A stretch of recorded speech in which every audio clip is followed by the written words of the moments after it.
Good morning, everybody. It is Wednesday, February 7th, 8:49 a.m., and we are back here once again for the market open. How's everyone doing? Hope everyone's had a great day. It's been a hell of a week. It's been a hell of a 24 hours. We've got a lot to talk about. Palantir is up 27%. It's down about 1% in the pre-markets. We'll discuss why they're down about 1% and if this rally can continue. Tesla is up 2.9% in the pre-markets. It's at $190 right now. And we've got PayPal that is obviously going to be a very big event. I don't think the stock's going to go back down to the 50s. I don't know if the stock can make its way back up to the 70s, but I do think earnings are going to go well. We'll be streaming that live here at 3:30 p.m. Eastern. We'll start talking about PayPal. On top of that, we had Enphase earnings yesterday. Not the best, but the stock went up. You had Snapchat earnings yesterday. Definitely horrible. The stock went down about 30%. We had Chipotle earnings, Elf earnings. So we got a lot of stuff to talk about, a lot of stuff to get into. Cathie Wood bought 1.967 million shares of Palantir at probably $21, which is just the fact that she was willing to say, you know what? It's up 30% in a day. Most stocks don't even make like 10% in a year, but this thing that's up 30% in a day, here's my 2 million shares, my $43 million to buy Palantir. So absolutely incredible stuff. Got a lot to talk about. Thank you all for being here with me. Let's get into it. Big Billy, John Stevens, Dax, Martin, Gift Magic, Craig, Bogart, Felicia, Broccoli Bob, John Smith, Alex, Tim Till, Kevin, Jared, Catholic King, Ezekiel, Missy, Theo, David, Myra, Mike, LP, Sasky Rose, Darren, Pat P, Adam, Andy, Strawberry Cookie, Matthias, what we got? Max, June, Her Tweet Cat, David, Early May. Thank you all for being here. Let's get into it. All right, I hope that got you guys some energy. I got a little bit of Dunkin' Donuts caramel latte. You know, Palantir goes up a little bit. You know, Palantir goes up 30% in a day. You can go to the Dunkin' Donuts and be like, I think I deserve a caramel latte. I can afford it, and the paper money's not going to take that big of a hit.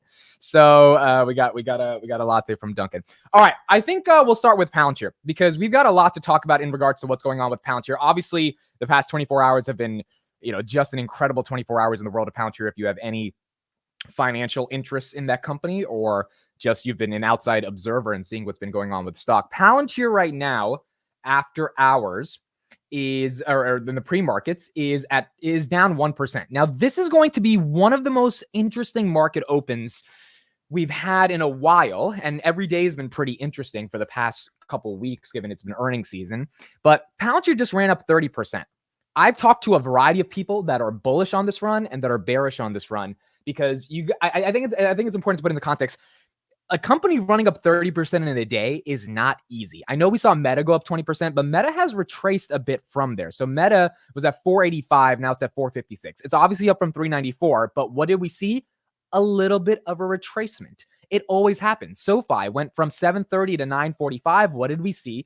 A bit of a retracement. Even Nvidia's at ridiculous levels, but it's retracing a little bit because at some point the market's like, all right, we're going to take some profits. On Palantir, here is the question that I think everyone really needs to think about. Are people going to take profits? And I think this is, and I mean, like, even you can put it in the chat. What are your opinions on this? And we'll talk about it. This is what I posted on Twitter this morning as soon as I woke up. The question for Palantir, I think the fundamental question is going to be, people have $16 and $17 averages on Palantir. Okay, if you got in before earnings, right? Let's say you did some YOLO bets right before earnings. There's probably people that bought, 1,000 shares, 20,000 shares, whatever, 16, 17, 18. Right now, they're all up a decent amount, 20%, 30%, 15%. If you bought a lot of shares, you're up a decent amount of money. So you've got Palantir that's down about 1.65% of the pre-markets after being up 30% yesterday. And we'll talk about why it went up 30% yesterday. 420 million shares were traded. Most companies don't have 420 million shares traded. I mean, like, the companies that have 420 million shares traded are, quite frankly, penny stocks that have a lot of retail momentum, right? You don't get that level of volume on stuff that's solid. Now, the fact that happened with Palantir is really interesting, and that's what got it up 30%. The last time this happened in terms of like real volume on a big stock, and I'm talking like insane volumes, was Vodafone in 2000, February 11th, 2000. This was at the height of the dot-com bubble, right? They had 2.1 billion shares traded, and that was during that time. Obviously, there was a lot of momentum. The bear case on Palantir stock action today is that there was so much retail momentum that any bit of a sell-off means that retail is going to like get scared. So for example, if you don't know what the hell Palantir is, but you know it's AI and you know they had a great earnings, maybe at $20, you're like, all right, let me buy 20,000 shares, right? Because it's $20. $20 is not that crazy, right? You don't understand $20 means the company's worth almost, $42 billion. So you don't really think of that.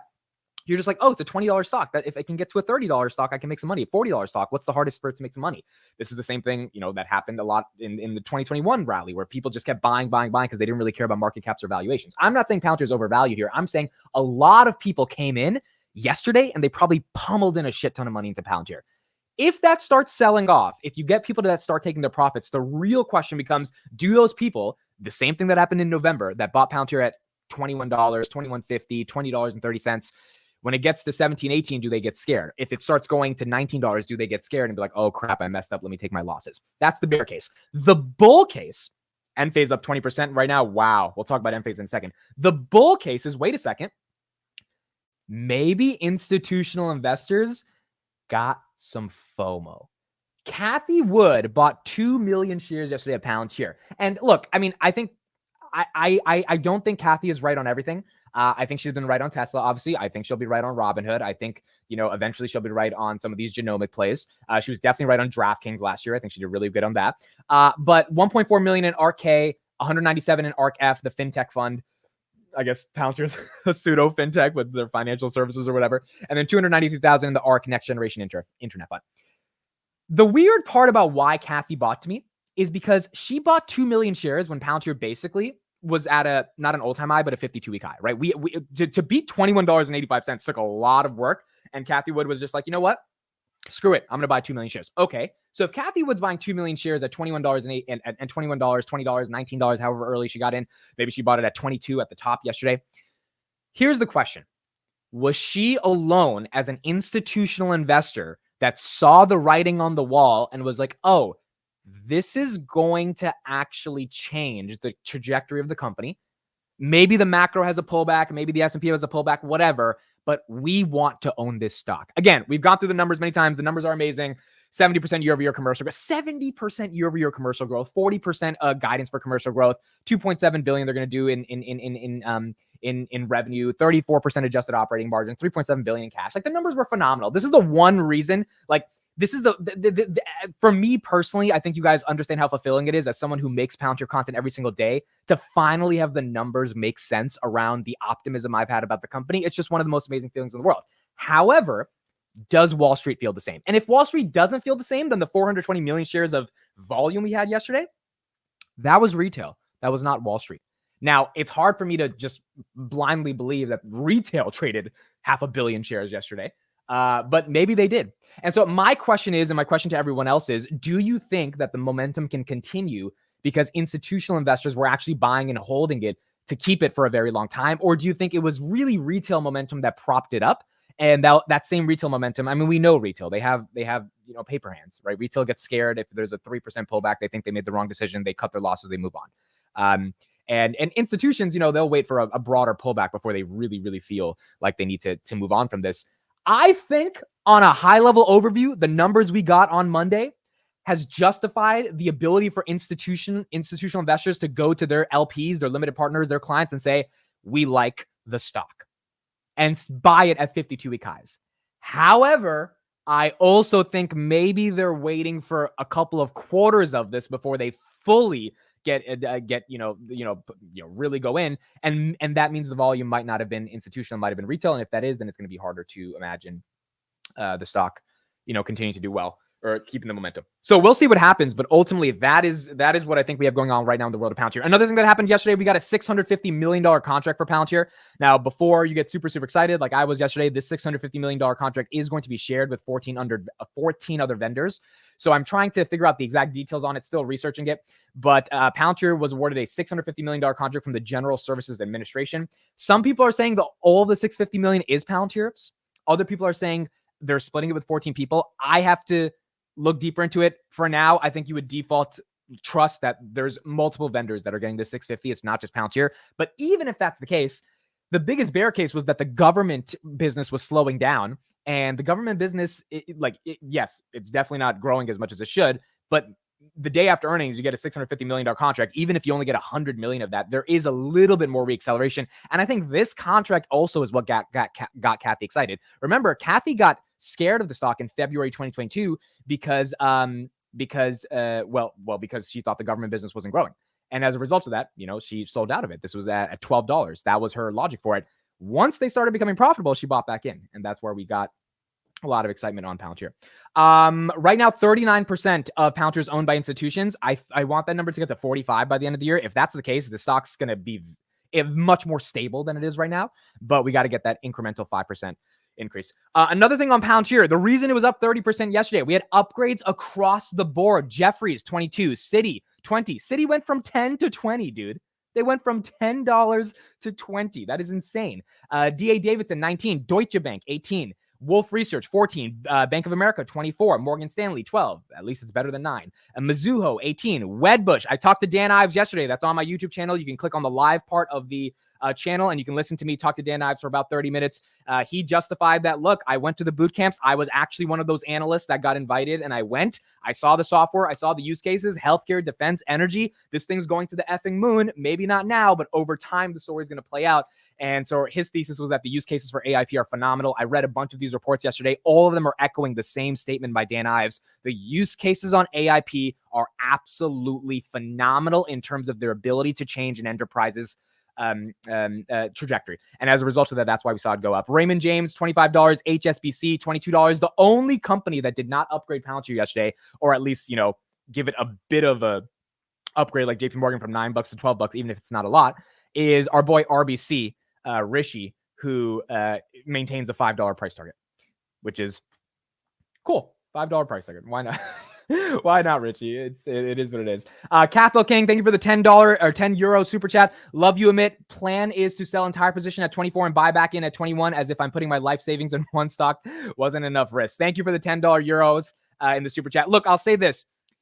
Timing is very hard. It's very difficult to figure out. Will Palantir get to 24, 25? Will it go back to 18, 19 today? We have no idea. I will say, if you're sitting on a good average and you want to take some profits, it's not the worst thing in the world to do that. This is like, at the end of the day, the stock market has to become real money for you. And it's not real if it's on paper. So if you want to take profits, that's okay, right? Like it's not the worst thing in the world. The question just is, can you get the timing of it right? And that's hard to do for everybody. So you got to assess it at your own levels. But and this is the other reason why Palantir could struggle today, because people want to take profits. Like, it is what it is. Markets go up, markets go down. Eventually, over time, we see things, especially generational companies, i.e. a Tesla, do very well. But in the middle, there's a lot of bumps and roads. And the good thing about being an investor on the long term is you can take advantage of those situations by obviously dollar cost averaging. So it's really going to be a question of, do people want to take profits today, or do they see this thing going to 25, 30?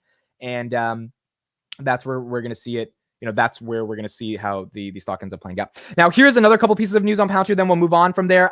Tom Lee has said that the potential inclusion into the S&P 500 is worth watching for Palantir. Really nice to get a shout out from someone who has the eyes and ears of millions of institutional investors. Also, the other thing Dan Ives said on the Twitter Spaces yesterday was that his phone started blowing up after Palantir's earnings, because obviously Dan Ives is like the dude that a lot of these institutional investors look to get advice.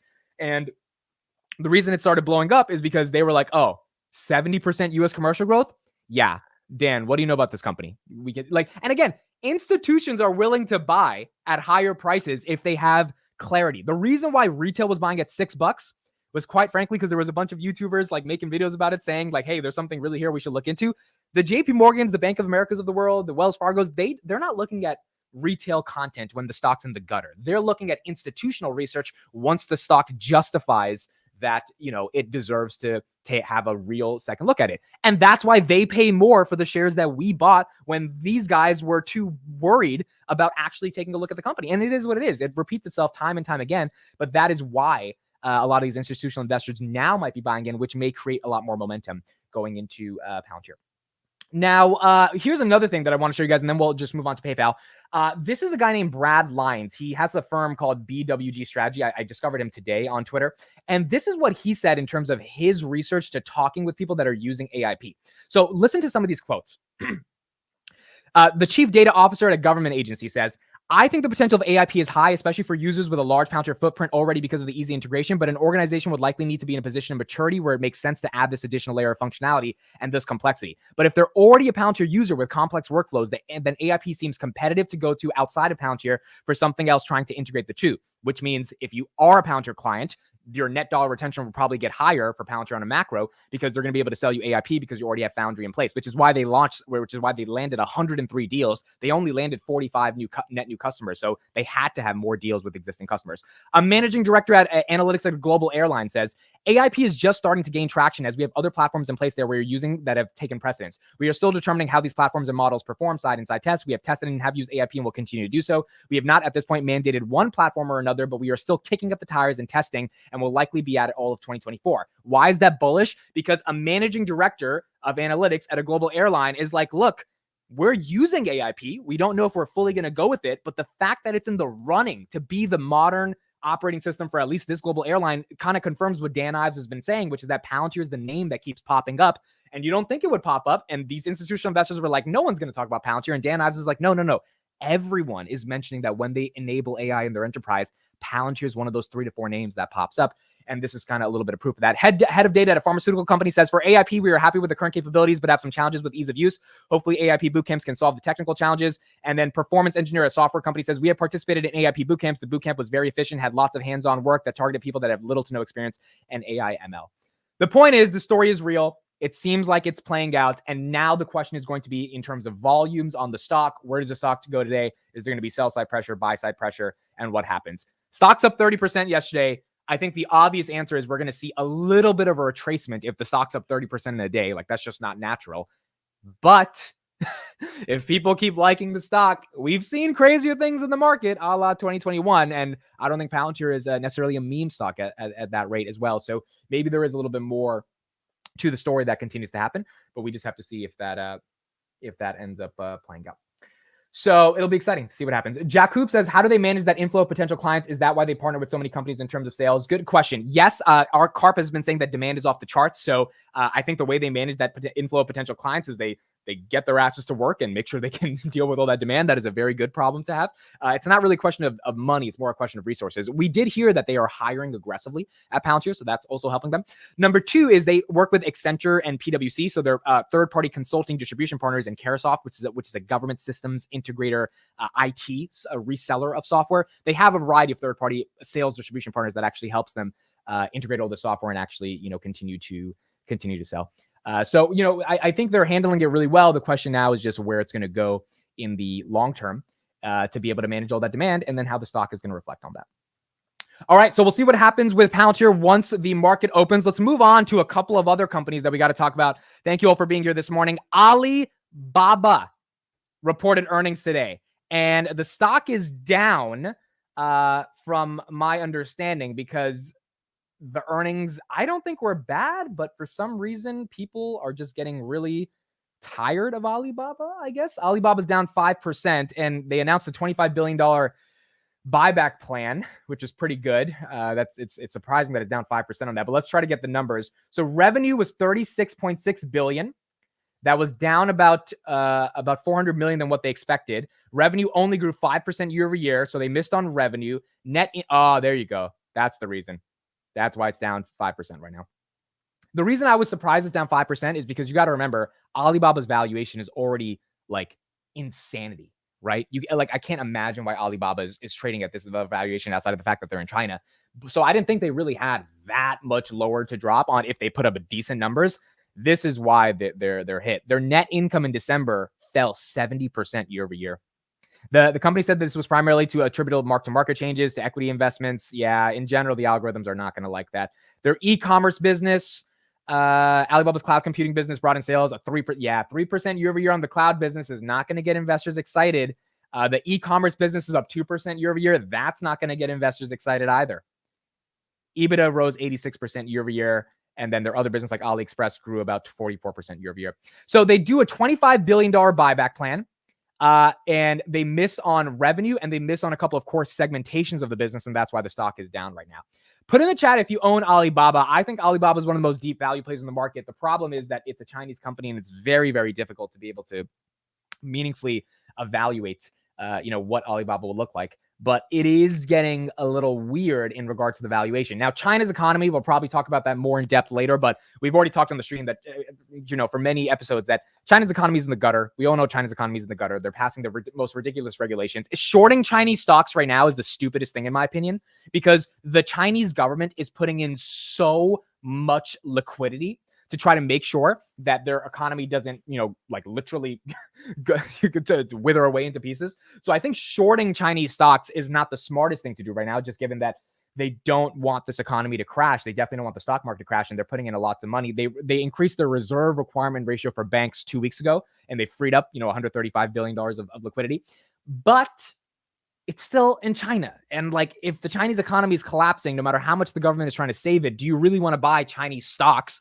Because Alibaba needs to have clients to sell to. And if those clients are in China and the entire Chinese economy is not doing the best, then you're probably going to have some downside for China. So that's what's going on right now on Alibaba. Obviously, it's a Chinese company, so it's going to be tough to keep it going. SMCI director, Harry says in the chat, bought $1 million worth of stock at $568.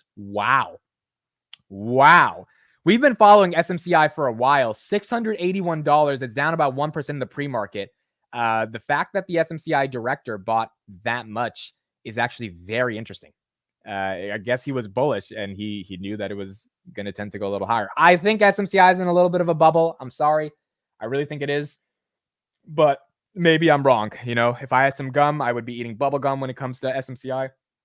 But I feel like but it could go higher. Yeah, I mean, if NVIDIA puts up monster earnings, which is going to be in a week or two, then, SMCI could probably trend higher just off that demand. At some level, though, when you're up almost 150%, and this is the thing about Palantir, it's up 30% in a day. So everyone's like, all right, there needs to be a pullback. SMCI is up 150% for the year, and it's been 1 month. Now, it's a different business than Palantir. I understand. And Palantir has 2 billion shares outstanding. SMCI has 55 million. I get it. But the point is, the euphoria can keep going higher and things can get broken. I was watching the book volume on Palantir yesterday. Then we'll talk about Enphase. The book volume of Palantir yesterday on the order flow for level 2 trading, if you just look at, how many shares are going back and forth on the ask and bid, there were 220,000 shares waiting to be sold at $22, which means essentially there's a wall, right? And in order to overcome that wall, you need to have enough buy-side pressure to eat up all those shares. Basically, if I have 220,000 shares, at a $16 average, and I'm like, all right, I'm going to put in a limit sell at $22, and I put in a limit sell, the markets are like, all right, so we will take your 220,000 shares and we will sell them to people that are willing to buy that many shares at least $22, given that's the price that you specify.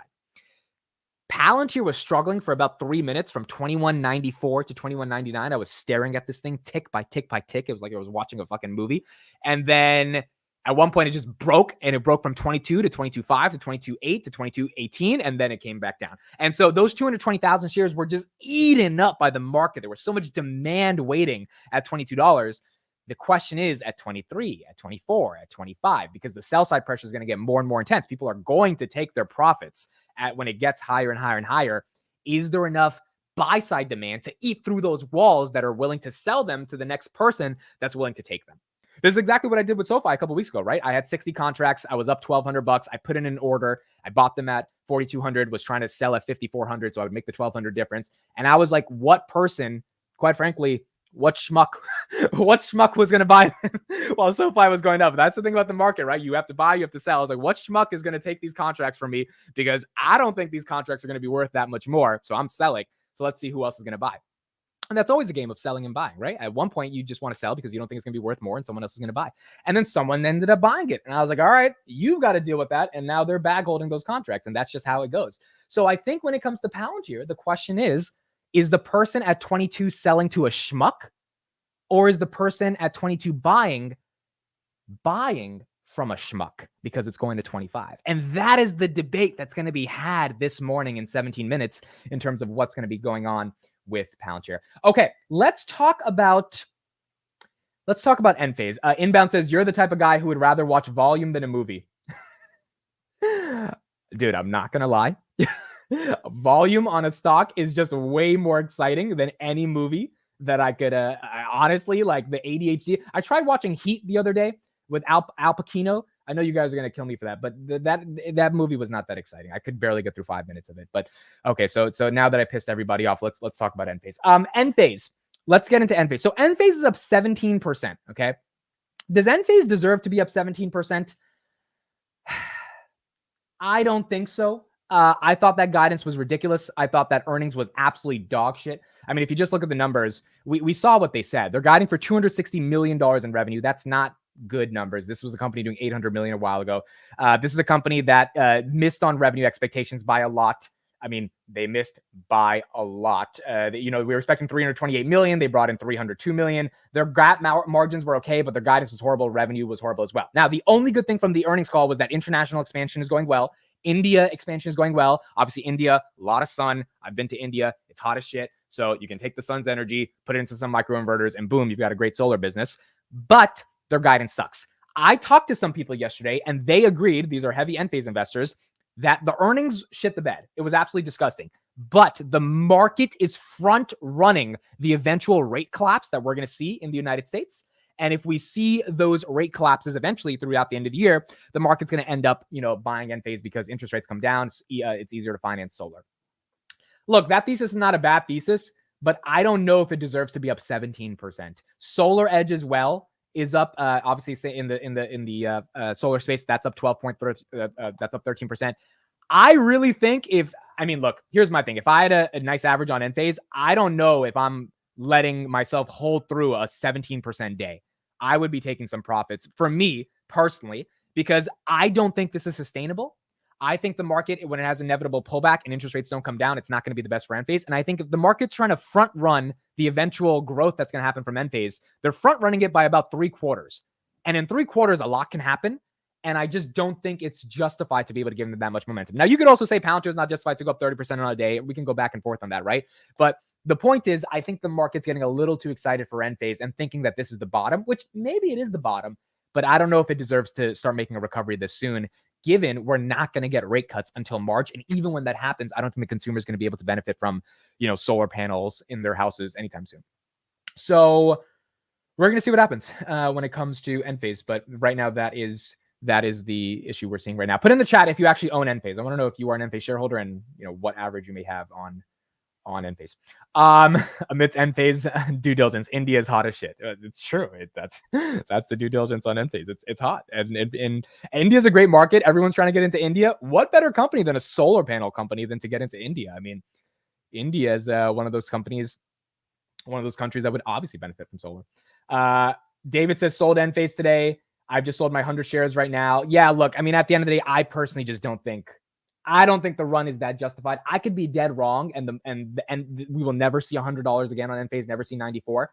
I just think the market's very excited, and I don't think the market necessarily can be that excited when it comes to Enphase. Amit, did you like Gladiator? I've never seen that movie, Gladiator. Never seen that one. Okay, so another thing, Snapchat. Let's talk about Snapchat. Let's move on to that. So this is what we saw yesterday on Snapchat. This was the most disgusting earnings I've seen. I haven't heard the earnings call, but I actually want to listen to the earnings call. I think Evan Spiegel is on CNBC today. We got to hear what he has to say. This was down 30%. Right now in the pre-market, Snapchat is down 32%. So the reason Snapchat is down right now is because not only were they not profitable, not only did they not really meet expectations when it comes to DAUs and MAUs, daily active users, monthly active users. They lost $280 million and they issued $333 million of stock-based compensation. Let me say that again. They issued $300 million of SBC and they lost $280 million. It is insanity what the board of directors and how they're governing this company is able to do. We talked about yesterday, they have 5,000 employees. If Twitter can run with like 1,000, 2,000 employees, and Twitter is much bigger than Snapchat, Snapchat does not need 5,000 employees. The amount of stock-based compensation this company is doing, and quite frankly, the amount of executive rewards for the sweet, I don't know how an institutional investor is allowing themselves to buy Snapchat. I don't understand how this company has institutional ownership. It is the most egregious use of shareholder capital that Snapchat is just burning in the dust. They're not really increasing the user base. They're not increasing the subscriptions. They're definitely not increasing the advertising revenue. I mean, they lost year over year. They didn't even grow year over year. It's just insanity that Snapchat would even get to a point of $17 billion. The market cap was $30 billion yesterday. The market cap's probably going to be around $15 billion today. And I think it's probably going to be well-deserved given the C-suite lighting that money on fire. The question is what turns it around, and I don't think anything turns it around. Meta's not turning around. Meta's a totally different business. Meta actually cares about their shareholders, giving a dividend, doing buybacks, etc. I don't even think Snapchat has bought back their stock in a couple of years. And the question becomes, is there a world in which Snapchat can actually become a profitable business? And given their user base are 13-year-olds that don't have money to spend on ads, I don't think it's going to work. And so Snapchat right now is in a very, very tough situation, and it's going to be hard to imagine that Snapchat does really well. Have you watched The Godfather? No, I haven't watched The Godfather. It's not that big of a deal, dude. I will watch it one day. I just need to get the time to watch it.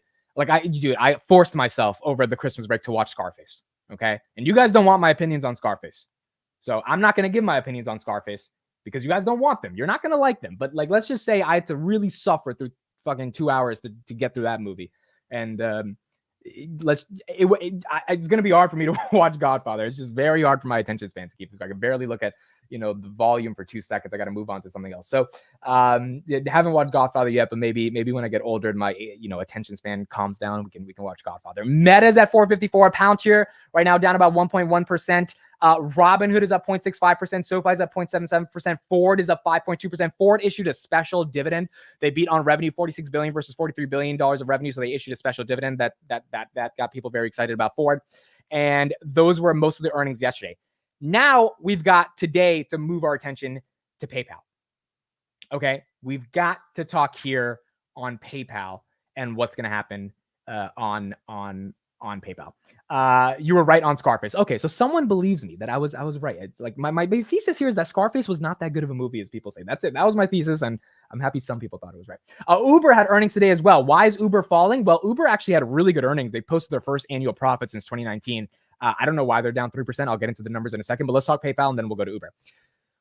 What do I think about PayPal?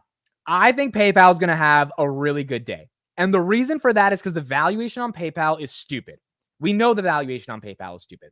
And if we know the valuation on PayPal is stupid, then at some level, we're probably going to see a bit of the market realizing, okay, if there's any potential of growth to this company, then we're going to be okay. Average price on PayPal is at 72. So I'm underwater on PayPal. I do think PayPal will, I don't know if PayPal can get to 72 today, but I do think PayPal is not going to be in the worst situation. And if PayPal is not going to be in the worst situation, then we're probably going to see a bit more momentum to the upside simply because in a market where you've got NVIDIA almost as valuable as Amazon, let's actually do the comparison right now. NVIDIA right here is at 1.69 trillion. Amazon is 1.76 trillion. So for NVIDIA to catch up to Amazon's market cap in 2 weeks, basically 2 weeks, we're in a little bit of a frothy market. S&P almost at 5,000, right? We're in a bit of a frothy market. What are some companies that are not frothy? Robinhood is not frothy. $9 billion market cap, $5 billion in cash, trading half at cash. I don't think that's frothy. And then you got PayPal trading at 2017 levels when the company has fundamentally grown and changed since 2017. So for PayPal to go back to $50, I don't know, dude. It's really, really hard for me to be like, yeah, that's going to be an easy thing to happen. They would have to monumentally destroy what we're seeing in terms of the progress. And I think they're at a point of our trajectory where they've said, hey, we're going to do something different. We're going to change the course of the company. We have a lot of innovations. Maybe they're not the most exciting, but they're stuff we should have done a long time ago. And because of that, things are going to be okay. Here's Josh Brown, his thoughts on PayPal, why he's selling. Here's his bear case, and then we'll address it right after he talks. Let's pull this one up right here. Here we go. From you, you sold PayPal. So I think you made it clear in the last couple of weeks you weren't really happy with what happened on that. I can't remember what investor day or whatever it was, where the stock was down a lot as the CEO was announcing these new initiatives. Now you've sold out of it completely. Why? I don't trust these guys. And I also think that the market came into this year hot as a pistol. And I'm just looking at breadth start to turn negative. I'm not sure. Jimmy was talking about things broadening out. It's actually the opposite. We're at 62% of the S&P names are above their 50-day. It was 90% coming into the start of the year. 90 is probably too hot. 60 could very quickly go to 40. I'm looking at the average RSI in the S&P 500 at 53, right at the historic average. So not anything to be alarmed about, but certainly has room to fall from there as well. So I just think overall, it's probably not the best environment to have your 20th favorite stock going into earnings. And if I'm wrong and they have a great report or they get people excited, I'm willing to miss out. I'm not willing to look at the stock, back in the mid 50s where I first bought in, or worse. And honestly, I think it's going to be a couple of quarters after the fiasco 2 weeks ago before anybody feels really good about the direction here and the new tech initiatives. So I know they're trying hard, no disrespect. It's just not a game I feel like playing today.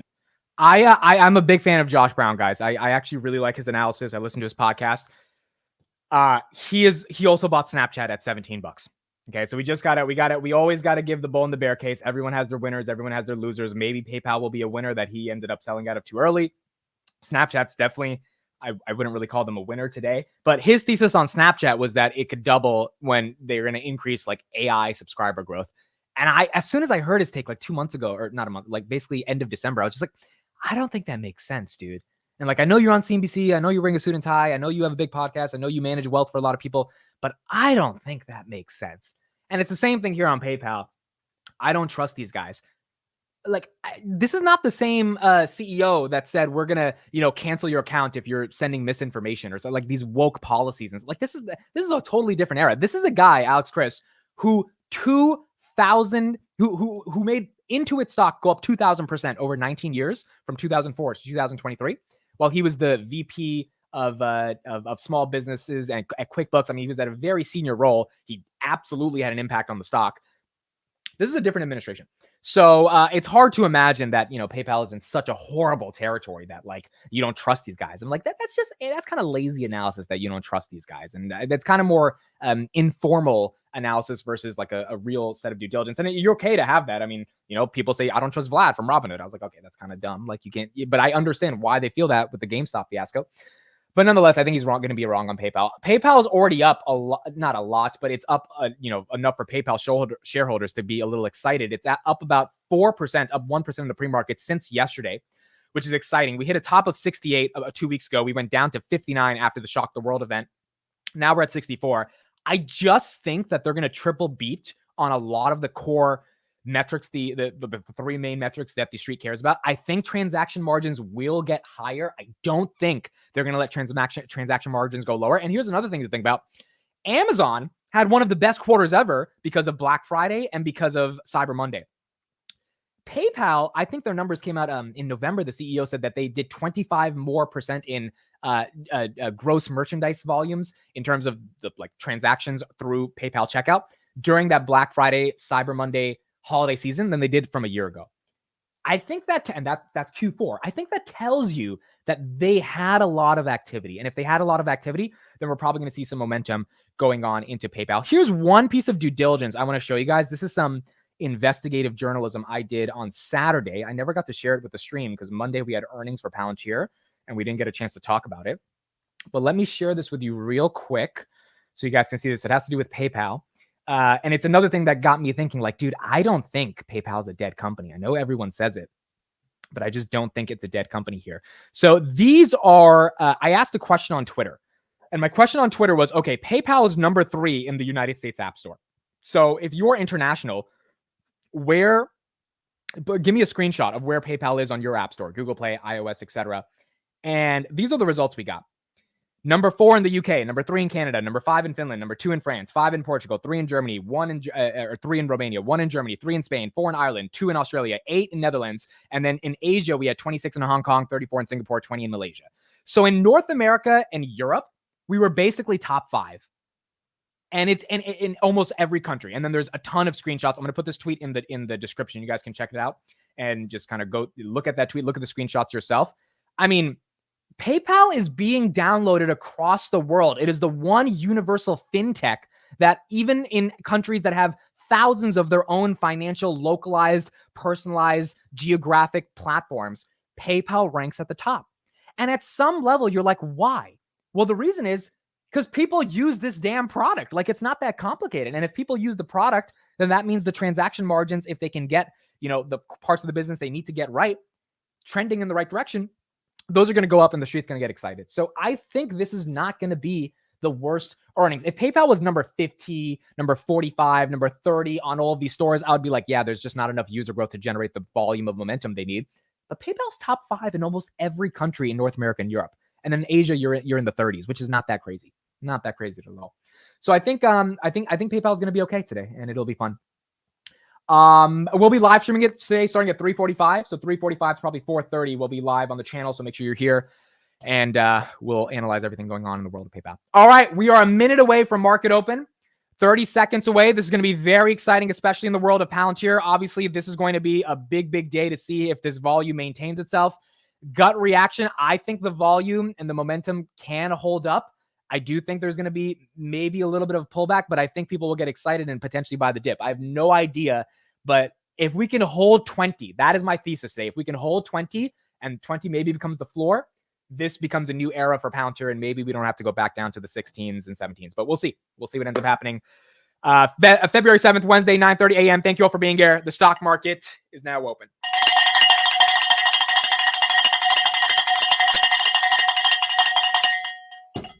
Wake your ass up. Here we go. Palantir starts off down 2% on the day. Let's take a look at this. I mean, this is going to be interesting. Volume is already 8 million shares, down about 1.36%. You've got the dip being bought up from 21.30 back to 21.55. We're going to have to see enough sell side pressure to get a red candle. We kind of are still in a green candle right now. And so I think it's going to be all red at once, and we're going to see a pullback, or all green, and we're going to see a breakthrough. So we're going to have to wait until one of those candles comes in to see how this ends up playing out. But right now, Palantir holding 21.52. And it's actually kind of flat. I'm surprised. It's holding it up. It's not getting hit that bad. Let's go to some other stocks and we'll get back to Palantir in like a couple minutes. PayPal is up about 1%. Amazon's up about 0.5%. Nvidia's basically flat. Nvidia's now green. Uber down 3%. We'll go through their numbers in a second. I didn't think their numbers were that bad, but they're down about 3%. Snapchat down 31% as the market opens. If you had puts, those puts are printing today because Snapchat's down. Snapchat's down bad. 31% is absolute insanity. And quite frankly, I got to hear from Evan Spiegel how he justifies this, because dude, these guys went public when I was in the library my sophomore year of college. I remember like looking at the stock going, I didn't even know what a stock going public meant, but I was reading some article and they went public at $23 a share. I remember, or I think they went public at 17 and they ran up to 23 that day. And, the fact that the stock's at $12 over, it has absolutely destroyed shareholder value. It had to run up to 80 at one point, and then if you got out, you got out. But it's been a tough situation. Palantir 21.82. Look at that. Look at Palantir. It's fighting through. It's not selling off. It's going higher. People are buying. There is liquidity. There is momentum. 10 million shares have been traded in 2 minutes. Look at that. It might hit 21.90, and then 21.90 is only 10 cents away from 22. And then we're back at 22. You're like, thank you. We can do math. It's like, but still, it's like, it's very close. It's like 21.99 is 1 cent away from $22. We'll see. We'll get back to them in a second, but they're doing well. Enphase is up 18%. Congrats to Enphase shareholders. I don't really get it, but Enphase is up 18%. That's great. SolarEdge up 11% off Enphase. SMCI down about 1.38%. Alibaba down 5%, $25 billion in buybacks. Couldn't save them. Robinhood is flat, up 0.14%. S&P, oh my goodness, it is up 1%. We are looking at the S&P potentially getting up to that 5,000 level, which would just be absolutely insane. SoFi is down 2%. Why is SoFi down 1.55%? I don't know why SoFi is down 1.5%. That's interesting. Elf Beauty is down. Wow. Elf is down 6%. Elf had a monster earnings. Elf raised guidance. Guys, Elf said they're going to increase their net sales by 70%. They guided from 909 million to 990 million. They're going to do 93 or 91 million more dollars of revenue next year in net sales. They call it sales instead of revenue. I'm surprised that one's down. I really am. I think that's a dip that might end up getting bought. Market cap's $9 billion. Some people have not liked the valuation of Elf, but it's growing. I mean, it's a monster. People are buying the makeup. People are absolutely buying the makeup from Elf. Chipotle is $2,500. Their earnings were great, but they're flat. And it's a big stock. It's hard to move it. So they're okay. Spotify's up another 1.5%. Doesn't make sense to me either, but Spotify's up. Let's go to Fubo. You're saying look at Fubo in the chat. Oh my God. Oh my God. Fubo is down 21%. Oh boy. So the reason that Fubo is down, and this is my analysis, and I think you guys probably agree, is because Warner Brothers, ESPN, and then another company that's a big media company, they like pooled up together to come up with a new streaming service yesterday. I don't know what it's going to be called, but it's something to do with sports. And it's going to be a subscription where instead of ESPN competing with Warner Brothers for like basketball rights or football rights, they all just come together. Honestly, they're all probably trying to come together to go against Apple, which is going to get a ton of sports rights soon, and Amazon that has NFL Thursdays. So that's probably why Fubo is down, because why would you buy Fubo if you could buy this new subscription service inside of Discovery? You could buy some new subscription service offered by the big guys for a probably subsidized price. Palantir is 1 cent away from $22. There we go. Palantir, the momentum is not stopping. People are buying the stock. It is still trending higher. It's now green on the day. And let's just see if we can get to that $22 range. Do I have to buy another share at $21.99? I don't even think I have to, dude. It's straight going to 20. It looks like it's going to 22. I'll get it set up, but I don't think I have to. I don't think maybe let's see. Okay. Let's get this set up on Robinhood. If you're new to the channel, we always buy we buy one share when it gets to that like 1 or 2 cents away. And usually that one share ends up pushing it over. There you go, 22. We're there at 22. But we might still have to buy the share just to maintain the 22. That's what we might have to do. Okay, so let's go to Palantir. Okay, let's get it set up. Here we go. And let's give it a little buy. Let's give it a little nudgy nudge. A little nudgy nudge. All right. It's at 20. Where okay, do you guys see it? So here it is. It's set up. We got to confirm the 22, all right? Where we're literally at, we got to wait till $21.99. Otherwise, it's not going to work. We got to wait till $21.99. It can't work at 22. We have to wait till it gets a little bit lower. Is it just going to hold 22? Is it going to? All right, here we go.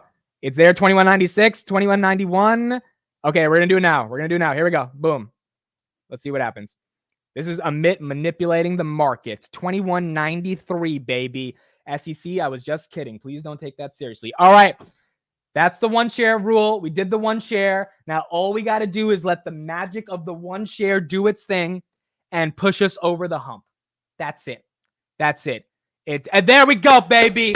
22. There we go. It pushed us over the hump because it's Wednesday and that's hump day. That's what I'm talking about. $22.12. $22.12. I told you, we got to push it over the hump. It was flirting with 22, but that one share just really gets it over 22, up 1.23%. Let's keep this fucking going, dude. Fuck 17, fuck 18. We are in the roaring 20s, even if we are not roaring kitties. $22.20, up 1.5%. Momentum is there. People like the stock.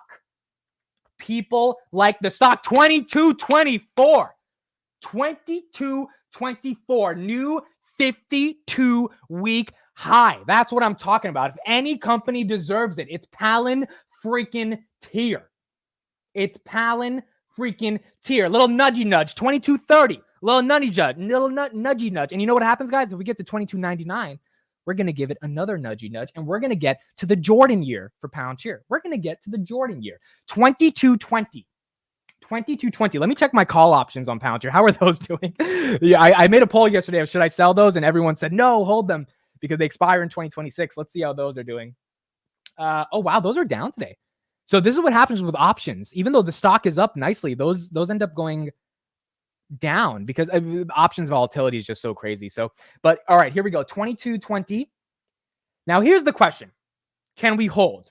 Okay, I know my share gave it a little nudgy nudge, but can we hold? 20 million shares have been traded. Market cap, guys, is 48 billion of Palantir. 48 billion for Palantir. Is that crazy? Well, look, some people will say it's crazy, but if we go to, little old Snowflake, which is up 1%, it's at 70 billion. Snowflake isn't even gap profitable. So, to say that Palantir is massively overvalued, you could argue it's a little pricey, but to say it's massively overvalued compared to Snowflake, which is, selling a lake house, it's not even selling real data analytics at scale. And I know there's so many people that probably use Snowflake. Like, I know it's a really good company. They have thousands of customers. I get it, but it's not Palantir, dude. It's not the transformational enterprise software that Palantir is, in my opinion. 22.40. We're up 2.3%. We're up 2.3%. Honest Chill says, Amit, why are options down? That's just like market volatility. Options don't always necessarily go up, even if the stock goes up. Some people could be selling those options. They could be, selling covered calls against the options. There's so much sort of stuff you can do with the options market. So if Palantir actually gets to 23, I'm sure that'll be enough momentum to pull it up. But it's not really down. It's just not. Oh, wow. Look, they just went in half. My options are cut in half. So my options are at 57 cents. I bought them at 70 cents. But Palantir's up 2% on the day. Now they'll probably come right back up, right? But like this is the crazy volatility on options. This is why I like having a decent amount of time, because you never know, a day or two can go weird if you have these monthlies or weeklies, and then it can get a little kafooey. But yeah, that's where having on IV. That's where IV Crush. That's another reason. Yeah, IV Crush. That's another reason. So we're up 2.3%, 2240 right now on Palantir. Now we've got to see if this can keep going. Now we've got to see if the momentum is enough to keep it going. I wonder if Cathie's buying more. For those that don't know, Cathie bought 1.96 million shares yesterday. Yeah, dude, the IV Crush on these options are absolutely insane. Let me show you guys this shit right now. The IV Crush on these options. Oh my goodness, look at this. So my average is 76 cents. It's $2,000. This is not a lot of money. I just threw it in December. These options were up like 30% yesterday. Now they're down 8%. So it'll probably come back, but this is the volatility you deal with when it comes to options, right? This is what you got to deal with. Nonetheless, they expire in 2026, and if Palantir goes to 35 by 2026, that 2,000 turns into 11,000. So I'm kind of just like, let's just fucking leave it, dude. Let's just let it play. Let's let it roll out and see what happens. I'm doing my part. If you sell options against, if you sell your options, I don't know exactly how the math works out, but I do think it is bearish for the stock. Like it does put some more downside pressure on the stock if you sell like your calls and you take your profits. So I'm doing my part to keep this shit going. We're holding the fucking options. We're keeping it up. And we're seeing it there. Sachin says at 60 billion, we will be $27. So at $27.56, we will be worth 60 billion. Here is the existential question today. Does Palantir deserve to be worth, let's just call it an even $50 billion right now? They're going to do 2.7 billion in revenue. They're going to do 2.7 billion in revenue. You got Aaron in the chat saying sold his shares. I mean, look, maybe not. Maybe it's a little too much right now, but we will see. Robinhood's down about 0.43% on the day. Palantir's up 2%. 2% after moving 30% yesterday is a big deal, dude. 2% after moving 30% yesterday is a big freaking deal. That's not an easy thing to do. That's not an easy thing to do for Palantir. For any company, forget Palantir, for any company, that's a hard thing to do, right?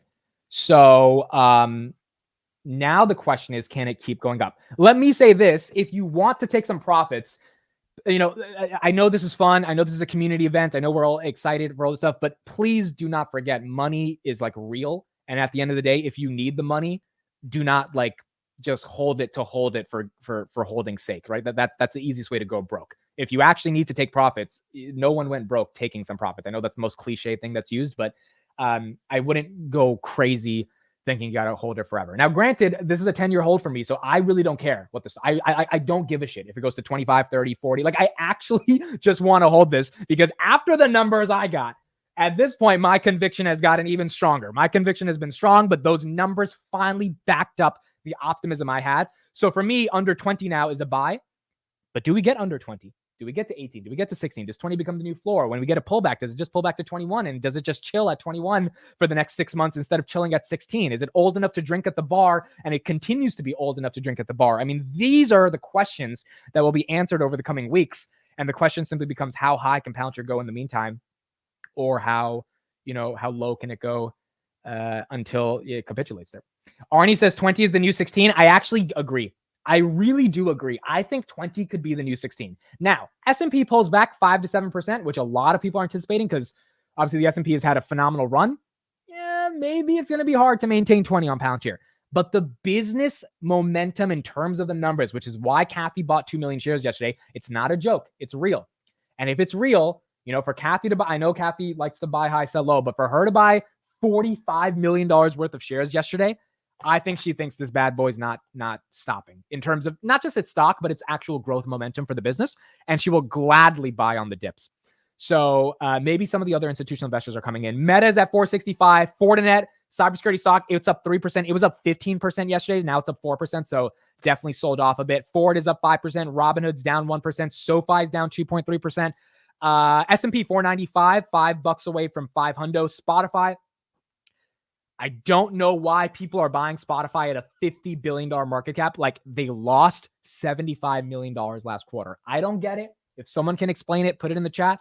But congrats to Spotify shareholders. I just don't fucking get it. I don't get it at all. But I mean, congrats to those that are holding that one. That one's up. Apple is at 190. Bitcoin, 43,000. Truist is down. Regional banks are definitely taking a beating over the past couple of days, given everything going on with the New York Community Bank. Google's up today. So Google, we got 145, Netflix 556, Microsoft 409, AMD 169. CleanSpark is down about 1.38% on the day.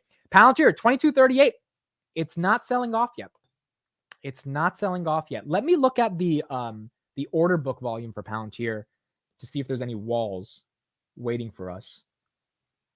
Oh, wow. Guys, there's actually a pretty clear path to 2250. At 20, let me show you this. At 2250, there's only 26,000 shares. You see that right there? 2250. You see that? You see what it says 26,821 on the right-hand side or left-hand side of your screen? 2250 underneath the ask. There's only 26,000 shares waiting at 2250. 2250 could be cleared very easily, dude. 2250 could be cleared very easily. There's not that much of a wall there. If there's enough buy-side pressure, that wall's coming down. Tear down that wall, bro. That's like, that could definitely come down. And then at 23, there's not even that big of a wall at 20. Okay, so there's 43,000 shares at 23 waiting to be sold. 43,000. So again, this is what I started the market opened with, right? Either the person who is willing to sell at 2250 is giving their shares off to a schmuck, or that person is the schmuck and they're buying it and they're losing their shares at 2250 because the thing's going higher. This is the fun of markets. There's, in the long term, it's a zero-sum game. Everyone wins. If you invest in a company, it makes wealth. But in the short term, there's a winner and there's a loser. Either you sold your shares at 2250 and you make some money and it goes back down, or you buy it at 2250 and you make some money because it's going up, right? And so that's going to be very, very interesting to see kind of how it ends up playing out. Amidst preferred energy is Palantir over Celsius. Yes. Celsius will probably do well as a stock, but that drink is disgusting, dude. I would drink anything. I would drink a lot of things over Celsius. It's just, I can't get over Celsius. We got Cause Why Not sold 100 shares at 2240. It makes sense. All right, 2245. There we go. I think we can break 2250 if that wall gets torn down, dude. That wall is not high. There you go. I think it's going to get torn down. I think it's going to get hit. That wall is a measly 20,000 shares. That's nothing. Yesterday, there were fucking 300,000 shares waiting at $22. There are not that many shares waiting to get. Let's just see. I mean, I think it can hit. I think we can hit. This is a Robinhood Gold feature. Someone was asking, is this a gold feature? Yes. Dude, for $7 a month, if you're on Robinhood and you're not paying for gold, I don't know, dude. I pay $5 a month because I was grandfathered in, but this is one of the best features they have. There's just for $7 a month, it's really good. So, yeah, I mean, look, I think we can break 2250. I think it's possible. Amid buy one more share. No, it doesn't work, dude. We got to do it when it's 1 cent away from the new dollar. I can't, the thing about having magical powers is they become unmagical if you start just wasting them, right? So I got to let the market do its thing. And then once we get to 22.99, I'll get into my Jordan year, and we're going to 23. It's happening, but we got to get there. Arnie, let me pull up Arnie. Oh, there we go. 2250. Tear down that wall. That's what they said for the thing in the 70s, right? Tear down that wall. That was the Berlin thingy. That was Ronald Reagan. He said, tear down this wall. Yes, I was right. Yep, I was right. Berlin. I was so scared to say the wrong thing there. I was going to say some random country that's like, this guy has no fucking clue what happened in history. Okay, so it was right. It was tear down this wall, and it was Berlin. I got that right. Now the wall just came back up because we went down to 2238. So 2258. There was, okay, so let me check the book volume right now. What are we at? Now what the wall is at 2250. Yeah, dude, there's not that many shares. There's like 5,000 shares. I mean, We'll see what happens. There's obviously a lot of market manipulation going on right now. The market makers are doing crazy. There are a crazy amount of options open at the 17, 18, and 19 strike ending this week, which means those people are up a shit ton of money. Let's actually take a look at those. So the market makers might get a little funky to, to have their fun because they don't want people to win. But let's see. I mean, people are definitely taking some profits, and people are also definitely up a lot on their options that they bought right before earnings. Yeah, 22.20. All right, we're seeing some sell side. We're seeing some sell side. That was a mitzvah. Sachin says pivot point first resistance is 22.78. Okay, so we got to get through 22.50 to get there. He says technical level resistance it's reaching now. Yeah, 22.50 is not easy, guys. 22.50. I know I said there's a low amount of shares, but as soon as you overcome that and you get to 22.50, then at 22.51, at 22.52, at 22.53, we saw Palantir got to 22.58. There's a ton of shares waiting to sell. Again, this is the game of markets. And it's so funny because I played this game 2 weeks ago with SoFi. My call options, I sold to some schmuck. I don't say that in a negative way. It's the God honest truth. I've been the schmuck many times. Trust me. I've been the schmuck many times who was willing to buy those call options at a simply higher, extremely higher price than I sold them, than I bought them for. And now he's bag holding them. And the question becomes, are you the schmuck buying at 22.39 or are you the schmuck selling at 22.39? And the fun thing about markets is we're going to find out. It's like chess. That's why I love chess as well. I'm not that good at chess. I think I'm okay at chess, but the fun thing about chess is there has to be a checkmate. I mean, yeah, there could be a draw, whatever, but when you get checkmated, you have no one to blame. You can't blame the sun. You can't blame your back was hurting. You can only blame yourself when you get checkmated. If you sold at $20 right now, you sold at 18, you sold at 15. I mean, you're not, it's tough, but if you're selling at 22, maybe you're the one who's doing the checkmate. We will see. 22.55. Okay. So we're breaking to 22.50. Now we're heading to 22.60. We're up 3% on the day. We were up 30% yesterday. We're up 34% in the past 2 days. You said, did you see Enphase? Where's Enphase? Enphase is up 15%. Yeah, look, I don't think Enphase should be up 15%, but it's up 15%. I mean, it is what it is. PayPal's down 1%, of course. Why wouldn't PayPal be down 1%? Palantir's up 3%, 22.50. 22.50. Let me check my call options on Palantir. Those are finally up. We're in the money on those. We're up 44% on those options. We're up 44% on the Palantir options. We're up $947 on those. And now we're up $100. Those just fell by 20%. See, the options volatility is ridiculous, dude. The IV crush is worse than when you had a bad night of drinking and you had to go to the hospital to get crushed with some IV. You know what I'm talking about? That IV crush is intense right now on Palantir options. Look at Fubo. How bad is Fubo? Fubo, 21%. Yeah, Fubo's still down 22%. I mean, look, maybe that's a bit of an overreaction. We don't even know Disney and Warner Brothers and ESPN's new streaming service, how successful that's going to be. I think that's a little bit of an overreaction on Fubo. But yeah, I mean, I understand why the market has down. Where's Snapchat? Is Snapchat still screwed? Snapchat down 31%. Yeah, no one's buying the Snapchat dip. No one's buying that Snapchat dip. Thoughts on hoods before? Oh, there we go. 22.64. There we go.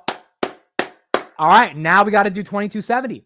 We're past 22.60, maybe. Now we got to do 22.70. Let's go up to the next level. And then after that, we'll worry about 22.80. So now we got to deal with 22.60. My thoughts on Robinhood before earnings. Look, I really think Robinhood's going to have a good earnings. And now that I'm saying it over and over again, I feel like I'm going to be wrong. That it's kind of like this suspicious thing, but I think Robinhood's going to fucking crush, dude. I think they're going to blow people out of the water. Just the anecdotal due diligence I've done on this company makes me feel they're going to personally blow expectations away. And I think Robinhood could have a Palantir move on their earnings because the market cap also is silly for Robinhood. Now, does it have a moat to be able to sustain 30% gains like Palantir's doing right now? I don't know. And we're trying to fight for 22.70. But I think it's going to do well, dude. I really do. And if it doesn't, and it goes back to $7, $8, I'm going to buy more because it does not make sense at this stage for them to be there. But I don't think it falls back down there again. I think we propel to 13, 14. Not financial advice. This is my personal opinion. I feel comfortable with Robinhood. I have a lot of Robinhood. I think it's going to do well. Maybe I'm wrong. We'll see what happens. But But we'll see. I think it could have a Palantir move on earnings. I really do. If Palantir and Meta can make the move that they made, I think Robinhood can make it as well. But we'll see. We'll see. All right, 2260. 2260. We're fighting for that 2270 range. Do you own PayPal shares or calls? I'm in calls. And quite frankly, if PayPal has a really good day, it's so weird, dude. If PayPal has a really good day, I want to sell my calls and move on from PayPal. But the valuation is so damn compelling, and I have till 2025 that I kind of am thinking, like, if they have a really good day, maybe I let the thesis play out. I don't know. Today's earnings are going to be really interesting. We're going to have to see what happens. Robinhood's earnings is February 12th. And we'll be live and we'll see what they say. It's one I'm nervous about because I've been like Sherlock Holmes with Robinhood. Like, I've made a video on Palantir every single day for 2 years. I think I understand Palantir. I was nervous on Palantir because I didn't know what the growth guidance would be. The growth guidance is phenomenal. I mean, it's not like Nvidia numbers, but it's pretty damn good. So like, as soon as I got those numbers, I'm okay. With Robinhood, it's more speculative than Palantir, but I feel more confident in my due diligence because the market cap is so much lower than Palantir. So I'm like, I know it's more speculative. I know it's not like the modern operating system for the enterprise, but I also know my due diligence is fucking good. And I'm not alone. I've talked to a lot of people to like solidify my Robinhood thesis. So to me, Robinhood's earnings is more of a confirmation on my ability to do research than anything else. Like, regardless of where the stock goes. And it's kind of, as an investor, and I want to, become a better investor, Robinhood earnings is like a validation of, oh, you can actually do some decent research. And so we'll see. Robinhood's one of the first stocks I made a big bet on my own. Obviously, I did well on Truist. That was because of Chris. You guys know that. SoFi is, I wouldn't say that's because of me. There's so much good due diligence on SoFi. Then we got Palantir. Yes, but I've studied Palantir for years. Robinhood is actually my own research.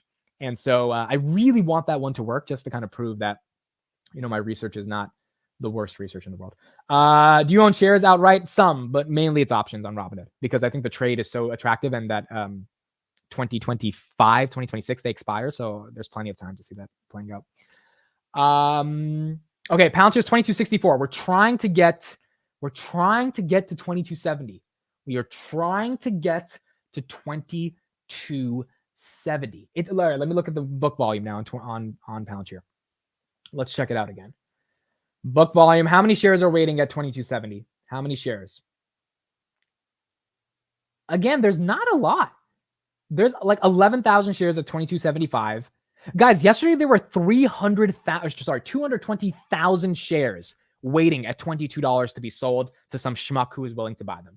Whoever the schmuck was who bought them at $22, they're up right now. And so I'm looking at the level 2 market data. There's not that many shares waiting at these different levels we're looking at. It's like a couple thousand, 10,000, 20,000. That's not a lot. You just need some buy side pressure to come in and break those walls. So let's see. Are you going to be on Tanner's stream? No, I'm going to be streaming it myself. It'll be on my channel. But Tanner will have a good stream. So regardless of whoever stream you go to, it'll be good. It'll just be really, really exciting to kind of see who or what Alex Chris ends up saying. DMNG says Hood will be the only relevant platform for finance there in the future. I don't think they're going to be the only relevant platform. I just dude, they're giving 1% match on your entire portfolio. There are people that have transferred millions of dollars and got in the 1% match. They're giving a 3% match on your IRA. They have the lowest fees for Bitcoin. Like, the assets under management are going to explode. Maybe they're not profitable. If they somehow squeeze out profits, their guidance should be closer to, 30 to 40, probably 45 to 50% year over year. I just think it's going to do well. All right. 2267. We're up 3.6%. Holy crap, dude. If we go up to 2280, we're going to be up basically 38% in 2 freaking days. We're pulling SMCI numbers out here, baby. Like, this is crazy. Nvidia's up 688 and phase 116. Isn't it crazy? We're looking at basically like paint dry, but it's really expensive paint. There's like hundreds of billions of dollars relying on this paint drying. And every cent that paint dries to the upside or downside, maybe the paint gets more wet as it goes up, because I think we get all wet as it goes up. You know what I'm talking about? And then it gets drier when it goes down. It's just like, this is more exciting than I don't know, than Stranger Things on Netflix. Like, this is what I live for, dude. This is what I want to watch. This is what I want to cover.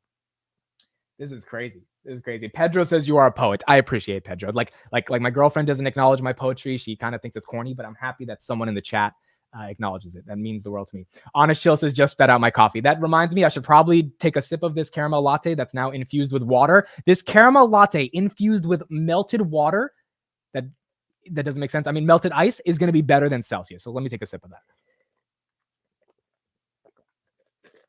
It's disgusting, but it's better than Celsius. It's better than Celsius, dude. It's better than Celsius. Vishal says the market is not rational right now. Enphase tells you that. Don't really think the market breadth is expanding, but rather getting concentrated on a select few. That's a great point. There we go. 2270. 2270. 2275. Now let's get to 2280. Oh, hold on. Hold on. There she goes. 2 cents away. Vishal, I'll get to your comment in a second. 2 cents away. 22. It touched 2280. It touched it. I don't see it on Webull. You guys said it touched it. I don't see it on Webull. All right, we're 2 cents away, dude. Tear down that wall, dude. Tear it fucking down. Keep this going. Keep it going. You only live once. Why not? 2280. All right, 2282. Now we get to prime time. Now it's fourth quarter. Now we got to be Michael Jordan in the clutch, all right? Now it's fourth quarter. 25 cents left away from Jordan year. We're at North Carolina right now in the 1990s, 1980s. We got to graduate to the NBA draft. We're at North Carolina right now. We got to get to the Chicago Bulls. We got 25 seconds left on the clock, 25 cents left for this bad boy to hit the 23s.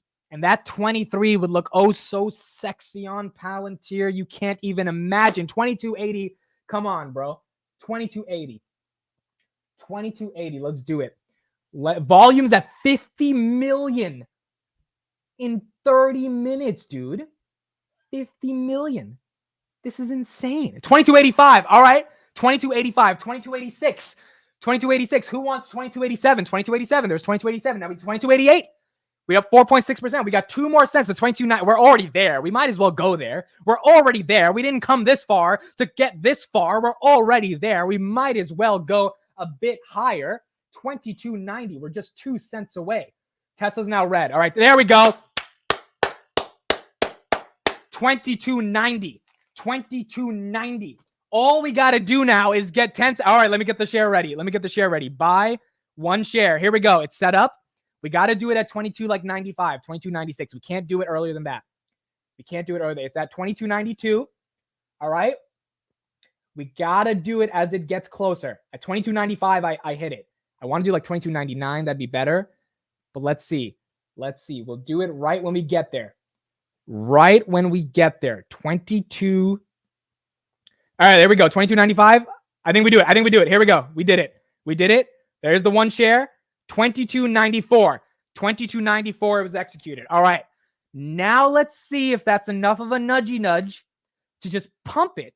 To not pump it. SEC. That 1 share is not pumping. Please don't misinterpret my vocabulary there. Let's see if that 1 share is enough to hopefully influence the potentiality of the share price. Let's say it in that way to get it to 23. Come on, bro. Come on. All right. 22.89. Come on. We got the institutions are looking at this shit. The institutions are looking. They're looking at it going up. They know it's got to go higher. Dude. Come on, dude. These institutions ignored this shit for 2 years when I was talking about this when it was fucking $6. The Trafigura deal, the institutions didn't care about. The fucking Airbus deal, the institutions didn't care about. The Rubicon deal, the institutions didn't care about. They didn't care about any of these deals. They got to care now. You got to care now. AIPs, you got to have a little bit of caring. You got to care. 2286. Short squeeze. There's no short squeeze. There's only 5% sold short. There's no short squeeze at all. This is not GameStop in the context of short squeeze. This is people are buying with the assumption that it'll go up. And when more and more people do that, it tends to go up because there's more buy side pressure, right? And if there's not enough selling in the meantime, then it goes higher. So we got to see if it can just keep it there. But there's not a short squeeze there. I think the toots are paying attention, dude. The toots were hurting when they didn't realize that Palantir was going to report 70% U.S. commercial growth. and how many companies are growing fucking 70% year over year in the most dynamic market, which is the United States. The toots notice that. So if the toots notice that, we gotta see if we can get some momentum in here. Damn, it's selling off a little bit. It's selling off. It's look, I can't blame it. It's tough. 22.95 was tough. And the market makers definitely don't want 23. That the psychology is important, dude. As soon as Nvidia passed 550, it was basically like it's never going to stop. Once you have a psychological reaction to the market in terms of the share prices and like where they can go, it's really hard to beat it. Okay, so now I know why we couldn't hit 23.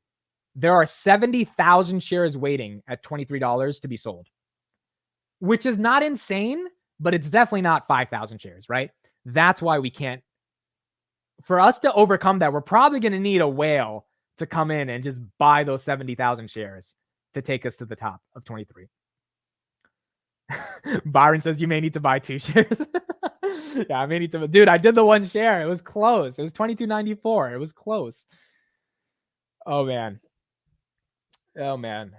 All right, 22.90. We're back there. We got to get 70,000 shares. We got to get there. We got to get there. We got to get there. Let's see. Let's see. What are people saying on Twitter? Is Twitter going crazy? I haven't even checked Twitter. I posted a screenshot when it was at 22.40. I haven't seen what people are saying to that. Your 2025 leaps are looking great. Yeah, I would imagine, dude. If you got $15 call options on that or $20 call options, they're looking good. Yeah, people are going crazy. People are going crazy. People are absolutely going crazy. Damn, dude. Damn. Let's just see. You know, the exciting thing, dude, is that it didn't sell off today. So maybe, you know, we don't get to 23, but it didn't sell off is the exciting part. It didn't go back to 19, which means the momentum is there. Like, I'm saying this and then maybe it goes to 19 in the next couple of days because the macro takes a shit. Anything could happen, but it just feels like people think that this is a different company. 55 million shares have traded. Let me ask you this in the chat. Let's have an honest question. We're at a $49.76 billion valuation at $22.86. Let's call it an even 50 billion. Yes or no, is this overvalued? That's it. Yes or no. I want to see if there's more yeses or more nos. Yes or no, is it overvalued? Yes or no, is it overvalued?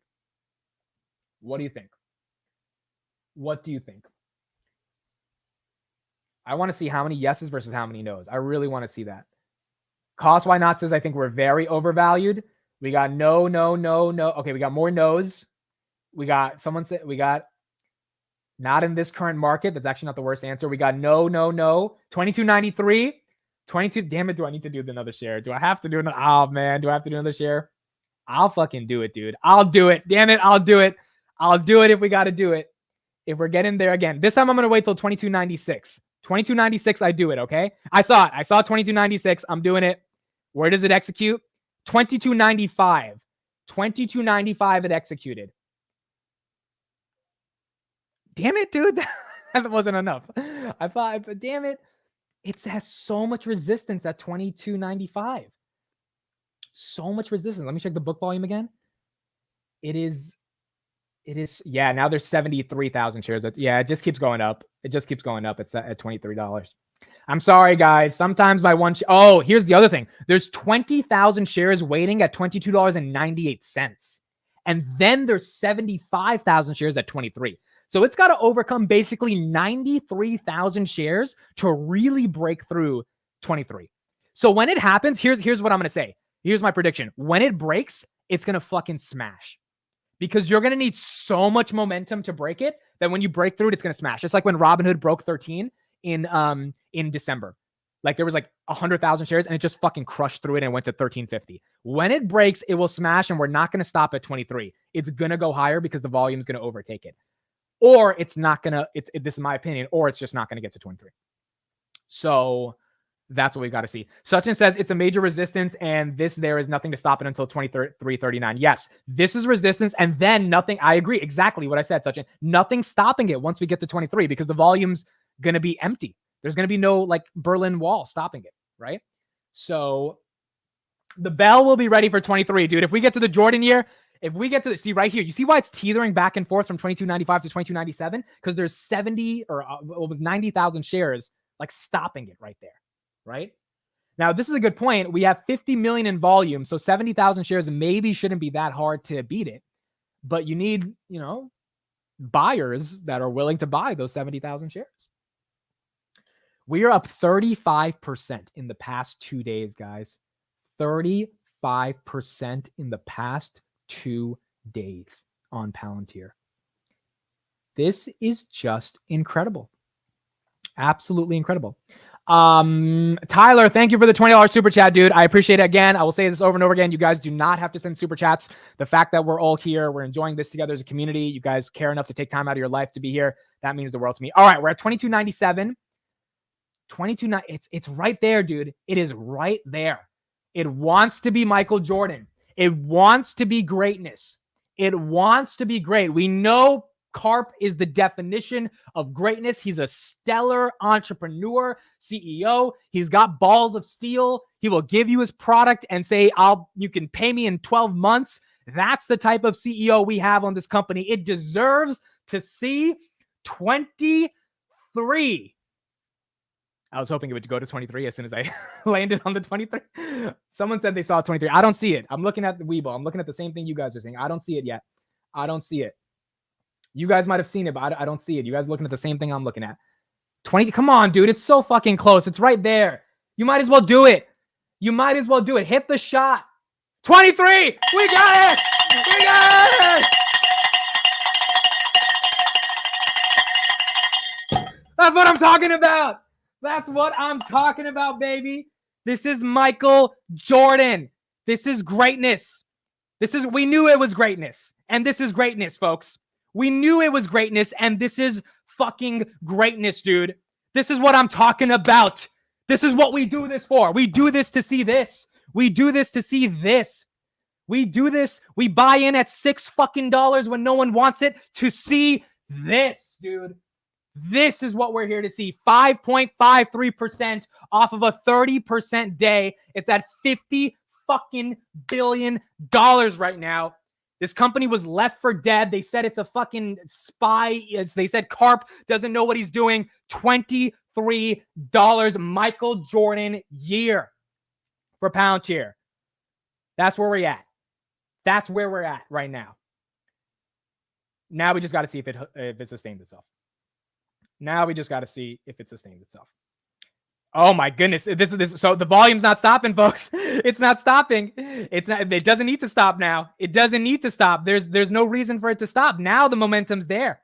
The secret's out. The secret's out. People know. People know what we've known for years. People know what we've known for freaking years at this point. The street's figuring it out. Tariq, thank you for the $2 super chat. The street has figured it out, dude. Let me check the book volume. Let me check the book. Let's check the book.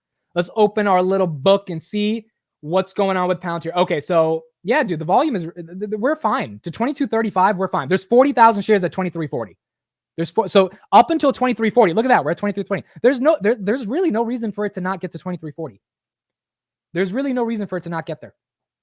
If you had covered calls at 23, this is why you have to be a little bit more conservative with your strikes on Palantir, because that fucker can just keep going. It can just keep going. It can keep going. 23.22. 23.22. There's no stopping it to 23.40, quite frankly. I think we should see 23.40. And then maybe we can take a breather. But right now, we hit the game winner in the fourth quarter. We got to get ready for the next game. 23.40 is the next game. 23.40 is the next game. And once we get past 23.40, we'll move on to Kobe. We'll move on to 24. We'll move on to Kobe. But we got to get to 23.40. We got to get to 23.40. All right. Are you guys entertained? Are you enjoying the show? Are you enjoying? Like, we're going to be here, baby. This is one of those days where we keep the stream going.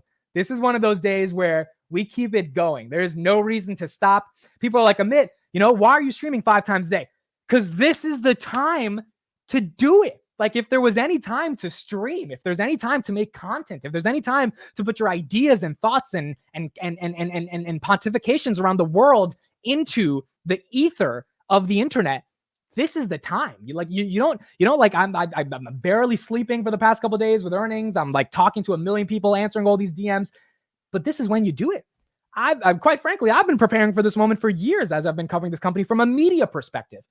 I mean, the media around the company to me is just as exciting as the gains on the stock. In fact, the media around the company is more exciting than the gains on the stock because I love media. I love content. I love creating.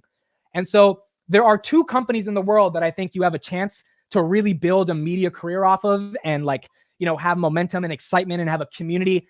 And that's Tesla and Palantir.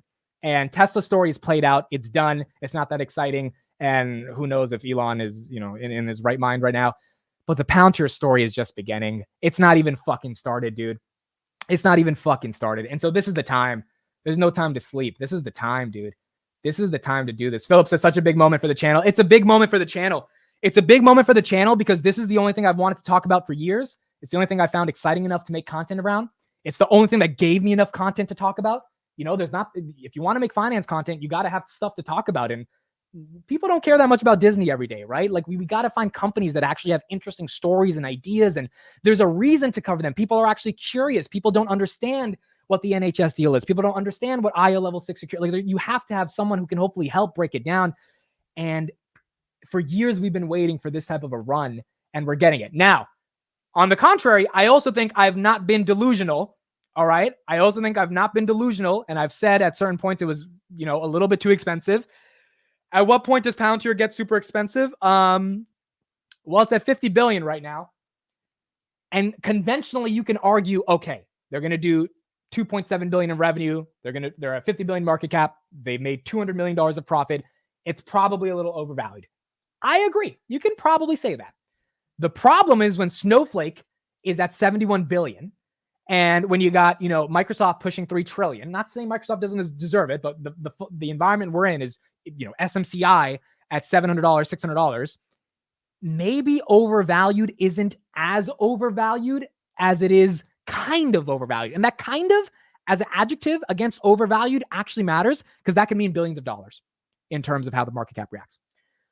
So we'll see. We'll see how it's going. Let's call Steve. Yes, it's a good idea. Let's call Steve. Let's see what he has to say. I don't know if he's working from yesterday. He was working from home. Let's see if he's working from home today and see what he has to say.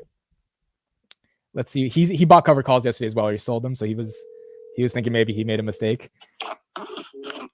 Steven Fiorillo. Do you hear me? I do. Are you working from home or are you at the office? Okay, can you talk for 5 minutes? 5 minutes, yes. Okay. Palantir stock is at $23.32 right now.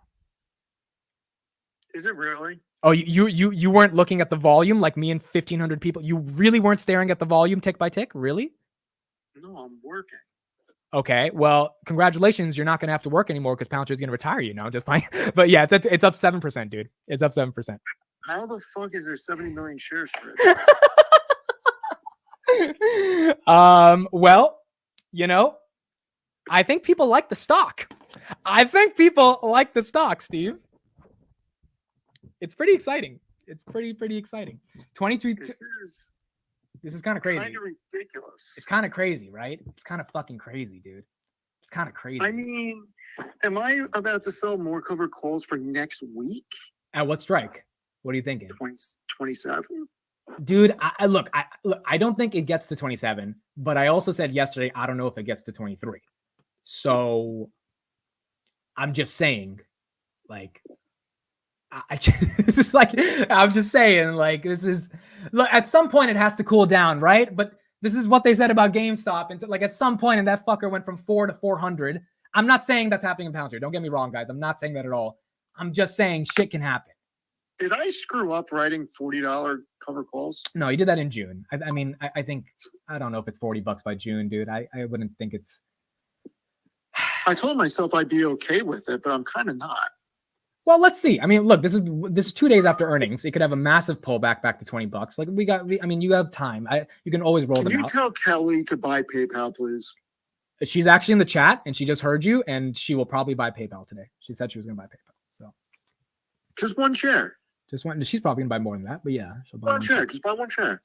She says hi, Steve. She just said in the chat. I saw her comment. She said hi, Steve. Hello.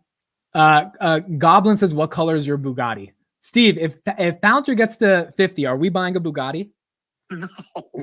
That would be kind of funny, right? If we buy, I would never buy, dude. I don't even think I'll ever buy a Tesla. Maybe, like, I like my Honda Civic, dude. It's cheap. I like using it. Daniel said admits talking to his dad. Yeah, pretty much, Steve. Okay, so it's at 23:06. Steve, your raw reaction. Do you think we get to 24 today? I wouldn't be surprised. It's slowing down a little bit. Volume, Steve, can you believe volume is 74 million shares? Okay. Yesterday was 420, and Vodafone was the highest number of volume of shares in February 2000 with 2.1 billion shares traded. Why is everybody blowing me up about Vodafone? I mean, it's like on Seeking Alpha, people are telling me to look into Vodafone. Wait, they're still a public company? Vodafone's public? I didn't even, they're European telecom company. Holy crap, they're public. I think they're public. Vodafone. Yeah, they're public. It's VOD. Oh, VOD. The stock is $8.20. Let's look at the full year chart. So they pumped to 103 in 2000, and they're at $8 now. Okay, so it's been a while. I don't think Palantir has that same trajectory. All right, we're selling off a little bit. Now we're falling below 23. But even if we end the day at 21, dude, even if we go back down to being up 0.01%, the fact that we didn't give away the 30% yesterday is incredible. I think people are realizing that this is a real story. And I don't know who people are listening to, but I think people are actually looking into this and getting past the black box narrative. And they're seeing that all the major companies in the world are using them. The major governments are using them. And the bear case is getting blown to smithereens. The bear case is like actually horrible, in my opinion. And you can only say valuation for a bear case, in my opinion. Like fundamentals on the company, I don't think you can make a massive bear case, dude. I really don't. It doesn't trade as expensive as Tesla. It's not as expensive, and it doesn't have a CEO that's fucking, tweeting about gay people all day and like trying to make conspiracy theories about trans people. Like it's, it has a CEO who's singularly focused on his mission and doing his thing. So we need to do something. I'm going to tweet Palantir later, and anybody who works there, you need to give me a list. The only thing that will make things better is if they get Jocko Willink to do the opening remarks to the next earnings call. Like we need Captain America to do the opening remarks. Dude, this is so exciting because now the street knows upgrades across the board. Karp was saying you got to be a rock star to get access to their conferences. Like, this is an elite fucking company building elite fucking software. Is it a little bit overvalued? Sure. But now, like, could you imagine, Steve? Could you imagine if CNBC and Bloomberg and the Wall Street Journal start using Palantir's name for clicks? Because although they use Tesla for clicks and it's like gets super annoying, whatever, it's a lot of media coverage. And while they're in their growth phase and they don't have a CEO who's, doing crazy shit, just like he talks crazy, but he's not actually doing crazy shit. The media coverage on Palantir eventually, outside of my YouTube channel, is going to be bigger than what it is right now, than the 1 or 2 videos we get after an earnings. It's going to be every week with Tesla, right? Especially if this thing really decides to pop. You have companies that break the rules and don't follow fundamentals. I mean, look, NVIDIA is an amazing company and they are doing great things, but I'm sorry, companies don't grow by $500 billion in a week. Like, that's not realistic. Dude, SMCI is at $700 right now, Steve. It's at $695. It's up 2% today. NVIDIA is at Amazon's market cap. It's like $100 billion away from Amazon's market cap. Like, I'm looking at the forward earnings estimates, and I mean, okay, our EPS guidance is up so much. Like, this keeps getting revised that the forward PE actually makes sense. Yeah. If NVIDIA doesn't back this up with guidance, this sheds $200 a share. $200 a share, dude. Think about it. They're trading at this level 33 times next year's earnings. That's not crazy by any stretch of the mind. This could go higher. But if the upward estimates are now $20.45 a share, is what the consensus analyst from 45 analysts is predicting. Right now, on a TTM basis without Q4, they've only generated $7.65 in EPS. So people are saying that this is going to 1.5x EPS next year. Yeah, that is not, I mean, and the growth's going to be good enough to probably somewhat So justify that, but I don't know if it's so definitely they going to need justify come it. out, like they need to come out with amazing guidance to keep this up, and they could. They very well could. I mean, 2024, they're guiding their consensus estimates $12.30. So that's like an 80% year-over-year increase. But then they go from 12.30 to 20.45. Like so much has been pulled forward because of the analyst upgrades on this, that if NVIDIA hits this company is going to go to 3 trillion. But if they miss, if they don't guide well enough, this is going to sell off hard. Steve, let me ask you this question. Let's say you have $15 average on Palantir, $16 average, whatever. It's at 23. It's up 35% in the past 2 days. Off earnings that were very good, but obviously not NVIDIA level earnings yet, but still like maybe the trajectory is NVIDIA level earnings. Here's the question. Should someone take profits right now? I mean, would like, do you think it's appropriate to sell some shares here? Or do you think the story is just running? I can't tell people what they should or shouldn't do with their own money. Okay. This is what I would say. Nobody ever got hurt taking a profit. And anybody who makes fun of or gets on anybody for taking a profit is wrong, because you know what? You don't know what the person's situation is. You know what their risk tolerance is. And quite frankly, you don't get hurt taking a profit. That means you made money. Like if you have to pay taxes, that means that you made money and it's a good day. Yeah. So, you know, regardless if you take a profit and it keeps going up, you still made money. Yeah. Real quick, guys, let me give you an update. My call options are now up a lot. We're up 50% on those. So we're up $1,000. We only threw 2,000 back in December. I asked you guys if I should sell them yesterday when I was up 300. You guys said no. And I said, I'm going to do whatever the chat says. And yeah, so those are not doing too bad right now. I guess we're just holding them till 2026. Fuck it. We're just going to hold them. Yeah, look, I mean, look, here's what I want to say. The bull inside of me wants to say that this can continue.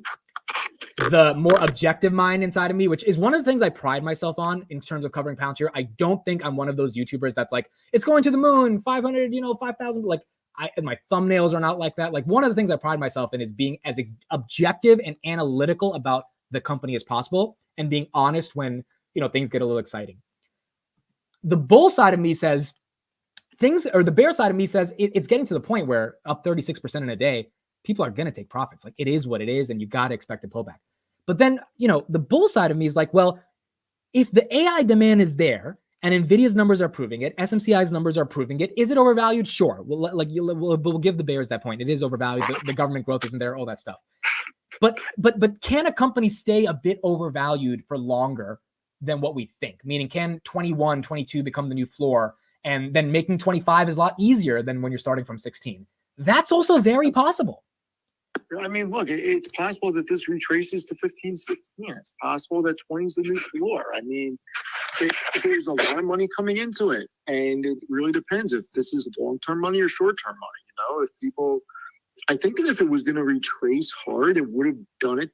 That's my thing, dude. If it was going to retrace, and look, I don't know. It could happen. It could happen in the next week. The inflation numbers are bad, whatever. But if it would have sold off like Meta took a breather, right? But it's not taking a breather yet. And that's my question. When does it take the breather? Or do they say, coach, I'm staying in, right? Do they say, nah, coach, I'm not sitting on the bench. This is the time to play. So I don't know. S&P's at 498, Steve. Holy crap. Yeah.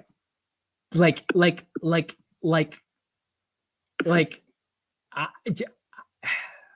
don't know, dude. And I said this to you the other day. A part of me feels like we are due for a huge correction because there's just too many people making money right now. And things are starting to feel easy. And whenever things start to feel easy, that's when something goes wrong. No, I agree 100%, dude. Tom Lee said 5,200. we are closer to Tom Lee's prediction than you know what I'm saying? Like, and now Tom Lee also says it's going to sell off in the first half of the year. So he thinks it's going to be 5,200 after a big correction. Dude. But the only way you get that correction is, what the fuck? The only way that you get that correction is if this rally, one, people really profit take, and two, if you get huge unemployment swings.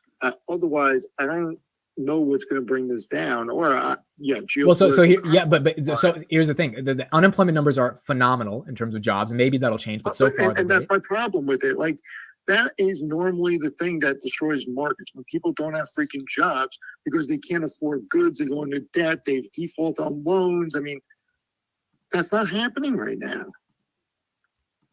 Yeah, it's not happening at all. I mean, it's like, dude, I don't know. I think I've learned a lot about valuations in the past year, and I think I've gotten better at understanding when things are getting a little expensive. But I don't know if this is one of those situations. Think about what I showed yesterday. There's tech companies that people love that are trading at 100 times free cash flow, like Snowflake. Now, granted, I don't believe Snowflake has reported Q4 yet, and that's going to change pretty soon. But at the same time, MongoDB trades at an astronomical number. Adobe, Intuit, these are the biggest enterprise software companies. They trade 40 times free cash flow. So Palantir, with its growth, maybe this isn't crazy. Guys, look at the left-hand side of my screen. These are all the SaaS companies that Steve's talking about. Mongo, Adobe, all of them are green. So this is not just Palantir today. All of these, there's 16 companies in the list. They're all fucking green. So it's not just Palantir having a run. So maybe the entire market is giving SaaS. Banks are having a horrible day today. So obviously MongoDB doesn't make sense, man. It just doesn't. Yeah, banks are getting hit today. It loses money, and their free cash flow is freaking $88 million in the past 12 months. The valuation for MongoDB makes 0 sense. Steve, let me ask you this question, because a lot of people were talking about this yesterday. There's a lot of chatter on the Twitter sphere. I want to get your take on this because I respect your take a lot. You own 2 companies that a lot of people care about, SoFi and Palantir. Yeah. I tweeted this last night because I got really tired of it, but the SoFi Palantir comparisons are starting to happen again. Give me your take. I'll let you talk for a couple of minutes. What do you feel about the comparison? Do you think it's fair? Do you think it's justified? And should we be comparing these 2 companies in terms of, how they operate? Look, the bottom line is, anybody who thinks that you can't compare 2 different companies in 2 different sectors doesn't understand economics or financials. Plain and simple. Every business is in the business of making money. And $1 profit is $1 profit, $1 revenue is $1 revenue. A 10% year-over-year growth rate is a 10% year-over-year growth rate. It doesn't matter if you're a SaaS company or you make widgets. So every company is comparable. It's just different areas of the market and different businesses have a better chance of accelerating quicker and have a bigger total addressable market. So anybody can compare 2 different companies. I just think that people get caught up in. Well, is it a good comparison? That's my question. Is it a good comparison? I'm getting there. Palantir's right place, right time. Right now, AI is hot, tech is hot. It's a tech company. SoFi is becoming a financial institution that has a tech side that's not being valued for. And I don't know if SoFi ever gets a tech multiple. I think it can get a hybrid multiple because of the tech platform. But for that to happen, I continuously say this. And this is where I differ from a lot of the SoFi people. They need to announce who they're working with, and they need to announce the RFPs when they win them, about who's using their platform. Otherwise, they're not going to get the hybrid multiple. Now, I think it's possible, and that's why I'm going heavy into it. But, I mean, I'm down on it. It's under my price per share. I think my price per share is down like $8.50 or something. So when people say banking has a $7 trillion TAM and AI maybe has a $2 trillion TAM, do you think that's a reasonable way to compare SoFi and Palantir, or that's a weird way to compare them? I mean, I don't know how you get those figures for what the total addressable markets are. I've never actually looked into it that heavy, so I can't give you like a real opinion on that. But I think they both have a lot of growth ahead of them. I think it's just, financials aren't the red hot thing. They never really have been. Like, think about it. You've had several major revolutions: internet, smartphone, cloud, and now AI. They're all in the tech sector. Yeah. So for SoFi to get like the explosive growth valuation that some of us think it can, it's got to be looked at as a finance tech company, not a finance company. And there's only one way to do that. They need to deliver on the tech platform, which they are, but I don't think it's going quick enough for some people. But once again, I'm in it for 5-10 years. So we'll see. Yeah. All right, Steve. Thanks for giving us some time. We'll talk to you later, and we'll see how this price action ends up playing out. I need to get back to it. I'll talk to you later. All right. Talk later. Bye. All right, bye. All right. We're at 2312. Let me take a look at the book volume and see what we've got going on here. Real quick, guys, if you could please make sure to follow on Twitter. That is the one thing I ask if you are here. If you're not on Twitter, if you care about Palantir, you should have a Twitter account. There's a thriving Palantir community. So please make sure to like the stream, subscribe to the channel if you care about Palantir, and follow on Twitter. The one thing I ask, Twitter is my main platform. I love building on Twitter. And so if you can, please make sure to follow on that platform. Okay, so Palantir's book volume, we have 15,000 shares waiting for us at 23.20, which is not a lot. And then we have 50,000 shares at 23.50. Really, again, there is no reason we can't pull up to 23.50, and then maybe it takes a real breather. But 23.50 is not that crazy. Darkstar followed this morning. Awesome. Thank you so much. 23.50. While we're looking at the price action, there was one mainstream video from Yahoo Finance that came about Palantir yesterday. Let's see what they had to say.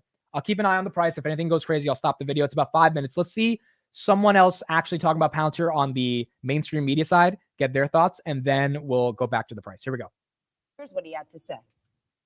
If you took the total number of people, total number of enterprises that are doing AI of any kind, including algebra, and said it would be probably less than the 300. We have 300 customers that are creating operational results using our AIP product. Operational meaning, define how you want. I'm defining as they'll pay $1 million or more for it. So it's real. And we're doing this at a scale and pace that is inconceivable for Palantir up until recently. All right, for more on the results and the commentary that we got from Alex Karp and team, we want to bring in Ahmed Khan. He's Morningstar's technology equity analyst. Ahmed, it's great to have you here. So certainly an impressive quarter, at least by the numbers for Palantir. When you take a look at some of the revenue growth that they did post, the fact that they have much stronger than expected results, strength obviously in the U.S. commercial side of the business, is this type of growth sustainable? So first of all, one thing I would say is that when it comes to the U.S. commercial, the strength in that specific segment is a very good sign for Palantir as we think about the long term. And the reason is that U.S. companies typically are early adopters of new technology. So if you have U.S. Commercial organizations picking up Palantir's AIP, that usually, with regard to other technology before, it means that the rest of the world's commercial organizations are going to pick it up as well if Palantir is able to execute well. So we think that certainly the groundwork that Palantir is laying down with its AIP and with its earlier platforms, Apollo, Foundry, Gotham, are going to bode well for the company in terms of the next, near term, medium term, and long term. How much pricing power do you think Palantir has for some of these services? You heard Alex Karp talking about operational definition of paying and having customers pay $1 million or more for their AI product. And so it is very real in the demand, but from here incrementally, how much pricing can they push through to some of those portfolio clients? For sure. And the thing is, one thing very, very important to understand when talking about AI and some of these big data science projects that companies undertake is that you have to think about the opportunity cost, right? And the opportunity cost is either you don't have that service that Palantir is providing, or you have to do it in-house, or you have to get another vendor to provide that service for you. Now, if you try to move that in-house, you have to look at, well, what is the labor cost of getting all those data scientists, building out those solutions, and how long will that take? And that's probably significantly high, especially in the current market for AI talent. And Palantir's competitors may not have solutions as bespoke. All right, not horrible analysis. I mean, basically he's saying, look, the demand from commercial is real because at the end of the day, if you are going to implement enterprise AI, you are going to need something like a Palantir, and it's either them or someone else. And if they're the best, well, there's a reason you should probably consider them at least. And so that's why he seems to be decently bullish on Palantir. It's still auctioning in the chat. Dude, this is crazy. 23.19 is crazy, guys. 6% in a day. I want to echo a statement that I made yesterday on the market close, which was that, by the way, the Palantir options I have, they're up 53%. We're up 1,100 on those right now. We're holding, baby. We're fucking holding. We're not gonna put any more sell side pressure on Palantir than there already is. There's already a shit ton of sell side pressure right now. We're gonna let those options ride. My measly $3,000 are not gonna try to make things worse. And it's trying to get to that 2350. We gotta let it get there. Making a percentage return on your money is very difficult. Very, very difficult, right? It's not easy. And so 2330, okay. Let's see if we can get to 2340. So what I want to say is the reason I'm bringing this up is we were up 30% yesterday, 6% today. It's not easy to be up 36% on anything. Like on any, I mean, people start a pizza stop, right? You'll put in, some money to start a pizzeria and all that stuff. Like, it's not easy to make 36% on top of your initial investment into a pizza store. Like, it's really hard to make a percentage return on any asset you invest in.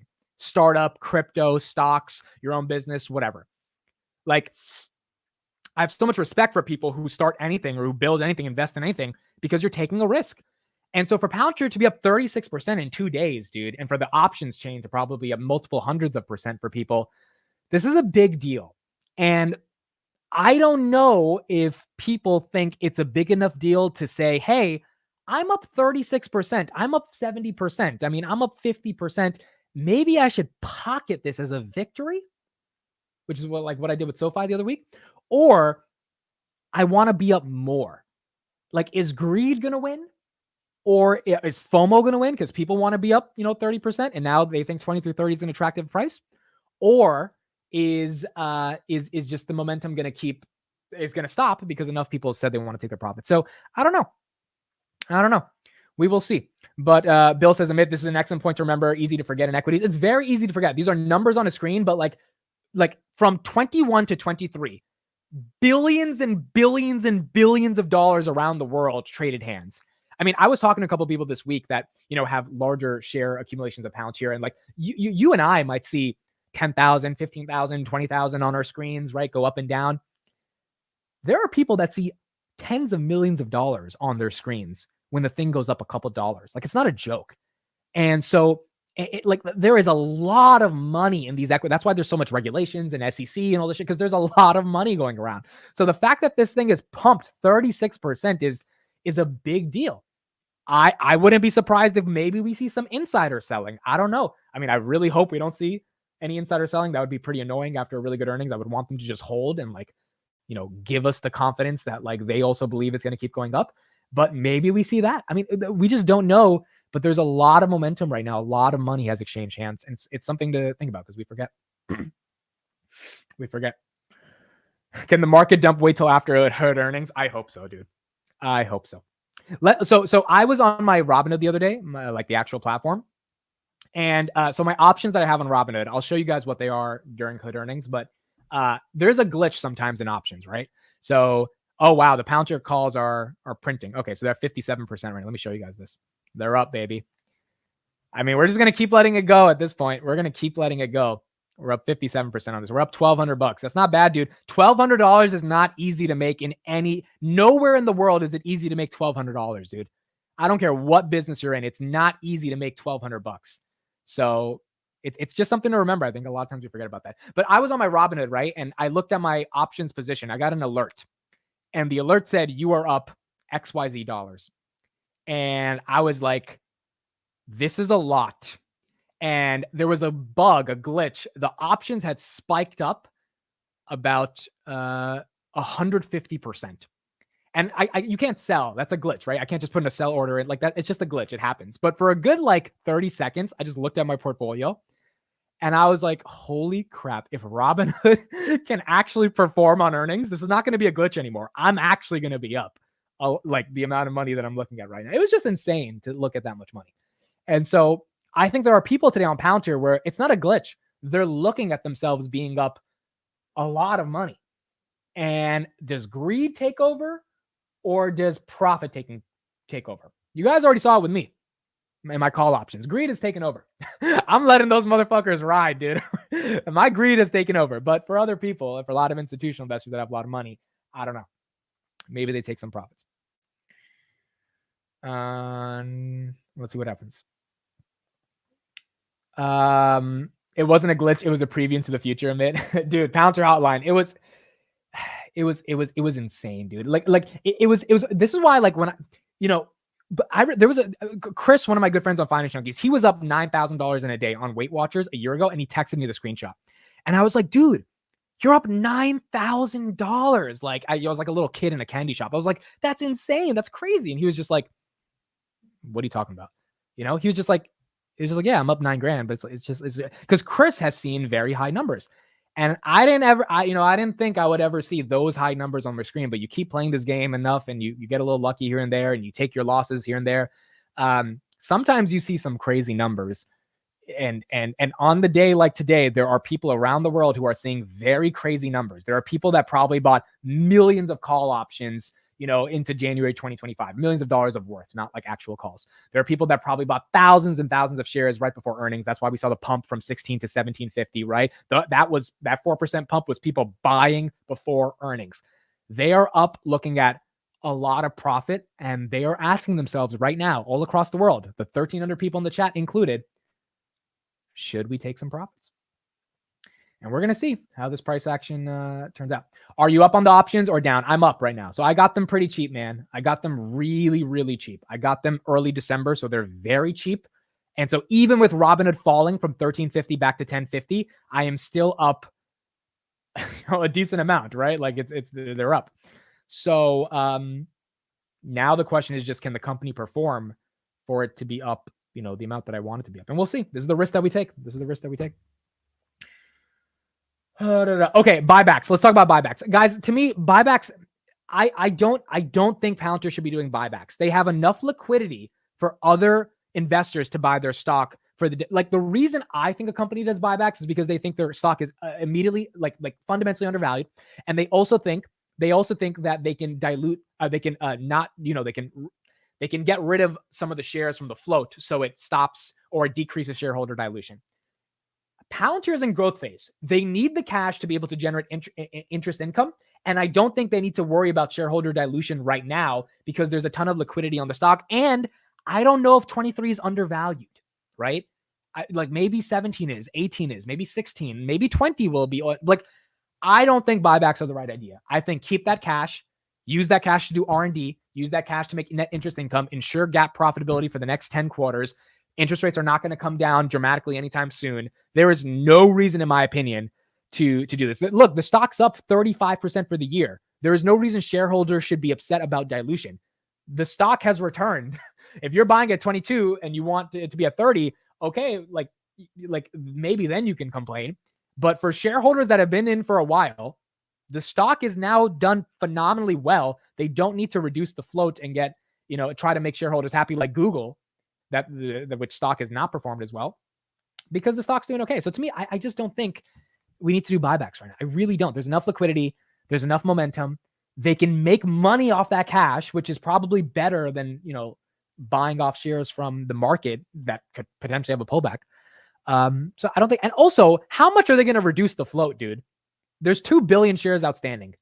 Like, you know what I'm saying? Like, they're not going to reduce the float in such a dramatic way when they only have $1 billion worth of, there's a $50 billion market cap. Let's say they spend all billion today. Okay. Like how big of a dent is that into the market? It's just not enough, I think, to justify it yet. Not yet. Inspire Rice says, okay, good point. I concede. I'm happy I got you to, because dude, the buyback point doesn't make sense to me at all. If you're a long-term investor, like it really doesn't make sense to me. So I'm happy you saw my point, because I think a lot of people are saying buybacks. I'm like, it's just not the time, not yet. Eventually they will, but not yet. Why do you say interest rates aren't coming down anytime soon? They're most likely coming down within 4 to 5 months, if not sooner. So let's say, Dave, they come down within 4 months. They're coming down 25 basis points.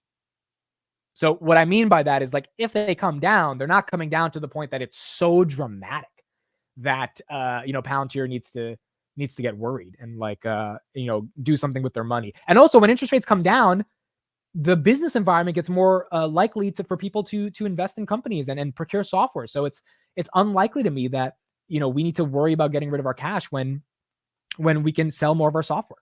There's no reason to buy back our shares, because if we can sell more software, the shares are going to go up. We're going to grow more. We don't need to buy back the stock. Like Google and Meta are buying back stock because they don't know what the hell to do with their money. Palantir is not a $3 trillion company. They know what to do with their money. Get profits. And right now they're barely profitable. We still have to remember that. They're doing well, but they need to make sure that doesn't change.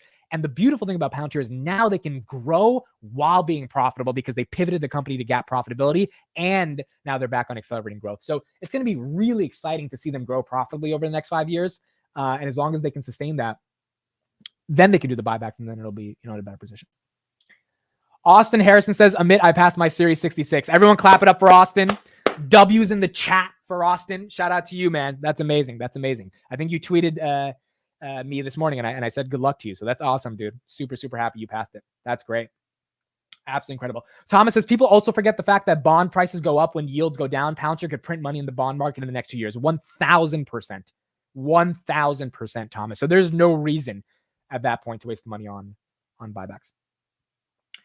Okay, so we're still at 23.11. We're kind of just stuck here. Now it's kind of like watching paint dry. It's like now we're kind of at the point where, let me look at the book volume and see what we've got going on. Yada yada yada yada yada yada yada. Where is Palantir? Where's Palantir? Okay, so 23.14. How many shares are waiting for us at 23.50? Look, it's 56,000 shares. It's not crazy, but what's happening now is maybe the volume is drying up and there's not that many buyers. Right now, volume's at 98.5 million. 98.5 million. Right now, the volume might just be drying up, and that's why we're seeing some lack of momentum. 100 million shares in an hour is pretty crazy, but it might be taking a little bit of a breather. So it's still up 5% on the day. That's not bad. Blake says, do you realistically think this could be the bottom on Tesla? Just bought 12 more shares. Tesla's at what? Tesla's definitely in the buy range. If you look at the technicals, I was looking at some charts this morning. Tesla's definitely in the buy range, just like given its previous history. The problem is if Elon, says some more crazy shit, maybe the stock, I don't know, dude, at this point. Look, Tesla's going to be one of the most amazing and interesting companies in the world. It's going to be worth a lot more than $590 billion, in my opinion. Betting on Tesla is stupid. Betting against Tesla is very stupid. Betting on Tesla is very smart. But in the short term, I don't know if we see 170, 160. I don't know if this is why I guess DCAing all the way to 150 is fine. It's just how bad does Elon, keep having the optics? Because right now, I agree with Dan Ives. It's selling off because of communication, not because of actual numbers. So I don't know. But if you're in it for the long term, I don't think it matters, dude. 150, 170, 180. There's no one beating Tesla. It's just at the end of the day, it's the best car company in the world, and it's much more better than a car company. And bots are a real thing. Bots are a real thing. So I think it'll be okay. Dustin, the software I'm using is Webull. It's free. Webull. It's Webull. It's free. They've asked me to do a sponsorship many times. I've said no, because I don't do sponsorships on the channel. I really don't, want to do advertisements or stuff like that. I'm just so grateful you guys are here. So it's Webull. It's free. It's actually a really good piece of software, dude. I'm not sponsored by them, but this is just phenomenal. I mean, the fact that we get to access this for free, it's like almost institutional level grade software. And it's fucking free. It's now obviously they make money off buying it. I don't buy and sell on Webull. I just like using Robinhood, but it's a good software. I would recommend it. Okay, Fubo. Let's look at some other stocks while we're looking at Palantir. So SoFi is down 2.66%. PayPal's slightly up. We'll have PayPal earnings at 3:45, guys. So I'll be there at 3:45, and we'll discuss that, and we'll keep it going. Amazon at 170, Nvidia at 693, SolarEdge at 75, Snowflake at 218, SMCI somehow is up $700, 2.3%. Enphase is up 118 or 119, 18%. I don't think that makes a lot of sense, but it is what it is. Spotify makes no sense. I don't know why people are buying these many billions of dollars of Spotify, but they are buying it. Spotify's market cap is almost similar to Palantir. Think about that. Spotify did $13 billion in revenue last year. They lost money on the bottom line, dude. They did not make a profit. It's insane. Why don't you use Robinhood for this? Robinhood is not this. I've used their stock screener, and that's a criticism of Robinhood I'll give. It's not as sophisticated as Webull in terms of the organization of it. It's very it's too friendly. It's too it doesn't feel like you're using like a real, so it kind of feels like a game more than it feels like I'm looking at different stocks here and there. So I never enjoyed it as much. I tried using it a while ago. It's just not, it's not, it didn't make me excited enough to like share the screen and like use it that way. So Webull is cool. Webull is good. Microsoft 411, AMD 171, CleanSpark 858, down about 1.5%. Let's look at some of these other plays. So FinTech is red on the day. SoFi's down, Robinhood's down. Coinbase at 117. Oh my. Coinbase is at 117. Coinbase is taking a hit. Where's MicroStrategy? They had earnings. MicroStrategy bought 90 Bitcoin last quarter, guys. They spent like another couple $100 million or something on it. Where's MicroStrategy? They're down 3%. Okay. All the Bitcoin stocks are down. Bitcoin's barely up. Yeah. So Bitcoin company's taking a breather. Mag 7 is all, wow. Look at Mag 7. Nvidia, Amazon, Google, Meta, Microsoft, Apple, all green. Even Tesla. It's a great day. That's why the S&P is up. Where's the Qs? The Qs are, wow. We have a new all-time high on the Qs. I didn't even see this, dude. I didn't even see this. New all-time high on the Qs. Wow. 432. It doesn't feel like a bubble, but it definitely feels like it's just a little quick. It's too fast, dude. It's like, it just feels like it's too fast. It's like the first time when you were with a girl and 2 minutes later, she's just like, it was just too fast. Like it feels like it's just too fast at this point, dude. 432 on the Qs. We were at fucking 400 to start the year. Oh, goodness, dude. Dylan, thank you for the super chat. $20. Here's to not taking a sponsorship. I know you don't want the money, but you give a ton of value and are constantly putting out high quality, long form content. Appreciate it. Dylan, thank you so much. Means the world. Yes, I don't want the money. I just want your guys' attention. I'm happy you guys are here. But yeah, $20 is a lot of fucking money, dude. That's a share of Palantir. So you just paid for one of my shares of Palantir. Thank you so much, Dylan. It means the absolute world to me. And thank you for being here and spending the morning with me. Did everyone get that joke? You guys got that joke? That was a good joke, right? That wasn't a bad joke. That was dude. My first time. That's a story for another day. But we'll talk about that, and we'll talk about that when Palantir gets to 30. We'll have that story. But 23, 25, up 6.3%. I don't want to end the stream because I feel like we're close, dude. I feel like we're close. I know it's teetering back and forth, but there's only 50,000 shares waiting at 23.50. And there's really not that much before then. So the problem with why it's not running up right now is because of the volume. Like the volume is not inching higher enough for this to keep hitting. Like we only traded 3 million shares in the past 5 minutes. I know I say only, but that's significantly lower than the rate of shares we've been trading for the past hour if you go by 5-minute intervals. So, I mean, technically, the volume is drying up a little bit, and you need buyers. You need liquidity. You need something to make things wet. You need the liquidity to get there. This is the other crazy thing I've learned about the stock market. And I know people say, oh, Amit finally figured out what the stock market looks like. But to sell something to the market, there has to be someone willing to buy it. And I think sometimes we forget that when you buy something, you're buying from someone else. And when you sell someone, you're not just selling it into thin air. Like, and quite frankly, like 2 years ago, I was just like, it felt like you're selling into the cloud. Like, oh, this is going into the iCloud or something. Like, no, you're selling it to someone who's willing to buy it, whether it's an institutional investor or whether it's a retail guy. So, it's one of those things where it's like you need liquidity. And Palantir has a lot of liquidity, but if the volume's drying up a little bit, there's not enough liquidity to get the buyers to get it to go higher. So we got to see. RSI 78. Yeah, so it's above 70 on the RSI, which usually signals that it is getting overbought. Above 70 means overbought. Below 30 means oversold. That is the one part of male astrology, aka technical analysis, that I understand. I'm learning though. I'm not smart enough to talk about Bollinger Bands or whatever the hell it is, or the Mickey D's, MacD, whatever.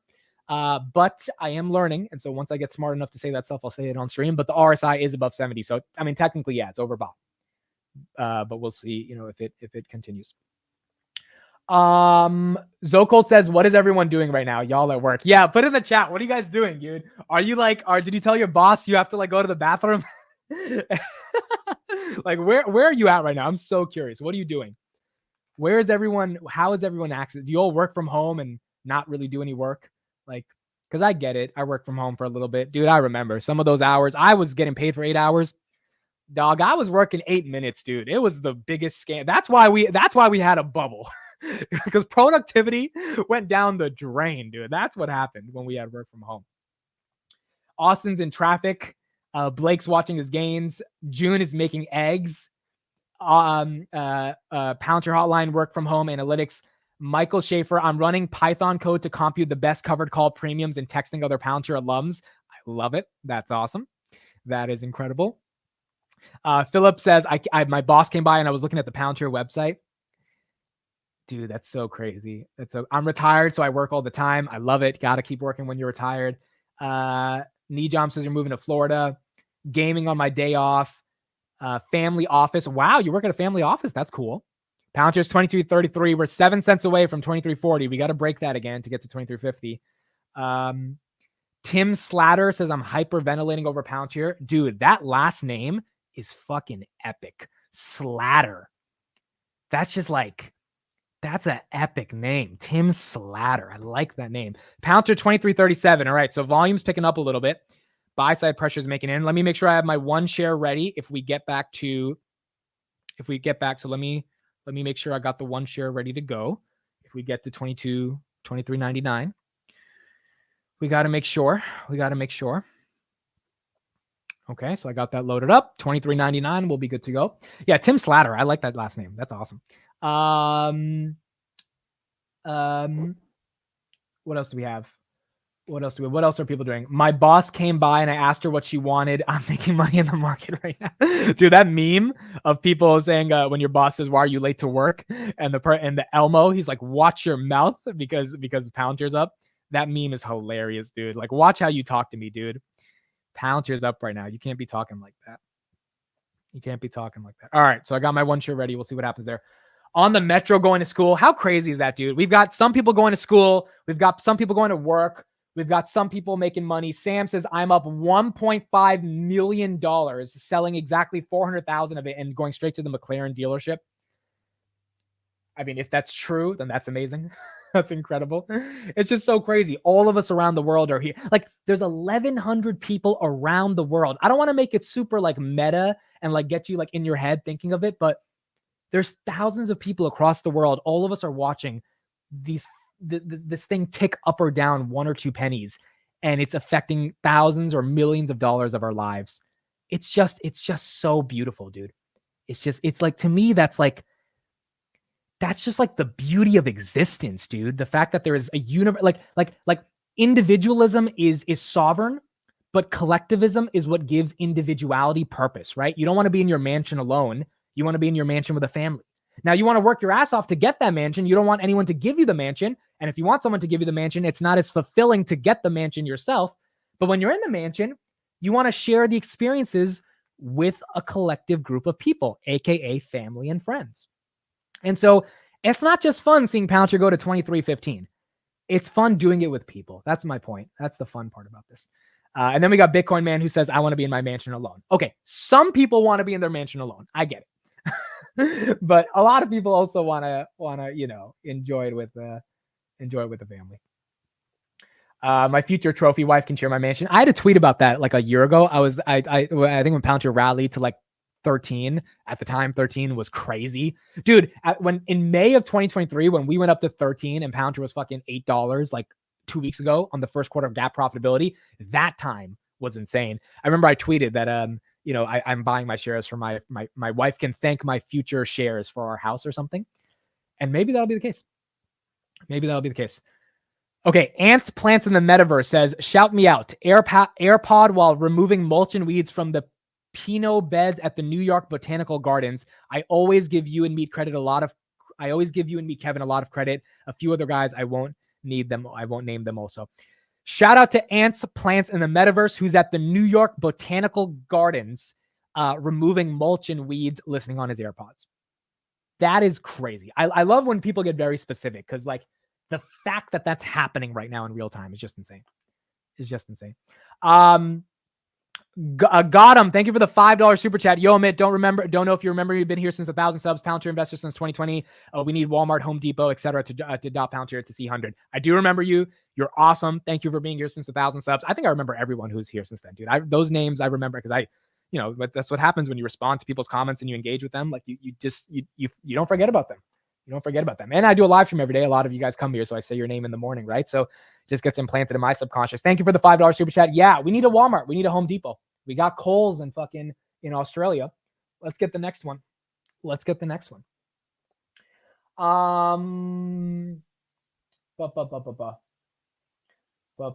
else do we got?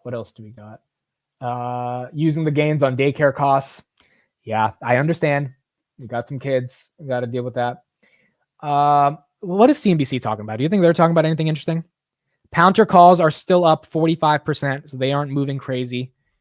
Let's see if there's anything on the CNBCs of the world. We do have PayPal earnings today. That's going to be a big one. We'll talk about that. We'll go through that. There's nothing that... Did Snapchat CEO come on? I don't think he came on.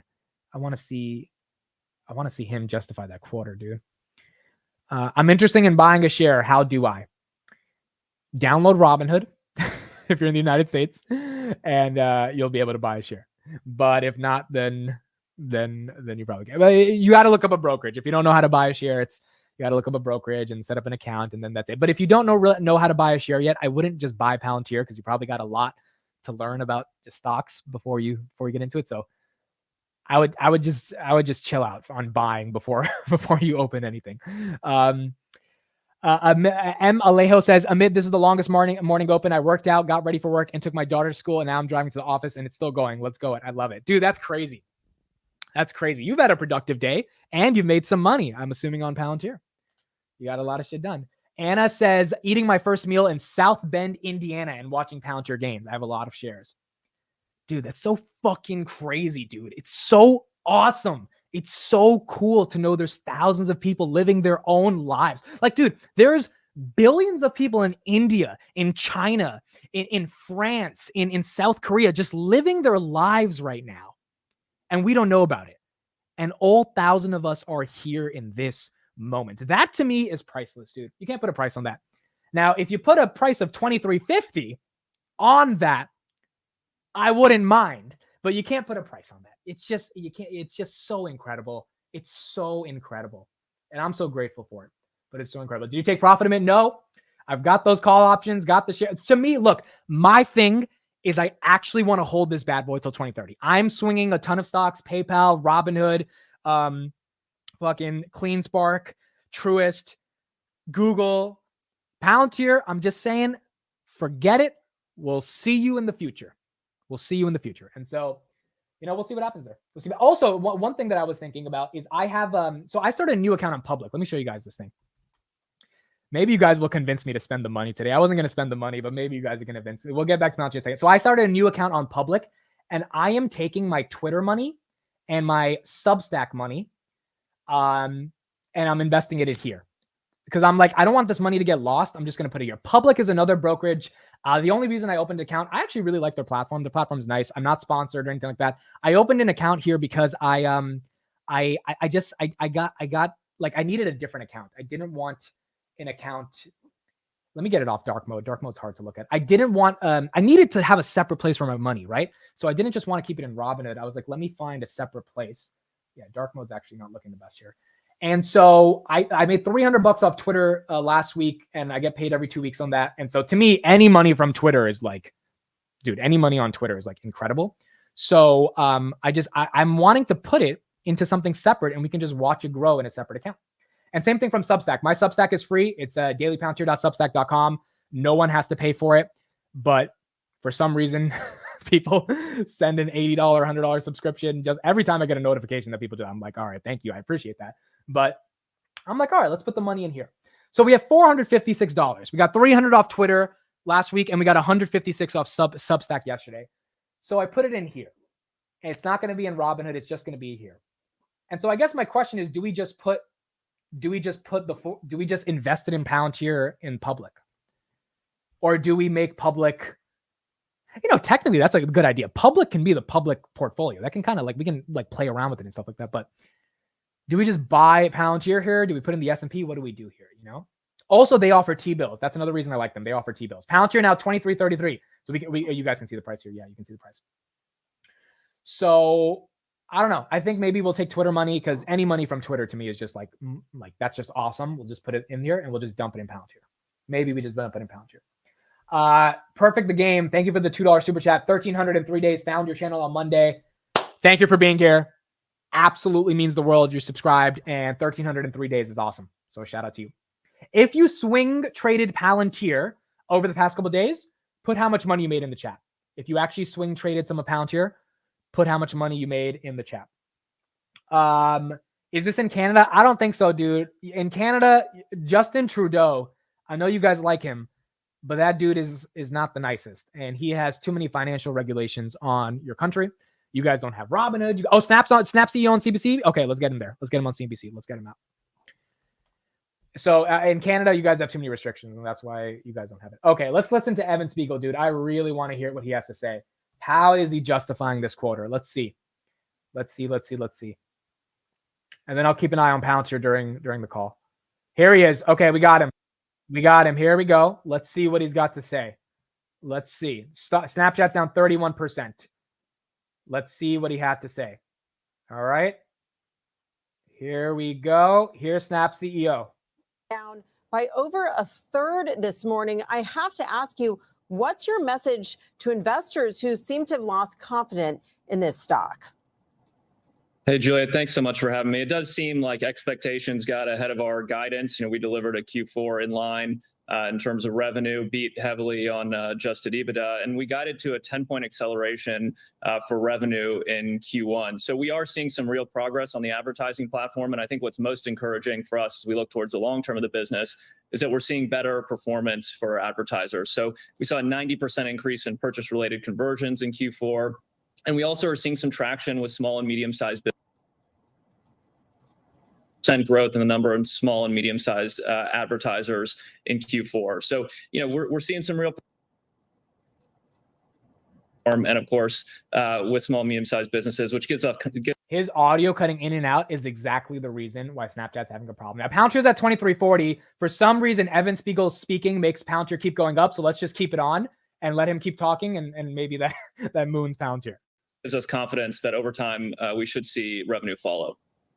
But you are seeing the stock now down to 34%. Revenue came in lighter than anticipated, but it really seems like the stock's decline is mostly because your outlook for the bottom line for a first quarter loss is so much worse than what analysts had anticipated. And this is even after reporting an earnings beat for the fourth quarter. So why is your outlook so much more negative than what the street was expecting? Well, we did factor in a one-time investment in a brand campaign that really shows how Snapchat is different than social media. Right now, we're seeing a lot of fatigue around social media. People are realizing that it's harmful. It feels like a popularity. And for your friends and family. First of all, it's insane on a day your stock's down 34%. You can't get the Zoom call right. Second of all, this is bullshit. This whole social media is toxic. This is bullshit, dude. This argument's been around for years. Look at Meta. They printed $40 billion. Social media is not toxic, bro. And even if it is, it makes some toxic money, and he's not making any of that money. So this excuse is absolute garbage, and I would not trust it for a second. to help bring people closer together. We have a moderated content platform, which of course is better for our community, but also for advertisers. That just means censored. Like, dude, come on, dude. This is not the best. In terms of brand safety. And so I think there's really an opportunity right now to show people how we're different. And so improving the advertising platform. Evan, we're having some issues with your feed. Evan, we're going to fix your feed and then get right back to you. So just as we get that feed fixed up here, Sarah and Carl, it really seems like there's a disconnect between the user growth and the progress that Snap is seeing and sort of adapting over to being a direct response platform, and the fact that their earnings, especially the guidance for earnings for the first quarter, is just really falling short of expectations. Expectations, and also the high bar set by Meta and Pinterest, even, whose stocks have been amazing to watch lately. And you know, it was all thought of that a rising tide would lift all boats, right? With the advertising market, with the social media players, and I think we're seeing today with Snap that that's not necessarily true. Yeah, not necessarily true. And I think it's really important to look at just sort of the overall revenue growth of Snap's growing its revenue by 5%, and Meta is growing its revenue by 25%. You know, Snap is a much smaller company. It's harder to grow at the pace of Meta off of a base that's so much larger, but Meta is still accelerating its revenue, whereas Snap has seen revenue either in a single-digit growth rate or flat to negative over the last several quarters. So very different stories in terms of revenue growth. I mean, one thing I want to put this in context with is this idea that several years ago, both Meta and Snap were struggling with the transition that the Apple App Store made it harder for them to target ads, especially brand advertising. And that's one reason we've really seen companies such as Snap double down on this direct response ad business. But the challenge here is that if they've managed that transition and they're over that hurdle, why are we not seeing revenue accelerate faster? You know, it's also about the unit economics, Julia. Loop points out, we just had them on, last year, revenue per DAU down 11, and cost per revenue per DAU up 8. That's very hard to sustain. Yeah, hard to sustain. And then you have this other question here. If you have daily active users, this is an ad-driven business, but at the same time, Snap is trying to build up a brand new subscription business. They just announced that they have 7 million subscribers to Snapchat Plus. That's the AI-driven subscription service. 7 million is 2 million added in the quarter. And they just announced their first revenue numbers for this for the first time, saying they have an annualized revenue run rate of about $250 million. Now, that annualized revenue run rate could mean any number of different things. So I would love to hear from Evan Spiegel how that actually is going to translate to revenue over this next year. Are they anticipating that the addressable market for Snapchat Plus is... All right, that's enough of Snapchat. The fact that his feed is not working, dude, insane. Absolutely insane. I mean, that's a dumpster fire. If you could, like, that's just, and the guys from LA, he thinks he's a cool kid. It's like, dude, it's just disgusting. It's a disgusting use of shareholder capital, burning returns, billions of dollars of prosperity destroyed in Snapchat. It's sad. It's really sad. And then you got Palantir trying to break resistance at 2350. So 2342, we're trying to get there. Let's see what we can do. Kelly says I bought 40 shares pre-earnings on PayPal. All right. So we got the Kelly buy. So she got Palantir at, what did she buy? Like 17, and then Palantir went up 35%. So if PayPal can go up 35%, dude, if the Kelly buy gets us 45 or 35% on PayPal, then we just need her to do Robinhood. And then we're going to have a good week, boys. We're going to have a good week. Let's see how this plays out. 2347. All right. Look at that. We're getting a little bit closer to 2350. How many shares are there still? So on the 2350, there's still 53,000 shares waiting, dude. There's the same 50,000 shares are waiting. So we need some. Does anyone in the chat have $1 million? Can you just buy those 50,000 shares? Like, I would appreciate it. I would, but like, you know, I don't have $1 million. I would though. Like, if I had $1 million to spend on Palantir at 2350 right now, I would fucking do it. Now I would have to have multiple millions so that million wouldn't matter, but I'd fucking do it. Fuck, just for the memes, that'd be fun. Derek says, thank you, Kelly. Dude, we need the Kelly magic on PayPal. We need the Kelly magic on PayPal. We had it work for Palantir. Dude, if PayPal goes up 30%, what would that be? 63 times 0.30. That would be $18. That would be an $81 stock. If it goes to 81 bucks, let me look at my options. How much would I make? How much would I make at $81? So let's do the stimulator on Robinhood. This time I said stimulator on purpose because I know you guys are going to call me out on that. So if PayPal goes to $81 today, see how cool this is? You can just type in a number and it stimulates it, dude. It's so fucking cool. 81. Basically, I would be up 3,800 today, which is not horrible. And if it gets to 125, which is my target by basically end of year, we're going to be able to make about 50 grand on PayPal. That's the play I'm making on PayPal. 125 end of year. Give me my $50,000, dude.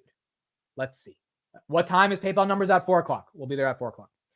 So if we can get 30% move on PayPal, that wouldn't be bad, dude.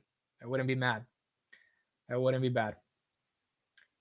So let's see.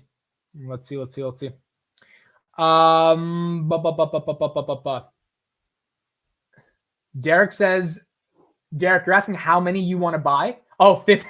Oh, Derek. Derek, don't do it, Derek. Don't fucking do it. So I said in the chat, if someone could just buy 50,000 shares of Palantir, that would really help right now. Derek actually has the fucking... Derek, don't fucking do it, dude. If you fucking do it, it's going to be ridiculous, dude. It's at 23.50. That's where the 50,000 shares are waiting at right there.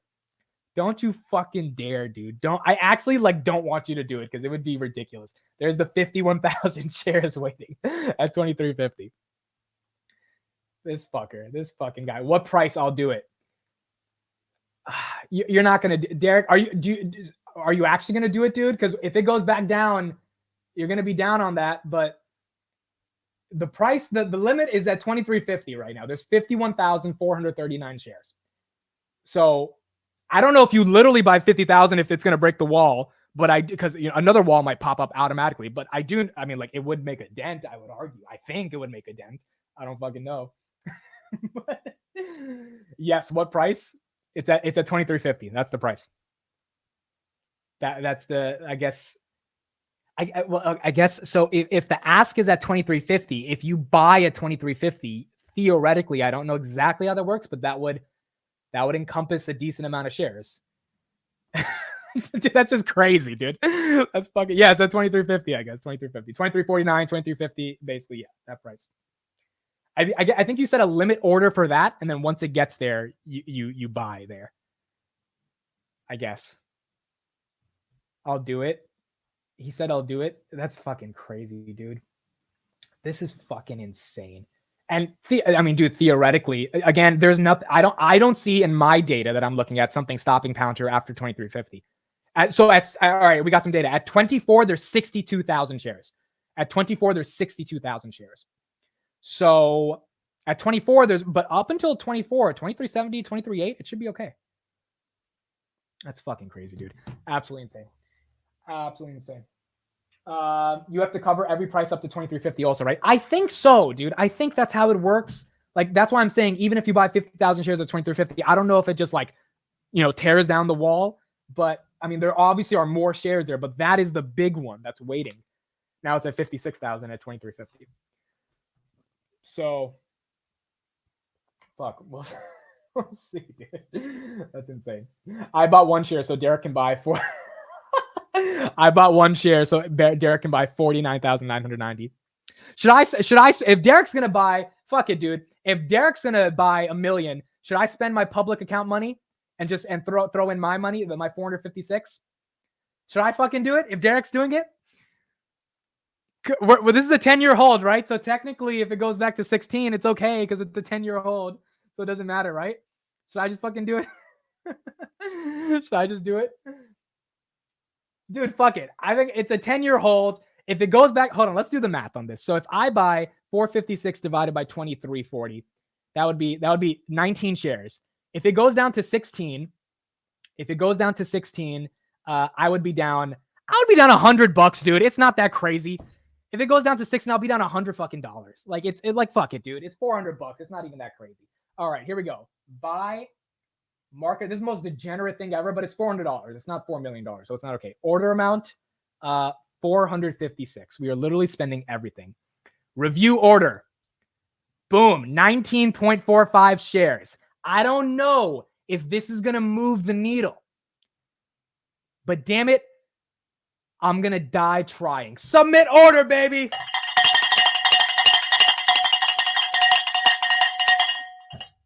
Did it fill? Did it fill? It filled. There we go. In 8 seconds. There we go. 19.54, 100% in. Don't fuck with me, dude. I'm 100% in. I am 100% in Palantir. All right? Don't fuck with me. 100% in. Now, if this shit goes to 25, and I'm actually up on this fucking 450 bucks, this is incredible. All right, I did my part. You can't tell me to do anything more, dude. I did my fucking part. I did my part. I did my shit. If it goes down to 16, which is what, a 35% decline, I'm down 100 bucks. Like, this is not even a question. I'm up. I mean, it's, and I'll just DCA. I'll easily be, oh my God, Derek, don't tell me you did it. Derek, don't tell me you fucking did it. Derek fucking did it. Oh my God, Derek did it. Derek just sent me a screen. Derek just spent $1.17 million and bought 50,000 shares at 23.41. Oh my fucking goodness, dude. You can show? Okay. Oh my God, dude. Oh my God. This is... Okay, before I show this, there's 1,100 people here. I just need to do this before I show this. When I said to follow Derek on Twitter, I was saying it because this is a guy you should follow. He hates when I do this, but he is one of the unknown gems of the investing universe. So if you care about investing, you should probably have this guy in your life, even if it's just a follow on Twitter. He doesn't tweet that much. Maybe he'll get more inspired to tweet, but he's someone you should have in your life. So there we go. That's this. The reason he's able to do this is because $1 million, it's, to me, it's a lot of money. To him, it might not, so, but Uncle Derek just fucking loaded on Palantir right now. The stock, let me pull up the Robinhood. We're at 23.47. Okay. So I think that 50,000 shares definitely made a dent. Maybe my 19 shares made a little bit more of a dent. I think my 19 shares was a nudge. Derek's was the push. But there you go. That's $1.1 million spent on 50,000 shares at 23.41. Right now we're at 23.44. So there it is. Okay, so let's go back to the stock. Derek is fucking insane, dude. Derek is crazy.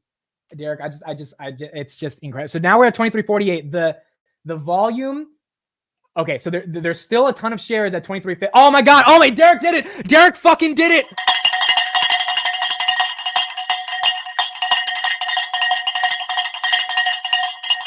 Derek fucking did it. We hit 23.50. We did 23.50, dude. Oh my freaking goodness, dude. Holy fucking shit. Oh my God. That was Derek, dude. That was Derek. Those 50,000 shares that just went through at 23.50, the wall is gone. There's no wall. Look at this shit. There's no wall. There is no wall. You see that? There's like 5,000 shares, 6,000 shares, 3,000. Now the wall, now it's like 23.50, 23.50. He fucking tore down the wall. The next biggest wall is 13,000 shares at 23.53. And look at that. We're at 23.53. That's about to be broken right now. Oh my God. Dude, I'm telling you guys, that was Derek. We were stuck for an hour at fucking 23.30. Now we're at 23.60. This is fucking stupid. This is crazy. Oh my God. Oh my goodness. That was Derek. I don't know. Those 50,000 shares, it probably took a couple of minutes to process those 50,000 shares, and then it pulled in. Holy fucking shit. I'm sorry for the language. I'm sorry. This is just a little crazy. The volume's coming in now. Yeah, we're at 124 million, 23.63. We're up 8%. Dude, we're up 45%. Sorry, no, 38% because we're up 30%. 38%. Oh my goodness. Oh my God, dude. 23.60. Okay, look, if the SEC is watching, the individual investors that made their individual decisions and they decided to, buy stocks. And so that's why we're seeing this shit go up. Dude, this is crazy. This is absolutely crazy. Absolutely crazy. Now the question is if it's going to crash. Okay. Now the question is if it's going to crash. 2360 right now. 2360. There we have 2360 right now. I bought one share, dude. I bought my 19 shares. I kept it going, and that was Derek. I think that was Derek. I mean, who else would that be? Steve just texted me. He sold some Palantir calls, $40 strike, 47 cents a share. So he got a premium of 47 cents a share, which is insane for the $40 strike in June. Oh my goodness, dude. This is insane. There's no wall left, guys. There's no wall. There's 11,000 shares at 2364. That's nothing. That's nothing. This is absolutely insane. That's like, I can't believe we saw that happen live. Derek, I just can't believe Derek did that. This is crazy. This is absolutely crazy. Well, this is fun. This is fun. I'm up on my public. Where are my call options, dude? Where are my fucking calls? Where's the calls on Palantir? How are those? Okay, those are still basically dead. Yeah, the IB crush is still killing them. I mean, oh, no, sorry. They're up now. Oh, they hit a high of 122. Now they're actually up. They're up 60%. Okay, so we're actually up on those finally. Yeah, we're up. Those are up 10% on the day. Those are up 10% on the day. Those are up 10% on the day. Went in another 2K, baby. Perfect game. $2 super chat. Oh my God. That's insane. Oh my God. All right. So I'm looking at the walls. 12,000 at 2365. 12,000 at 2369. The question becomes, when does the sell side pressure come in? Where does the sell side pressure come in from now? And I don't really know. Look, okay, so there's 69,000 shares, ironically, waiting at $24. There's 69,000 shares at $24. Derek, you're fucking insane, dude. You're fucking insane. Oh my God. 2350. Absolutely insane. There is no sell side at this level. Okay. So we got Tom in the chat. Tom, I'll send you the link on Twitter, and we'll get you here and get your thoughts on this as well. So we're gonna get Tom right now. I'm sending to you on Twitter, and here's the link. Here you go. Tom will break the next wall. Holy crap, dude. This is insane. Absolute insanity, dude. Absolute insanity right now on Palantir. 2360. Derek broke the fucking wall. He said, fuck this, we're going big. And it's happening. All right, so we'll wait for Tom.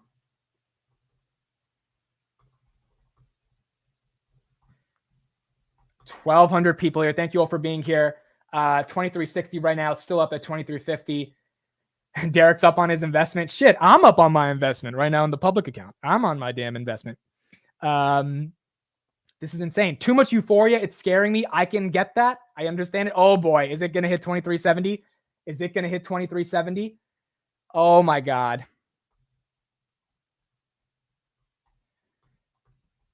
Oh man, that's intense. That's Derek. Wait, how much is Derek up now? So he bought it at 2341. He bought how many shares did he buy? He bought 50,000. So 50,000 times 2366 minus 50,000 times 2341. He's up 12 grand. Derek, you made $12,000 in like 2 minutes. So if you do sell and you got your 12 grand, I know you might not care about 12 grand, but 12 grand's a lot of money. All right, we got Tom here in the chat with the beautiful name Papa Palantir. What's up, man? How are you? Good morning. I'm going to tell you something very important right now. Okay, go ahead. I think there's more to come. I think this is not the end. I think this is just the start. Explain. I'll explain. It doesn't mean it can't go down massively in the next few days when people take profits. It might be very, very, very plausible.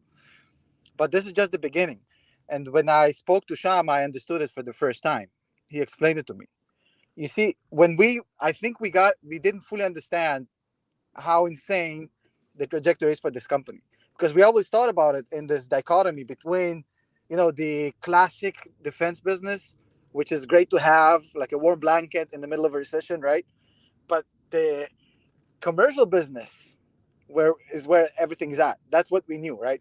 And then I spoke to Sham and I realized something. Hey, hold on a second. The commercial business is great, but the legacy commercial business, which is what right now is comprising most of the commercial profits, is not as good as the new commercial business, as the clients are coming through the AIP boot camps, through the pilots. This is a whole different enchilada, bro. Because these clients who are coming in through AIP are way more scalable. The margins are so much better. The total addressable market is so much bigger because it's now approachable. It's not just the Hyundais and the Panasonics. It's now everyone. It opens up such a massive market. And the crazy thing about it is like the reason there's so much demand to this, because it doesn't matter what is your AI platform, what is your LLM. It doesn't fucking matter. These guys can come in and they can use their sandbox and within a couple of days give you a custom tailored solution to optimize your AI platform, whatever it is you're running. So the whole growth of Palantir that's coming right now, it's coming from a commercial business on crack. What you're seeing right now is just the start, because you're seeing these crazy margins, right? You've done a wonderful stream, and I watched it as I was trying to strangle Grandpa. But I was watching the stream, and I wasn't believing the quality of the margins, because look at it, like not specifically gross margin. It's nice to see the 84%, but I don't think for software gross margin matters. Right. But when you look at the the divergence, when revenues slide up 20%, but then you have operating expenses pretty much flat, SG&A going down 15%, and you have net income fucking tripling in a year, and 50% free cash flow margin. That shows you that the scalability of this business is mind-fuckingly insane. And the thing is, people say, well, there's fabric and there's competition. Sure. But imagine you're getting in on the ground level of the cloud business. Sure, there's AWS and there's Azure and then the Azure, whatever the fuck you call it, right? And there's Google Cloud Services, right? But imagine like this is one of the four, and you're getting it early before anybody figures it out. So when I'm seeing 23 or 24 or 25 or 30 or 15, it doesn't fucking matter, because like I heard, you are my witness, Amit. We spoke about this years ago. When I heard Steven yesterday, I was watching the stream. I always watch the streams. I was watching Steven yesterday compared to Salesforce. How many times I told you Salesforce is the comparable when we were doing our podcast? Because it's a B2B software business. Exactly what he said. I love how he said it. So it's still 4 times smaller than Salesforce. So at the very least, if you're investing in Palantir today, whatever the price may be, your floor is 200 billion. And it's a $40 billion company right now, 50 billion, whatever it is. So, Tom, let me ask you this: how did the Sham thing happen? Did they reach out to you? Did you reach out to them? I mean, that was an incredible moment. I promised you a scoop. Remember, I said I'll give you a scoop. Yeah, give me a scoop. All right, go ahead. There's an Alex Karp interview with you. With me, yes. Oh, that's going to be incredible. And is that coming out soon, or is that? I can't talk too much about it, but it's 100% happening. I haven't filmed it. All right. You haven't filmed it yet. Okay. No, it's exciting, dude. That's exciting. So you guys heard it live on the chat. There's a Alex Karp interview coming out with a retail investor. How many CEOs of companies that worth a couple tens of billions of dollars speak to retail investors? None. Dude, Elon's the only one. Well, but Elon is in the same. That's why I put Alex Karp in that group. I said he's a top 5 CEO. It's Alex Karp. If we do one of those ESPN rankings, we do all-time greats, right? So it's Elon Musk, it's Jensen Huang, right? It's Alex Karp. That's the 3 that you have to put them up there. Then you put Anthony Noto is probably number 4. Anthony Noto is number 4. Satya Nadella, he's there. Yeah, so Nadella is 5 probably. Yeah, so that's your 5 right there. But he's definitely solid. He's probably 2 or 3. It's between him and Jensen because look, Jensen is working with more weapons. You know what I mean? Like when you get a coach that's working with a much smaller team, smaller budget, and he still performs, That's way more Right. impressive. Jensen is working with the machine. It'll definitely in person, right? Not Zoom or anything. Or it'll be in No. person? I don't do any more Zoom podcasts unless it's with you. It's gonna be in person, and I was promised we're gonna go skiing also. Wow. So it's gonna be outdoors. That's gonna be fun. Fucking But skiing. I can tell you something else. After speaking with Sham, we spoke. You saw the conversation. I was never more bullish leaving that room than I was in my life about Palantir. Right. Sometimes you meet your heroes and you kind of like, I don't know. It's kind of disappointing. And then I met this guy and he was everything I thought and some, because he was way more impressive than I Right. expected. And I already thought like the world of him. But bro, he blew me away. If you heard the way he explained the whole origin story of Palantir, that Airbus, the way it happened, it's so much crazier than even I thought. And I talked to you about this Airbus thing. I was obsessing about it. Apparently, it's even more impressive. And that's the legacy business. Yeah. The actual business Airbus right now was 5 years ago. Yeah. Now the AIP stuff. Look, people are. I want to tell you something else. It's important, and you can ask Steven about it or anybody. Look, people are like saying to me, "Well, Tom, if there's like 600 boot camps or 500 pilots, where's the money?" You guys don't understand how sales cycles work in software, especially in corporate software. Like it takes time to onboard the client to start billing. These things take 6 to 12 months. So what they're onboarding now, you'll see probably in Q4 at the earliest. But at Q4, when you see it, the stock price is going to be way more expensive, and you're going to be paying for less risk. Right. The whole idea of investing is buying it before the majority sees it, before it becomes an NVIDIA. Like buying Palantir after its NVIDIA moment or Tesla moment is sure you're going to still make money, but if you want to make life-changing money like Dave Lee did, like Stephen Mark Ryan did, right? Like all the OGs from the Tesla community did, Farzad, right? You want to be the one that takes the darts. And we took a lot of shots about Palantir over the years. Not always we agreed, right? But we took a lot of shots, a lot of unpleasant things. Yeah. But did it matter? No, we just kept on buying, and now they can all suck it. I don't care. All right, man, that's a hell of a scoop. You guys heard it here first. There will be a Alex Karp retail investor interview coming out with Tom, and that's going to be a fucking interview that breaks the internet. That'll be fun. That's awesome. I guarantee you, it's not going to be a CNBC style Andrew Ross Sorkin interview. It's not. Yeah. I'm going to be swearing. It's going to be real. I'm going to be asking him all the questions that nobody else asked him. It's going to be absolutely insane. By the way, the Sham interview, we had a technical problem. Tom, can you make the mic? I think you're a little muffled on the mic. Can you hear me now? Yeah, there you go. You're good. Yeah, there you go. So when we were doing the Sham interview, so we had a whole filming crew, like 3 cameras, and everything. It was professionally done. So the microphone that I had set up for him was too short, so it wouldn't work. So he spent the entire interview holding the microphone on top of a garbage can, which he held between his legs the entire interview. And when the interview ended, I was like, "That's the real Palantir way. You guys don't complain, right? You just do whatever." Yeah. It's a C-level executive. The man is a fucking millionaire, and he's like, "Fuck it, I'll just hold the trash can for an hour." That's the way Palantir works, bro. It's beautiful. Right. No, that's the way. And the boot camp thing, I think everything they're doing is just so incredible right now. By the way, I'm going to make you laugh. You know, our mutual friend who makes all these hate videos about Palantir and all the grifters, etc. I'm not going to say his name, right? But he made a video saying he was sorry and he apologizes about Palantir. He fucked up, and he apologized to everybody, including Amit, mostly Amit, but he apologized to everybody except Tom Nash. Wait, he literally said, "I'm apologizing." He literally said it. He apologizes to everybody except Tom Nash. That's actually hilarious. You have to see it. It's brilliant. I apologize to everybody except Tom Nash. Anyways, I'm out. Thank you so much for having me, man. on. Thank you for the time. We're looking forward to that interview. We love it. Thank you, man. Let's go. Bye. Okay, so Palantir 2362. So let me. Derek just said in the chat he had a larger position that he sold last night. Okay, so the reason Derek bought these 50,000 shares right now is because he did get. He's saying right now in the chat, I had a massive position I sold. So those 50,000 shares are not really a massive position from him. Here's the question to you, Derek. Let's see what your answer to this is.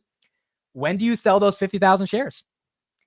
Like, is this a YOLO, you know, you're going to ride it down to 16 if it could get back there? Or are you going to let this ride? I'm very curious. If you're up 30,000 in 20 minutes, do you take the money? You're already up like 12,000, right? I'm curious, how would you think about it? Because no one would blame you for selling. I mean, no one would blame you, right? I mean, it is what it is. So I'm curious, do you just ride this out to 24 now, or how do you think about this? This is incredible, guys. We are at what? How long has the stream been?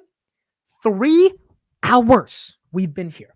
3 fucking hours. We've done this shit. In the time that we've started the stream, we've had a stock go up 8% now, after being up 30%, 7.9%. And we had a whale come live on the stream. By the way, I tagged him on Twitter, if you guys saw my tweet. And he bought 50,000 shares live and tore down the wall. Like, this is insane. There are Palantir investors across the world that were waiting for that fucking 2350 wall to be torn down. And Derek on our stream did it, dude. That is just insane. Millions of people across the world were waiting for that wall. And this guy comes in. Again, I'm going to put his Twitter in the chat. I tagged him on my post, and he teared it down. It's incredible. Derek, what did he say? What did he say? He said, my accounts are up and down 7 figures daily. Okay, so basically you're saying you don't care. That's basically what he said. Basically, he said, those 50,000 shares, I don't really give a fuck. I'm just going to buy it. And if it goes down, you know, a measly 100 grand, and I'm down 6 figures, I don't give a shit because I'm down 7 figures or I'm up at 7 figures every day. That's his answer. Okay, so I think Derek says he's going to hold. Derek says he's going to hold, guys. Derek said he's going to hold. Oh, my gosh. This is insane. This is absolutely insane. Wild stuff. All right. Look, I mean, let me check the volume now at 23. There are 20,000 shares at 2370, 26,000 shares at 2375, 23,000 shares at 2380. And there's 70,000 shares at 24. There's really not a lot of, there's not a lot waiting. I don't think there's a lot waiting, dude. I don't know. I don't think there's a lot waiting. 2362. What's the volume right now? 136 million. Market cap 51 billion. Is this trading view? No, this is Webull. Webull. Who the hell even pays attention to walls? Half of them are fake. Dude, maybe half of them are. But the one I saw today with my own eyes of 50,000 shares that got torn in 2 minutes after Derek bought, that shit's fucking real, dude. That was there's no way like that had to be real. My Palantir options are up now. I am up 1,200 on the options, and on the public account, I'm up like $30. Also, I think my 19 shares played a role, you know, on the public account. It's not horrible, but I mean, what price do you think Hood could reach on earnings? I think 14 is my target. I think that would be up almost 30%. I think they're going to crush, dude. And if I'm wrong, then I'm going to handle it like a man. And I'm going to admit I was wrong, even though I don't think the thesis will be wrong. Maybe just the short-term momentum is wrong. But I don't think I'm going to be wrong. I think I'm going to be right on that. Again, do your own due diligence on Robinhood. I've studied it for like 5 months now. That's why I'm confident. If you don't understand it, don't buy it. You really need to understand that company. There's a lot of parts to the thesis, but I'm confident, and I think it can do well. So we'll see. Nate has a good point in the chat. Remember, OpenAI is worth 100 billion, doing 2 billion in revenue. That's actually a good point, dude. Palantir is worth at this point 50 billion. They're going to do 2.7 billion in revenue. OpenAI is barely doing 2 billion, like 1.9 billion in revenue, and they're worth 100 billion on the private markets. So, I mean, yeah, obviously, you know, you could see the momentum swing in the positive direction. P-Sesh, thank you for the $5 super chat. Amit, advice for someone who made a bad Palantir trade. I got out at 21 and I want back in. I don't really know if it's a bad trade. I mean, you got out at 21. That's great. Now, if the thing runs to 30, yeah, maybe not the best. But if it, you know, capitulates in 2021, maybe you'll get a chance. Like, I wouldn't think of it like that. Just because it's up today doesn't mean you necessarily made a horrible trade. You know, and now if you sold your whole position, you know, maybe that was not the best move. Maybe you sold less than that. But I mean, now if you want back in, P-Sesh, I mean, using you as an example, this is what happens in these market runs. When people sell out and they take their profits and then the thing keeps running, they want back in. And this is the reason I never really got back into Tesla. I sold out like pre-split back in 2019. And then the thing kept running and running and running. And I was like, all right, I'm not going to get back until there's a pullback. And then there was never a pullback. So, I mean, now there's been a decent pullback, but even now, my average would have been like $30 if I just kept my shares versus 170. Like I got in very early on Tesla before the whole thing happened, but I sold. Now I didn't get, hundreds of thousands of dollars in. I was in college, but I still would have had some shares that would have done really well. And so I just didn't hold it. I didn't understand it. With Palantir, I don't want to make that mistake. I just want to let it run because I think it is. I mean, there's 1,200 people here right now caring about one stock. I think it is a company that can do what Tesla did, maybe not even in returns on the stock, but definitely in terms of momentum. And then the eventual byproduct of that momentum is that the stock follows. So if I wouldn't feel too bad, but I would slowly DCA back in if you feel that, if you feel that's at. Now, Derek says, I would not buy people. I would wait for a big pullback. I also agree with that. Derek can afford to be down 50% on his 1 million. Okay. Derek can afford that. We can all tell, given he just bought 50,000 shares, he can afford that. Some people buying at 23.60, you cannot afford if that sucker goes back down to 17, especially if you buy a lot. As he says, I only did this as a joke. So please, please, please remember to take that seriously. It's all fun and games, but it's all fun and games when you're rich. And Derek's rich. So Derek, I just noticed your last name is Wall. So there was no doubt in my mind, now that I think about it, you were going to tear down that fucking wall. So, but it's a joke, right? It's a meme. If you actually have not $1 million to just fuck around with, like that's the level I want to get. I want to grow up and have $1 million to fuck around with, dude. I want to get so fucking filthy rich like that. That is what I want one day. But if you don't have that money to fuck around with, yeah, I would not be buying right now, dude. There could be a pretty hefty pullback. 40% in 2 days is usually not normal. So we'll see. We'll see what happens. PayPal. You want to talk about PayPal a little bit? Palantir's kind of stuck at 23.62. Derek says it's going to pull back to 19. All right. We'll see what happens. And if it pulls back to 19, the crazy thing is that if it does pull back to 19, there's going to be so many buyers that are like, oh, well, it was just at 23. Let me buy it at 19. This is what happens, dude. This is what happens. Now the floor becomes the ceiling. I don't know if that made any sense, but like you get my point, right? Like things just go up and up and up. So we will see. Okay, PayPal. Let's talk a little bit about PayPal. So where's PayPal at right now? Palantir is at 23.70 or 23.67, trying to get to 23.70. Again, there's I think 20,000 shares at 23.70. So we'll see if it gets there. PayPal, 63.48, down about 0.38%. Look, I talked about this yesterday on the market close. I think that ultimately, if they show the transaction margins are higher, PayPal is going to go up. If they don't show the transaction margins are higher, PayPal is going to shit the bed. And I think they will show that the transaction margins are higher. I just think they are. And if that's the case, I think revenue, they're going to beat the estimates by like 9. Let me pull up the estimates real quick. The estimates on PayPal, let me pull this up. It's like 9 billion. And I think they're going to beat that. It's like 9% year-over-year growth. Let me pull that up right now. Okay. So revenue is, wow. Expectations are actually lower. Revenue is 7.78 billion. That's what the street is expecting. PayPal will do live at 345. 7.87 billion, up 6% year over year. EPS 1.36, up 45%. So the street is expecting 45% growth in earnings per share, 6% growth in revenue, and 428 million active users. If they can get the margins to go up from 45.4 to 45.9, let's say revenue comes in at 8.2 billion, maybe 7.99 billion, and EPS will probably come in line. EPS might be up because they've done a shit ton of buybacks, so that might get it up as well. They could have a triple beat. And if total active users comes in at 429 million, they might have a triple beat. So if that's the case, I don't know if the street's going to disrespect them anymore if that happens. But we'll see. Palantir now kind of stuck, 23.62, up 8% on the day. And it's chilling there. Snapchat is down 35%. They fell another 5% after Evan Spiegel's Zoom interview wouldn't work.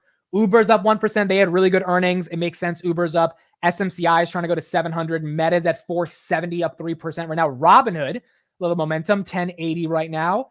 Nvidia 690, Amazon 170. Snowflake's breaking out, set at 218. Snowflake's breaking out 2370. We hit it. We hit it. Oh, there we go. Look at that. 2369. Okay, so now how many shares are at 2370? Let me tell you guys right now. How many shares? There's no shares, dude. There's 4,000. It's gonna break 2370. It should easily break 20. There's like zero. There's 35,000 at 2375. But 2370, there's nothing. This should break through as well. This should break.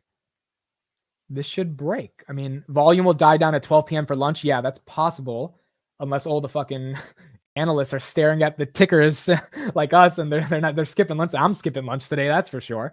So 35,000, 2375.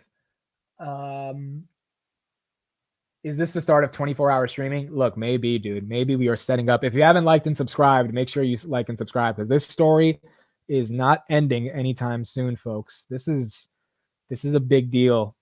This is a story that's not stopping. 2364, dude. It feels close. It feels close.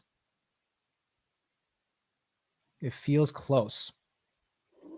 It feels close. Let's see. 2362.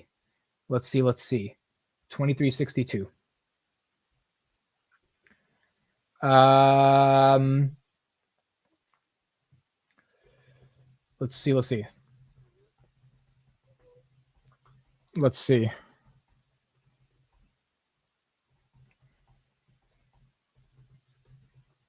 One sec. Okay, 2365. How are there only 12 likes on the stream? Yeah, if there's only 12 likes, we got to get more likes. It's YouTube. It probably didn't refresh. Okay, let me see if I can get. Let's go back to CNBC. Let's see what they're talking about and get some more coverage. I'm also want to see if there's any Bloomberg coverage on this right now. Joe is up 340% on his option returns. That's incredible. That's amazing. 2363. Here, let me pull this up right now. Let's change this. Let's also get some macro news on YouTube, on CNBC, and then we'll go back to Palantir. Obviously markets right now 491 on the S&P, or 497, so we're getting close to that 5,000 level. Let's see where we can take this. Let me pull this up. I wanted to pull up this clip.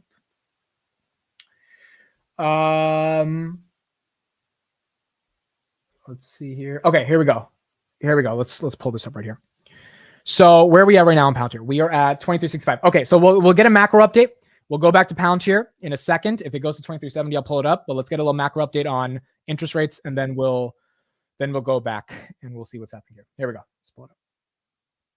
Let's talk more about earnings this season in the broader markets. Joining us now, Ethan Devitt, Moneta Chief Global Market Strategist, and London CIV Chief Investment Officer. And Ethan, lately we have made the point that earnings might even be more important because perhaps we're not going to get the same number or timing on the Fed rate cuts. So earnings, the baton has kind of been passed. Maybe we keep the same multiple. That doesn't get, we don't see multiple expansion from a drop in rates, but things, a stronger economy. Inflation come down. We're seeing companies retain pricing power. Every company is talking about the resilience of the consumer, especially around discretionary issues. So what's not to like essentially around the earnings picture right now? Ethan, is there an actual demonstrable linkage between a strong economy and inflation, strong labor and inflation, or can we actually have a strong economy and continue to see inflation moderate, which it would almost be too good to be true? Is that a pipe dream, or is that? All right, these guys are boring. Sorry. I tried to get some macro updates. It's like, dude, this is the problem with CNBC. These guys are boring, dude. We got to get some more energy. Here. Palantir 2364. Not bad right now. We're up 8% on the day. Volume is 144 million. Market cap's 51 billion. So we had 420 million shares traded yesterday. Right now we're at 144 million. So we are basically at 1/3 of the volume we had yesterday. If that happens again, that's going to be intense. 2368. All right. It's trying to get to that 2370 level right now. It's trying to break through. Here's the thing. A lot of, the stocks that really have massive numbers of shares traded a day, they tend to be more penny stocks. They tend to be OTC, right? Like just boring, or not boring stocks, but like crazy stocks, like stocks that everyone's speculating on. Obviously, when you have this much volume, there's a lot of speculation. But the question is it meaningful speculation, meaning institutional speculation, or is it speculation that's, just random speculation from retail? And that's what I don't know. To be up 8% in a day, I don't know if it's just retail, dude. I don't know. Ahmed, have you been live since market open? Yeah. Why are you guys acting like it's such a big deal? Everyone's like, have you been live? Yeah, we've been live, dude. Palantir's up 8%. Fuck it, we're live. This is the time. This is the opportunity. This is when we want to know what the hell is going on, This is the moment to go live. I'm trying to get some other stuff that's good. I'm trying to see. So I'm trying to get some PayPal preview stuff. I'm not seeing too much coverage on that. It seems like, again, the street's just not talking about it as much. And if their earnings, change things up, then maybe that'll be okay. But let's see. We saw Josh Brown buy PayPal yesterday, so that was a big deal. Yeah, not too much outside of that. I like the long lives listening. Okay, that's great. Arnie says there are clearly institutional FOMOs for AI as we speak at Weekly. Yeah, that's true. ARK most likely bought Palantir. I think so too. I think ARK probably bought some fucking Palantir, dude. I mean, look, here's the thing. The amount of people that are interested in this company now has grown massively. And I think ARK, it's so funny because I was criticizing them yesterday because they're an institutional firm. They have all this research. Why are they buying when it gets to like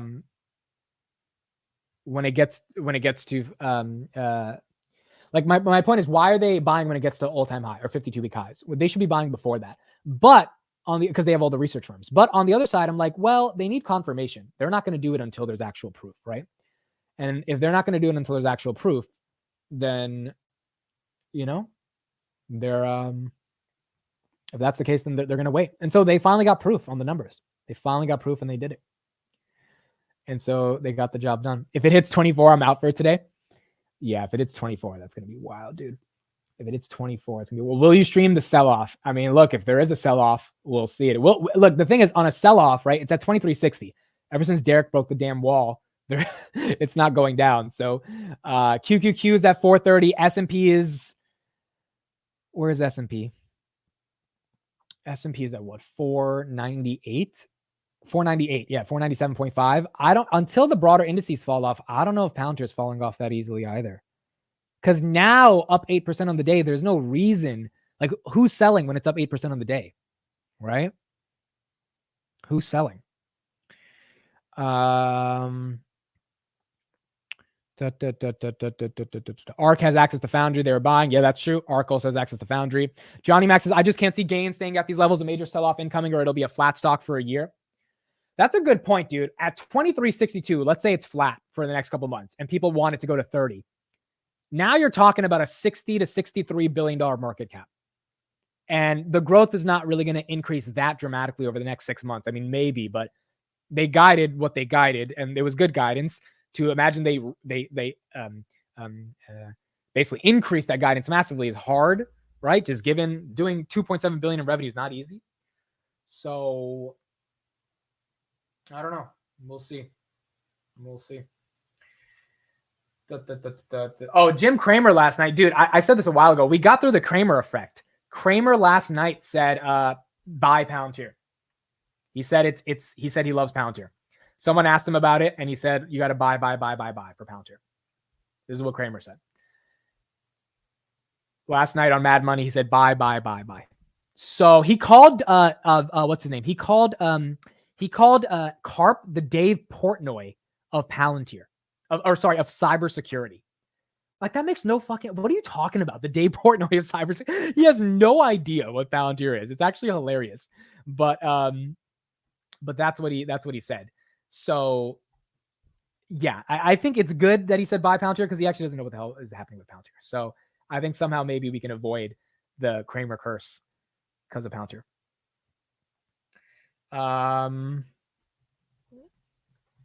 So yeah, there we go. 2365. It's odd, right? It's weird because usually Kramer, you know, you get the sell off, the SoFi sell off, all that stuff, but that's not happening. That's not happening. We are seeing it. We are seeing it. We are seeing him go well. Now the shorts, the shorts are toasted, but there's not a short squeeze. There's not a short squeeze. So there's only 5% sold short. All right, we're at 2368. We need 2 fucking cents, dude. How much is at 2370? At 2370, there's 5,000 shares, dude. There's not a lot. We should break through 2370. There's just not a lot of volume there. Look at this. It's not there. It's at 24. At 24, there's 70,000. Oh, there we go. We got 2370. There we go. 2370. Okay. 2371. We broke through it. Let's see if it holds it, but we broke through that. That was easy. Yeah, there we go. 2373. That was easy. That wasn't even that hard. It took 20 minutes, but that wasn't that hard. That was okay. So now it's just got to hold there. And then 2375 is going to be a little tough. Even 2374 is going to be a little tough. There's 20,000 shares there. But that could happen. 2371. How much is Derek up now? Derek's up 30 cents a share on 50,000 shares. So Derek's up 15,000. Yeah, Derek's up fucking 15,000. Goodness gracious. Derek, you're so confident it's going to sell off 100%, dude. You're so confident. I don't like that cockiness I like the cockiness on buying 50,000 shares. I don't like the confidence that it's just going to sell off. Because what if it doesn't, dude? What if it doesn't? Yeah, there you go. There's his little his screen his statement on how much he's up. He's up $15,614. 2375. Okay, so this so 2375 had 30,000 shares. This is now the momentum to 2380. This is now the momentum to 2380. If we can crack through 2375, yeah, guys, there's not anything, dude. There's like 5,000 shares up every single cent up till 2380, but there's not a wall. There's not a wall. 2380, there's also only 16,000 shares. There's not even a wall there. That's peanuts. Ah, damn, it just fell back down to 2360. So there's too much sell side right there. But it should get to 2375. It should get there. It should get there. Bro, we waited for today for a year. Yep, that is true. We waited for today for a year. We were waiting for this for a long fucking time, dude. It's been a hell of a ride. And the thing is, it's just starting. Now, granted, maybe the stock is flat after these gains for the rest of the year. I mean, after you're up 40%, I don't know how much more you have to go, but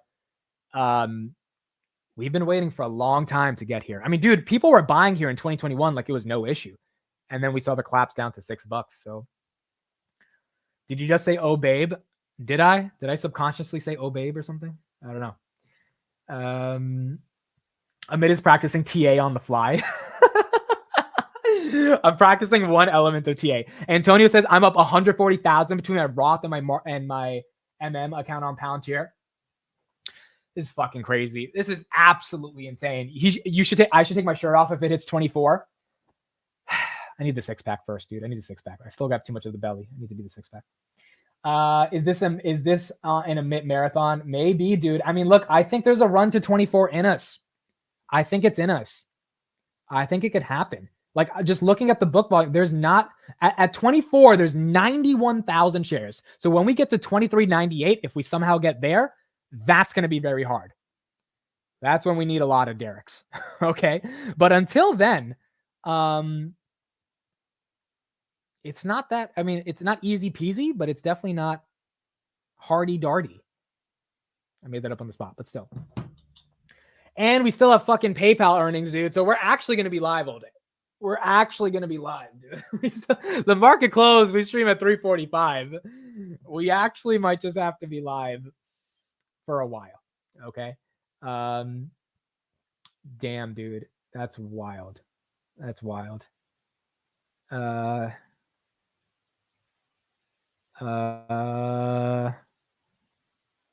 2364. Okay, cool. The World's Got Talent. Love you, Mitt. Thank you. Love you as well. Someone says up 400,000 in 2 days, 50,000 shares at average 17. Damn, dude. Incredible. You got in right before it took up. 150 million in volume. Wow. Look at that. 149.45 million. We're about to be 150 million in volume right now for Palantir. TMC 93 says girlfriend is mad because I spend more time with Amit. Dude, that's how it needs to be. Like, if you're making money right now, if you are seeing gains out the wazoo, like, this is not the time to be cuddling up with the girl. This is the time to be with me, because your girlfriend's not getting you up, fucking 400,000, and neither am I.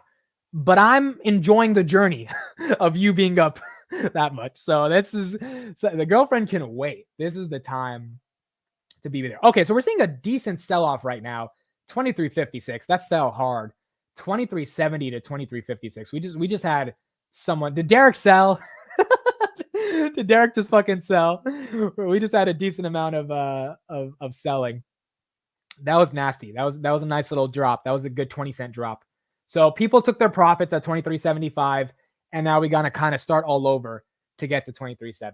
That's the problem when you go up 10% in a day after being up 30% in a day. Like, it's hard to keep this shit going. Okay, Derek said he didn't sell. So there's a lot of people still taking their profits, dude. I mean, there has to be. That was look at that. We went from 23.78 to 23.54. That's a good 30 cents down. That was some sell side pressure that just fucking came in. And now a lot of people's limits orders are probably being filled. That's why it's getting to that 23.60 level. It's like Sherlock Holmes, dude. You're fucking like piecing all these stories together. And now we got to see if we can get back to 23.70. Normal retracement. Yeah, that's true.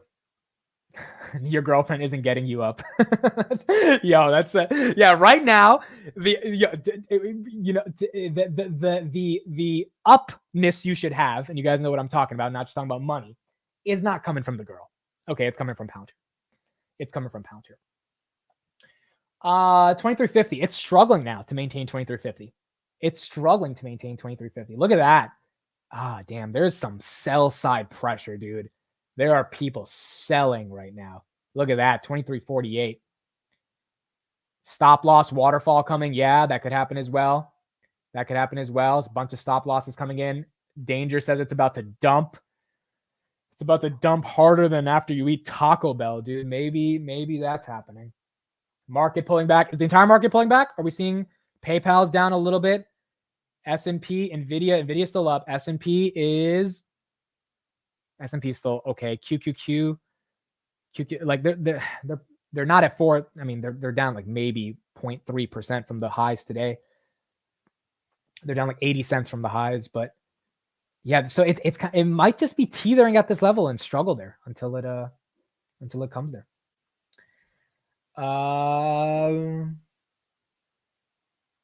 Dude, this is so crazy. This is wild. Where are my options? Where are my fucking options? Are they down? They're still up 50%. So we're up $1,000 there. It's lunchtime. That's also the case. It's lunchtime. Bro, I just took 2 work meetings, had lunch, came back, and you're still live, legend. All right, since everyone's talking about lunch, what are you eating for lunch? Put it in the chat. What are you eating for lunch? I'm not eating anything. Honestly, I couldn't even eat because if I was eating and trying to talk, I wouldn't be able to talk. So that's another reason I'm not eating. But what are we eating? What do we got? 23.60. Kelly said gains. I love it. Kelly said gains, dude. Gains, baby. We got gains. Kelly bought PayPal, so hopefully we'll be eating some more PayPal gains later. Twitter must be going crazy, dude. I haven't checked Twitter. Twitter must be going crazy right now. Twitter's got to be going crazy. This is the most amount of time I haven't tweeted in God knows how long, dude. I need to tweet, and like I have not. The last tweet was 57 minutes ago, dude. I don't do that. I tweet like every 5 minutes. This is a lot for me too. This is a journey for all of us here. You might as well do this till market close. Yeah, probably. A delicious salad, beef patty, veggie omelet with feta. You know the buyers and sellers make things stop during lunchtime. We're coming back soon. That's probably true. Macaroni and beef jerky food. Macaroni and beef jerky. That's a hell of a combination. Pasta. Thomas is fasting. That's always a good idea. Honestly, I should be fasting today as well because I didn't get to. Dude, my plan was to do the market open until 10 a.m. I didn't get to work out yesterday, and I was like, all right, 10 a.m. to 12 p.m. I'm going to work out. Yeah, that didn't happen. So maybe I got to fast as well today. 2 hot pockets and buying Palantir. I love it. If it keeps going up, Amit will be live the whole day, market open to market close. I kind of want to do that because we've never done that. And like, we might as well fucking do that, dude. That's kind of cool. That's kind of cool, dude. That's kind of cool. Amit, remember you have a global audience, one person's lunch. That's a good point. Okay, so if you're not eating lunch, what are you eating for dinner? And then if you're not eating dinner, what are you eating for breakfast? And then if you're not eating any of that, what are you snacking on right now? What are you snacking on? 23.55, dude. We're trying to get it harder. Okay, here's what we're gonna do. I'm gonna play a CNBC clip and I'm gonna go take a quick piss. I'm sorry for my French, but I think I should do that because I probably shouldn't pee myself. And then we'll be back, and maybe my piss is golden enough where Palantir moons while I'm pissing. I don't know. We'll see what happens. No one is allowed to leave. Okay. That is the rule. 2362. You got to at least stay to see maybe in some sub-alternate universe, me pissing makes Palantir go up. So I'm going to go. I'm going to be quick.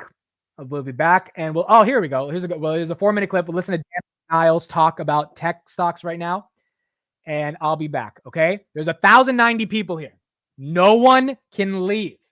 We need to make sure this shit stays okay.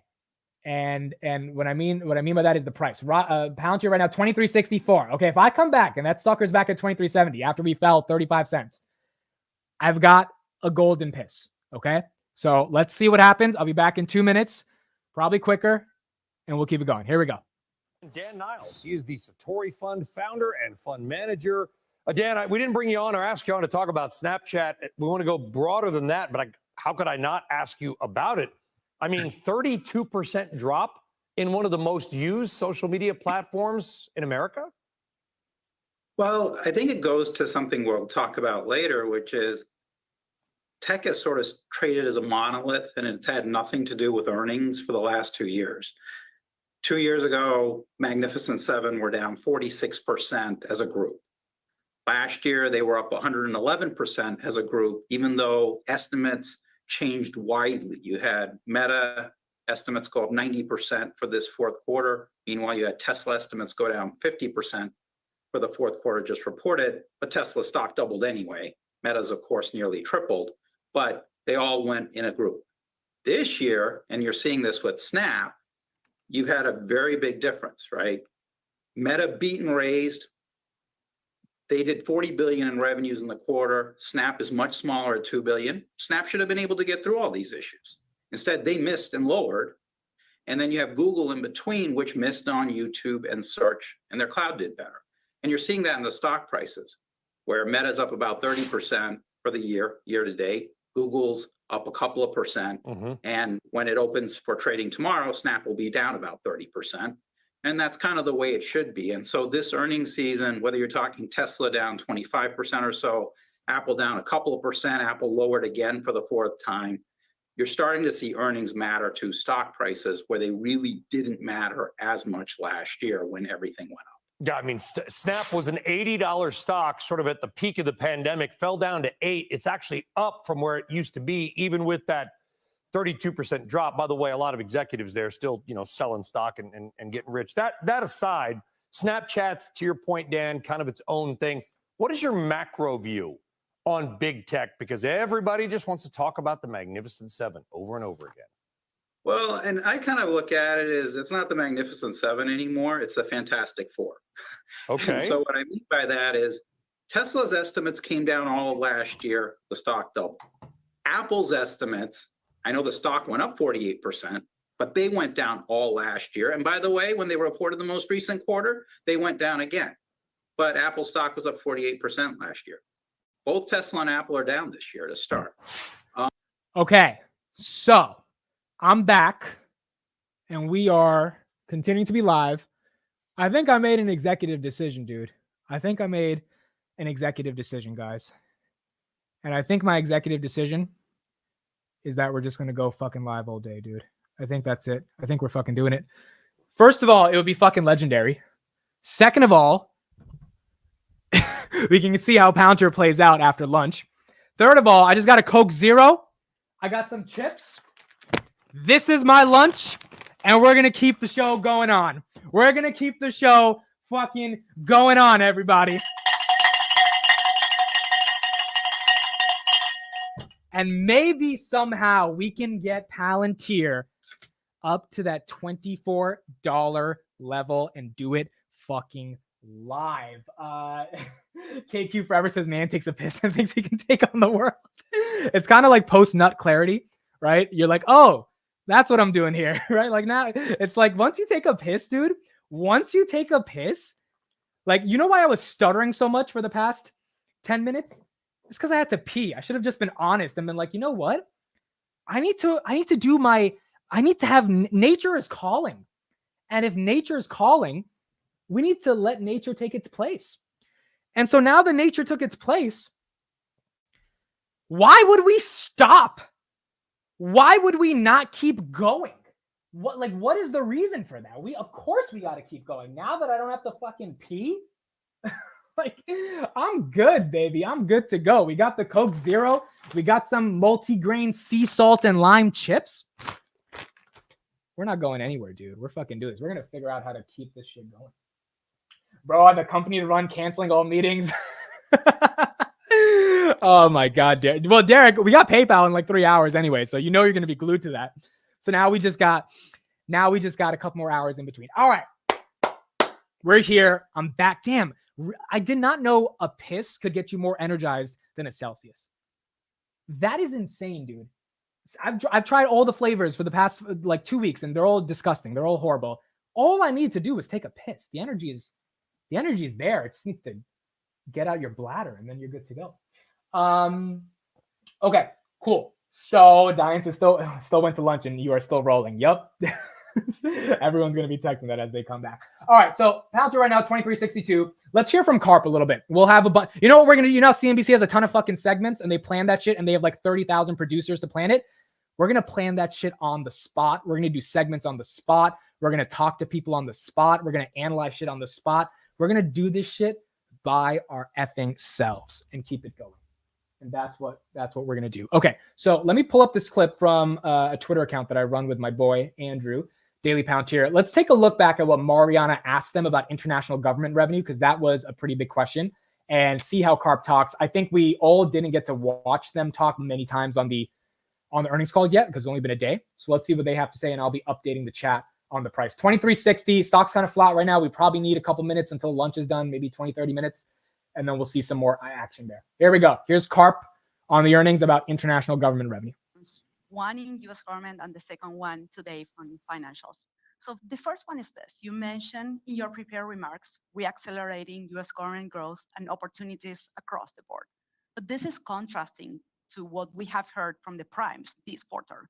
They have agreed that more things are moving towards software, but they argue that the DoD has to figure out how to buy software, and they have to figure out how to sell software.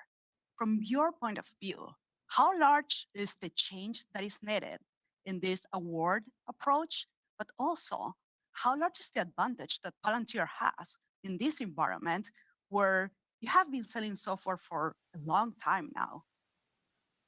It's a really good question, dude. And she raised the price target to $24. So she's basically saying, how are you going to capture that international market in a sophisticated and meaningful way? And sort of what evidence can you give us to show that it's coming? Yeah, look, we've been doing this for 2 decades, as you point out. And I think that gives us a perspective of what was it like 2 decades ago and what is it like now. And it's wildly different, and so much has changed. Now, I don't want to underestimate how much has to continue changing. And I think the department recognizes that and is working on that. But to not acknowledge the progress, I think would be disingenuous here. Unlike the primes who used to focus on hardware and now responding to software, we've always focused on software. One of the things about software is it evolves incredibly quickly. If you think about the software we were deploying to do the Afghan non-combatant evacuation operations and how much that evolved moving into Ukraine, how much that evolved moving into the current crisis in CENTCOM, it is evolving faster than procurement can procure it. And I think one of the unique strengths that we have is that we are investing and mutating and managing the software independent of the actual procurement actions. And that means that we always have software that's so far in the future that it'll meet the moment that the DoD actually has. As an addendum to that, the core thesis of Palantir was always the reality of a disjointed, violent world forces Pareto optimal conditions on institutions.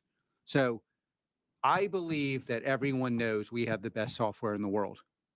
It may not matter in a non-dangerous environment, but it did matter in Ukraine and Israel. And who did they buy? It does matter. Our software is running I'll never know what I'm allowed to say. Dude, that's a bar. It did matter in Ukraine and Israel, and who did they buy?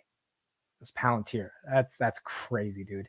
But among the most critical places in the DoD, if we are forced to fight a three-pronged war, you cannot do that even from a perspective of keeping our munitions ready without accurate software. So the more dangerous, the more real it gets, the more battle tested and real your software has to be.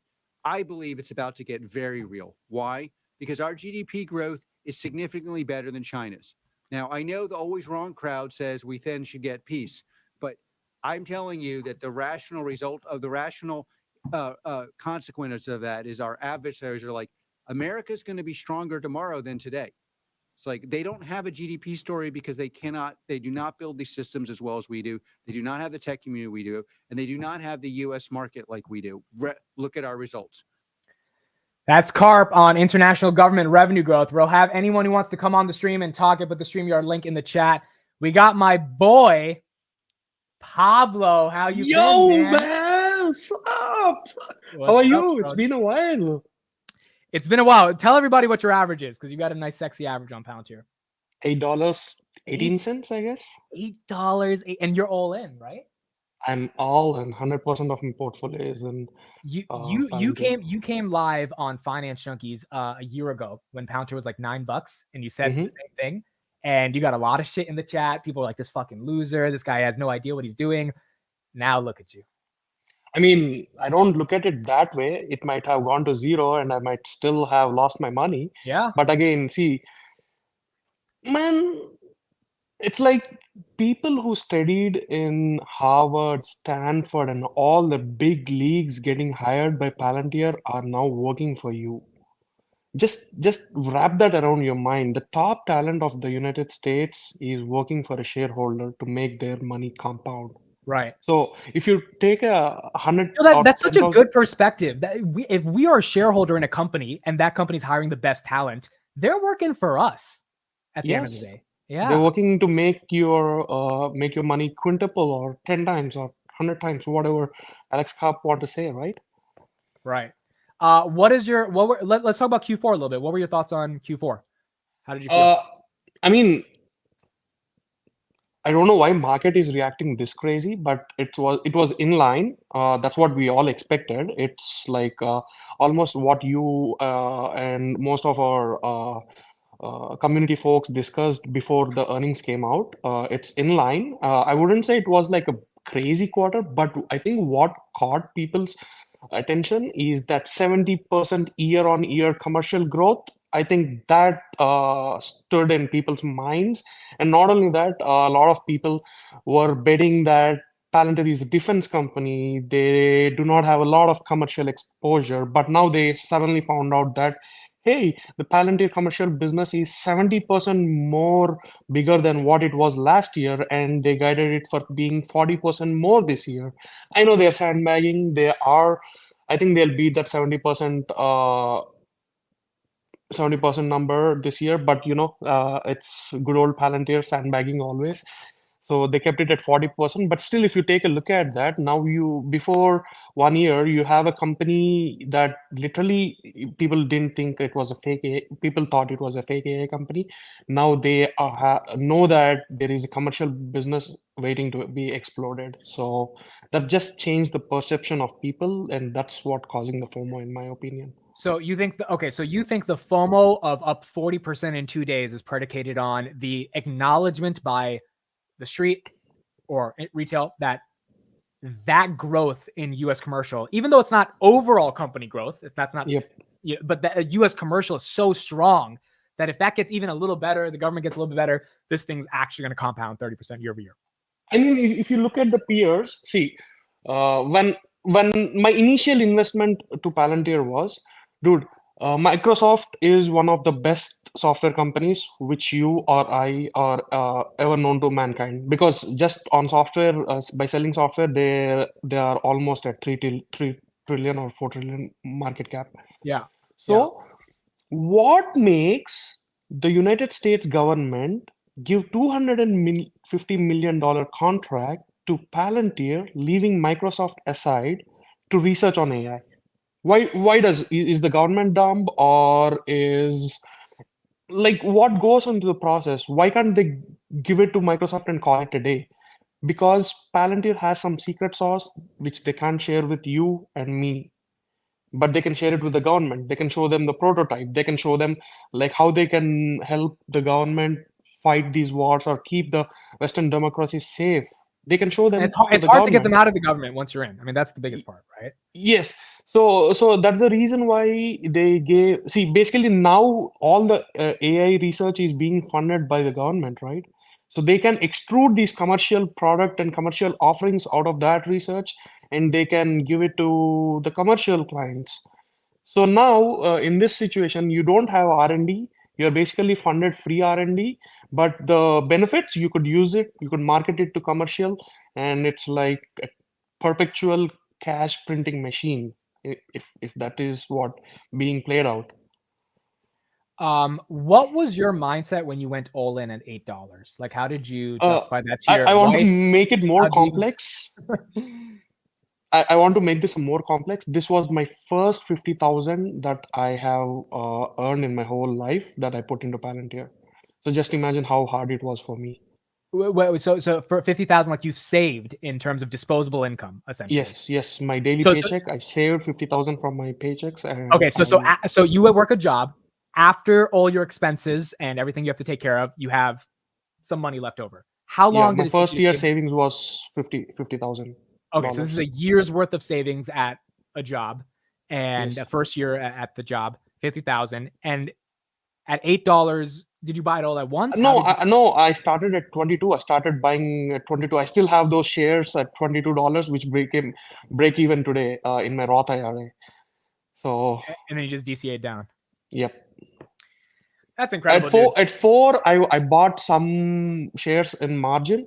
Like I bought 2,500 shares on margin when it was at 4 that I paid off after I think it's I think went that's a up. 590. That was the lowest it got to. I mean, in the intraday, look at the intraday. Oh, maybe it dipped yeah. in within the day, like 495 or something like that. I was like, dude, this is ridiculous. I got to do something. I didn't have money, so I had to use some margin and I have to pick up some shares Now, at 4. who else knows about this? Does your family know? Do they know you have this? Dude, my mom was like calling, like, okay, today's Palantir's earnings, so how did they perform? And she was like crazy, man. Like she is learning how your money can be compounded just by researching and investing in companies. So that was the most best part of. But what did you, when you told her how much money you had in it, what did she say? Like, was she upset? Was she like like you're crazy? Like, how does she react? I mean, no. She knows me. She knows me that I don't do something just for the sake of doing it. I have my research done. I follow certain rules and regulations while I'm doing this.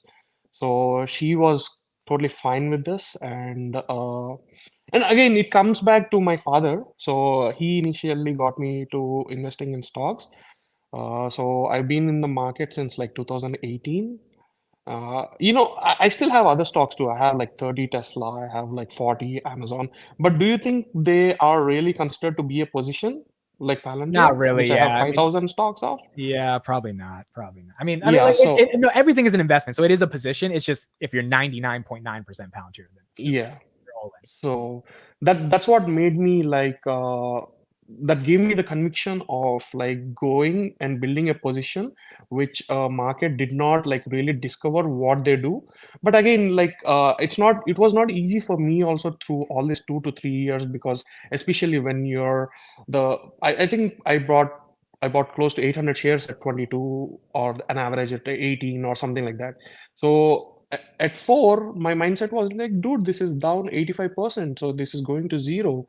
But that moment, that decision, which made me to like believe in my research, and basically, it's just Palantir, dude. Like as I told you before, also, the existence of this company is an anomaly, and we just need to like be on the spaceship and just let it take it to wherever it's going to take us. Last question That's I'll my ask you, analogy. this price action right now, we're at 23.28. We're seeing a pretty decent sell-off. Even at $23 is insane. Do you think it's overvalued here, or how are you thinking of the price I action? mean, to be frank, I think my fair value for the stock at today's whatever they are trying to do is $30. At $30, I think like the stock is okay. Most of the bullishness what this company has is priced in at $30. So if the market takes it above $30, I feel like okay, the market, I know I don't know something the market knows, and I need to do more research on why it's going up more than $30. But if it's below $30, I still see it as an opportunity, because like, dude, in the first year it went to $40. So why did it go? It went because of a story, the narrative of what they wanted to do. And now, for the last 2 years, there was an issue with their story. They thought they could sell properly, they could not. They thought the Yeah. macro was good, but the macro went bad. But now the macro came back to a decent position. I wouldn't say it's all happy right now, but still it came to a decent position. And the company's story stayed intact throughout these 3 years. In fact, it gave people and investors more confidence on what their story is and how it's going to be played out. So now people look at it in a different way rather than in 2021 initially when it IPO'd, 2020 when it IPO'd. Right. I mean, all right, man. I can't say that I am the best guy, or I still do my research. It's not like I just go blindly buy it. I'm not a big technical guy. I don't follow a lot of technicals, and I just do like basic research from a long-term perspective. I just feel like we are in the best position for Palantir. And again, that being said, if it ridiculously go up, I'm selling covered calls. So I sold some $40 covered calls today. The premium was So, great. Premium was great. Yep. I collected, I think, $2,500 or something. And then like if the that. shares did end up getting taken away at $40 and you have an average of 8, I mean, 5x, it's not the before worst thing in the world. June, before this year, June, if they take away my 5,000 shares at $40, I'm still good, man. I'm actually in the middle of purchasing a house, so that will help my house purchase. So I'm still good with it. Love It's not like but still, I would really feel bad that I could not like continue this journey.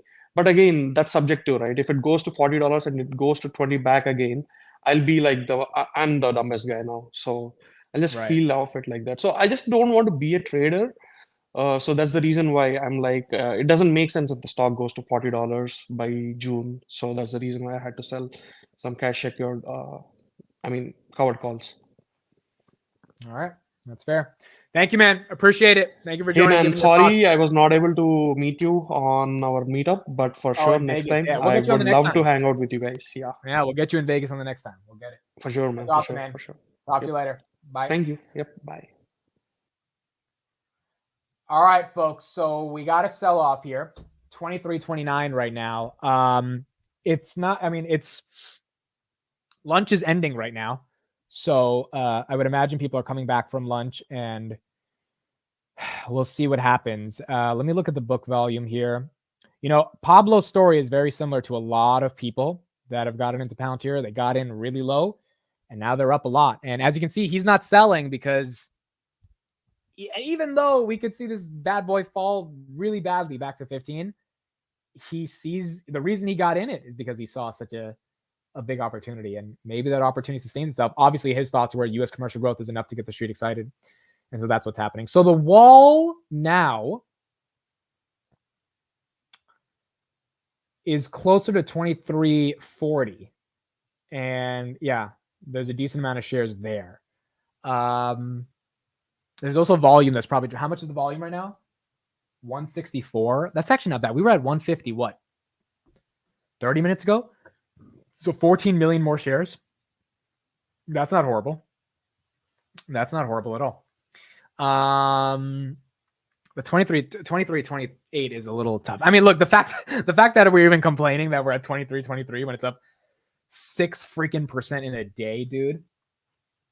And that we're in the Jordan year for Palantir. Hopefully he sustains that is insane, but we'll see. Gilead said people are selling Palantir to buy lunch. People are selling Palantir to buy lunch. Oh my gosh, that's incredible. If anyone wants to join, I'm putting the StreamYard in the chat. Just remember, if you join, to put your name on the link, and make sure you have your camera on. Just because if you don't have your camera on, I have no idea, who's joining the stream or anything. So make sure you have your camera on, name in the StreamYard link, and we can talk about Palantir. Jack Hoop says they sold a small portion for PayPal earnings gamble. We just had CNBC. They're talking about Uber right now. And I thought they would be talking about Palantir, but they're not talking. Oh, they are. They are a little bit. Okay, so let's get a little bit coverage here. Here they are. They're talking a little bit about them. Let's go to this. Let me see if I can pull it up. This should work. Give me one sec.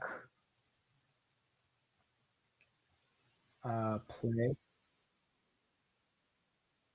Okay, so it should be, I saw the segment right here. We're going to get some of their thoughts they have here. All right, here we go. Here's what they have to say about Palantir. Here's what they have to say. 9% for Chipotle. Palantir surged huge yesterday. You weren't on, obviously, but here we go. So, Steve brought this up, and you talk about companies that have strong technical momentum and companies that have strong fundamental momentum. And Chipotle has that. This company is clearly the definition of quality in terms of servicing the consumer. Palantir, I will candidly say this, I would never have bought this stock individually. And this is why I believe a rules-based approach is the right approach in the marketplace. The strategy identified, the profitability, the birth of profitability that appeared, and the strategy was then subsequently rewarded with ridiculous momentum post-earnings. Obviously, we're benefiting from that over the last several days, but it's a credit, I believe, to having that discipline and having a rules-based process when you're looking at markets. All right, good stuff. Let's get the headlines now with Bertha Coombs. Hey, Bertha. Hey, how are you? Defense. Interesting. So CNBC is excited, kind of. Palantir now 23.19. I don't know, man. Maybe we get a little bit of the sell side start to come in.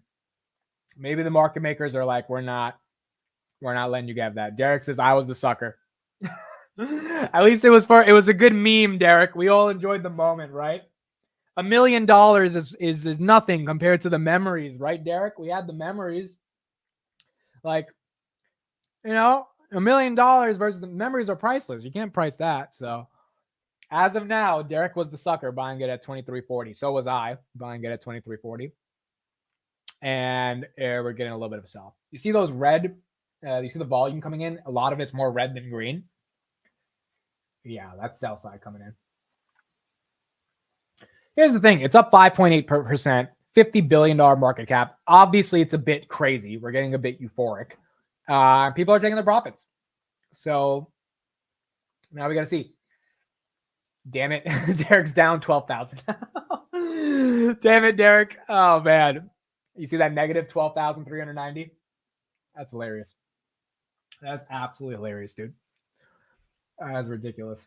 That's ridiculous. Here's the question. Does it hold? That is the question. How much is Derek down? Derek's down 12,000. Robinhood taking away the buy button. Could you imagine Robinhood taking away the buy button on Palantir? Dude, I don't think Vlad would ever do that again. I was watching Dumb Money the other day. I didn't know how big of a deal it was, but it was bad, dude. It was not good. So I think, and the problem is his justification wasn't real. He was like, he said there's not a liquidity crisis, but then he said we needed like the money because we couldn't handle the trading volumes. I'm like, so you had a liquidity crisis, dude. Like, what the fuck? Like just be honest here. It's okay to be honest. So I don't think they would do that again. Bitcoin, where's Bitcoin? You guys think Bitcoin's running right now? 43.5. Look at that. Bitcoin's up 1.5%. So that's not bad. I'm at 5 minutes. I'll be on. All right. We'll get Adam on in 5 minutes. Daniel says, I love that movie. Dude, people told me Dumb Money was a horrible movie. And I'm not going to lie. It wasn't the best, but it wasn't horrible. Like, was it a shitty movie? Yeah. But it wasn't a movie that you really felt like you wasted your life watching. It was an entertaining experience, I feel like. So I like Dumb Money. I wouldn't watch it again, but I liked it. QQQ 430, S&P 497. Like, Dumb Money is not Wolf of Wall Street. That's the difference. Wolf of Wall Street, I probably watched, I don't know, maybe 40 times. Like, I know that movie is like Margot Robbie. Oh my goodness, Margot Robbie. Oh, look who we got in the chat. Who came to the stream. Arnie. Hey What's guys, up? do you hear me? We can hear you, bro. How are you? I'm great, thank you.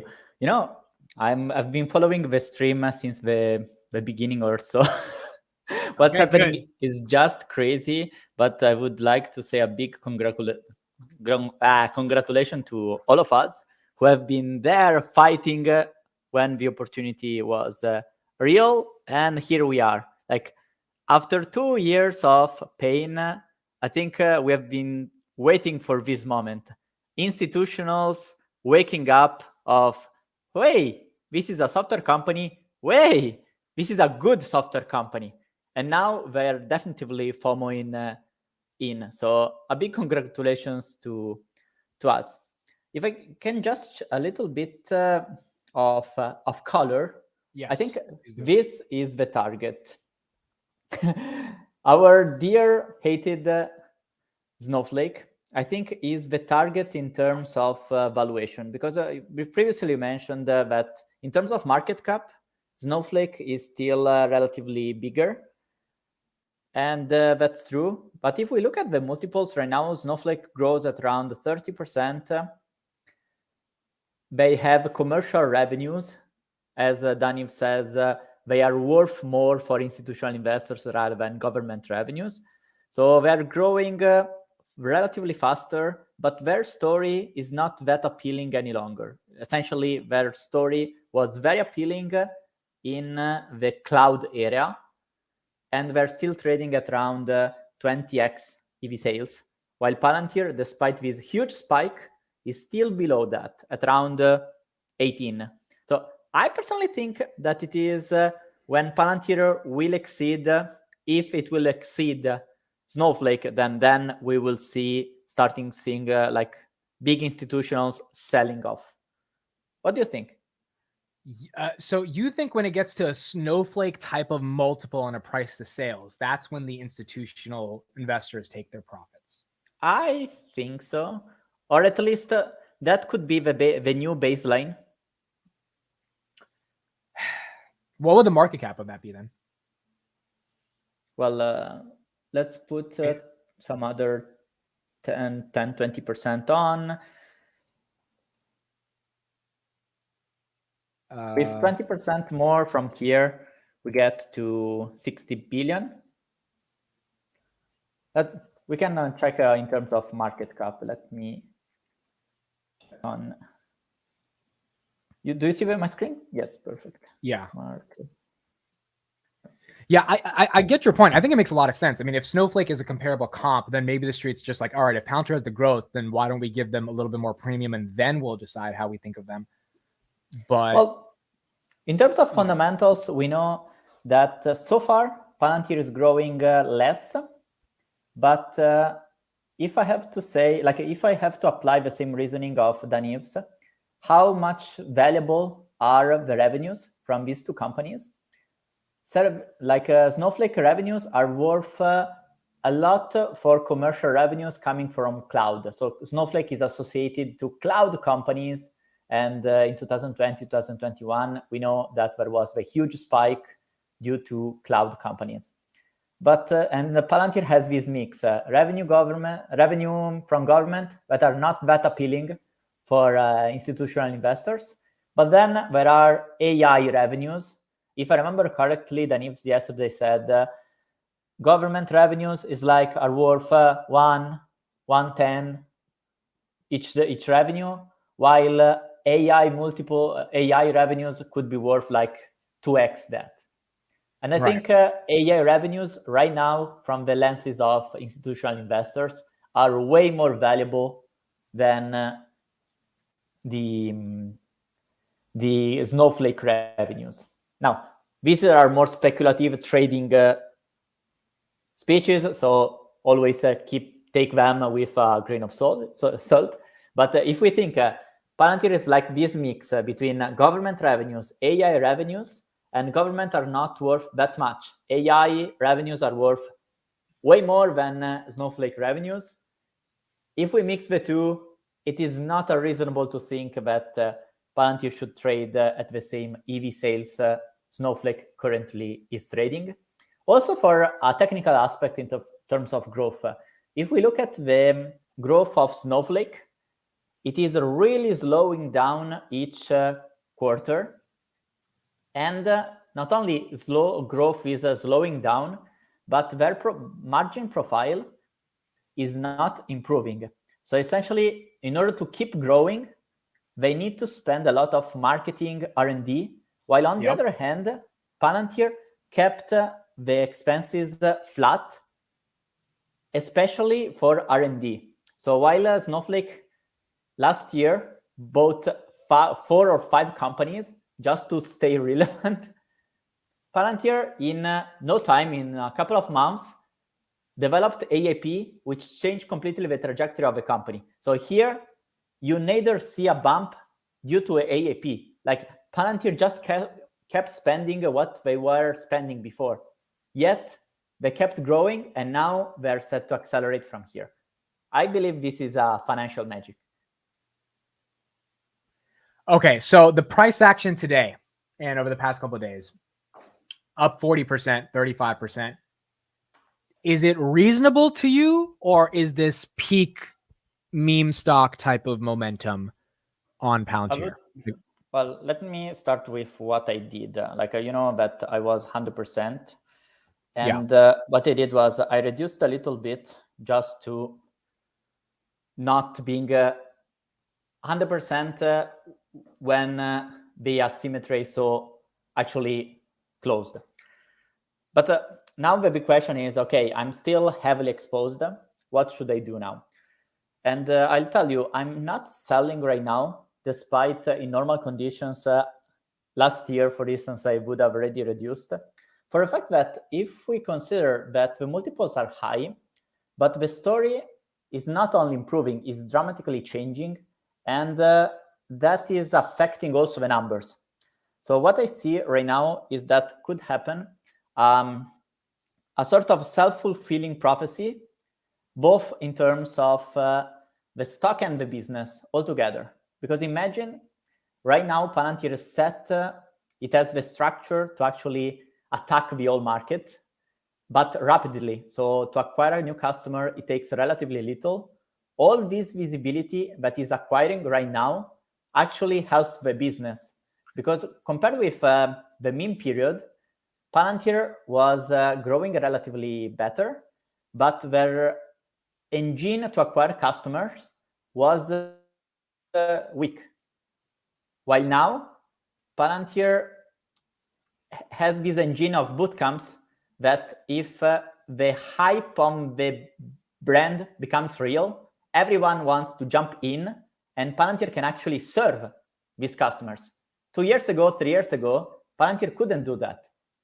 So you were 100% and you reduced it from 100 to 86, which is obviously still a lot. And then you bought Robinhood, Tesla, Airbnb, Appcelera. But you at what price? At 21? Where did you decide to take some profits? Yesterday when it was like 27 or so. So okay, so plus to 27%. Yeah. So when it was up 27%, you thought it was pretty logical that it's like, hey, stocks don't move 30% in a day, and it's reasonable to take some profits because the asymmetry between your margin of safety and the average and where you think it can go so far was just not making sense anymore. Well, I would say I've been also criticized for that, but my approach is I like to have a sort of base position, which I'm confident to be heavily concentrated on. Right. And then according to how the price moves in comparison to the story and the fundamental story, then I adjust the position to reflect that level of confidence mixed of asymmetry. We can call it asymmetry like the margin of safety. So when you clearly see that the business is worth more than it is perceived, I see a high asymmetry. Therefore, I like to increase my position above the baseline position, which is what I did. Like I had a sort of 50% baseline position, then I added, and then I saw the asymmetry becoming even wider. Like, right. Before the earnings, actually the stock went down while we kept getting insights that the things were actually very probably going to go well. Like we discussed it a lot in Palantir Weekly. We had a lot of hints from Accenture, from Microsoft, from ServiceNow, from everyone that AI was a real thing. At Davos, if you look at the videos, like 9 out of 10 videos were about AI. So ServiceNow CEO said, the CEOs now want this stuff and they want it now. And then we collect it with the information that we have from Palantir itself. The bootcamps were working, clients were happy. They were making a lot of bootcamps. We had that information that was shared on LinkedIn. I don't know if people from Palantir realized how valuable it was, that information with a number of bootcamps. Yeah. But we as a community, we were ready to capture that information, digest that information, and have a precious hint that things were actually going well. So do you think the floor should be like 16 again, 20? Like, what do you think? I believe that if we go to 16 again right now, there would be FOMO to buy in. So that could be actually possible because, as the fundamentals improve, also what is perceived as true value changes. Right. So we're at 23.40, inching up a little bit, guys. We were selling off to about 23.10. Right now, 23.40. We got Jesse in the chat.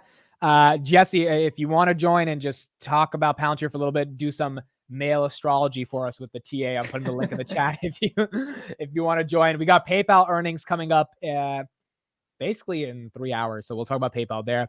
Arnie, here's my question: If this thing goes up to 24, do you think this just do you think this just becomes stupid at this point, or how do you think about price action as it goes up? I don't think I like to think not only in terms of price but also how we get there. Like if we make another 30% gain without any business fundamental change, let's say we get Titan and we do another spike, that is absolutely rewarded. Now we have to be aware that we are in the high range of the possible multiples. Like we have been seeing that before with the comparison with Snowflake. Palantir is not cheap any longer, right? But I would say it is expensive for a reason. What it would be really expensive would be the price keep rising. Let's say tomorrow it goes at 35. At this moment in time, I would say is not deserved. 30 tomorrow, in my opinion, it would be quite rich. Not impossible, but quite rich. 25, 27, I would say. That would be 60 billion market cap, dude. It'd be rich, yeah. But I mean, sounds very much, but it's still in the order of things that are not impossible. Yes. Not too illogical. Yes. So that means that who buys there pays a lot for a future that is expected to be good, But if the story keeps improving, and there are high chances that the story keeps improving, like the story right now, in terms of growth engine, in my opinion, is a way stronger set rather than 3 years ago, when the growth was actually way above that 30%. I love this comment. Paul says, Peter Thiel, we're going 0 to 100 real quick. I love that. Hope not the other way around. Not all the way wrong. Let me give a shout out to Arnie as well. He's with us here. Arnie's Twitter is in the chat. Please make sure to follow him. His Palantir Bullets newsletter crossed 4,000 subscribers today. It's experiencing. I was going to thank you actually for the mutual recommendation. It is great to share this journey together.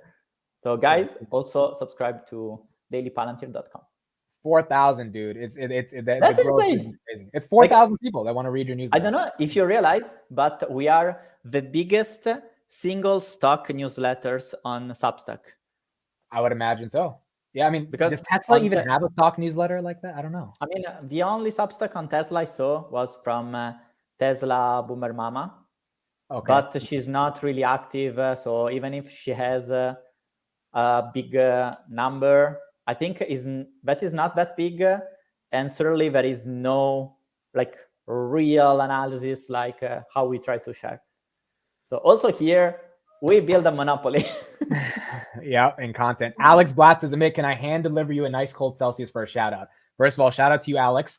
Even if you deliver a hand deliver a nice cold Celsius, I don't think I'm going to like it because that thing is nasty, but shout out to you. Thank you for being here. Arnie, let me get your thoughts on Robinhood. You sold out of some Palantir today and you bought some Robinhood. What are your thoughts? And we got Adam Bergman in the chat in the house. Adam, we got a whole party, folks. We got a whole party today. Jesse, what's up? What's up, everybody?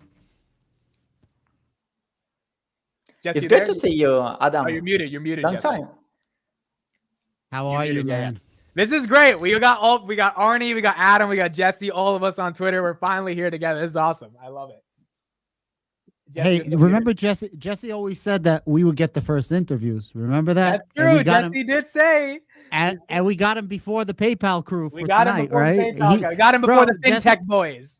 Bro, he thinks we forgot, bro. He's cheating on us. I was like, bro, this motherfucker is gonna go there first, bro. He came here. He knows. He's with us. I love it.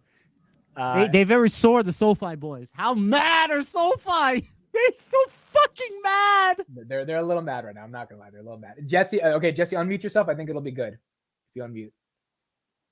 No, you're still muted. Press on StreamYard. You got to press unmute. No, you're still okay. So what's happening here? So click on settings on StreamYard. I'm walking. Click on settings, then click on audio right underneath camera. And then click on the mic the name of the mic, whether it's a Yeti or a whatever the fuck it is. Settings, audio. You should get there. And then once you pick the right mic, it'll show up. That's probably exactly the issue right now. Okay, we got a breakdown. There we go. He got it. It's gonna be so fun to talk. It's gonna be so fun. Turkey, the Italian turkey. How long I was not hearing that. This is this is gonna be fun. I'm gonna talk Steve through so many times so he can recite it. Adam, real quick. Everyone's wanted to know where you are. You want to just address that real quick? Obviously, you're not on YouTube anymore, but people miss your thoughts. So just for everybody to know, so when my son was born around 2.5 years ago, I left my own business and decided to raise my child. Every single day, I'm there for my son. I raise him. I want to be a good father. And everybody who's been watching my channel for a long time understands that's where I came from. At the same time, I'm like, let me do YouTube because I need to do something as I am, taking care of my kid. I come from, I had a successful business and I had enough money to live very comfortably. My daughter was born and now both my kids are going to daycare and it's time for me. I thought maybe YouTube would blow up. It never blew up for me. I guess people don't like my Brooklyn demeanor. And now it's just time to, do other things. So I hate social media. Never had Facebook and all that shit before YouTube. Believe it or not, I hate all of this. I think it makes zombies, and now I'm just getting off of it, and that's it. So maybe I'll do something later, but it's very difficult and it takes time away from my family. And as my kids are going to daycare, I want to spend more time with them as much as I can. And I can't do that while making YouTube. And since I'm not getting compensated for it, it's just not worth it. And I'm pursuing other business ventures and other things. And that's pretty much it, man. I didn't sell my Palantir. I do have wheel and deals that I'm always up and down fluctuating, but I'm not like selling Palantir. And whoever said I sold Palantir for SoFi is mad stupid. I'm up multiple six figures in the last 2 days. I have a shit ton of shares also. And yeah, man. Derek said he watched you every day. I mean, you got a community, dude. Oh, thank you, Derek. There are people. So but again, family comes first, mental health comes first.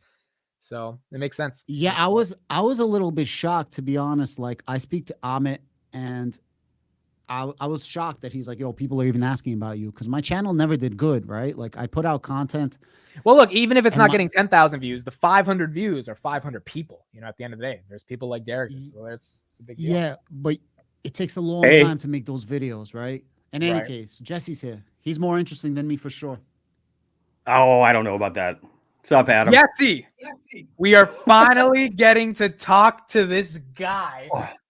First of all, let me say this first, quick, Jesse. You joined Twitter in the summer. You had 0 followers. You're at 47,000. Sure.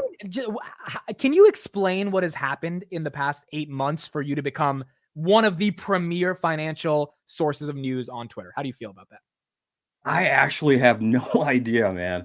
And for the record, so it was like February, I think I had about 200 followers. And then like March, I started to blow up after making a bunch of money from Tesla and Meta. And ever since, it's just been a crazy ride. So now I'm here. But obviously you understand the platform. I mean, you know how to get consistent growth. Do you think that your transparency and your willingness to just say, hey guys, I'm down today, or hey guys, I'm up today, people appreciate that so much that's why they're willing to keep following? Yeah, yes. I think that, and I think doing really well and making a bunch of money probably helped too. I sadly, like 2/3 of my followers probably haven't experienced a lot of that themselves. I can't see it, Adam. But hopefully they will here in the near future. But I think being open and honest. I don't know what he's trying to do. What does that say? Do you guys see that? There's a heart with a Oh, Q. Jesse, a heart. All right, thank you. I appreciate that. That's very kind. But yeah, no, I think you got to be open and honest. I think it helps to be right more than you're wrong. And I don't know how I got here. I really don't know, man. I'm a high school dropout who avoided speech class because I don't like to be in front of people. So And now you're on YouTube. Now I- you're on YouTube making videos. Which is Yeah. And I never had any interest in doing any of this. So I have no idea. I really don't. I love it. Okay, so I want to ask you more about your life, but let's do some stock stuff first, and then we'll get to the life stuff. Yeah. Can you give us some technical analysis on Palantir right now in terms of? Yeah, I could. I mean, I agree with everything that Arnie actually just said a little bit ago. Let me see if I can. You can share. Yeah, do press StreamYard share again. screen. Yeah, I think I got it. One sec though. I would, dude. This is an honor we to go. see you do TA in Oh, front. dude, it's an honor for me, I've been man. reading your fucking tweets for a Let me see year here. now, so it's amazing. It's awesome. All right, tell me about the Bollinger Bands and the RSIs and all this stuff. Let's do it. Well, there And are those no nice, Bollinger Bands on here, horizontal so I can't talk lines. about those. Okay, go ahead. But no, yeah, lots of lines. I got lines. I got bib levels. I do have RSI, so you're right about that. Honestly, just looking at this, it could go either way, man. Like right now, if you look down at the bottom here on the RSI, we broke through the descending RSI channel here for the divergence and the convergence. Like it looks good. And the real thing that we have to do, though, I would say, is we've got to settle above this line. We got to settle above this resistance line. And ideally, we get even higher. We get like to 25 and then turn that into support. I think if we could do that, then this thing could go even higher. But it's got to get over this volume shelf right here. It's got to. Do you know Palantir as much as a lot of us do? Do you think it's Yeah. overvalued at 23 given those earnings? What is it? So we're at 50. No, we're above 55 billion or something right now. About 51. That seems 51 steep. That seems steep. But I mean, you have to look too. So with Tesla, S&P inclusion got them to a PE ratio of over 1,400. So the market, I think people all too often try and look at the market as like, what is it? Is it at the appropriate value? The market has periods where it's over that substantially, and then it has periods where it's under it substantially. So the range is actually a lot broader than people believe. So right now, like it's a matter of perspective. If the macro is good and the market is hot, then 60 billion is cheap and it could keep going higher. If the market sucks and the macro goes down and everybody gets tired of the markets and starts losing money and unemployment goes up and all this other stuff, then it's overvalued. So, I mean, it really just depends on what's happening with the macro. But I mean, the earnings were great. They were phenomenal. And resistance is at 24 is what you're saying on this TA? Resistance is where we are now. We're in it. Once we crossed above this up like ascending trend line, we got in it. And then at the same time, it really gets strong. And let me just widen my screen a little bit. It really gets strong right up here at like 2468 is really the level. You want to get above a volume shelf. Ideally, we got even higher. Ideally, we got like to, sorry, I just worked out, so my arms are all jittery, but around 2650. So ideally, we would get there. And then we would establish support in that zone. If that happens, man, it's like we could hit all-time highs to at least test them. Sorry, Jesse, but the horizontal yellow and blue line, what are there and how should we think of them? Because now you associate them to the resistance level. I wonder why, but not knowing exactly what they are, I can't really figure out why they are. Yeah, I can explain it. I can totally explain it. So this is just a visual representation of where the volume is at different price ranges. So it's like what you're looking at down here, but instead of seeing how much volume there is in a given day, you're seeing all of the volume split out by the price ranges that it traded at. And so this is important for a number of reasons. Algorithms usually run off this stuff, right? So they look at a number of analytics. One of them would be volume ranges. They look at those for support and resistance. Like for a while there, I was saying, hey, look, we're above the .618 fib. It looks like we might actually be establishing support since we haven't been able to break down. And then we had this volume shelf underneath of us and this one right here. And then we just launched. And it was for the same reason I knew down here when I was telling people, hey, we might want to buy down here. And then we got above the peak volume for the entire history of the company in that price range around $8 that I knew we were going higher. And then it just kept registering. And the measured move here for this, it's an inverse head and shoulders, was up here. And so when it got there, I sold most of it. And I made like, I bought in again, and then I sold more like up over here in the 18s or 17s. So I made like 600K from those moves over like the course of 3 months. So essentially, but that's what it is. That's what the volume profile is. When I paper-handed the Palantir at around 11, 12, the big mistake was that there was a free runway from around $12 to the next level of volume like resistance weighted. Yeah, exactly. Yeah, that too, especially. So you had this downward resistance line. I turned it green now because it eventually turns into support when you go above it. And that was right at the 100 moving average too. But you're right, based on volume, it had this whole range, and you could see how it was able to really chug quick up to it. And then once it got near that, that's when we started to grind. I actually thought we were going a lot higher once we got to 20 over here, but it was super oversold, and you could see divergence. Divergence is just like the price is going up, but the RSI and like the MACD are not. They're pointed in the opposite direction. And the time frames you're looking at, like right now I'm on the weekly. If it's the weekly and monthly, the farther out you go with all the total amount of time, the greater the likelihood of a pattern actually playing out. Some people look at like 1 minute, 5 minute, even hourly and 4 hour charts. I would never touch that crap personally, because the likelihood of it actually playing out based on the technicals and the charting that you're looking at is lower. And so I like to look at higher time, or I don't know if it's higher time, longer time frames like weekly and monthly. And sometimes I'll dip down into the daily, because if something's starting to change and it's starting to go in a different direction, you'll see it there first. But then they usually abide by the rules of these time frames like weekly and monthly. If that makes sense. Let's Adam, you want to ask about Palantir? Because I want to get his thoughts on PayPal, and then we can talk Palantir. Yeah, I just want to add one thing, like about Jesse's TA. So I take a lot of time to try to understand this stuff and learn it. And by no means am I even anything on it. But the more you start understanding it and learning his methods, and I try to copy it, and I'll use Bollinger Bands, so then I'll adapt it to what I need. You start understanding, and somebody said in the comments, like, this all seems like if something happens, then something happens, and it's BS. Somebody said something like about the TA. It seems like it's domino effects. Like, if this happens, this can be a domino effect to cause this, up or down, like the ladder. But everybody should start understanding what he's saying. And once you start understanding like the divergence, the RSI, the MACDs, the volume indicators, it's starting to it's a language that you start to understand. And Jesse's not always right, but I'm telling you, and I'm like seriously trying to follow him on it, I would say he gets it right like a good 80+%, like to the point that you're like, oh shit. Like, he called Palantir hitting 15s. It hit 1590. I was saying it on my channel. People were like, Adam, you called it. I didn't call it. I gave him credit the whole time. He called it. Thanks, dude. So it's really, really dope to understand. Don't just follow what he's saying. Really try to understand his methodology of understanding it. And then you're going to make a shit ton of money, bro. Like, not financial It increases advice. your odds. The thing I try to get people to understand is TA on its own is worthless. Like, you could maybe get right 52% of the time, right?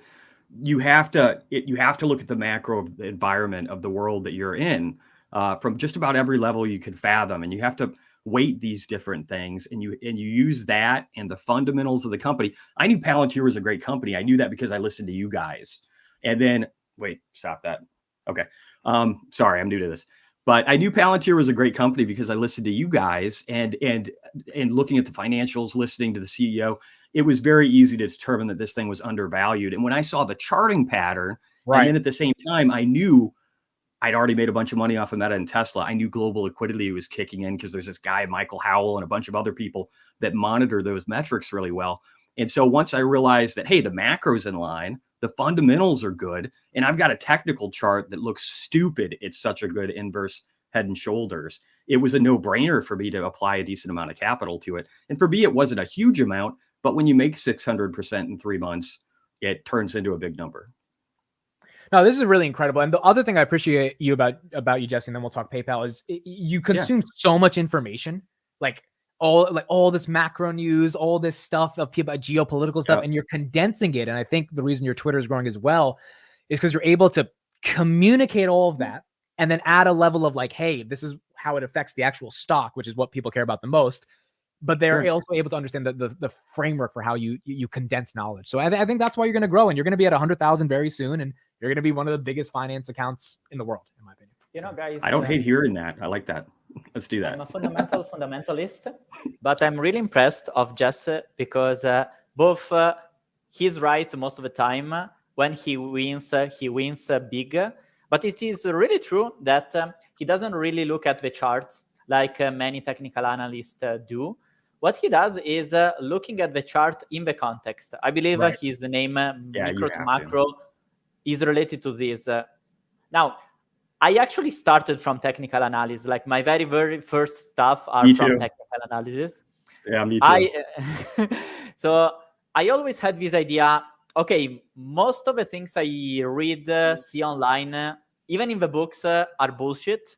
But if you don't think too much in terms of what the figure is, like this is the pattern here and there, but you really try to understand what the price action is actually telling me from a sentiment perspective, and then you match it with what you see on X, what is the perception overall that the market has, and you know that part of that perception is wrong because you actually combine that with good analysis, which is what we have been trying to do with Palantir, but I think we made very well altogether with Robinhood.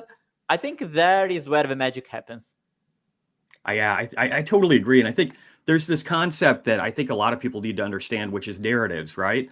There are narratives all the time, and they're either right or they're wrong or somewhere in between. And obviously with Palantir for a while there, I felt bad for some of the people. It's like one dude, I think he went crazy and started like posting dick pics on X.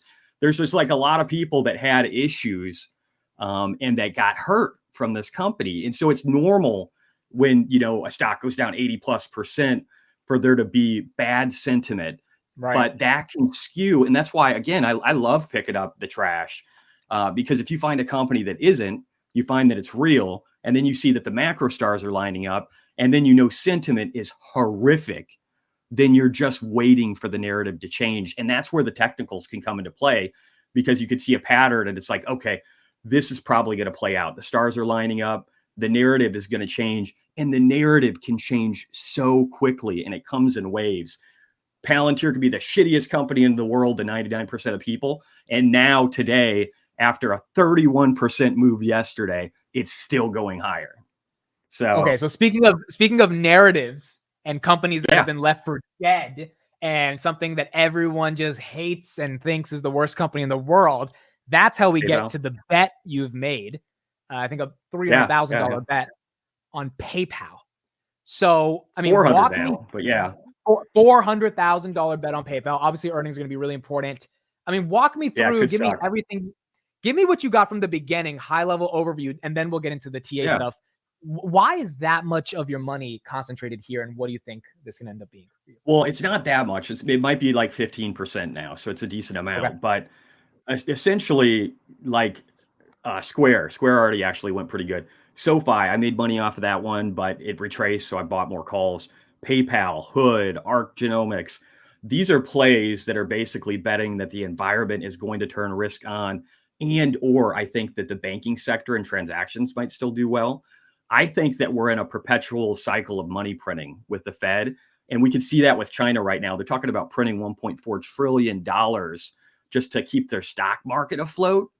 So and that's just, and then we got like the election this year, but it's not just an election here. It's the most number of elections in like democratic institutions in decades. And all these people have the same prevailing theme. They can't manage a budget worth of shib. There you go. I'm getting better at that. And then at the same time, they want to get votes and they got to print money. So I think just understanding that from the macro perspective helps a bunch. And then it was just a matter of trying to identify some stocks and hopefully in different sectors that can do really well. And then you look at things like options chains and like an options calculator to determine how much you can make. And I prefer 4x to 20, the underlying asset. So that's what I shoot for. And those are the kind of why do you think PayPal has been left for dead? Why do you think the street is giving it? Just a really crappy company. And then they had that woke ass narrative thing going on for a while. Whether you're on the left or the right, I think you're going to piss off a lot of people when you start locking bank accounts, especially if you say that you're doing that because they're spreading misinformation on social media. Us being social media influencers, I think we know just about as well as anybody what is the definition of misinformation. And is somebody going to lock out my checking account because of it? Like, I don't know, man. That was pretty bad. That wasn't all of it. I mean, but that was probably the big part. When you alienate like maybe 40% of your customer base, I think you got problems. And so I'm hoping with Chris, I'm hoping one of the things he does is step back some of these stupid moves, even if they weren't enacted. You got people like Zero Hedge on X that are saying that their accounts are still locked from stuff that had happened because they were identified as Russian disinformation. I don't know, man. I'm a big proponent of free speech. I'm a big proponent of governments staying out of our business. I'm both liberal and conservative. But I think that was probably a problem. And I think that that's what's doomed them for the last 2.5 years.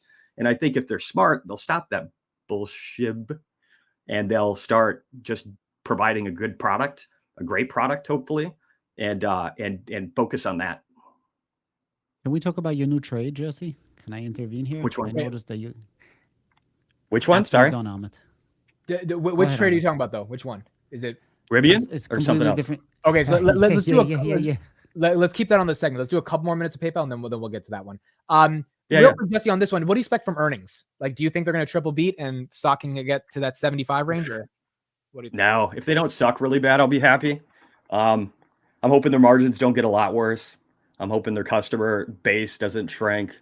I've got a pretty low bar for it, but the main thing I'm focused on is the take rate. Like, I want to see this company. I think that merchant video was amazing. I think that everything that Alex talked about was great. I love the fact that he's from Quicken and his focus is on making the product better. And the PayPal product, at least from the mobile app, really sucks. So I look at that as a win because it's going to be really easy to fix it. If you open that app and you tried to figure out how to pay somebody at like a grocery store, I did this one time. Took me about 15 minutes for the manager of the grocery store to finally give up, and I couldn't figure it out. And there's like 20 different screens you could traverse. It's a trip. So I think, God, I don't even remember your question anymore, but I think that the mobile app and just the products that they have, like this fast lane introduction and other stuff, and just biometric, like just putting your finger on the phone and then being able to use the app or authorize the payment or whatever. I think that stuff is brilliant. I think it's easy. And I think their take rate for this company has been dropping for years. So they need to get better at it. By take rate, you mean transaction margins, essentially. Yeah. Like, the margins that by take rate, I mean just people like going through and completing purchases and doing all the stuff that they're supposed to do. They haven't been successful at that, and it's been getting lower and lower and lower. And I'd like to see them getting better on all avenues. I think just improving the product is the goal right now. And if earnings don't suck and they have positive guidance from like the 9% staff reduction, and they're just heading in the right direction and give some positive hope, and people start to believe Alex and what he's capable of, I'll be happy and it'll be a good earnings. So if they don't bleed, I'll be happy. And I actually think they could outperform that. So. Okay. And then last thing on PayPal, can we get a quick TA on where you think that one's heading? And then we'll move on from that topic. Yeah. Well, I mean, I hope it heads to $100 in a couple of months because I make $2 million if that happens. But dude, how crazy it is to say that if it gets to $100, you print two, like, I know you have millions and 2 millions, whatever, but 2 million's 2 million Sure. bucks. Like, that's a lot of money. It's $2 million. It's a lot. Like, again, I have almost 400,000 now, like about 350,000 in calls. But if it just, so this right here is just a reversion to the mean, right? Like for this stock is so crazy. Here, let me just like a cliff, like climbing a mountain or falling off one. So this stock is so far down, just mean reverting. And all that means is the majority of the drop was like right here in less than a year, right? And then for 2 years, almost, we've just been grinding sideways, 2 years. So if it's very easy for this thing just to mean revert and go up to this level, the first extension. And if it does that, I make about $2 million if it happens by early April. And that's off of 350,000 in capital. So that's why I've got the trade. And that's why I'm willing to risk 15% of my account, because it can make me a multimillionaire again. And you think the catalyst, is the valuation is so dog shit, kind of Meta at 88. Any good news is what propels it. I think no bad news, and then just showing that they're doing anything is going to be good. And if it's not good this quarter, I think it's good next. I might have to end up rolling these things out to 2026, but my bet isn't that I'll have to do that. It's that it's going to happen sooner than later. And again, we know how quickly narratives can change. Look at Meta stock. Meta stock was garbage in December of 2022. It was garbage. It was like $85 when I bought a bunch of calls on it. Tesla stock was down near 100 when I bought a bunch of calls on it around that same time frame. And everybody was talking about how these companies were dead. Meta was dead. Like, Zuckerberg was spending all this money and the product was worthless and there was nothing good happening at Meta. And then, like, what is it up? 400%? I don't even know anymore. I stopped paying attention, but almost 500. Yeah. So like the narratives change quickly. And when the technicals line up, and if I'm wrong about the macro, if the macro is trash and we're at the top and unemployment's rising and everything's going to crap, I could fail on this trade, and I'm okay with that. But I don't think I'm wrong about the macro, and I think the fundamentals are clear in my mind that Alex has what it takes just by his experience with his last employer and everything he's done so far. And again, I love that merchant meeting. I know everybody saw that, and they took the context of him saying that they were going to shock the world into being like that meeting a couple of days later, but that was never going to be it. He's just starting to lay out the foundation for how much this company is going to change. And if he just gets it to where people close the deal on transactions a little more often because it's easier to use, and maybe they actually start to use it at the grocery store to pay for, because they don't have to traverse clicks to figure out where the payment option is and where the QR code is. I think from all aspects, this product was just so horribly managed that it's going to be really easy to fix in comparison. And so I think to me, it's an easy bet. Shiley, get out of here. My dog, leave. Quick update on Palantir 2366. We are, I think, about 30 minutes away or an hour away from Power Hour. So we'll keep you updated on that. And we'll see if we can get through 2370 and maybe we get to Kobe at 24. Adam, go ahead. I was gonna say I'm smiling because Jesse's like, oh, I make $2 million on this. I have a really large position on PayPal as well. Not quite as large, but I'm super excited too. We see what happens. I actually started going into the June's 2025 $95 strikes to buy myself some time just in case. Just in case, I want you to know that you make me feel poor. He said you make him feel poor, Jesse. I think he got frozen. Did he get frozen? Yeah, he got frozen. Jesse has left the chat. Jesse got frozen. Yeah, he left the chat. Robinhood, for some reason, guys, is up as well. Robinhood is up 2.3% just now, randomly. Ooh, go ahead, Adam. Nice. I like Arnie's move that he went all in. So my plan, I was telling Ahmed, is I'm going to be very close to 100% in on Palantir as well at the end of this year or next year. I hope that some of these options print, like the PayPal, Hood, SoFi, and my crypto plays, and then I'm going to go super just everything into Palantir. That's the plan. Yeah, it's going to be interesting to see how this plays out. Again, I think there is a good chance that we get better prices than 2366 to buy, or as Jesse said, it might just keep on chugging along. Can I add my thoughts on the earnings of go ahead. Palantir? Yeah. So the earnings that we had were good. Not amazing, just good. I think we had the bare minimum of what's happening right now with Wall Street and institutional investors and all the haters that finally can look at it and be like, oh, wow, there's something here to this stock. The growth is starting, and I think they're shifting the narrative of before it was AIP was a complementary platform to what they had. It's just a complementary. But I believe they're now going to shift their entire company around AIP, right? And they are going to milk this for everything. But the difference is they're actually delivering. That's the difference. Most of these people are milking AI for full of shit. They're actually delivering, and they're shifting their whole everything. Their whole world is now going to revolve around AIP. And real quick, Adam, I'm gonna let you continue, guys. Jesse just messaged me. He had like a little family thing come up, so he's not gonna be coming back. He has to leave.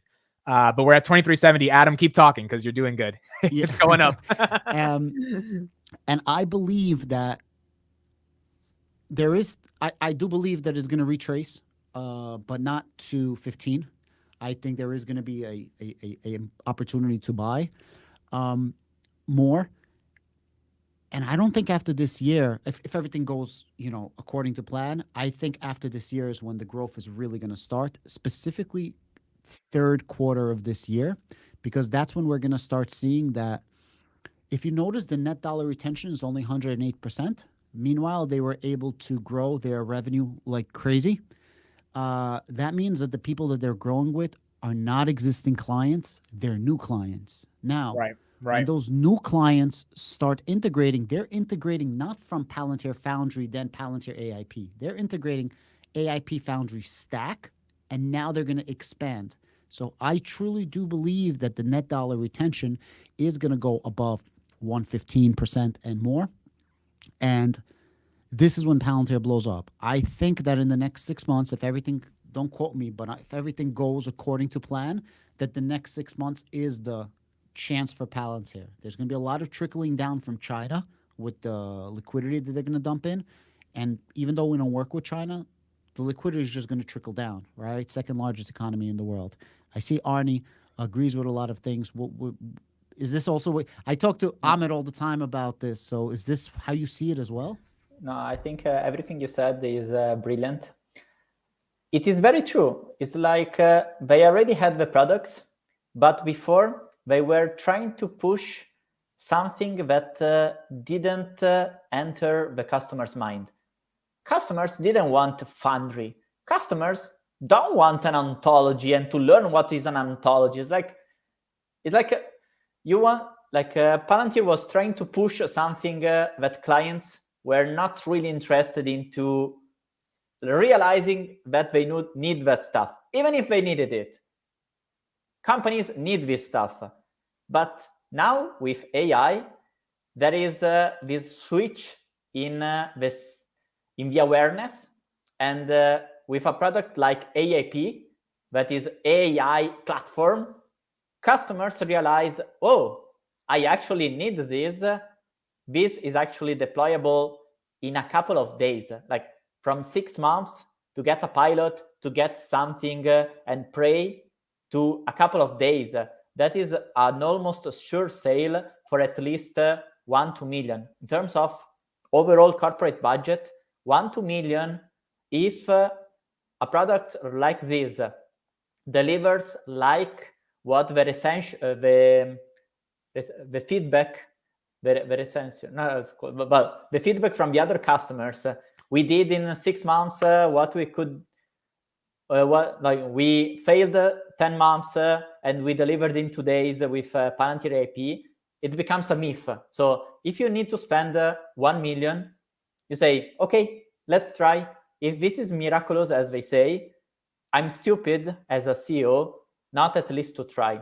And this creates a really strong ripple effect into getting the new customers. But as you mentioned, there is this dynamic of the net dollar retention that is, I would say, extremely low so far.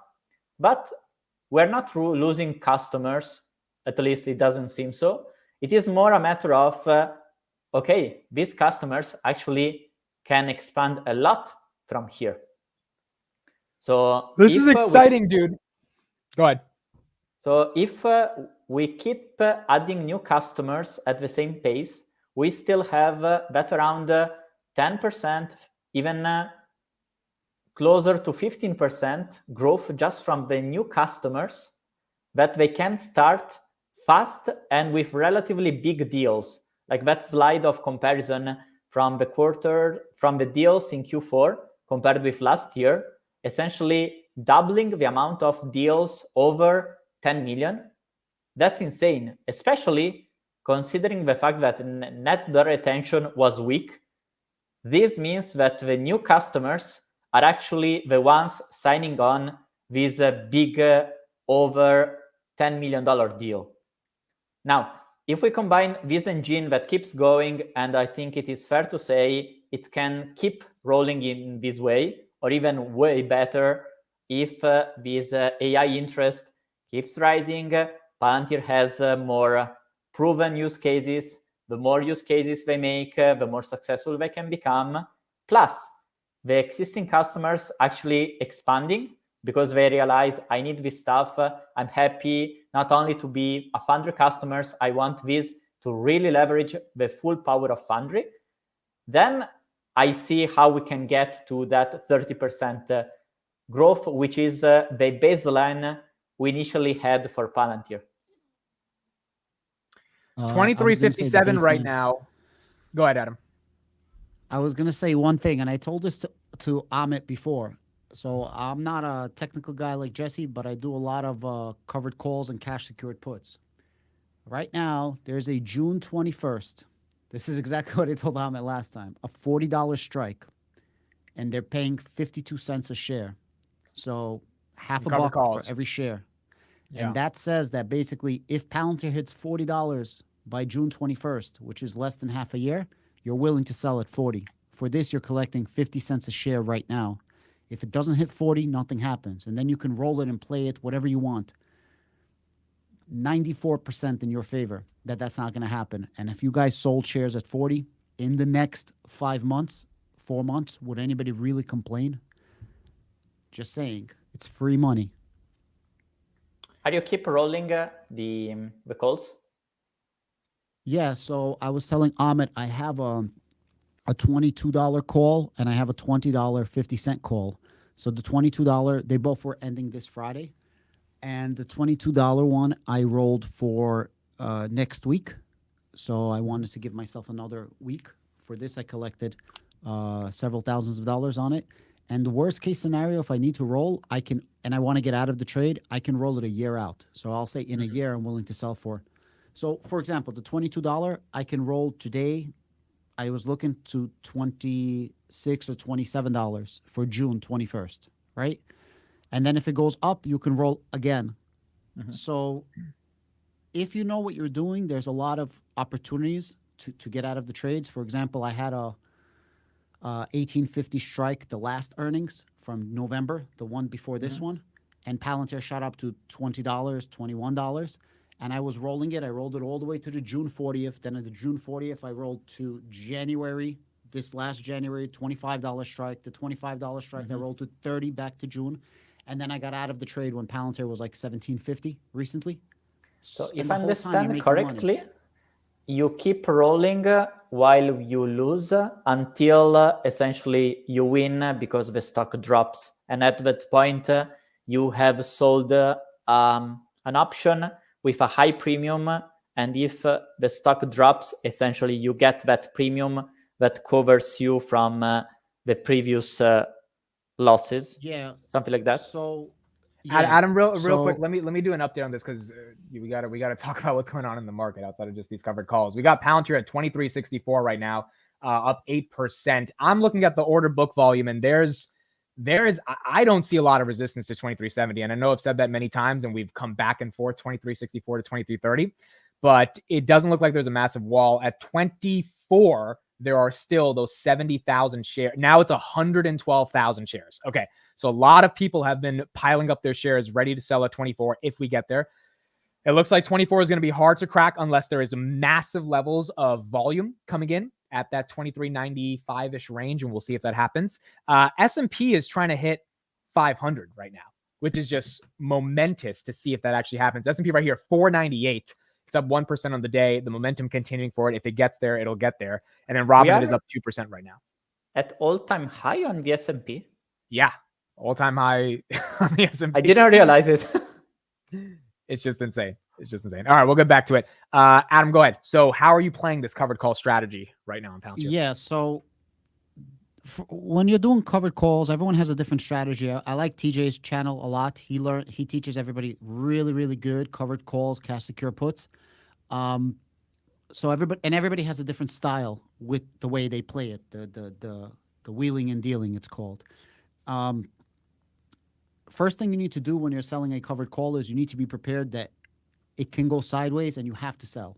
You have to be prepared for that because if there's super spikes in price one way or the other, you kind of get screwed. It won't work rolling. At a certain point, it's just not worth it. This is what happened to me recently with Tesla because these freaking stupid hoodies killed the supply chain of Tesla in Germany. But anyways, so the premium you're collecting is somebody is paying you for the right to buy your shares at a certain price.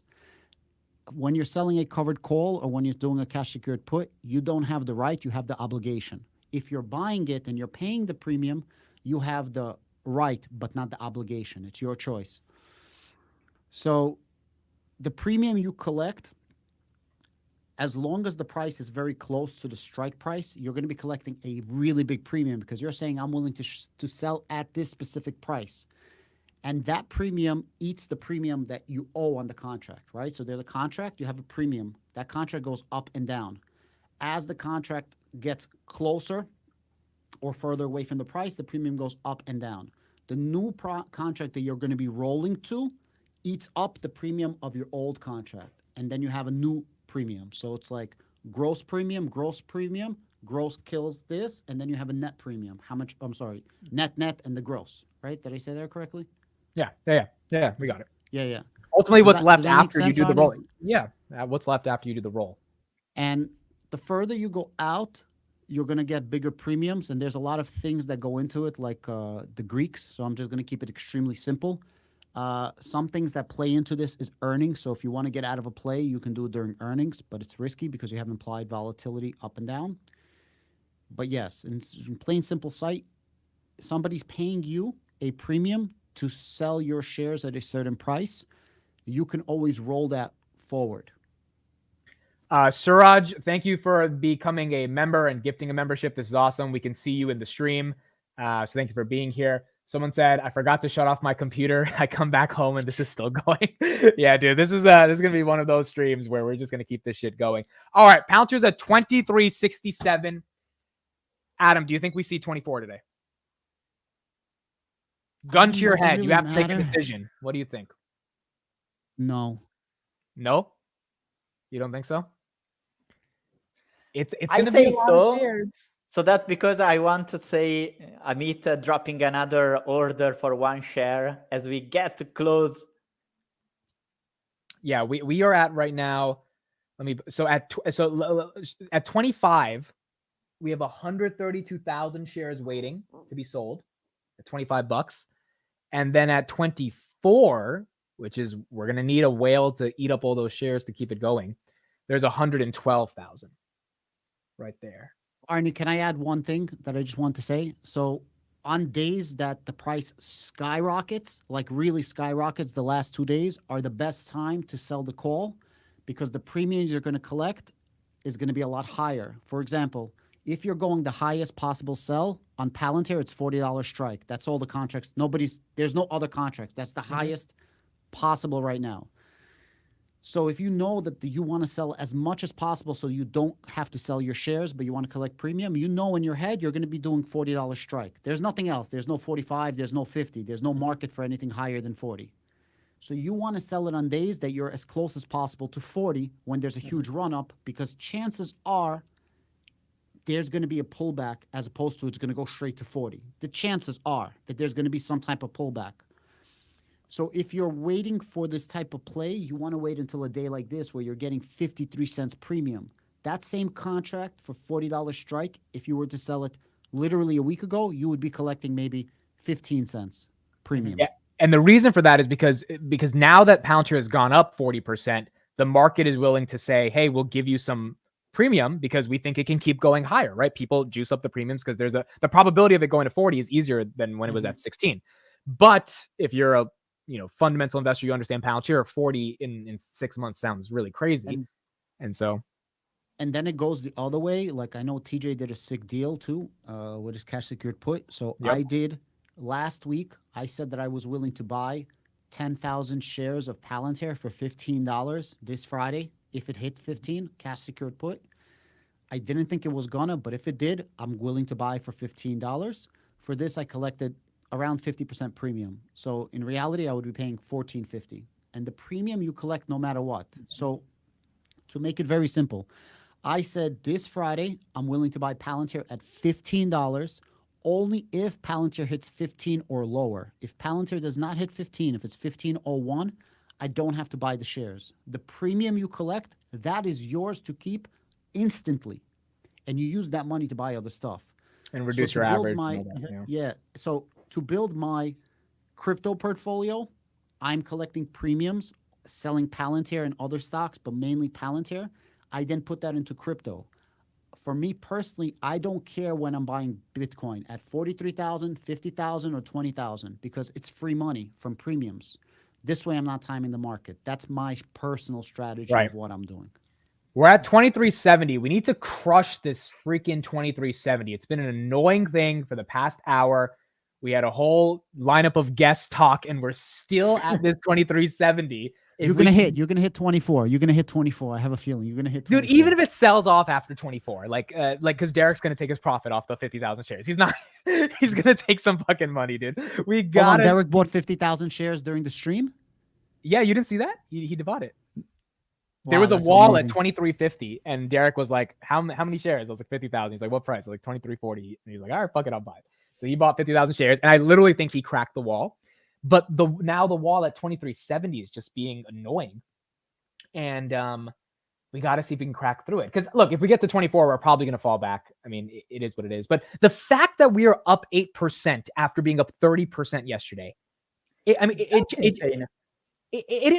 kind of 2021-ish, but not on a a old company that sells video games. It's on the most interesting company in the world that's going to be the modern operating system for the enterprise, right? Like it's fun this time. And we'll see what happens. 190 million shares have been traded. Arnie, go ahead. No, I was thinking and actually wondering if there is the real potential of getting something crazy like Wall Street Bets starting to get interested. You mean like 100 a share by the end of the year? You mean like that would be Wall Street? Well, to be clear, this is not why I'm investing in the company. Neither I really hope that to happen or I see that having high chances to happen. I'm just wondering because I actually saw the 2020 saga from the very beginning. Like my first $10,000 in Palantir were at 9 something just a few days after the DPO.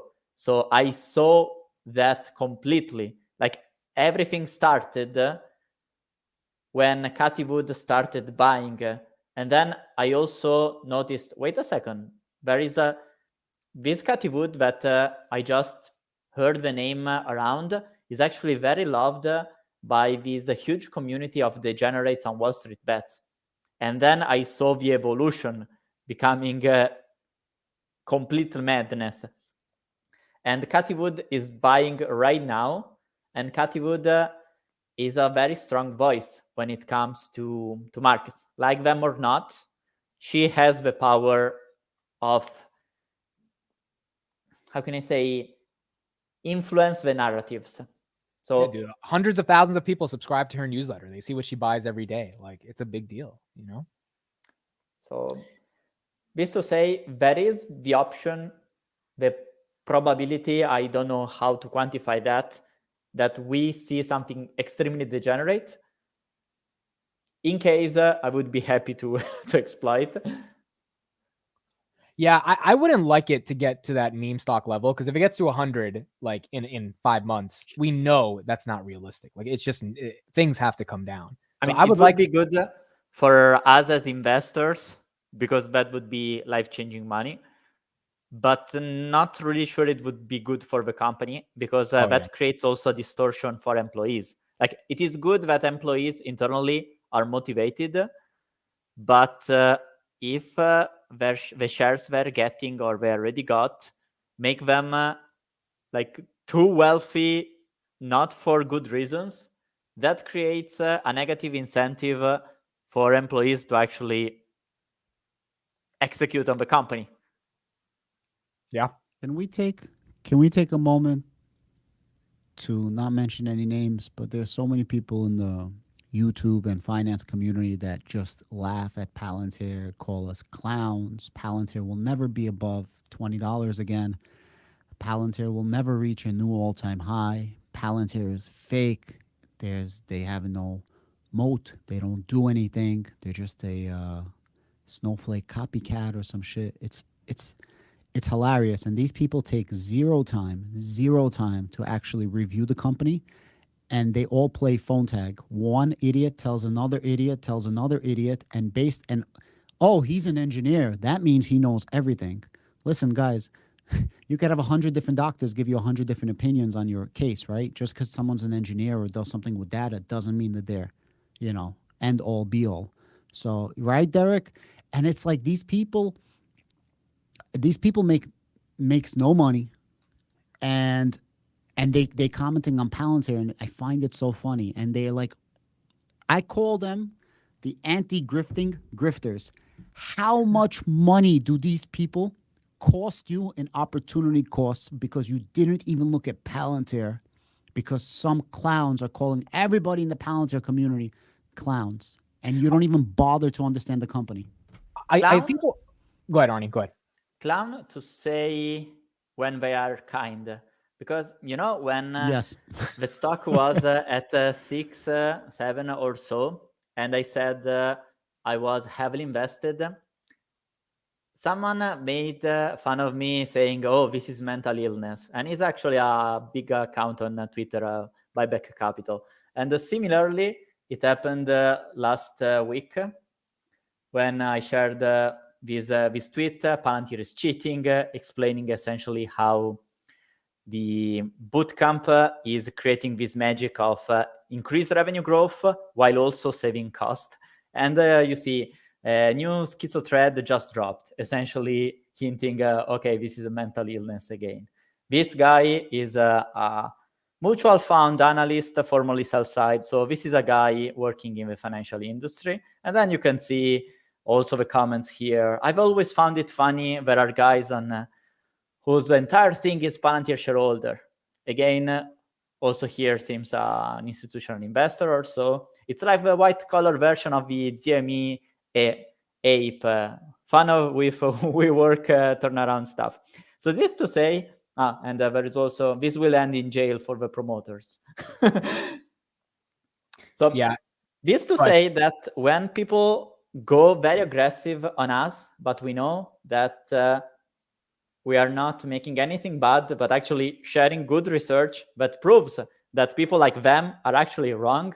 What we know is, okay, we know we are right. We take our money on, like, we put our money where our mouth is without insulting them. They feel superior. This is what makes me crazy. They feel superior in judging, oh, these stupid guys, retailers, going for their own thing, schizo thread and so on. But guess what? Who's right now? It's Jeremy, by the way, none of them bother me. I really don't care. I'm making my money. I mean, listen, trust me, Ahmed knows a little bit about me. None of that bothers me. It's just, it's funny. It's comical. And you would think that as a man, you would get up and be like, you know what? I was wrong on this one. I still don't understand that. I still don't like it. But you know what? Congratulations, everybody's making money. I'm done with this shit. But it's like, you keep grifting the same shit and you end up grifting just to get clicks and likes. So what does that make you? You are literally trying to get clicks and likes and make your YouTube channel grow just to talk shit about this specific stock. Dude, I think the problem insane. is when it was $6 and $7 and we had all those people on YouTube making videos that all of us are clowns.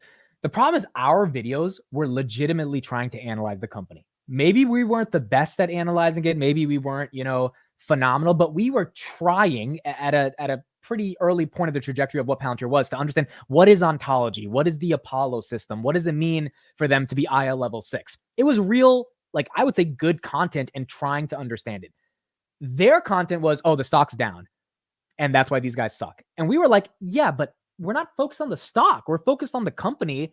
And eventually, this is like a universal truth of investing. If the company keeps doing well, eventually the stock will follow. And well, look at that. The stock followed because the company did well. And I think that's the problem they had, is they were so focused on the stock. And it sucked at $6, but we were focused on the company, which is different. Yeah, I mean, that's conviction. You know what I mean? That's conviction. It's not, and it's like, you can see the writing on the walls that essentially the U.S. military, the backbone of the U.S. military, to some degree, is Palantir. It's like, and you got to be absolutely crazy not to see that, right? To call this a meme clown stock, that's what I never understood. Yeah, I understand you don't like it. You might think it's overvalued. I get it. But to call it a meme clown bullshit stock, meanwhile, it's the backbone of U.S. military, it's like, what the F are you smoking? And it's definitely crack, because you are high as a motherfucker to say that. In any case, it's funny. It's really inability to assess the information that matters.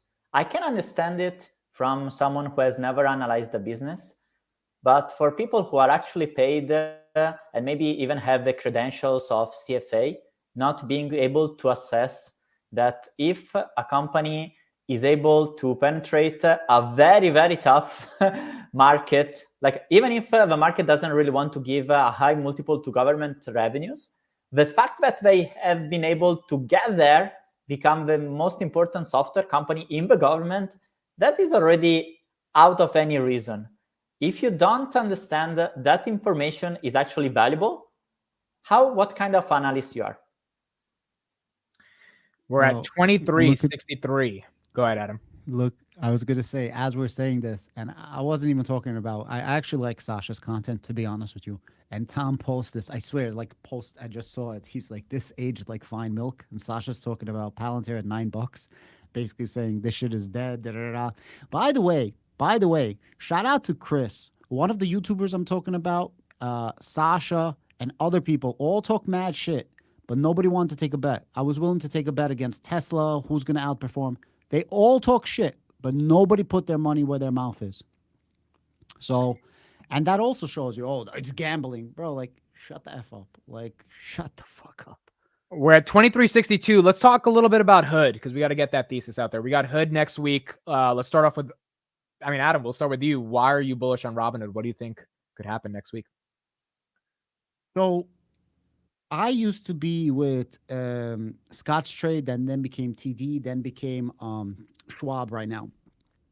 And I also always thought that Robinhood was a meme platform, not to use it, blah, blah, blah, blah, blah, blah. And as I started investing more and more, I started using Robinhood. I'm like, wow, this thing is really convenient. It's really, really easy to use. And I cannot, for the life of me, when I have to trade my kids' stocks, I have an account for them, then Schwab. I hate it. It's the most painful thing I've ever seen in my life. And then I'm like, okay, well, I have a bit of dollars. You know, I'm not a huge account, but I'm not a tiny account. So I'm like, if I like it, other people are going to start catching on to this. The people that are pompous and are like, I'm not going to use Robinhood because it's Robinhood. And once people use the interface, it's a wrap. And now that they're offering people this 3% match, the 1% match, the transfers, so on and so forth, I have a feeling that they're going to be attracting a lot of customers, and those customers are going to have the same exact identical feeling that I do. Once you go Robinhood, you really can't go back. I cannot use anything else but Robinhood. It's absolutely atrocious. It's a nightmare. And they're going to keep adding more and more products. So I believe that they're actually going to hold their clients that they gave the match to, because that's my bullish sentiment on them, that their user interface is just so good and they keep adding more and more different options to their platform. If you think of so it, damn easy, yeah. It's not really that different from Palantir. Well, it is very different because it has another context, but the abstraction is that like Palantir, when you know that your product is really superior in terms of output, user experience, your biggest problem is just to put the product in the customer's hand.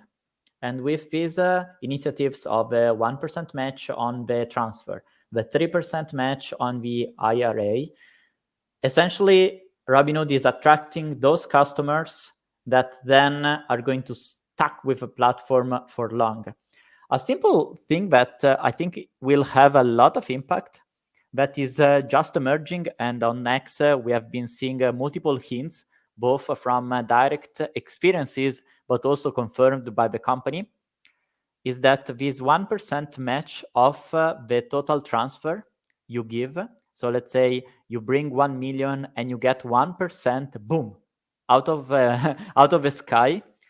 That is really working to attract big money, not only relatively smaller retail, which was the main target Robinhood had initially. So what's the combination of these?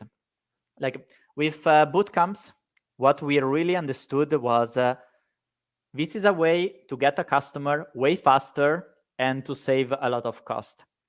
With these initiatives like the 1% match, we need to think of, okay, what's the financial effect of making this? First effect, I would say a lot of marketing expenses. Can Robinhood pay for this 1% for free? Well, they have a lot of cash, which is just they're generating risk-free interest. So cost is not really a matter. But in terms of revenues, what it actually generates, it creates a lot of inflows in assets that are helpful both for transaction revenues and to get more interest income in the form of security lending. So let's say Adam takes his $1 billion portfolio into Robinhood. Robinhood needs to pay 1% of that 1 billion to make Adam happy. But the impact then is that Adam needs to keep his billion into Robinhood. Meanwhile, all the transactions Adam make, so now is the 1 billion, is not like a 5, 10K like Robinhood 5 years ago. Like now we are talking about big accounts. When Adam makes trades, these trades are more valuable because if you take the spread and apply that to a big amount, that becomes a big trading fee. There's another impact. This 1 billion Adam has and shares now transfers now on Robinhood. Let's say it is all in Palantir shares. Then you have a lot of short sellers willing to go short on Palantir because they want to hurt themselves. They are masochists. What happens is that Adam gets paid in terms of security lending from these short sellers. And for Robinhood, we are not talking again about 15K account, 10K account. We're talking about 1 billion of Palantir shares that are lent to short sellers, meaning a lot of money coming to Robinhood that helps facilitate this transaction. So the bottom line Arnie, let's go back. We got a new video from Palantir. Let's just watch that real quick. I want to spend more time on Robinhood, but let's get that out. That's from our guy Chad, who works at Palantir. So let's all watch it together. It just went live on the YouTube channel. It's called On the Field with Palantir AIP Football Demo. No way. Let's see this, and then we'll get right back to Robinhood after this, and we'll see what's happening. All right, here we go.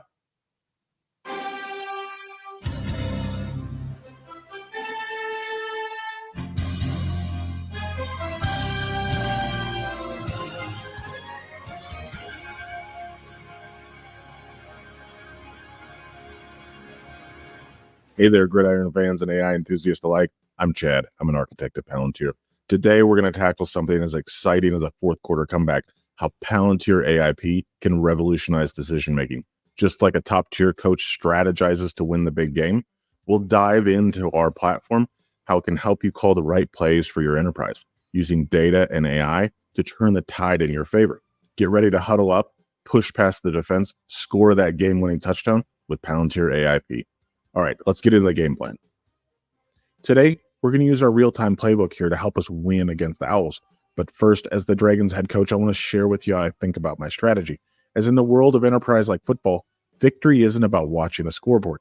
It's about having the real-time view into what's happening, having the real-time understanding of what calls can be made, and the ability to make those calls. It's about making strategic moves with precision and foresight. The Palantir ontology is about generating alpha for winning. Now let's get back into the game. All right, let me bring you up to speed on the state of the game. It's the fourth quarter, 6:04 left, 1st and 10 on the Dragon 21-yard line. We've got the football, but we're down by 4 points. We had the jet sweep right play here that played out. It looked like it worked pretty well for us. So me as a head coach, I want to understand a little bit more about why. So let me pause right there and actually let's zoom in a bit. Take a look. So you can see here, I can actually see Derek Square, my star running back. He's got the football. It was awesome. He was able to break out of the pocket here and get down the field. But let me take a look. So if we actually look at the telemetry data, I can see second by second the speed of the football, of Derek, and the acceleration. I can see that for all the players, but we'll just focus on these three. So second by second, you can see how the QB gets the ball, hands it off to Derek. He's able to run down the field. Awesome to see real time his acceleration and speed, how he's able to beat everyone else out. Very cool. Helps me understand as a coach how my MVPs are playing, or in my business world, how my MVPs are operating. Very, very neat. Little secret here, though. This isn't just some animated sweep. This is AIP. So the data of all the players is mapped into the ontology. This is actually a real map. So you can see we've got pretty robust mapping capabilities where we can play this out in real time. This is the digital twin of the football game. Similarly, how you want to build a digital twin of your business. Not your dad's mapping software. All right, that was pretty cool to see all the telemetry of a player, right? I mentioned it was built on the ontology. So the ontology here, I've got a game and a stadium. This game has teams. These teams have plays. They make play calls from a playbook. I have players that go execute them. This is the nouns and verbs that make up the game or your business. Similarly, I'm now talking in the language of the game. So if we actually look at how a player object is created, you can see there's a bunch of different data sources coming together in real time. Similarly, how you have data spread across your enterprise, I've got a bunch of different sources of data that represent what's happening to a player that then we translate into what's going on the left. Very cool. Each one of these objects has a similar level of complexity, but all come together now talking in this business language. Cool. Playbook. All right, we're going to call a play toss, crack, right. Let's call that. So when I do this, this actually calls the action in the ontology. When I do it, it writes back to the ontology, but also will write back to the source system record, making that the new ground truth. So I can write back to my ERP system, my transportation system, and make that go happen. I want to close that loop. This is great. We made 25 yards. Next play, triple option. Let's call that. All right, we're marching down the field here. Let's see how this turned out for us.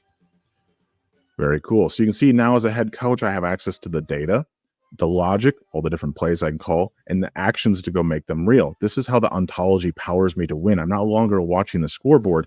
I'm making the calls that matter that are going to help me win this game. This is great. Let's keep marching down the field. All right, we've made some really good play calls. We've gotten all the way down to the 4th yard line of the Owls. 2nd down, minute 22 left. This is clutch time. I'm actually going to take a timeout because I want to go talk to my assistant coaches, but this wouldn't be an AIP demo without AI assistant coaches.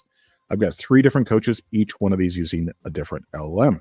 So I've got Coach Talon, very deliberate. This is using GPT-4. Coach Gust using Claude is quick and aggressive. Ultra aggressive Coach Ember is using Gemini. So we're going to get a little extra context as a head coach. We cannot afford to throw an interception. They all have access to the ontology that has the historical plays plus the current state that we're in. Let's go have them give me some suggestions. All right, let's go look at the coach bench here.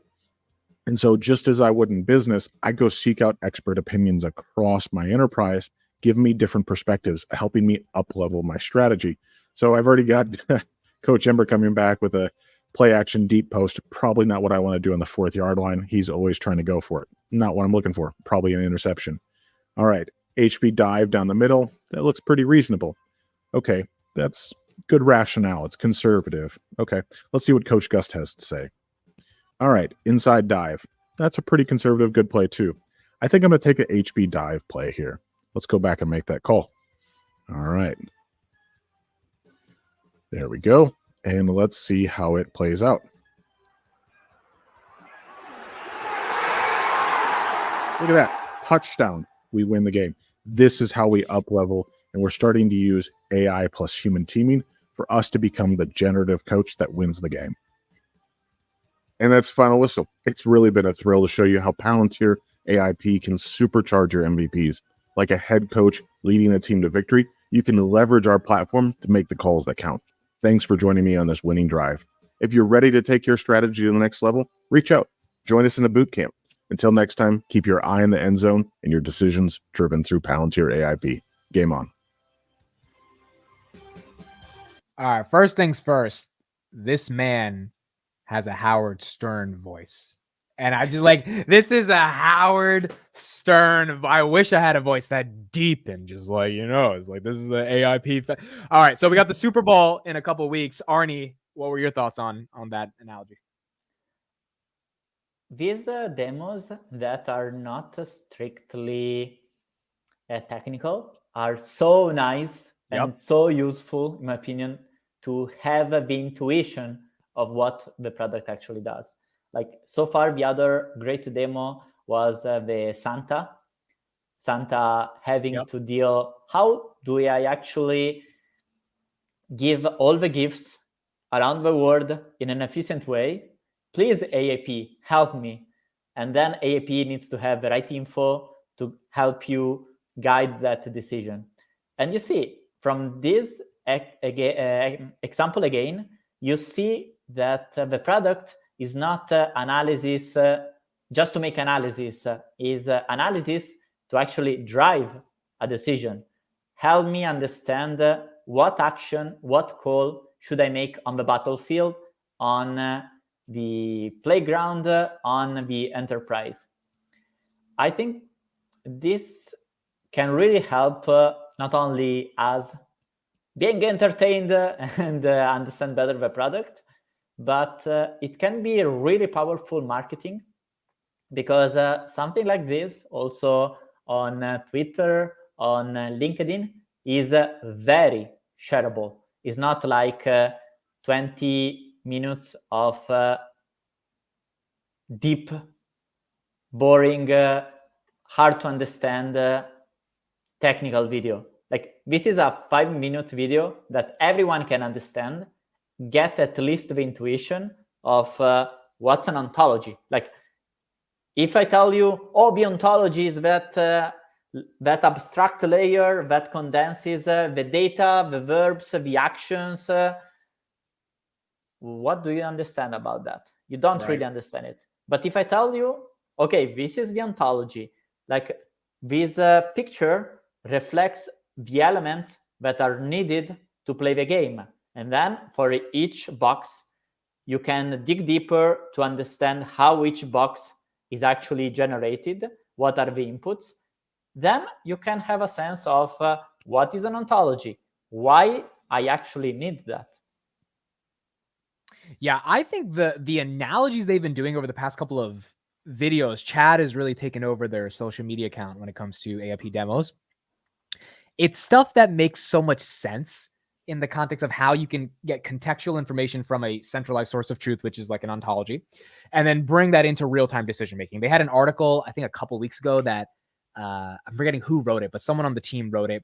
Might have been Akshay. And it was a good 13-minute read, but it was a really intense article about how supply chain manufacturing particularly can benefit from something like AIP.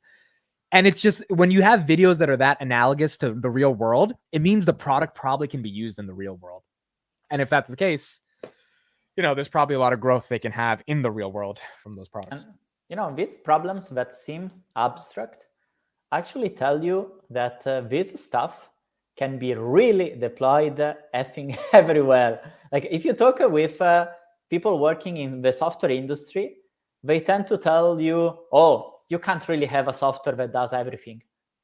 It turns out that Palantir maybe doesn't do everything, but it really solves most of the problems companies have. Like maybe they don't solve something that is completely out of touch. But when it comes to use software to deliver business value, that is tangible. And so far, Palantir has really proven that they can handle many use cases. Like I think this way, something like this, a game, is something that a company specialized in gaming would do. So you would have a vertical SaaS company just specialized in creating a software for gaming. But then you have also Palantir helping of the production of batteries for electric vehicles. Then you have Palantir helping Airbus with the airplane production. So you start summing up everything, and you came out with Palantir being essentially an aggregator called an ATF of these vertical software companies, because each of these problems that actually Palantir solves as a use case, as an industry, it is actually potentially a company on its own, a software company specialized in solving the problems for that industry. Right. The fact that you have one company, effing Palantir, potentially solving any problem in any industry, that thing alone, if it is not a scam, it is worth an insane amount of money. And that's the thing I think the street never understood. Like what you just said is that there's multiple verticals, right? Healthcare, defense, energy. There's other 40 different verticals that Palantir is building software to be operating systems within inside of those industries. And I think at a fundamental level, that's not how software companies operate. They operate in the context of let's just build something and hopefully we can scale throughout different customers, but not take over an entire industry like Palantir did with shipyard manufacturing or the airline industry with the Skywise Analytics. If they can do that in many industries, this is not a scam. This is like real serious software growth over the next 10 years. The go-to-market has always been the issue, but it seems like the go-to-market solved. Maybe they can get there.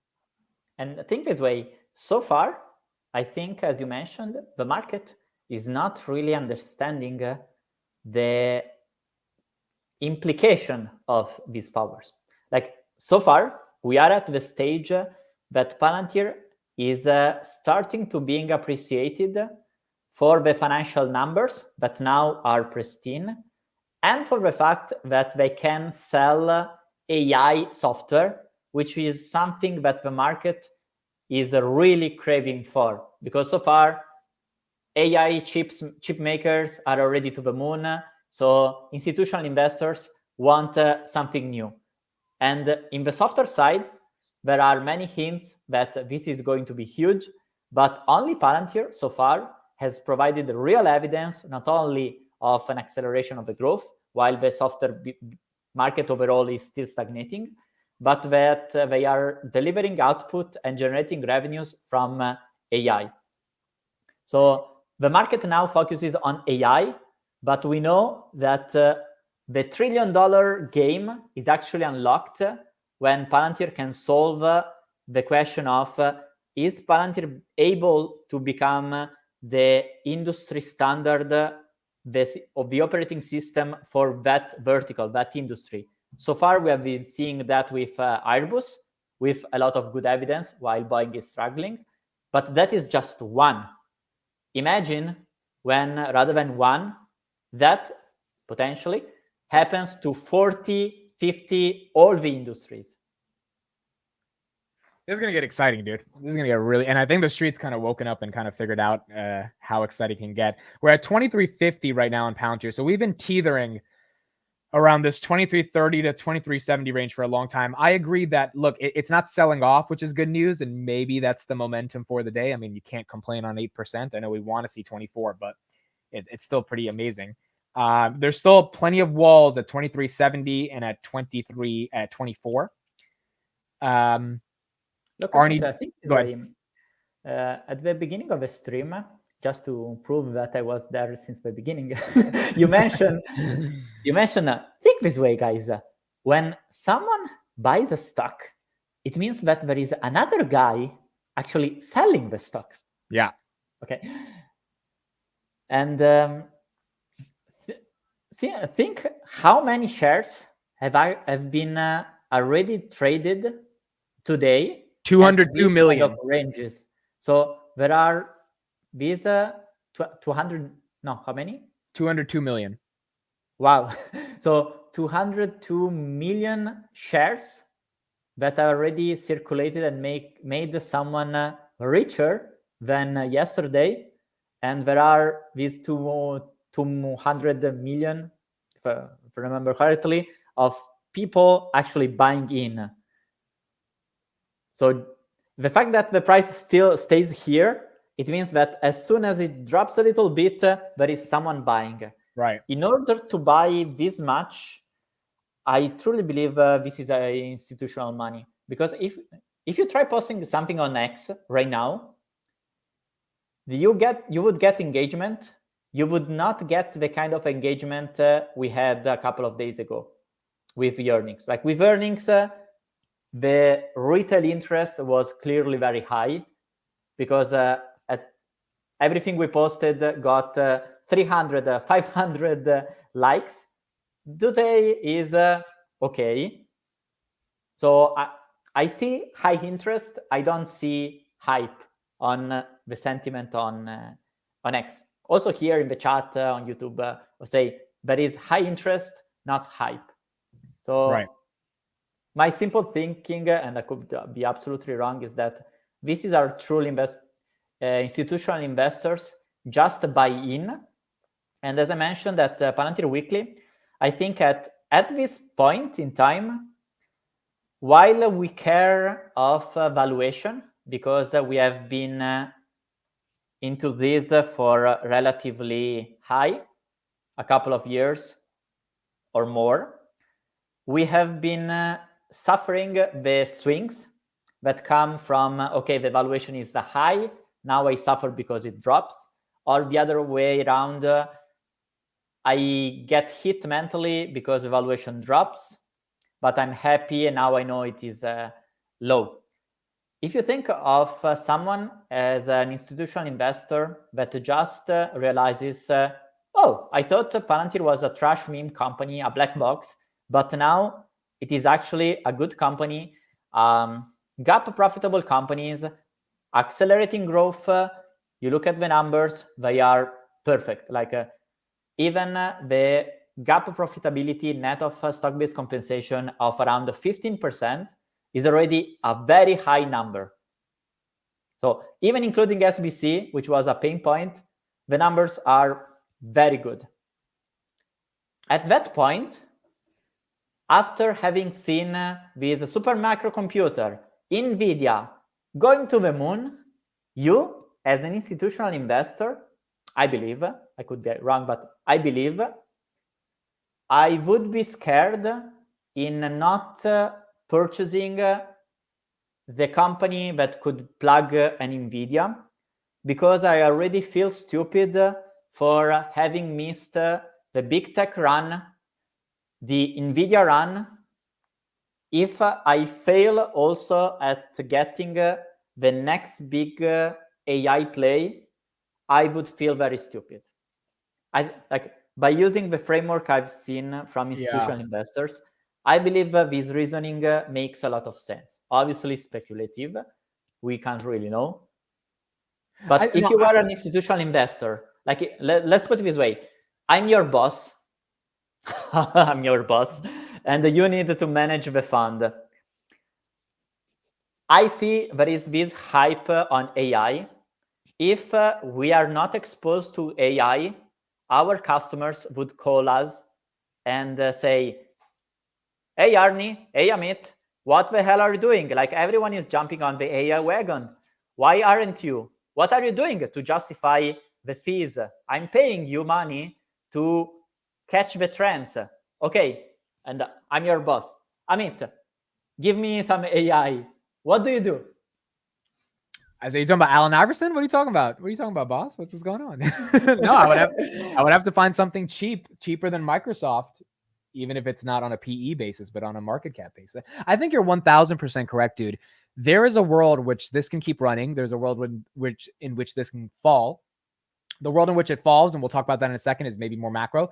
The world in which it runs is where institutions are like, I missed SMCI, I missed NVIDIA, I missed Google, over the last year, I missed maybe Microsoft. What's left when it comes to AI? You're not going to do C3. You know, you're not going to, I mean, maybe you do Datadog. Even if you look at it, make a comparison. Like the comparison between Palantir and C3 AI is night and day. It's night and day. I don't have a bad word. Like tell me a word from the word of the day just to say it's embarrassing. Okay, so let's talk bear case. How does this thing get back to 17? What would have to happen in your opinion over the next couple months? At this point, the fundamentals are very strong. I believe there are more risks only on the stock per se. And as it happened with Tesla, you could see the media, the hedge funds just trying to kill the stock because they know there are many people who are just jumping in. If you take notice, if someone enters a position and it goes down 5%, 10%, is annoyed, but it's fine. But if you enter a position and then it goes minus 20 or minus 30, then is where you really start to feel, oh my God, I made a mistake. And that is where you start panicking.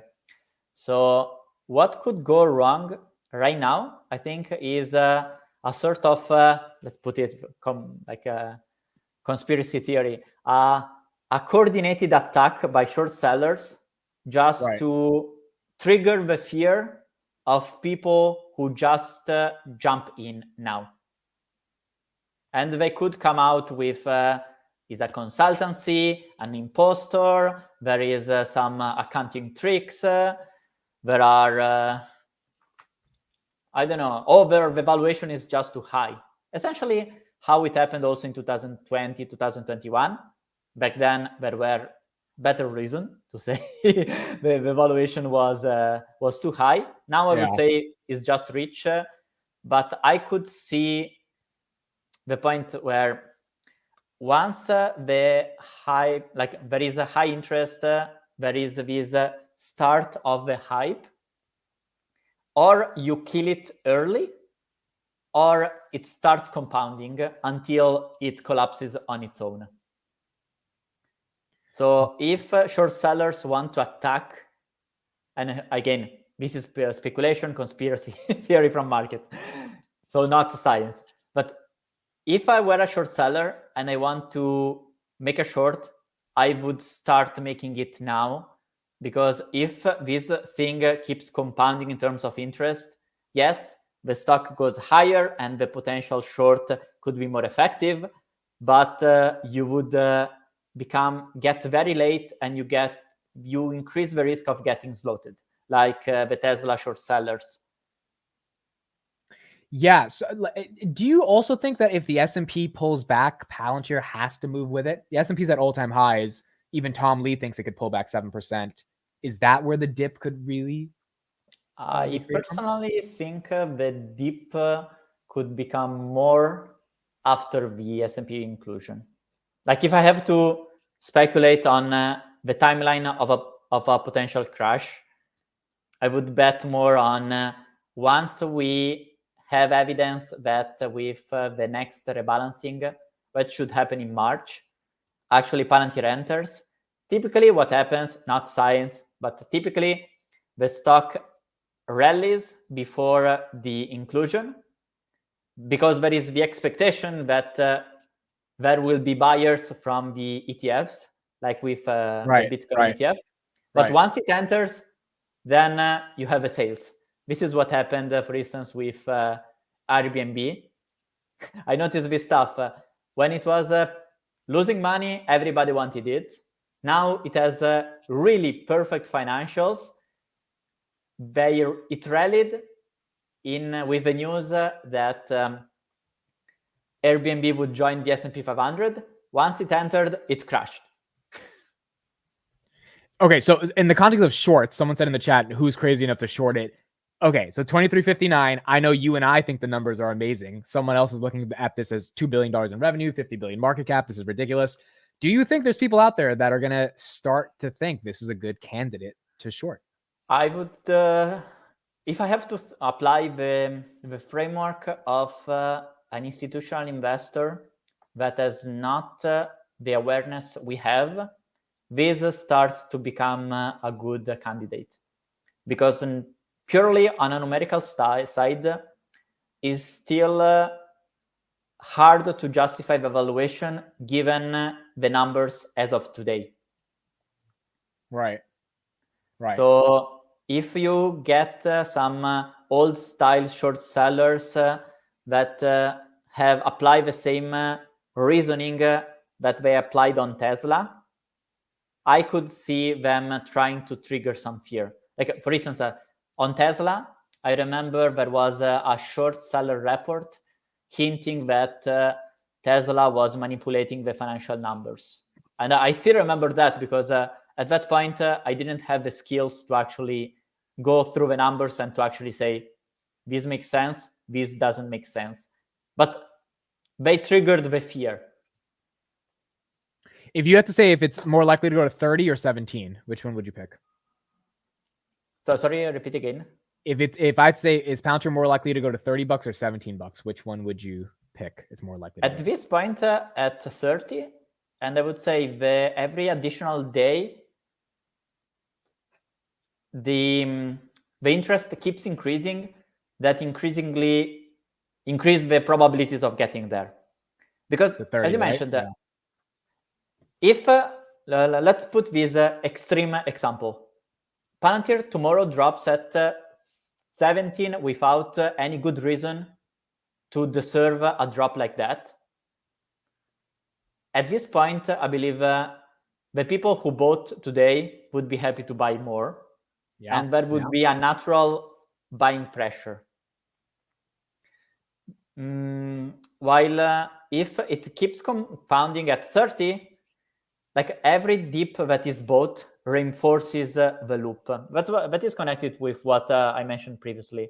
I think if we have to describe the anatomy of an upward movement, is like, or you kill it at the beginning, but the more it keeps feeding the sentiment, the harder it is to kill it, unless it becomes too big, too inflated, that you can't control it any longer. So that when you hit, it collapses on its own and blam. So absolutely possible that the stock drops. I personally think that every additional day that the narrative is positive, nothing bad really happens in terms of macro. Institutional investors can keep buying, also because they are not price sensitive. Like, there is a, do you remember that comment we shared at Palantir Weekly from the CEO of ServiceNow? Like, now CEOs just want this stuff, which means long sales cycle and the price doesn't really matter. Right. I think institutional investors at this point, also because the S&P 500, so it's like the easy choices of a big tech are already all expensive. If I have to be a hedge fund manager being paid the fees to try to beat the index, I would say, okay, now regardless of the price, I keep buying these companies like Palantir that potentially can make another 30%. I would risk more on that. But again, at the cost of sounding boring, this is pure speculation on trying to understand how potentially an institutional investor could reason. Yeah, guys, make sure to follow Arnie. His Twitter is in the chat. I think, Arnie, you're really correct about this. I'm just posting his Twitter right now. Because the other thing is, once it goes to 17, now it kind of feels like, well, that's an opportunity, right? After it's hit 23. Now it's like, oh, wait a second. It's like 17 now is attractive. Now you have the information that the company is good and it is delivering on the promise of AI. So the more tangible the things are, the more the valuation is backed. So this clearly, unless a macro disaster happens, there you see everyone just selling for selling. Yeah, I think that's the thing. If it gets back down to 17 or 16, everyone's going to be like, well, it was just at 23. Why can't it get there again? And I think your point here is that if it's that easy for people to want to buy the dip at that low of a price, it'll be easy at 20 or 21 or 19 or 18. And so they get it back down to those 16, 17s. This is what happened with stocks. They just fly. Yeah, psychologically, 16 to 18 seems cheap now. So you see, as it would approach that, I think there would be buying pressure. Right. I was going to ask you another question here. As Anthony Noto, not the real Anthony Noto, I believe, says I regret selling cover calls. Could you imagine Anthony Noto's in the chat and he's like, he's selling cover calls. Carl says we're definitely going to have a pullback when the S&P pulls back at all-time highs. I agree. I think that could happen. I think the question is when it, like if Palantir's at 30 when the S&P pulls back for that, whatever, inevitable pullback, then maybe it pulls back to 23. If Palantir's at 23 when the S&P pulls back, maybe then it's at 17. But like, we kind of don't know. Now, the green days are euphoric and the red days, like the reality hits you in the face that stocks do go down. So right now we haven't seen a red candle for 5 hours. So really in 48 hours. But they will be there eventually. The question is just what price we get. I find very interesting and peculiar the fact that the stock is just fixed at that plus 8%. What is your theory? Why do you think that's happening? You think it's algorithms? It could be algos. Could be. Can you zoom in to put the hourly chart? I'll do the 5 minute. Yeah, there you go. Because it's like in order to not drop, it means that literally every smaller dip is getting eaten up immediately. Right. So it isn't like there is neither that space that could trigger a little bit of fear. Do you remember yesterday when the price opened at plus 20, there was like plus 25, and then when you start looking at it, like going a little bit lower, you start having that fear. Oh, no, please no. That is where essentially if it drops, it keeps dropping because that feeling becomes a fear. But now what we are seeing is that every small dip is actually bought. So it's like there is someone who has like 1 billion to buy and keeps buying every single order of the people who just sell. 207 million shares have been traded. I saw this. Go ahead. I mean, this is what I mean. I'm not an expert in any kind of this, but just the pure observation from these many years in the market is like hardly when you have these movements, you see the price staying stuck. You would see room, and then you would see a lot of variation, like a big fight between the bears and the bulls. Here is like, okay, guys, I'm ready to buy all the shares you have at 23. Everyone is just selling, and it means that there are like who's buying is really having big pockets. So I would love to have like the opinion on from Jesse from here, but this is what I think. 2367. It's trying to get to 2370. It's trying. I mean, it's not going to be easy, but it is indeed trying to do that. I'm looking at the book volume right now.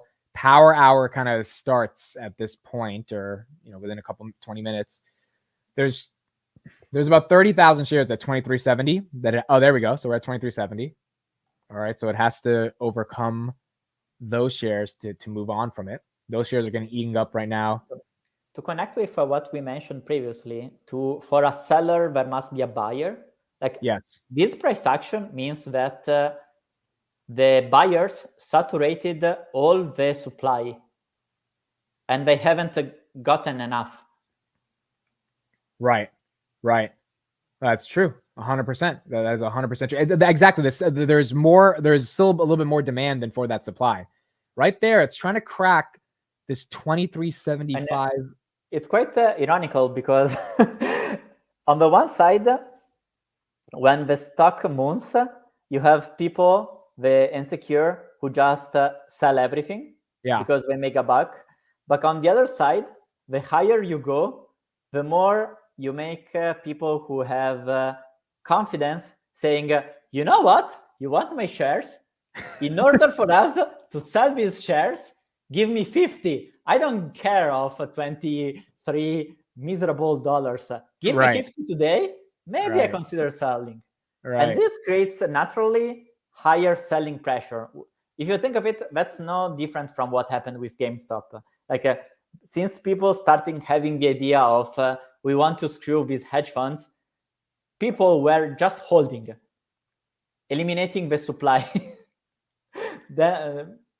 No, that dude, the GameStop situation is, I mean, like when that stock was $4 when the hedge funds were shorting it, and then it went to 483. Yeah, there was a short squeeze, gamma squeeze, all that stuff, but people kept thinking at $100, even though it's up 20x, it'll still go up. And it went up 3x after that. So this can get really fun, I guess. Let me put this question to you. We said that what could trigger a drop from here is a negative narrative or some profit taking, but we see that retail profit taking is probably not enough now to move the needle. And so far, in these last months, we have been seeing the institutional ownership rising dramatically. So while 1 year ago, it was essentially all retail and very few institutionals, now there are a good amount of retail, but retail matter relatively little to institutionals. So now you are an institutional investor. You are less sensitive into making a profit in terms of 2380. We're at 2380. Go ahead. I think keep talking, Arnie. Keep saying shit. It's working. Be ready to plug the order. No, jokes aside, if you're an institutional investor and now you're up, do you have any reason to sell? Like, no, there's no connect with what we said previously. There is a starting evidence that AI is a huge trend. You're an institutional investor. You need to answer the calls from your clients, and your clients now you want you to invest in AI. Do you sell these shares? I think what we are creating now is like automatically they reduce, like having higher institutional investor supply, and since themselves can't really sell the shares because they need to keep an exposure to the AI, they are auto-creating this loop. Maybe it's just fantasy, but but I'm wondering about this dynamic, because what we have been seeing is not normal. Yeah. Okay, so we're at 2384. Wow.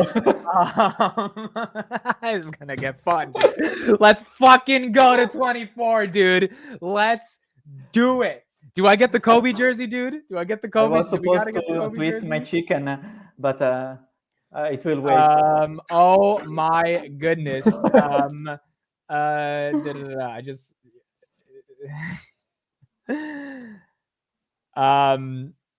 oh my goodness. Oh my goodness. All right, so we're at 2384. This is a story that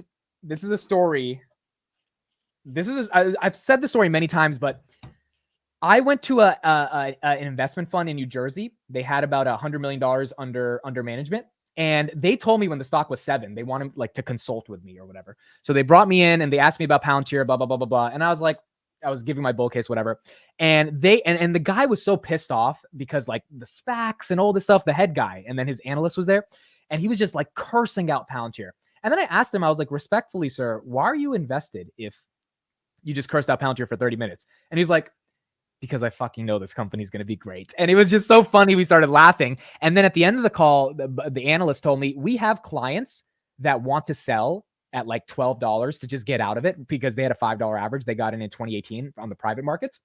But he said, we're going to be fighting tooth and nail to convince them to not force us to sell when it gets to that 15, 20 range, because we know this is a $200, $300 stock, in a decade. So there are a lot of institutions now that I think, as much as institutions want to get in, a lot of institutions that have good averages, they don't want to get out because they know that AI is real now, right?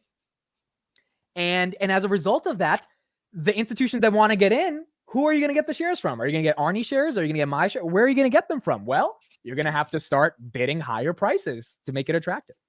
So you see, this comment actually completes what we were sharing before. Last year, 2 years ago, the shares were in the hands of the retail. Right. Most of the retail that just bought the stock because of a meme, just because, this sucker is going up, they already left. So right now, the supply of the shares are in our hands, that we are convinced informed investors and institutional investors who now see their thesis playing out. They see the NVIDIA, the supermicrocomputer, and so on. And now they all think, wait a second, can I really risk of losing a potential right when I have something hot in my hands? Or I'd better risk of it just dropping 50%. Like, would you take that bet? I think there is a very strong psychological play, emotion, from the institutional standpoint here. Like at this point, as an institutional investor, you risk more by not participating to this rather than the risk of losing. And then you look at Palantir. You say, okay. we have some news, Arnie. We have some news. Sorry I had to correct you, but we have some news. I just got a text message by our friend Chris Patel.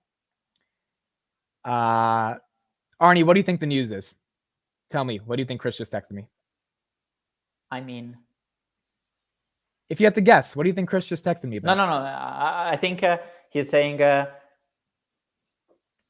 I will take the profits of another multi-bagger I made just to enter Palantir. You think Chris is buying Palantir? Yes. Chris Patel is shorting Palantir. No. Oh my goodness. This day gets juicier. This is the narratives. This is the plot lines. Are you not entertained? Oh, this is crazy, dude. So Chris is now shorting Palantir via puts. He just bought, what are these puts? 25 puts. What is the strike he's buying them at?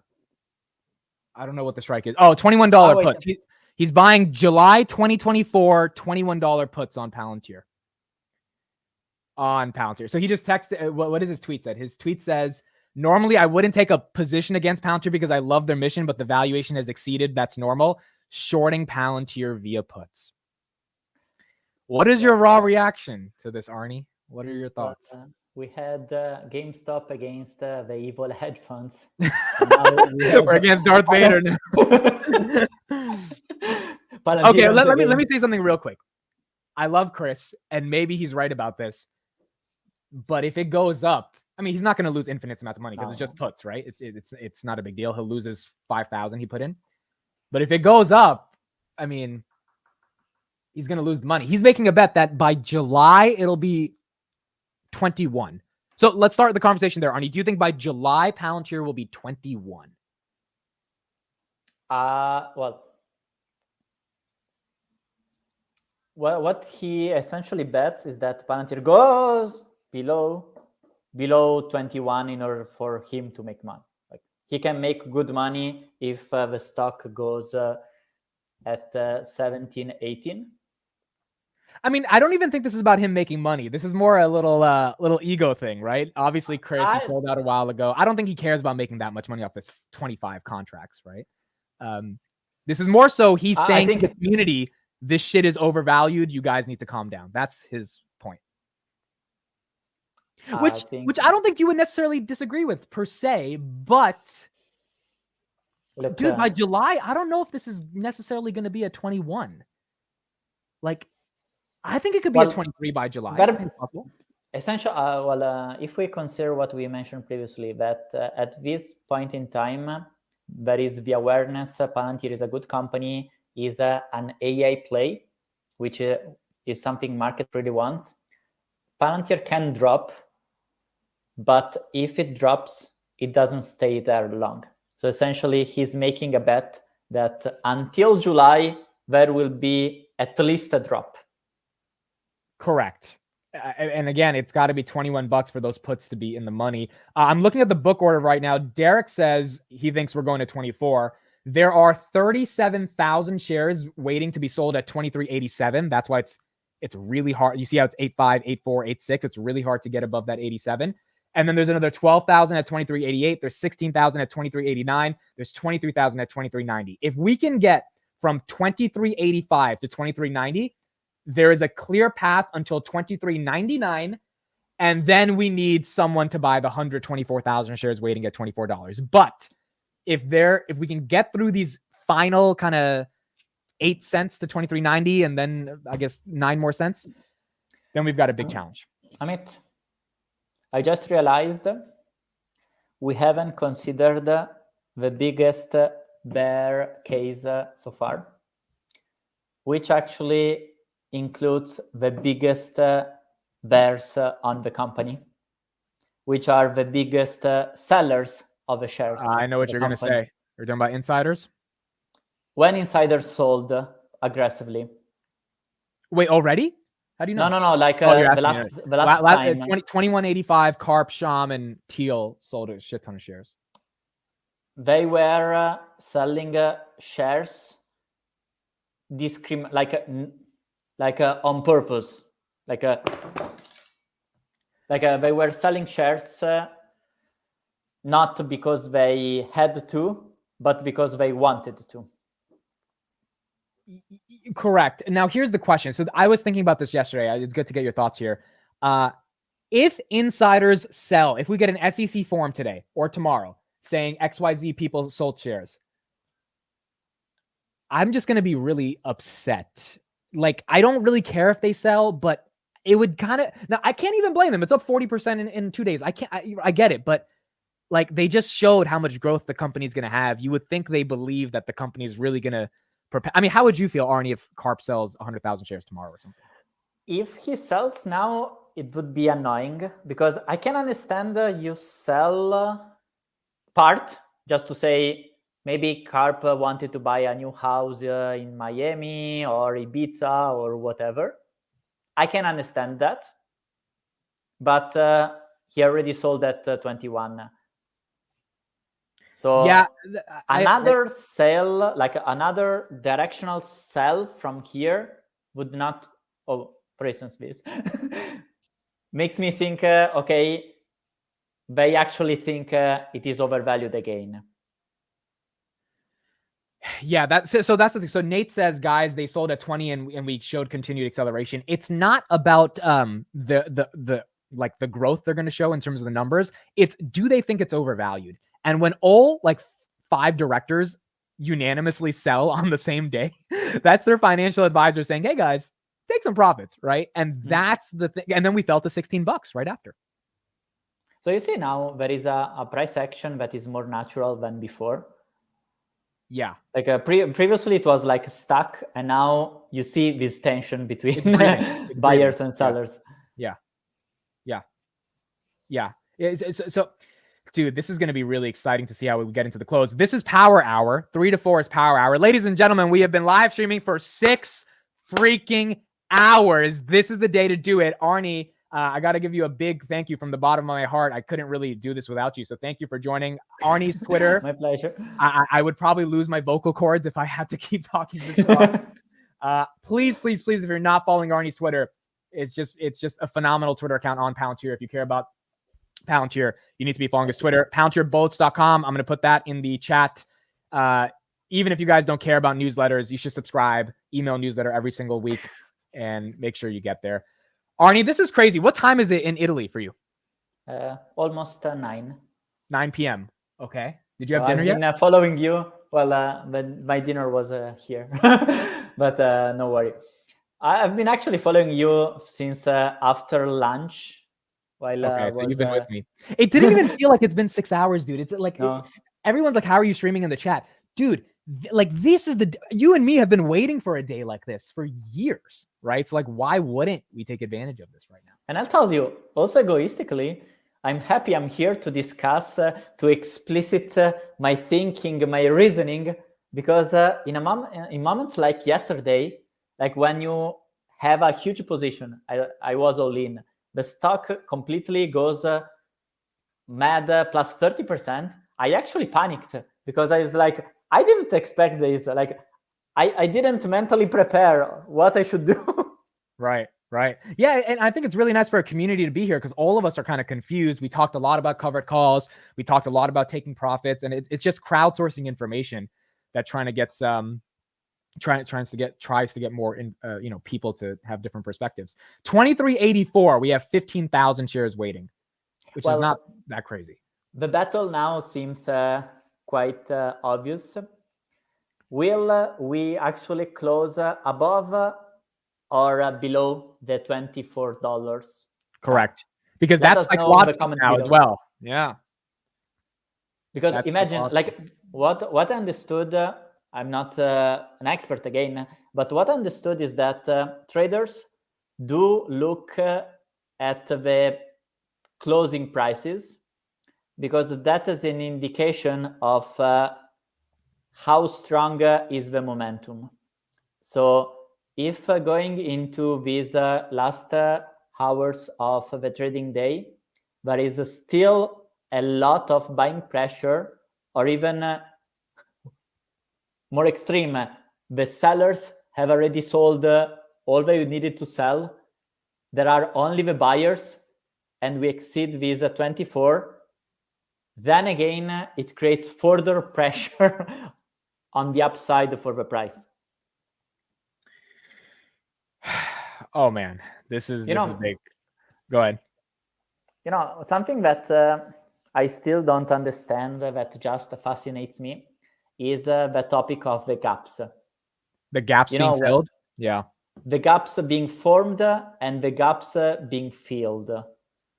We got to get Jesse to explain this. I mean, I like, because there was a gap back at like $15 when it ran to 18, and people said like it was always going to get filled.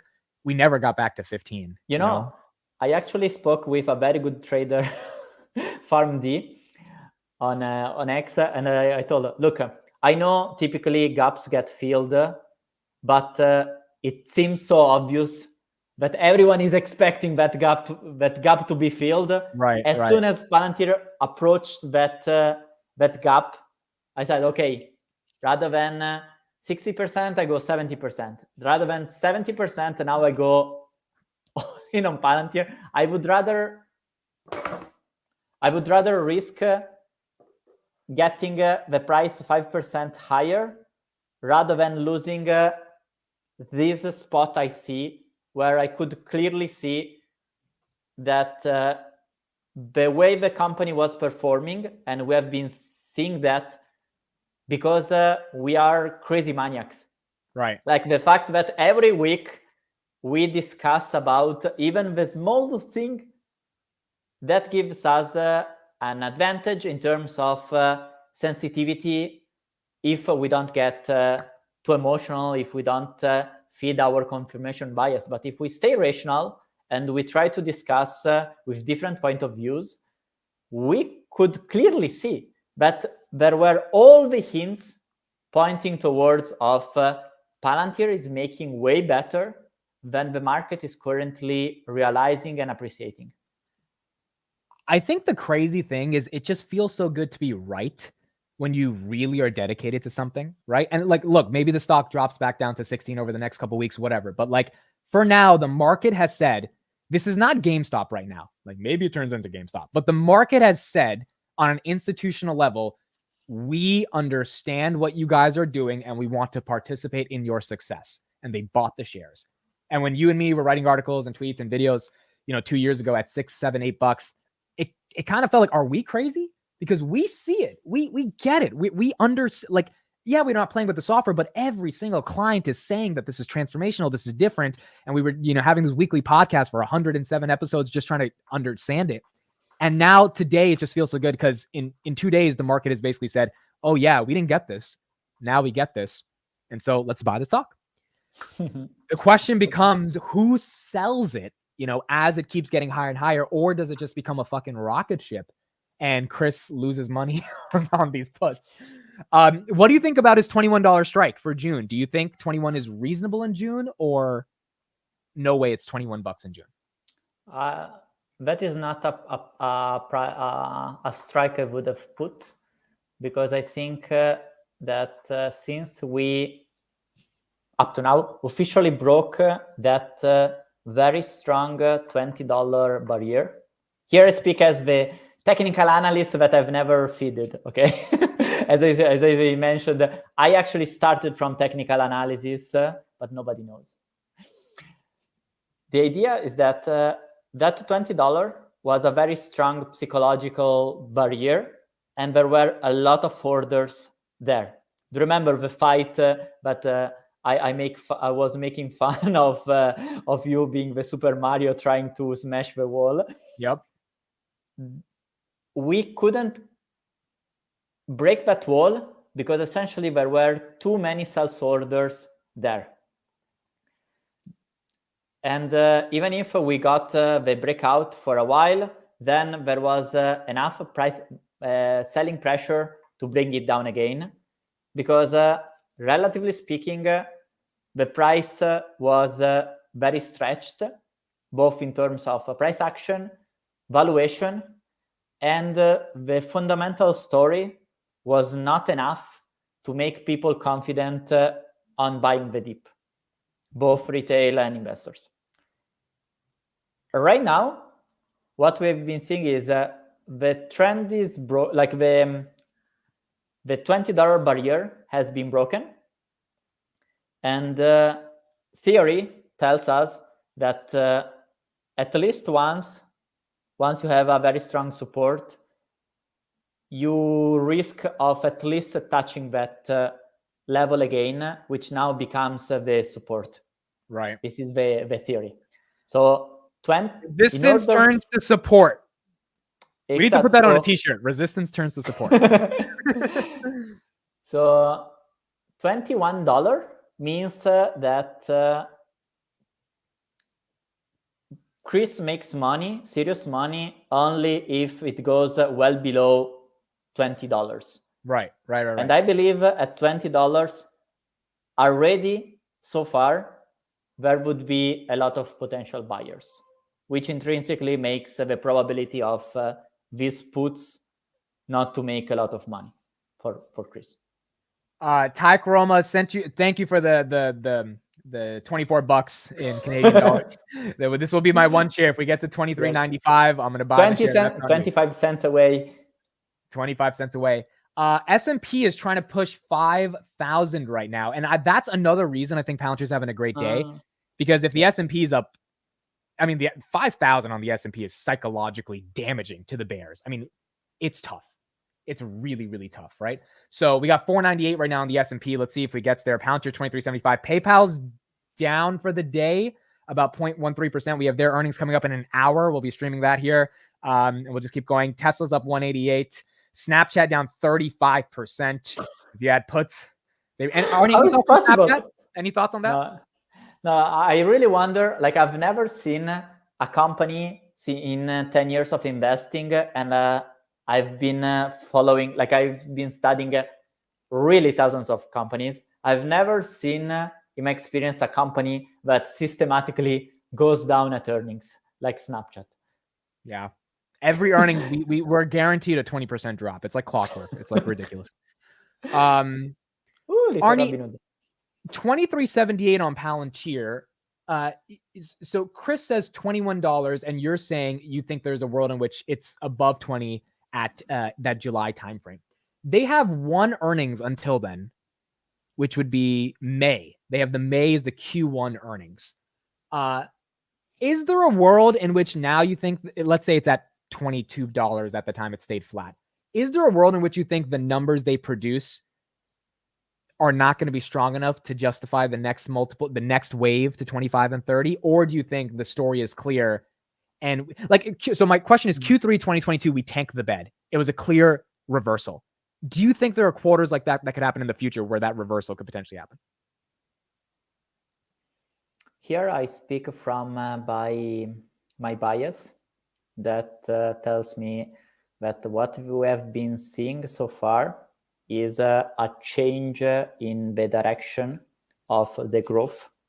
Yeah. And we are just in the first steps of the reacceleration of this growth. This backed by the fact that the software industry as a whole is still in the down path, trying to accelerate again. Let me search this screen. I'll read some comments while you're doing that. Chris says, y'all know I can sell these puts before July. That's true. I mean, if Palantir goes to whatever before July, below 21, whatever, obviously you can sell the puts. I guess it's the thesis you had, Chris, that by July you think that it could still, be. You didn't buy puts for next week for a reason, right? Maybe Palantir doesn't get to 21 by next week. So giving yourself that time frame was interesting to kind of think how you're discussing it or thinking of it. Floss says, I have 5,900 shares and called my firstborn son Alexander. My wife is unaware of the connection.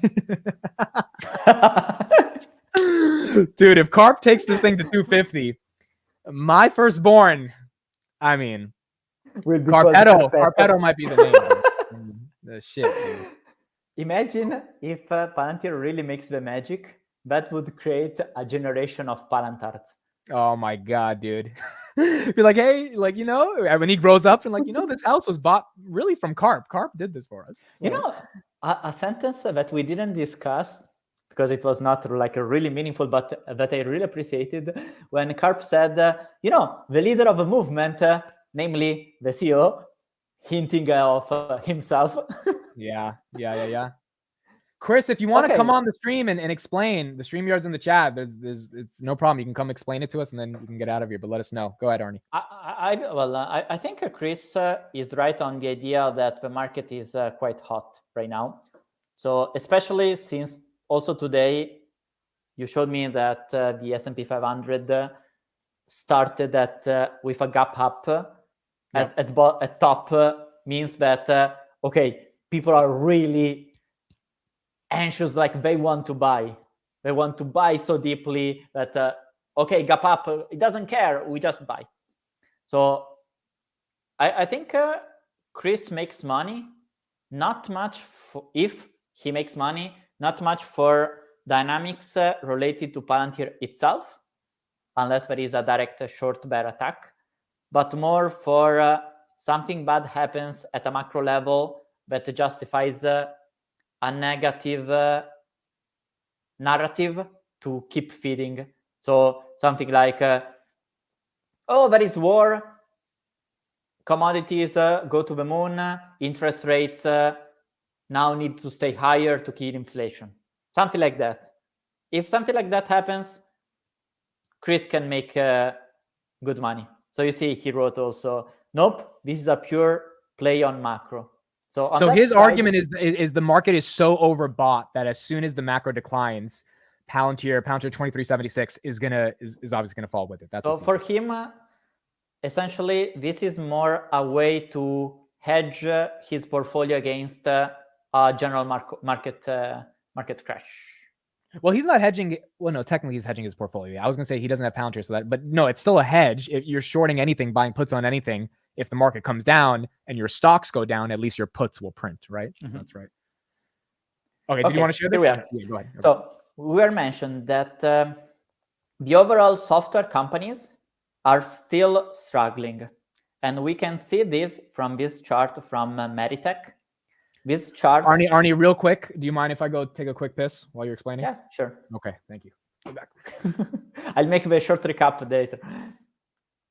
So guys, essentially this chart shows very briefly what's the state of the software companies, of the cloud software companies in terms of revenue growth and free cash flow margins. These are the two dynamics to quickly evaluate software companies under what is called the rule of 40. What people in the software industries typically do is to have a rough idea of how good the company is. You take the revenue growth and you add the free cash flow margin. And empirically, good companies tend to gravitate toward an equilibrium of 40%. It means that company growing 40% in order to sustain that growth typically has 0% free cash flow margin, because it means that all the resources are then invested into the growth. On the other hand, a company growing lower, like 20%, is probably having a higher free cash flow margin, because rather than pushing at all costs on the growth, they have this balance.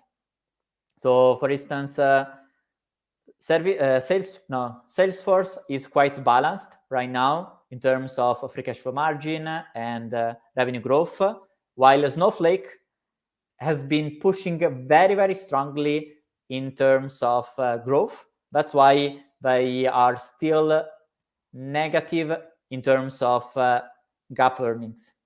Okay? And what we have been seeing so far is that after the huge euphoria of COVID period with low interest rates, where on the company side, interest rates at very low levels means that it is convenient to invest in software projects, big software implementation, digital transformation projects, because the capital is free. On the other side, that meant that software companies were just growing a lot. And since they were growing a lot and the interest rates were low, they really didn't care too much of profitability. They just needed to grow and capture the entire market. So that's why we see that chart at the beginning that was very high and then gradually slowed down, because last year, while also Palantir was suffering, all the software world was suffering. So this decline that we see is no different from the decline Palantir also had last year. But there's a difference. Now you see the software companies just saying, okay, we sacrifice growth at all costs just to keep profitability. And that comes at the cost of actually growth. What we have been seeing so far with Palantir, that is what we shared previously, and that is why I say Palantir is cheating, is because you see that last year also Palantir declined in terms of revenue growth, this black line. The EBIT margins declined as well, so disaster. But now, especially after the launch of AAP, we see Palantir increasing in terms of marginality, like the other software companies, but differently from the other software companies that are still sucking in terms of revenue growth, Palantir is now accelerating while expanding the margins. So this thing tells us that Palantir is right now set in a way that if the market, so a software market in aggregate, returns to a more normal growth, this means that Palantir can keep increasingly get more growth. So there is this big option of the software market in aggregate actually recovering, bringing down also interest from CEOs to keep investing in big transformational projects. And maybe the trigger could be just JPAL saying, okay, now we can decrease a little bit the rates. All right, guys, I took a piss, so that means the energy is back and we are good to go. It's just magic what a clearing of the bladders will do for a man. I mean, it's just incredible. So yeah, I think that's a really good explanation, Arnie. If the TAM keeps growing and the overall infrastructure for how software is procured keeps growing, and then you got boot camps that are really like, can you speak? I want you to speak to Karp's confidence here about like giving products and saying you can pay us whenever. The street thought he was crazy 7 months ago, and all of us were like, that's cool. And the street was like, you guys are idiots, but it seems like that's working at the end of the day. Well, you have to, I was crying when I was in the financial industry. Like, I really didn't feel my attitude was matching what was required to make a good career there. Like, right. I really struggled there. But on the other hand, I really thank the fact that by being there, by being surrounded with these people, I recognized two things. The first thing, they all tend to reason the same way. Like there is a very clear way of thinking. And the second thing is this unified way of thinking. So not meaning everyone, but you could say these people as a cluster have this kind of reasoning is actually quite basic. Pretend to be sophisticated because they are professionals, because they're paid relatively more than the average people in other industries. But on the other hand, this creates very strong biases in their own way of judging things, so that when they are asked about something that they don't really understand, they need to show that they have an opinion. So I think you can see this a little bit with the market opens. Think this way, like, since you talk a lot about many companies, it is a sort of expected from you, being the expert on talking about market opens, a little bit of macro, a little bit of many stocks, to have an opinion on companies. Right. Okay. But imagine when you are a professional in the financial industry, you are paid relatively better than the others, you are perceived to be an expert. It's like, or you really understand something and you can confidently say something, or something that you don't understand, you just trash on it. Like the comments I showed previously. This creates a framework with which a company that is hard to digest is just ignored. Once people associate Palantir to the black box logo, label, all the financial professionals just say, oh, this is a black box, not worth digging into. Because they all think the same. Right. No, I agree. I think that's the thing. It's like when you're forced to have an opinion on a company and you can't actually do real due diligence on it, your opinion. How many hours? Like I asked this question the other day on X. How many hours did you needed to say, okay, now at this point, if someone asked me, please explain Palantir to me, you could confidently do that. Like how many hours? Malcolm Gladwell says 10,000. I don't know if it's exactly 10,000, but it's a lot. I would say at least 1,000 hours. At least 1,000. You see, a financial professional doesn't have the same amount of hours we dedicated to a single company, which requires this many hours to appreciate in all its not every company needs 1,000 hours, but I think Palantir is one of those, right? You see, Spotify doesn't really need 1,000 hours. Yeah. Tesla, yes, it is very fascinating, but you can spend 1,000 hours in studying Tesla. Many people, many creators actually did it. But to get the intuition of what the company does, how it makes money, what is the product, you don't really need to spend that amount of time. With Palantir, just to understand what this company does, you really need to spend a lot of time. Just to understand, okay, what the company does, how this company makes money. It's not so clear. It's not so evident.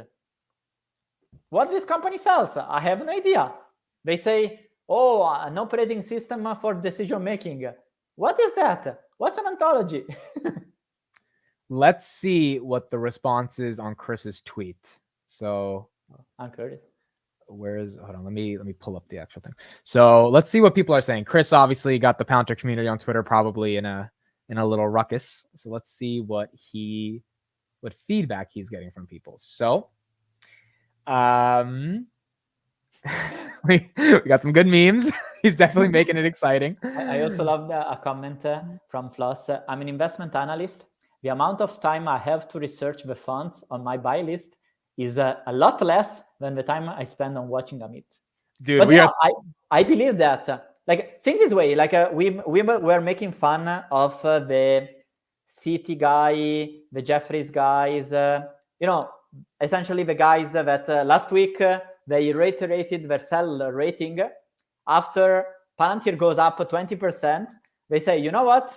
My $12 price target to the bin. Now Palantir is worth 2 times X, two times that price target I had last week. But why? Because we have the luxury and we have the passion to actually meet every week, discuss things, discuss details, engage with other people who know more about this, who are also passionate. So the passion compounds. Yep. While these guys have a list of 20 companies they follow. Once you need to follow to have an opinion on 20 companies every day, you start losing. You stop caring. Yeah. You just your job is I need to make the report to keep producing reports because that is what I'm paid for. I'm paid to write reports, not to be right. I mean, Arnie, let me ask you a question. Nvidia's at 699, S&P's at 498. Do you think this Palantir pump is Bitcoin just went to 44? Holy crap. I did not see that happen. Do you think this Palantir pump really is just macro right now? Because Nvidia touching 700 is, there's going to be AI stocks that pump with it, right? Well, I guess it's gonna matter over the next couple of days if Palantir holds or even if Nvidia sells off, right? Well, a part of one, One of the reasons why I went so aggressively with Palantir was because I realized there was a similar setting to what happened last year when there was a phase, not very long, where NVIDIA started to its mooning process. But then there was also C3 AI going to the moon because it was AI and people wanted AI in that moment. But Palantir was there stuck. and I felt, wait a second. Palantir is actually a great AI play. There is a clear interest in the AI segment, but the stock doesn't move. I believe it is only a matter of time before it jumps in the wagon as well. Also because it is a good company. We're at 23.63. Go ahead. The same thing happened the last week. So Palantir dropping while NVIDIA was high essentially means there is a very strong interest in AI, but Palantir was not really associated to the label AI, the AI cluster. So I saw that as an opportunity. Right now, I believe we are in the process of making Palantir entering the cluster of AI companies. 23.62, Arnie. We got 40 minutes left, folks. We are about 27 minutes away from doing a 7-hour stream, and I think that 7-hour stream is going to end closer to 6 p.m.-ish. Arnie's, I don't know if Arnie's going to stay that long. Probably not. He has to get some rest, but this is probably going to go for 10 hours today. It's going to be an epic, epic day. We've never gone below, I think, like 890 people. So there's like a core 900 that have stayed for 7 fucking hours. I don't know how, but they've stayed. You degenerate. All degenerates or all people that are up a ton of money and are just happy to be here and witnessing it. It's just crazy. 23.58, selling off a little bit. Let me take an update at the book volume. All right, so we have, yeah, folks, it's going to be a little hard to keep climbing. We have 12,000 shares at 23.60. We have at 23.70 is only 6,000. So if we get through 23.60, maybe there's room there. 23.80, only 11,000. And then 23.90, there's 16,000. So really, if we can get over a couple of hurdles at 24, there used to be 120,000 shares waiting. Now there's 138,000 shares waiting at $24 to be sold to the next guy. So now we got to see if that plays out. Go ahead. I've been investing for quite a while now, but what I find really fascinating is the compound effect when you start having a position that starts becoming big.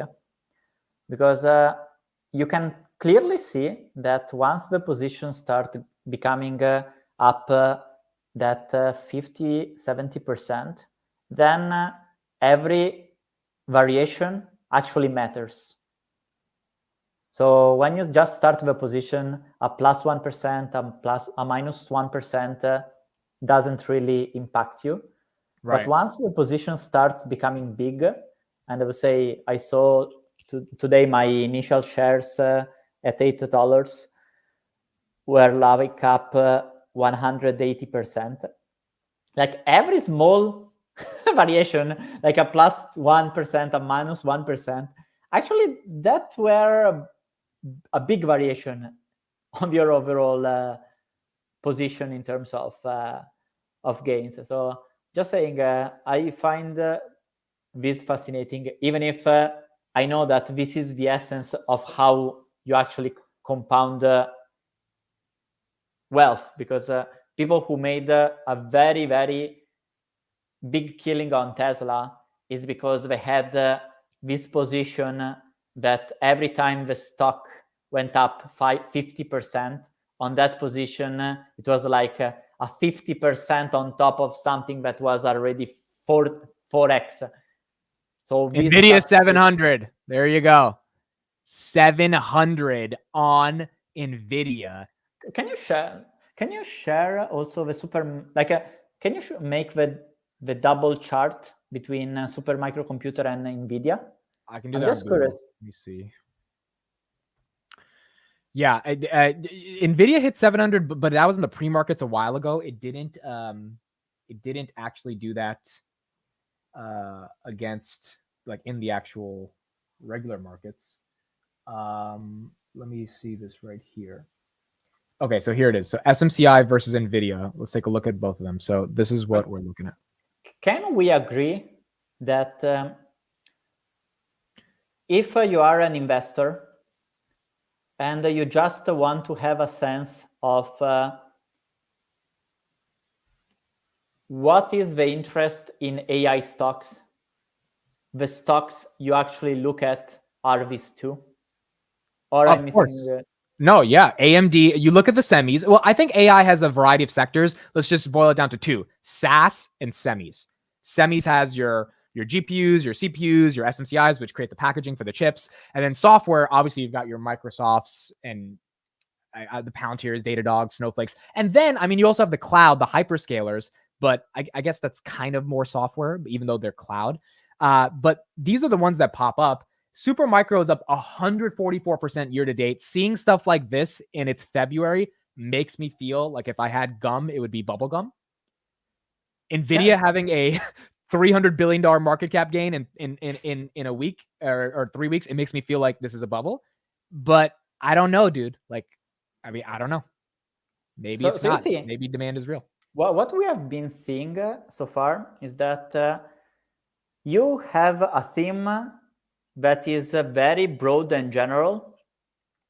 Everyone wants to have a little piece of it. But the harsh reality is that there are very few companies that can be labeled AI. So if we just talk about cloud, there are a few hyperscalers, so the cloud providers, AWS, Microsoft, and so on. But in terms of SaaS world, there were a shit of SaaS companies listed. So Yeah. all that money interested in cloud was essentially spread within so many companies. Right now, there is a clear interest in AI, but there are very few companies that actually can be labeled like that. I think Chris Patel did something very interesting with this super microcomputer, because he knew the company and realized, okay, if NVIDIA goes to the moon, this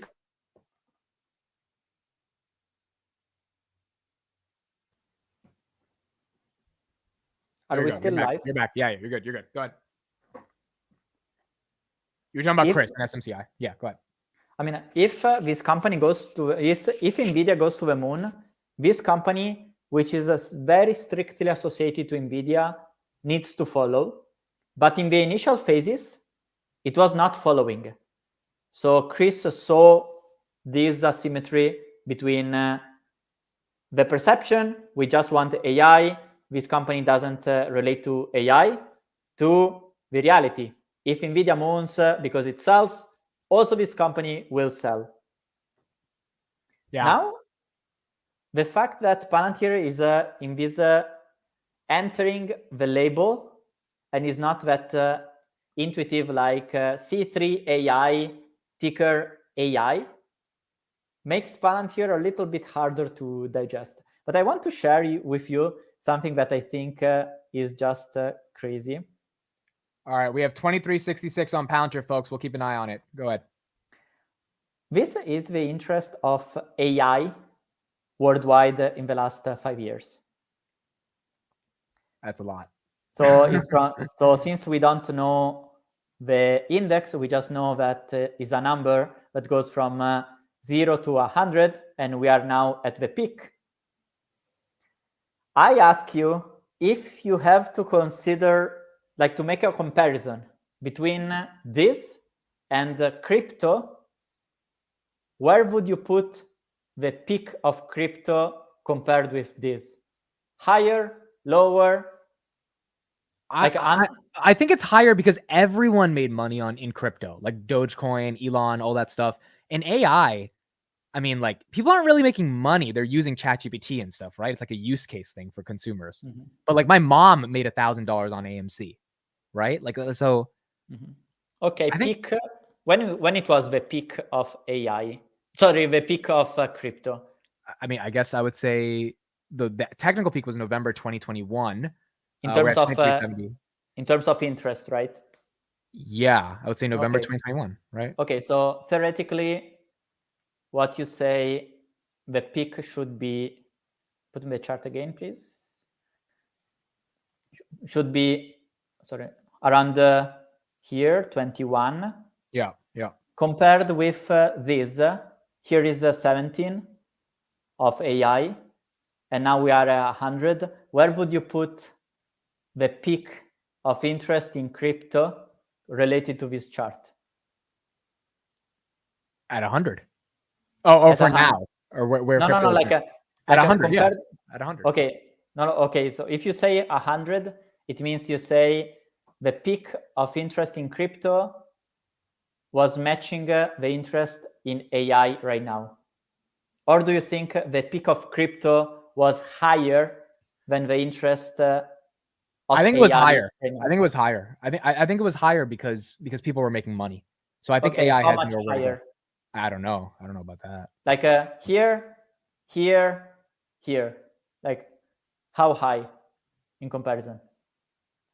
Honestly, I have no idea, dude. Come on, man, tell me a number. Like if we are at 100 right now. Okay, so I would say 80. 80, it means lower. You said the peak was higher. So there would be 100, 110, 120. Okay, so you would put the peak around here. Yeah. Okay, let's check it. Wow, look at that. What I'm telling you with this, like what we perceived as a peak of interest in 2021 of crypto, where everyone was talking about crypto in 2021, is a tiny peak compared with the interest that is right now for AI. Right. No, that's a good point. It's a hell of a point. Arnie, let me ask you this before you got to get out of here about PayPal, because we can get your thoughts on that. Palantir 2367. PayPal's earnings coming up. You and me have a friend named Amir. Amir's biggest position is PayPal. Do you think it's going to do well this earnings, or what are your thoughts on it? I have zero sensitivity on the numbers of PayPal, apart from what I read from Amir. I think the valuation now says, okay, this company is losing hope. And the CEO seems good enough to say, okay, at this point, we need to shape the narrative to tell the market a story they want to believe. Shock the world maybe was excessive compared with what they actually delivered.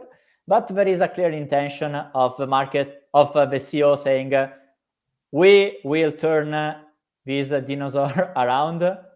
I mean, it's wild to think of PayPal as a dinosaur, but it acts as a dinosaur, making bad M&A, hiring too many people, thinking too much of the financials of the company rather than developing the product, the best product they could make. What Jesse said before was the new features that have been announced are actually nice. The problem is that these features theoretically should have already been incorporated in the product. Yeah. Not you need to wait a new CEO to actually put them. Yeah. That's fair. I think it'll do well today. I just put up a poll. What you guys think, pump or dump? We have 64-35 on pump versus dump. So more people are bullish than not. So, you're not interested in this as a position though, Arnie? No, I have my fintech play with Robinhood, where I think I can understand the company better in terms of absolute terms and relatively speaking versus the average market player. Do you think next week they crush earnings? No, I don't. I think they will not deliver crazy numbers, but I believe there will be further evidence of what I call the asset vortex, driven by the 3% match, the 1% match. In other words, people just throwing their money into Robinhood, which short term, it doesn't really matter, but it really confirms that the thesis is right. Because if people keep throwing money at Robinhood, it is only a matter of time before a volatility event happens. And once that happens, it is very different from Robinhood perspective, having clients having $5 billion in total assets or $20 billion in total assets trading. Right. So until I see people keep depositing money on the platform, for me, Robinhood is a great play. Now, the specific earnings, I don't think they will be brilliant because Virtu, the other company our friend Emir likes, which is very connected with Robinhood, as they are the hedge fund like Citadel that help Robinhood execute the trades, didn't report crazy numbers, were just okay. So since those numbers were not brilliant, I don't think the transaction revenues for Robinhood will be brilliant.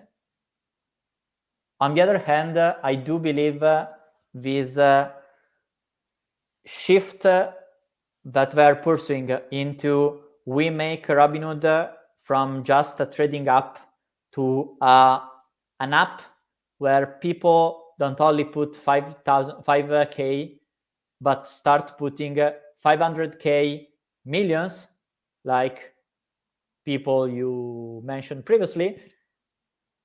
If that happens at scale, that creates this asset base that helps Robinhood making money from security lending, and it prepares Robinhood for the next wave of volatility, having like 5x, exaggerating, like way more assets that could trade, creating transaction revenues.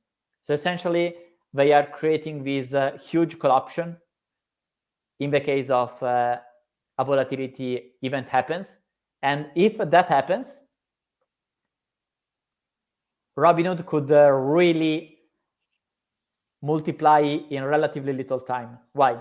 Because if you think of how Robinhood is structured, and they underscored that in the earnings call, their costs are actually fixed. Like their expenses are primarily on building and serving the platform. And then they have this buffer of marketing budget they can spend to acquire new customers. So a brokerage as a company is not that complex. Right. Okay. And the idea is that right now, once you cover the expenses with your fixed cost, the amount of money you make depends on the transaction revenues, mainly on the flows and the money that there is in the platform from security lending, cash sweep, all this stuff that generate interest income. So what you really want to have is the cost fixed, the assets to keep increasing to generate interest income, which is what they're making.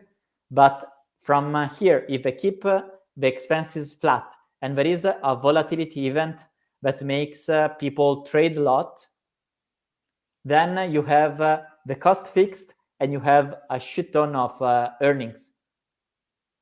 You don't know when it will happen. That's why when you look at estimates from analysts for a company like this, that is complete bullshit. It is useless because in order to have precise estimates on the revenues for the next year, you should know already now what the market will do, what will be the volatility. Those are the key true metrics that determines the revenues. At most, you can have an idea of the cost. So that's why on Robinhood, I keep tracking it, but I know that if there will be something very bad at macro level that creates a lot of uncertainty, a lot of volatility, I would start adding dramatically on Robinhood. Right. All right, Arnie, I think you can get out of here. I've kept you here for like 4 hours now, so I appreciate it a ton. We're going into PayPal. I don't think you want to stay through that entire earnings, or maybe you do. Yeah, I'm sure you don't. What time is it now in Italy? It's like what, 10 p.m. 9:40. Okay, let me let's get one more shout out to Arnie. Here's his Twitter. Amazing Robinhood analysis. Obviously, fantastic Palantir analysis throughout the day. If you want to follow him, please make sure to follow him on Twitter. Palantir Bolts, that's his Substack, palantirbolts.com. And we'll be hearing a lot more from Arnie. Friday, we got a lot to talk about, Arnie, on Palantir Weekly. It will be a very nice Palantir Weekly. Thank you so much for the shout out. Thank you so much, everyone who stayed with us with long hours. It has been really fun. So see you soon and ciao, ciao. Thank you, Amit. Thank you, Arnie. Ciao, ciao. Talk later. Bye-bye. All right. We got 18 minutes till we close. There are 933 people here. I assume I think like 800 to 850 of you have been here since 8:45 a.m., which is just insane. It is absolutely incredible. From the bottom of my heart, thank you all for being here. We saw Palantir go up another 10% on the day. We had some whales in the chat that helped us do it. Like, it is absolutely legendary. Palantir 2364. I still think we might have a chance to maybe see a little bit more momentum heading into the end of the day. We're up 8% right now. Let me look at the book volume and see what the walls are. They are waiting for us. There's probably plenty of walls. Derek is up on the 50,000 shares he bought. I'm up on the 20 shares I bought. So we're still up on that investment. But there is, there are hurdles to get to the 20. Yeah, even at 2368, there's 20,000 shares. So it's going to be tough if we make a run for it at the end. But it is possible maybe if we get some people to come in right here at the end. Jittery Hobo says I took a 3-hour Amit break. That's sad to hear, Jittery Hobo. How can you take a break? Juki says, who needs music in the background when Amit is live? Yeah, let me know if I was in the background or if you guys were actually staring at the screen. I'm sure you guys just had it on in the background, and that's okay as well. But I'm sure some of you were as obsessed as me looking at every little tick up or down that Palantir at 2368 right now. A lot of buy side pressures coming in. You see a lot of green on the time and sales part of this part on Webull. Nvidia 701, that's definitely helping Palantir. When Nvidia pumps to 700 psychologically, that's important. Palantir's up. S&P is at 497. Again, it's just when the most innovative company in the world, Nvidia's up, and then the S&P is trying to hit 5,000. It's going to be hard to see a pretty aggressive sell-off until those two also correct as well. So the fact that Palantir is up right now, we're not seeing an isolated correction there, and we're probably seeing a run with the macro and the trend. We have PayPal coming up in 15 minutes. We are officially at the point where we are at market close. So usually we start market close at 3:45. We have gotten through 8:45 to 3:45. This is a 9-to-5 job, folks. Basically, that's what we're doing. And we are going all the way to market close and to see what happens with PayPal. Now, I'm very excited for PayPal. I'm kind of scared for PayPal, but I also want to say I think PayPal is going to crush. I really do. And now they're probably not because I said that, but I think they're going to be okay. I think the valuation is stupid. Last earnings, they absolutely crapped the bed, or at least the market reacted to them crapping the bed. This was back in November-ish or whatever. And I just think that's not going to be the same this time because the valuation has gotten so bad that I couldn't imagine them going back down to the 50. Something really bad would have to happen to get PayPal to come down. I don't think that's going to be the case. Same thing with Palantir. Something really bad would have to happen as per the last earnings when they were at 16 to fall to the 13s, and that would be guidance. PayPal would have to be their take rates, their transaction volumes, their transaction margins. I don't think those are going to be that bad to get PayPal back down to this $55 range. If we just look at PayPal on the 5-year. Again, as Jesse said, these are like slopes. I mean, this is insanity, right? I mean, we went all the way up to 300, come all the way down to 50. I just don't like, at 63, do we go back to 50, 49, 53? How bad do the numbers have to be initially for it to get hit? Palantir 2370. We're getting a bit of a green candle here. There we go. We got 2 green candles. I think we got one more run left in us, maybe, to get to a little bit of a higher level. But we'll see. We'll see if that happens. Benny says, just told my mom I'm up $2,000 today and she got mad. I'm not withdrawing it and putting it into my bank. She really doesn't understand. Yeah, man, it's tough. It's tough. I told my dad that the other day on like some other options play I had. And he now understands, but before he used to tell me to just take profits immediately. And like, there are times you have to take profits, but there's also times where you just, you play the game. You let this game keep going. How old am I? I'm 26. I'll be 27 on October 27th. And I'm meeting everyone here, all fucking 900 of you, in Las Vegas, Nevada for my 27th birthday when Palantir is $27 a share. If that happens, dude, we're going to have some fun. That's all I'm going to say. We are going to have some fun. So Marvin says, are you still live? Sorry, you had to do some things, but glad to see you live, Amit. Yep, I'm live, Marvin. Thank you for being here. If it closed over 23.5, I have to predict more green tomorrow. I agree. If we close at 7 or 6% up on the day, we're going to have a good,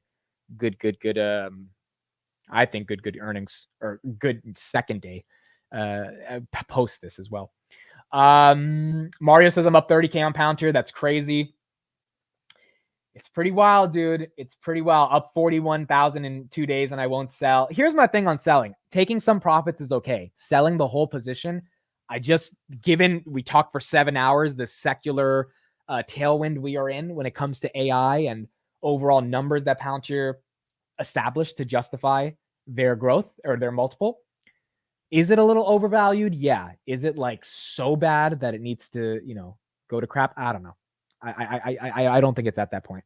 Now, granted, Chris, for those that are just joining, we had Chris, a good friend of the channel, one of my good friends. I have a podcast with him called Finance Junkies. He is officially shorting Palantir via puts.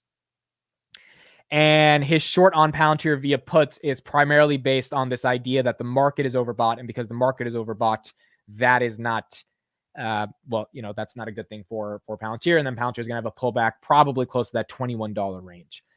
He has July puts for $21 strikes. He can obviously sell before that. I don't know, dude. Does it go back to $21 before July? Very possible. Do we hit $25 before July? I also think very possible. $25 is $2 away. $21 is also $2 away. So I don't know. It could go either way. But it's exciting to see what happens. Bay Ray in the chat. Amit, what are you doing streaming for hours? Oh, we just hit 7 hours.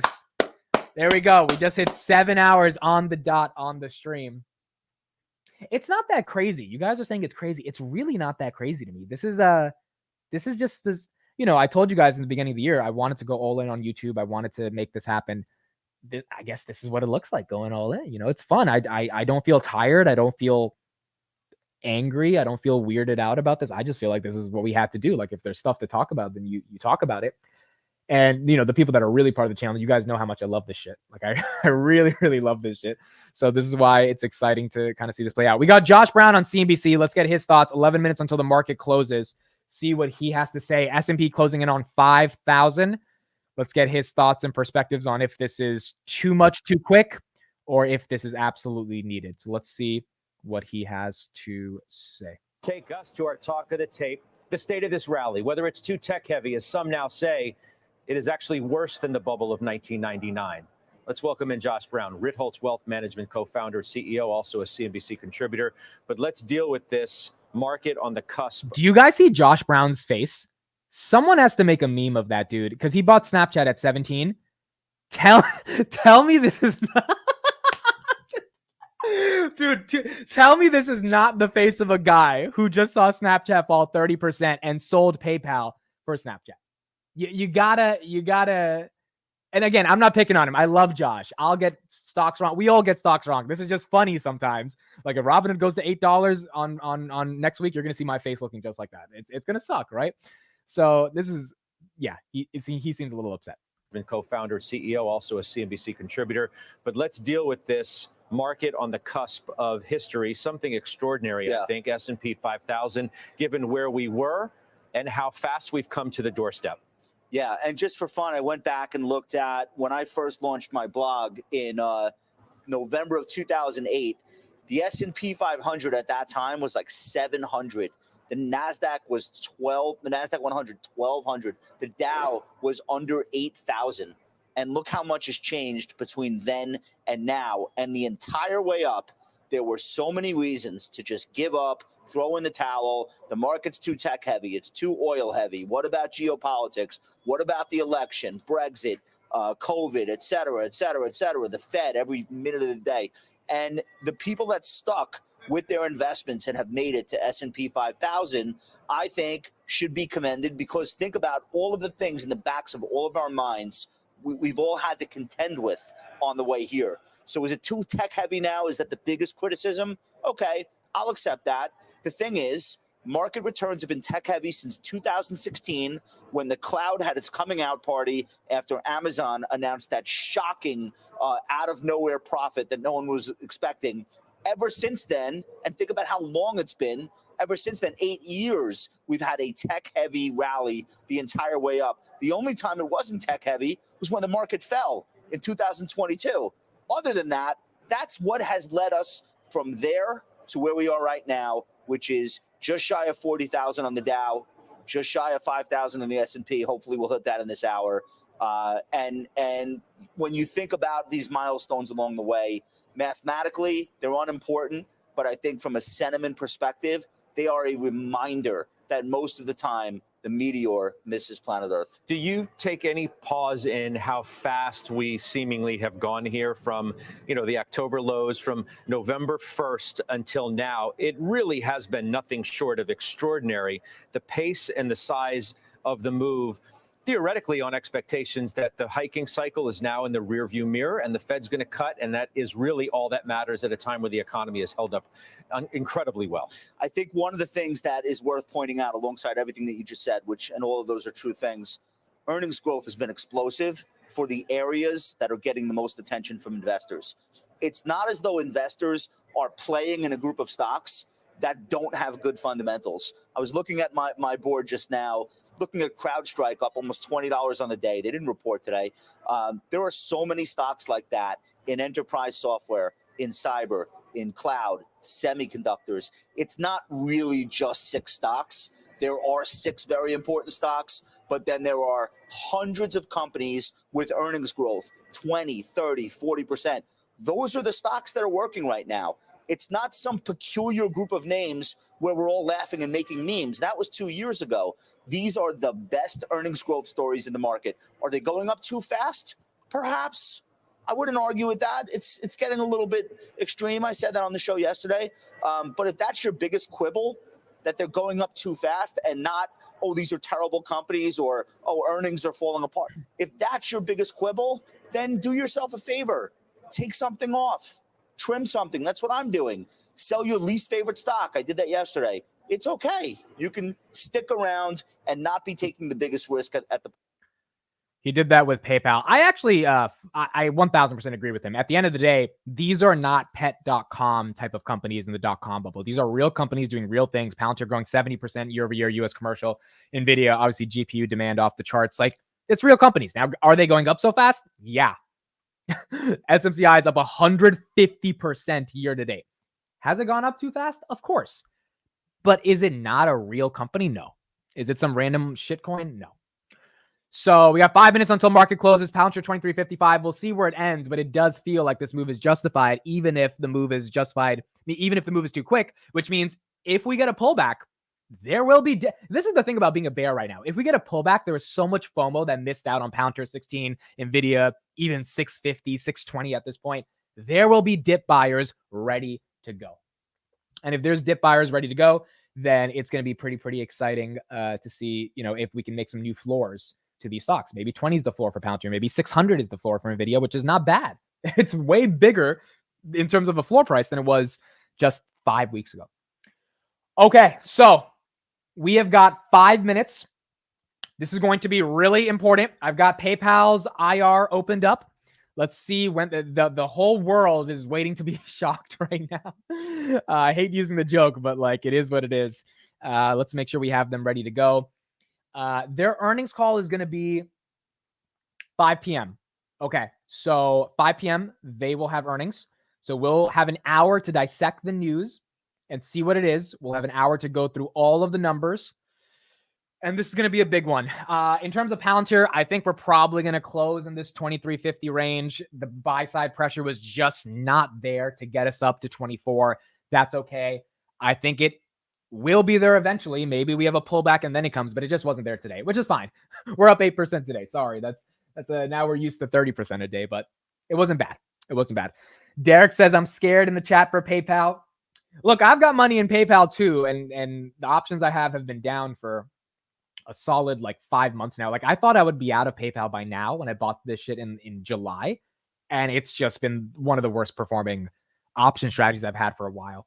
So we'll see, man. We'll see. I think on a really good earnings, PayPal could pump. And we're at 63. Is it crazy to say we could see close to 70 on a really good earnings? No. On a really bad earnings, do we head back to 52? Yes. On an earnings, where do we go? I think an earnings gets us back down below 60, probably at 59. So we can't have an earnings. We can't have a really bad earnings. And I don't know if we're going to have a really great earnings, but I think we'll have a decent enough earnings to at least be green and not potentially, have a massive sell-off, which is what I think all shareholders would love to see.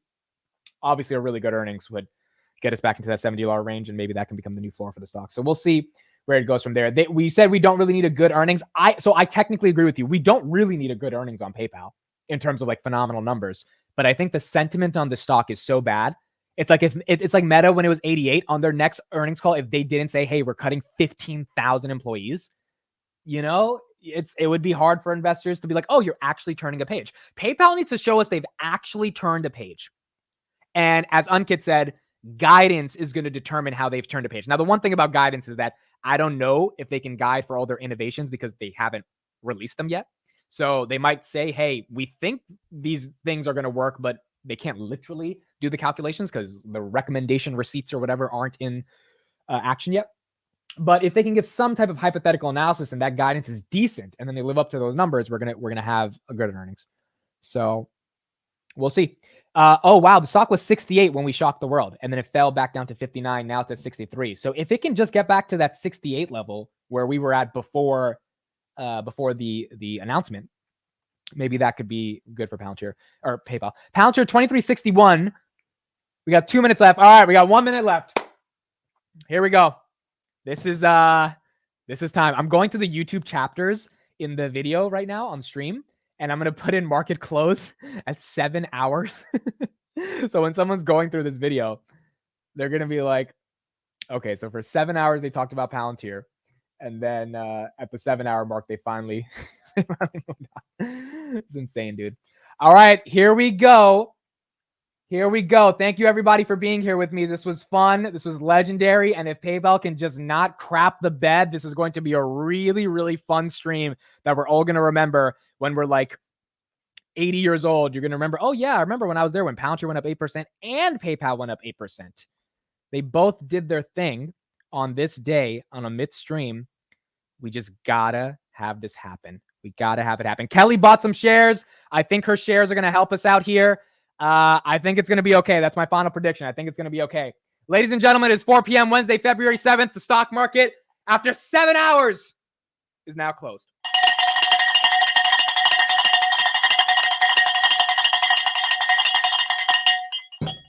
All right. All eyes on PayPal. Palantir 2360. We'll keep an eye on that, but it's probably going to stay in that range, maybe fall down a little bit. Nothing too crazy there. We'll see what happens to Palantir. Maybe it goes up. PayPal. We meet again. PayPal. Everyone's so nervous right now, dude. I know everyone's so nervous. Oh, boy. All right. So I've got PayPal loaded up on their investor relations. I got the Twitter loaded up on PayPal. And I'm just going to be refreshing. You guys can see the numbers here, and we'll see what happens.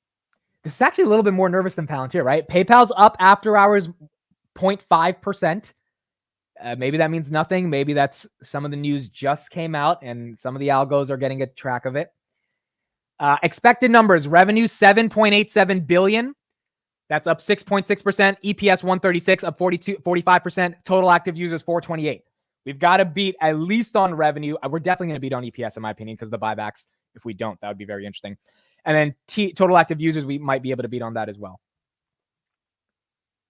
It's still basically flat after hours. Still basically flat. Oh, Disney and ARM, they have earnings as well. Disney and ARM. Holy crap. We got to do Disney and ARM. Okay, so we got to look at that too. So let's see. Nothing yet for this one. Nothing. Oh, someone said PayPal beat on earnings. Someone said PayPal beat. Someone on Twitter just said they beat. I don't know if that person's telling PayPal to beat or they're saying PayPal beat. I don't know. I don't know what that statement is. The numbers, I don't have the numbers yet. ARM is up 15%. Holy crap. Okay, so ARM, and it makes sense. If NVIDIA and SMCI, look at ARM. Oh my goodness. Oh my goodness. If we could get that on PayPal. Look at that. It just keeps going up. Look at how green that is. Look at that. Okay, so ARM beat. Makes sense. NVIDIA, SMCI are beating, so they should beat as well. PayPal. PayPal's still flat after hours. PayPal's at 415. Dude, what? At 415? Oh my God, that's so annoying. We waited 7 hours for this. Brandon says, did you do the word of the day? Brandon, we've been on for a long time. We did not do the word of the day. Not yet. Not yet. Let me quickly do the word of the day as we're waiting for PayPal. The word of the day is quotidian. Quotidian. Daily. Interesting. I guess we do a quotidian live stream. That's a hell of a word. Quotidian. Has anyone heard that word? Quotidian. It means daily. If the D was not a D, if it was a T, it would be quotidian, which would also be a very cool word. Okay, so that's the word of the day. So let's look at what else. With Disney, where's Disney? Disney's up. Is Disney's earnings out? Let me check Disney. Let's see what we have on Disney. Disney's not out yet. PayPal, we still have, 415. So we have some time. Adam says, unfortunately, I think PayPal's going down. Sorry, everybody. Don says, I have a quotidian pain in my ass. Oh my gosh. Or where's Palantir? We'll go back to Palantir. Yeah, Disney's basically flat. Palantir is 2357. That's basically flat. PayPal, no numbers yet. SMCI is up. NVIDIA's up. ARM is up 15%. Oh my God. $89 right now. I'm going to pull up their numbers real quick. Let's get their numbers. They had to have beaten and given great guidance for them to be up 15%. Here we go. Here's ARM's numbers.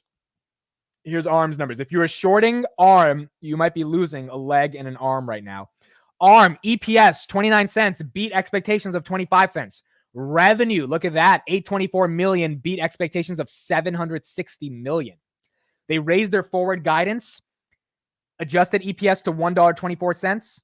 Full year revenue, 3.21 billion. They raised it by 500 million. Holy crap.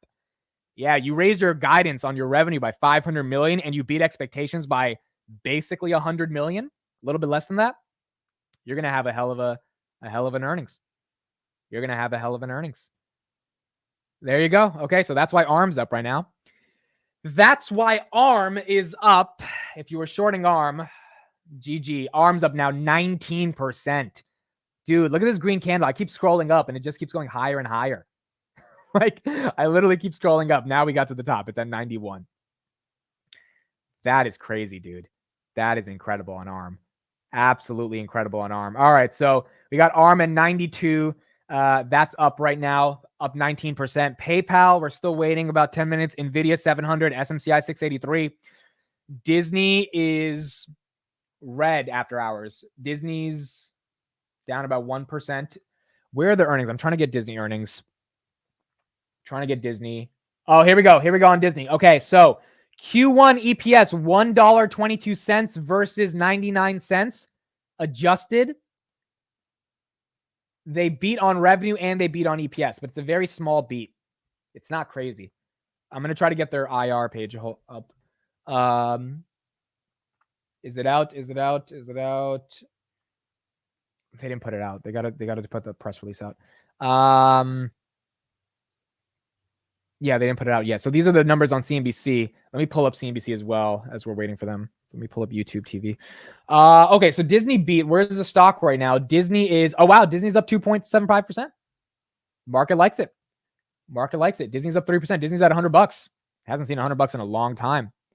Let's get some coverage on ARM. So we got a little bit of coverage here, and then we'll get back to Disney, and then obviously PayPal in a couple minutes. Here we go. Here's ARM coverage. Semiconductor industry constituents. Christina, thank you. Meantime, same thing for Q4. Consumer confidence.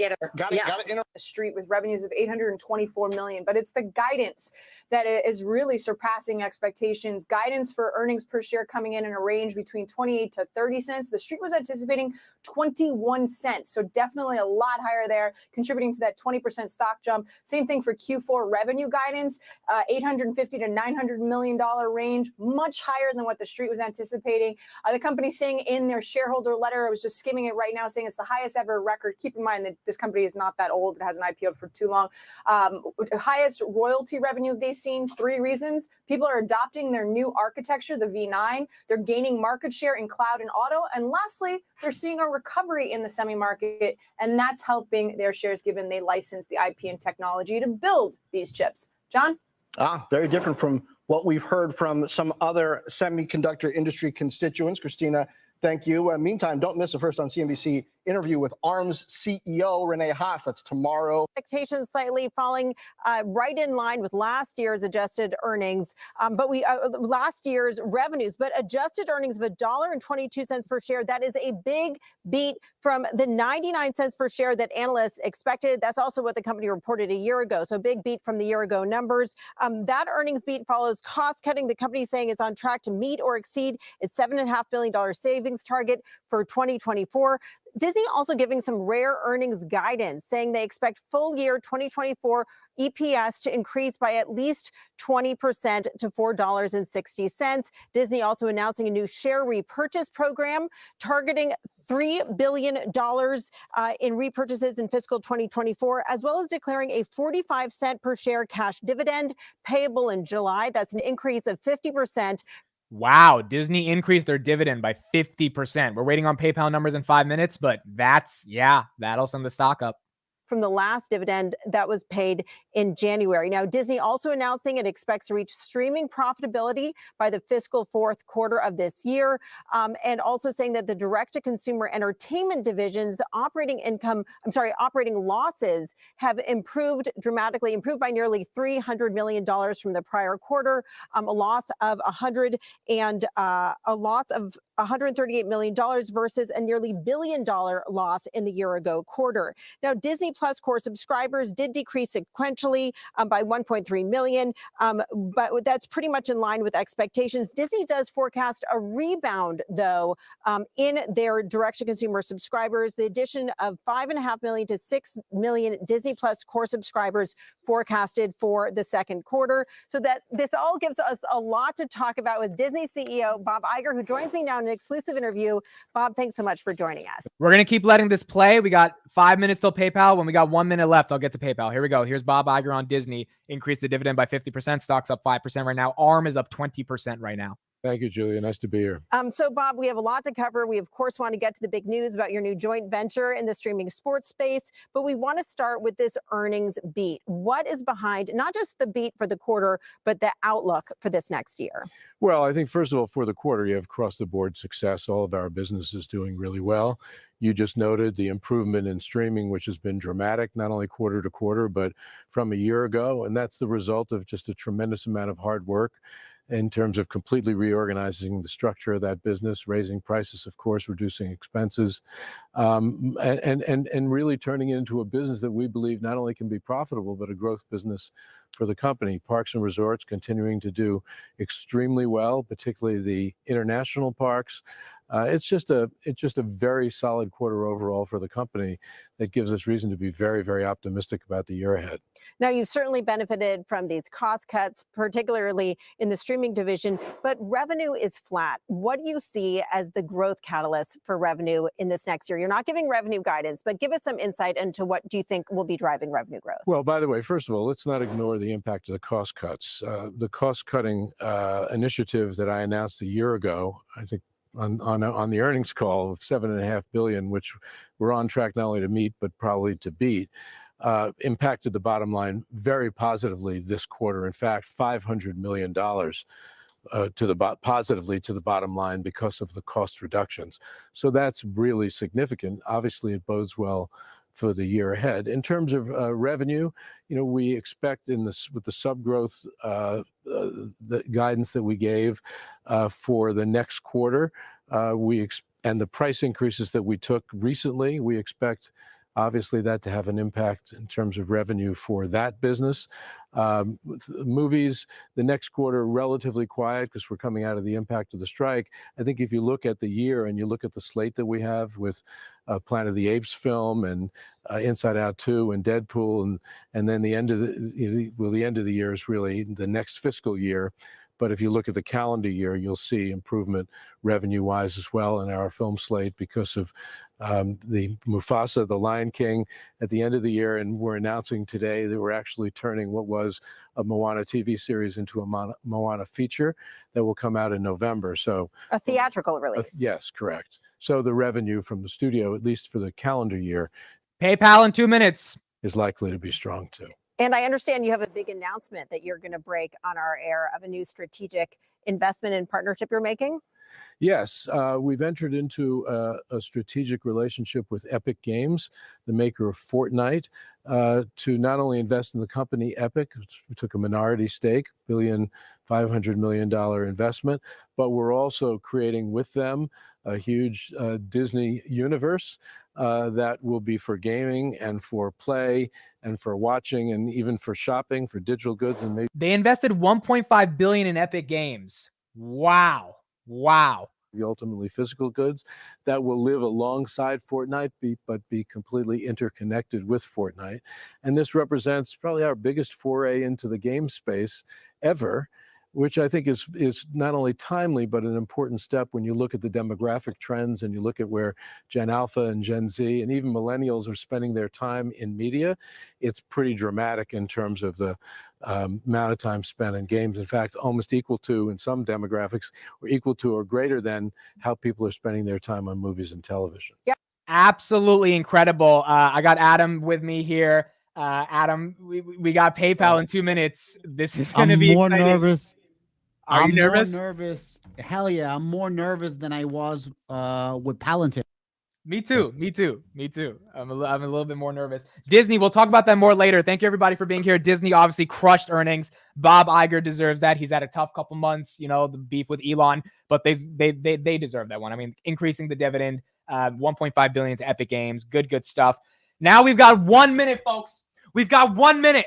We've been analyzing this shit for 8 months. We got 1 minute until PayPal can show us that they are turning themselves around. The Meta investors who invested at 88, they had the same gut feeling in their stomach the first quarter after Meta dipped. This is the same feeling we have. We got to get through this one to get to the promised land. Guys, shout out to Ahmed, bro. He's a beast all day. Thank you for being here, Adam. All right, so PayPal should be out in literally 30 seconds. I've got everything I need to see it. Adam, if you get it before me, let me know. Someone in the chat said PayPal announced 0 transactions in Q4. And I almost took it seriously. And I was like, this company's going to die. But they were joking. It was a bad time joke, but nonetheless. All right, here we go. We got to get the numbers. It is officially 4:15. We should be getting the numbers literally right now. PayPal's still green after hours. PayPal's up 1%, 0.77%. We're probably still going to be late on the numbers. I'm trying to get them as quick as possible. Bro, I want to vomit. I'm so nervous. It's actually nerve-wracking. But this is what you do if you're an investor. I think it's going to go well. I think it'll be okay. I don't have a Bloomberg terminal. I'm sorry. I don't have $25,000 a year yet to spend on that. We'll get there eventually. 3% up. 3%. 3%. Holy crap. Holy crap. It's popping. Holy crap. 4%. 5%. Holy crap. Holy crap. Holy crap. 6%. 6%. Holy crap. Oh, it's 67. I'm trying to get the numbers. 7.5%. Let's fucking go. No, that green candle is gonna go pop up right now, bro. 8.5%. 8.5%. What did they announce? 9%. I'm trying to get this great. They had to announce something, dude. 9.3%, Not 9.5%, 10%. 10%, 10%. 10%. Okay, so we got Andrew. They beat revenue by about 40 million. Okay, so we got that number. Okay, here we go. They beat EPS by about 15 cents. I got it. They beat revenue by about 130 million. So there you go. You got to beat on the EPS and you got to beat on the revenue. You got to beat on the EPS. You got to beat on the revenue. And then the guidance numbers should be coming in very soon. And then the street will be able to react to that as well. Bro, oh, we got to that's ring the the bell first for this, time- Adam.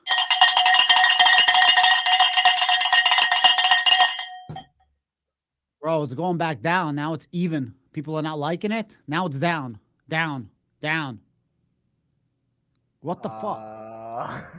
Down 5%? How the fuck is this happening?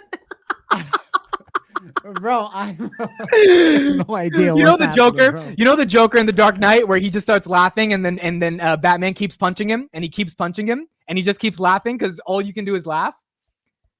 Bro, Okay, I now it's have no okay. idea. Now it's only down Even. 1%. There's no way. There's no fucking way, dude. What number did the street get so upset? Now it's green. Now it's back to being green.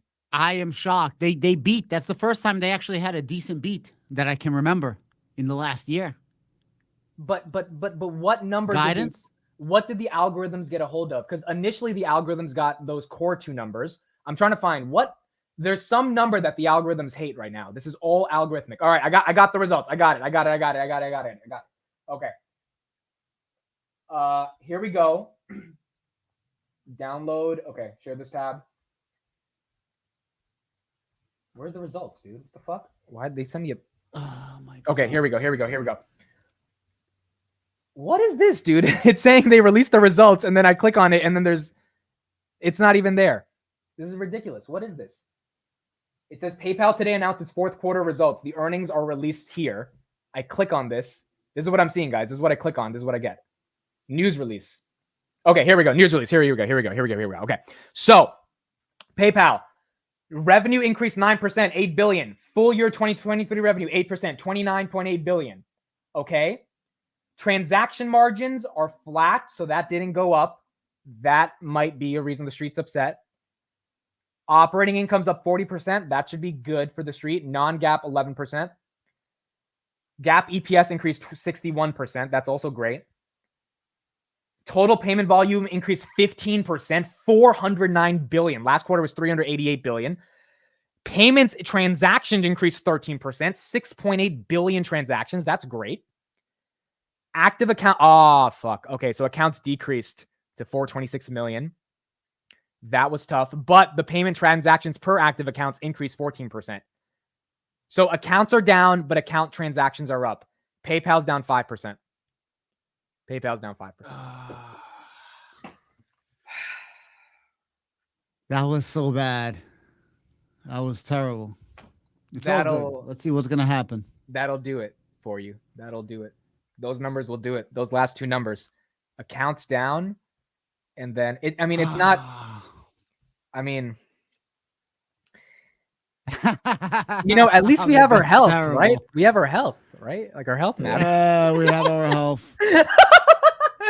Adam's like, I'd give up a kidney at this point. We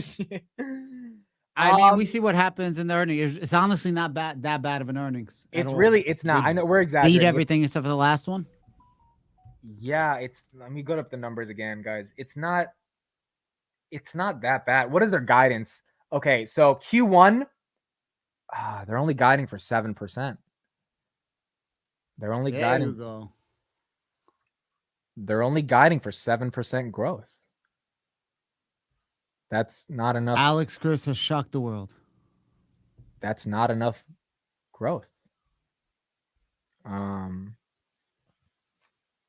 Okay then. So yeah, that's a tough earnings. PayPal right now is down 2%, so it's recovering a little bit. I just wanted to say something, guys. If you're not into this and you guys are not excited one way or the other, then why you guys even doing it? You know what I mean? Of course, we get excited when things you go gotta up. have the And when emotion. things go down, bro. You shake it off and you move forward. If you want us to be like boring, and not saying like, okay, nah, you guys want some excitement. So, we get excited one way or the other. I mean, look, we went from over the moon 5 minutes ago to silent. So it is what it is. Like this is the nature of investing. I mean, shit, it is what it is. But this is tough for PayPal bulls. And I'm a PayPal bull. I've got options. I'm not that wedded to the company, but I wanted it to do well. People think this thing could be 100 by the end of the year. This guidance doesn't look like we're getting to 85. Guys, the full year guidance is 6% growth. That means they did how much billion? They did $8 billion in revenue. They're going to grow 6% on top of that. Like that's not, maybe even a little bit less than that, because if you're looking at last year's numbers, their GAAP EPS is great.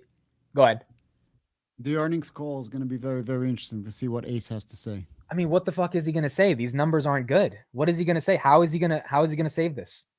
What he's going to say? Right now it's down 2%. The reason it popped 10%, I think, is because they beat on the top lines, but that user growth number probably hit the algos, and they were like, oh, that's a lot lower than, like, they could probably handle 427.5, 426 is tough. It's not easy. It's such a mixed result too. It's a mixed some result. Some things are good, some things are bad. Some things are good, some things are bad. Yeah, down 3% right now. Palantir after hours 23.53. That's basically flat. Nvidia after hours is up 7.04. You know what might happen now that ARM's up 20%, Adam? You know what might happen? I think a lot of people might say, I'm fucking tired of fintech and I'm buying the semis. And the semis might just keep going higher and the fintechs might just keep going lower. It's quite possible, man. That's I quite mean, possible. people are not going to handle seeing a company named ARM that no one really knows about, right? Up 20%, and having PayPal, which is something theoretically the whole world knows about. I mean, it's a global company, right? Be down 3%. Yeah. I mean, people are not going to handle that. Raven says, what about Lilly? Lilly had good earnings yesterday. I mean, they did great. They're at what, 700? They're at 725. They're up another 3%. Yeah, I don't follow them that well, but I think they announced something on the roadmap for the product pipeline for their drugs, and that's why it's up right now. Yeah, I don't think the earnings call can save this, guys. I'm being dead honest. I don't think the earnings call does anything for this. He already announced his innovations at the investor event. What is he going to say that's going to make people buy the stock? Like during the call, like he's going to, I don't know.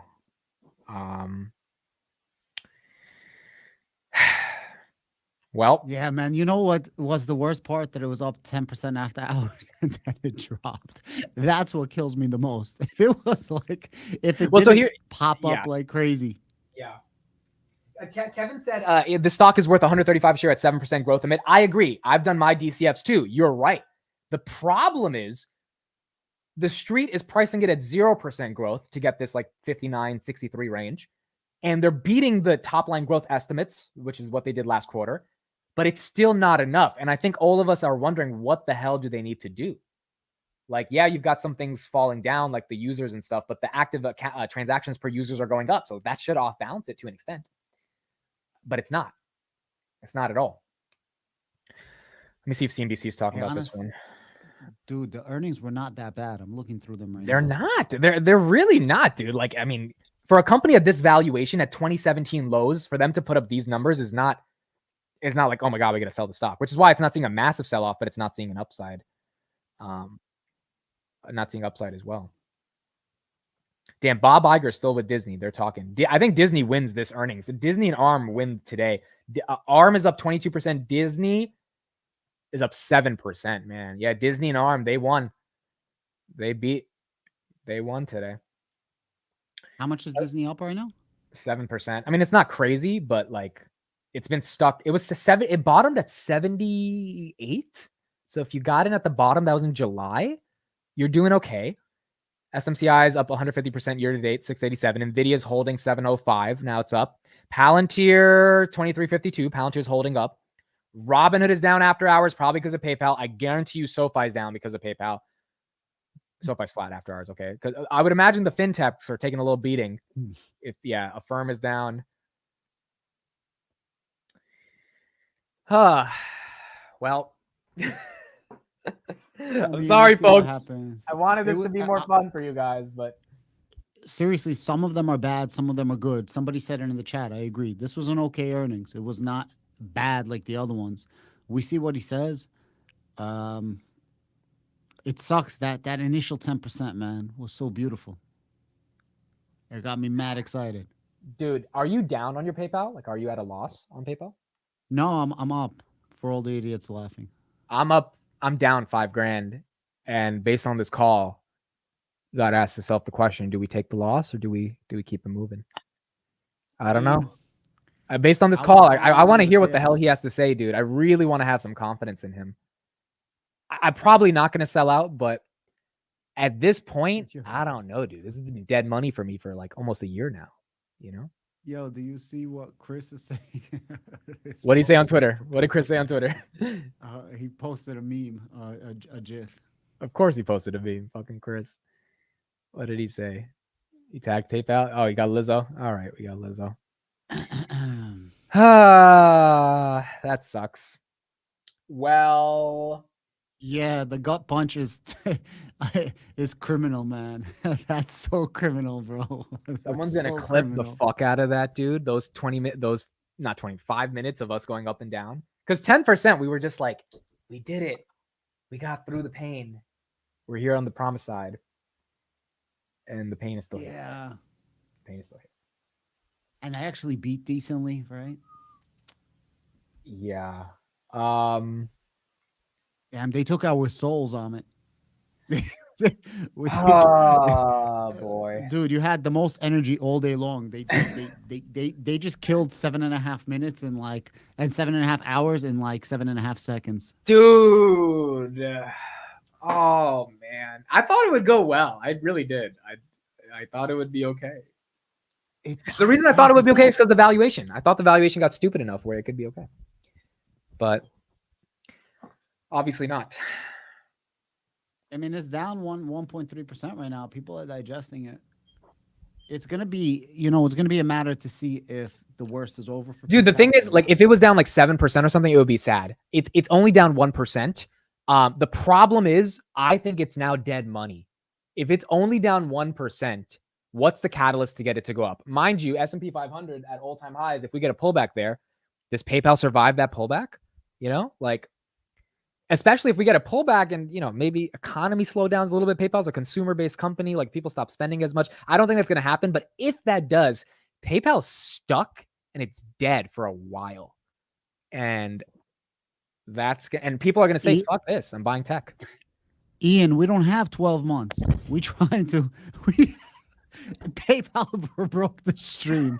Ian, we don't have 12 months. We have 6 months. We need to do a quick double up and put the money into Palantir. That's the play here. That was literally the only reason I fucking invested in PayPal, dude.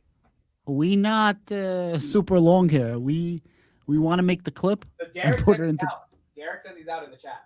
See that? Let me see what he said. Derek had a big position in PayPal. He said it's dead money. I'm out. Damn. Derek, are you up or even on it approximately? I don't know if he's up or even, but he says he's out. He said he's out. Derek is saying, fuck it. He's done. Look, I don't know if it's going to be dead money for a while, but it just kind of feels like it's going to be dead money. He's up. Okay. He's up. All right. So he's up. So here's the question, Adam. If you're up on PayPal right now, even after this earnings, which isn't the worst earnings, but it's definitely not the best earnings, do you take your money out because it's ultimately dead money? Honestly, dude, if I was up, I wouldn't be risking it. I would just take the money. Like, if I can walk away with nothing % loss, if like Derek, if he's up, I would leave. He DCA'd So to. I have. Go ahead. I have on my PayPal on one options play. Well, this is without today, but it shouldn't make too huge of a difference tomorrow if it breaks even. But on one play, I'm up 50%, so like 8K. Another one, I'm up 24%, 5K. So overall, you're up. Overall, you average out, you're up. You're up. Yeah, I'm up in the small 5 figures. So I'm not dead. You're actually up small 5 figures. Okay, so you got to make a question, or you got to make a decision. Do you take your money and do you leave? Derek said I would have made millions on my leaps equity selling. That means he's selling the stock. So here's the question: do you agree with Derek, Adam? Do you take your gains? I mean, you're up small 5 figures. That's not bad at all. Or do you hold out for the home run to $100 by next year?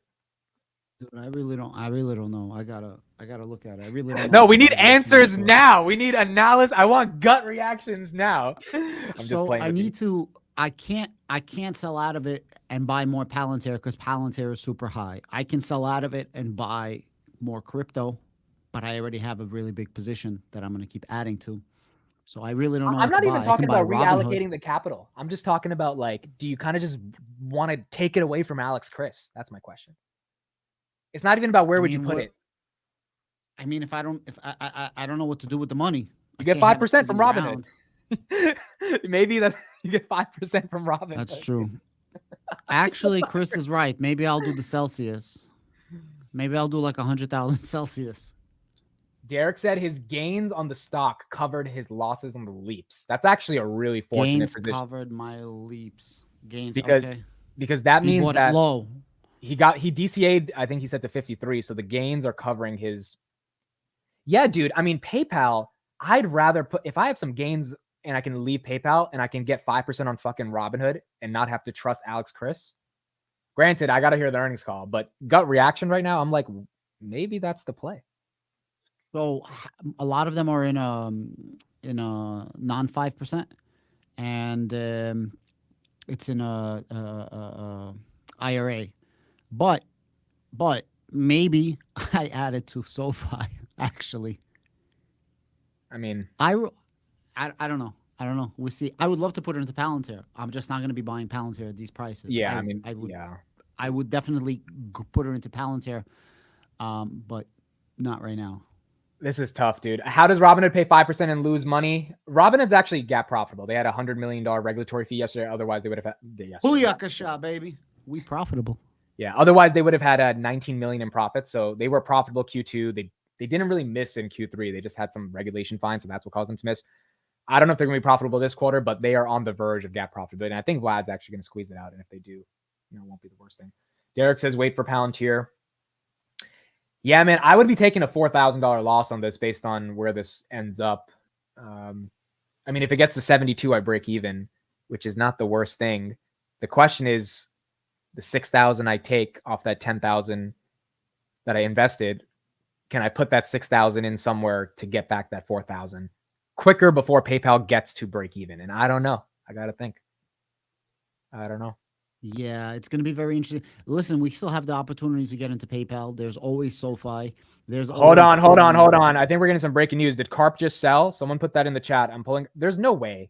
Don't they have a blackout? Strawberry Holy Cookie. I'm shit. out of HIMS. I don't support the company. I don't support the CEO. I announced it. I'm just letting you know. Okay, so someone sold. He It's sold 1 million shares. No, Ryan Taylor sold 120,000. He's the CFO. No, I forgot what he does at the company, but Chris says he sold 1 million.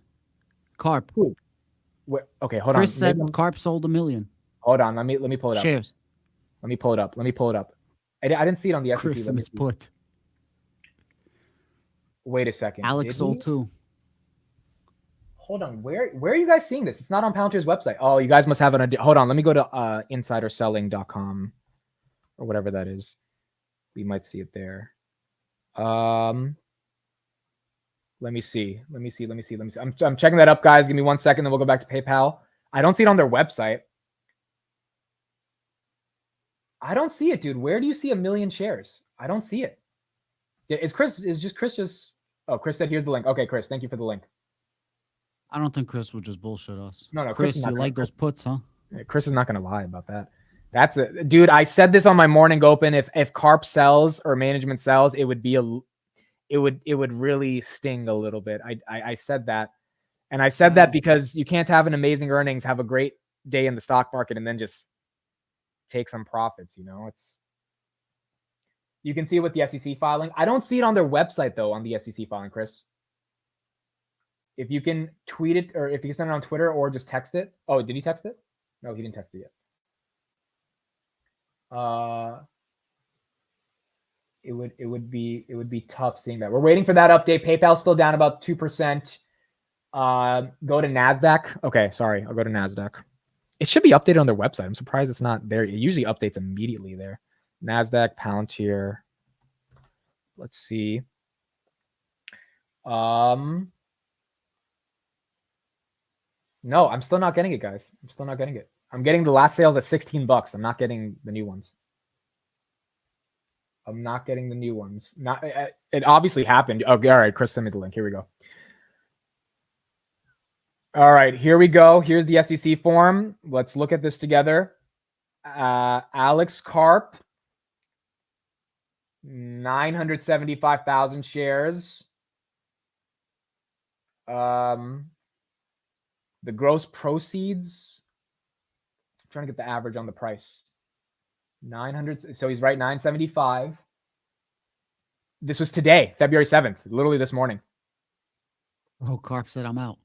Aggregate market value is 2.21 million. It looks like. Hold on, let me do this. Hey Siri, Yeah, what's 21? He sold it at 21.32. Hold on. Hey Siri, what's 21.3 million divided by 975,000? 2184. So that's the exact. I know I could have done the quick math, but that's the exact answer. 2184. 2184. Karp sold 975,000 shares. That's a lot of shares, dude. And Cohen sold how much? Cohen sold 120,000, but I think that's because of exercising stock options. Like, look at this. So Cohen, this was actually yesterday, but sorry, not Cohen, Ryan Taylor. Ryan Taylor sold 120,000. I think this is stock options. I don't think this is actually like direct selling. I could be wrong on that, but that was yesterday. Someone said they have a blackout period after earnings and they can't sell. That person was wrong. That person was completely wrong in the chat. That person was dead wrong. He just fucking sold, apparently. The call's at 5. The call's at 5. Guys, it doesn't matter if he sold. It'll pull back a little bit. We still had our earnings. You don't know why he's selling. It's all good. You guys are saying $20 is the 10B51 magnet. plan. I don't think this is a scheduled sale, dude. I don't think they. Do you think they scheduled their sale the day after earnings? I mean, maybe they did, but I don't think that's the excuse for it. Even if it can be maybe it is. Who knows, dude? Maybe it is. Maybe it is. But that's tough. If it was a direct outright sale, then he dumped 1 million shares on the street. Palantir now is down 1% after hours. That news is hitting probably the terminals as well. Who else sold? Did anyone else sell, guys? Besides Karp? Did Stephen Cohen sell? Put it in the chat if anyone else sold, if you know. PayPal right now after hours is Robinhood's up 1104. Robinhood's now down about 1% or 0.09%. Disney's up 7.17. ARM's up 24. Palantir's down 1%. Where's PayPal? PayPal is down 2.29%. Yo, how does Chris call that? He buys a put like freaking an hour before the sales, bro. This guy is like a spy. I think he just thought the valuation was getting ahead of it, which, I mean, look, it was I running hear up a you. lot. I hear you. Palantir Hotline says it's a scheduled sale, most likely. Dude, I don't. Stephen Cohen sold 375,000. Is that scheduled too? Cohen 330,000. Bro, so if Palantir goes back to 16, I'm Mateus. There's my answer. I'm gonna load the boat. I'll be like 95% portfolio in Palantir, if not everything. So Palantir and crypto. I really wish I had clarity on the scheduled sales or not, because I'm trying to look at this SEC form, because it just doesn't make sense for scheduled sales to happen the day after earnings. Is that even fucking legal, dude? Like they know the date of their earnings. How far back is it scheduled? If it's scheduled two quarters before, then it's fine. If it's scheduled right now, it's not showing me. I'm trying to find it. Chris says it was pre-planned. So Chris, if it was pre-planned, does that mean it doesn't really matter if it was today or what? It doesn't matter if the stock was at $13 today or $24 today, it would have been sold. If that's the case. If that's the case, maybe it's not that big of a deal. I mean, it's not a big deal in general, dude. If he sold 1 million shares, I don't want to be like, oh my God, Karp sold, but it is. There is a difference between schedule. No matter what. Okay. Scheduled. So that's not the worst thing in the world, then, right? If it was scheduled, Not at all. it's Look, not that big of a deal. for anybody that, and now I'm going to say this, for anybody that says, I wish it pulls back so I could buy again, you know, the 97% of the community that says that over and over again and never buys, here's your opportunity. It's interesting, though. These are all scheduled quarterly. It's interesting, though, that they had their earnings right before the scheduled sales. They knew it might have pumped after earnings, and they had it, earning. They knew the schedule. Then that's bullish. I mean, that's definitely bullish. Yeah. Somebody said that they moved it a week earlier, the earnings call. Probably for that reason, dude. Why not? Carp knew If it. that's the case, dumb money is going to be ahead of Wall Street again if they look too much into it, right? That means that they knew it was going to happen. They were bullish, right? Yeah, I mean, regardless, dude, the company's performing well. Carp selling is whatever. Carp has 65 million shares or something, so it's not that big of a deal. I guess the bigger deal is PayPal right now, still being stuck. What do you think he can say on the call? You saw that shock the world announcement. Anything you think he can say on the call that could save the earnings? If he says this is the inflection point, this is the last quarter that we see that transactional margins are going down, that's going to help. Kelly said, imagine if Alex Chris doesn't even go live for the PayPal earnings call and just posts a video. Oh my God, that'd be funny. That'd be funny. Oh boy. Yeah, that sucks. That sucks for PayPal. Let's see if CNBC is getting us any coverage on PayPal. I mean, Josh Brown, I guess, got that one. So who are they talking about right now? Let's see. He's going to say AI 4,700 times.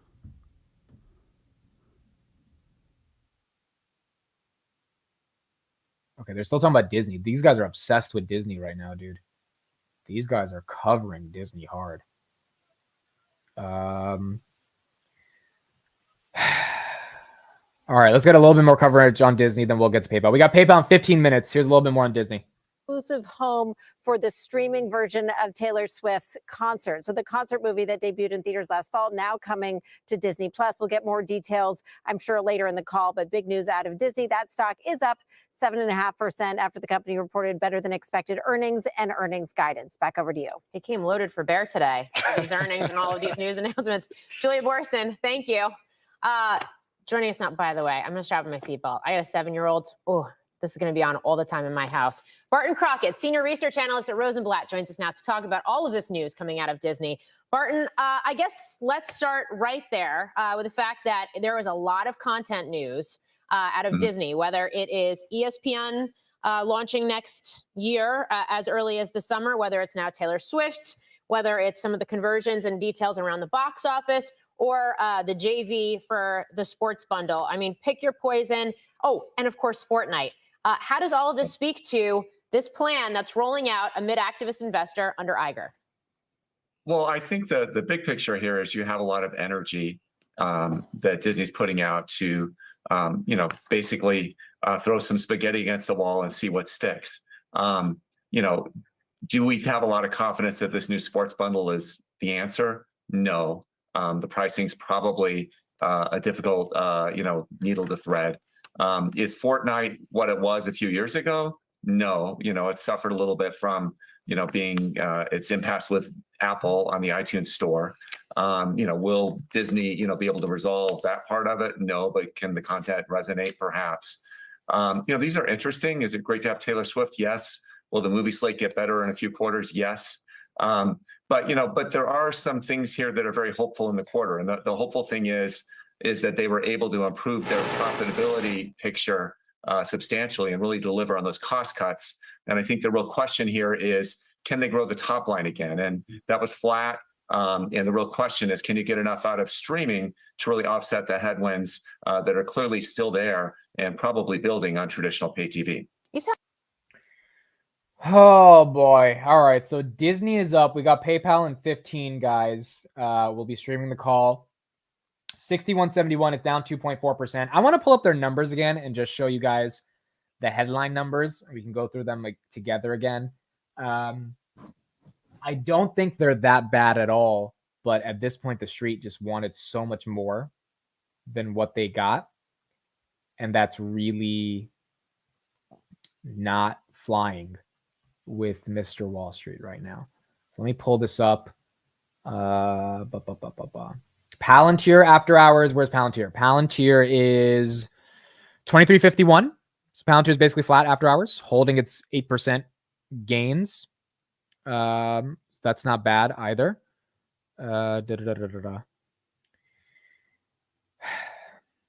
And so that's what we got on. That's what we got on Palantir. Okay, I'm trying to get these PayPal numbers. Where are they? Right here. Okay, here we go. Yeah, that PayPal killed us, huh?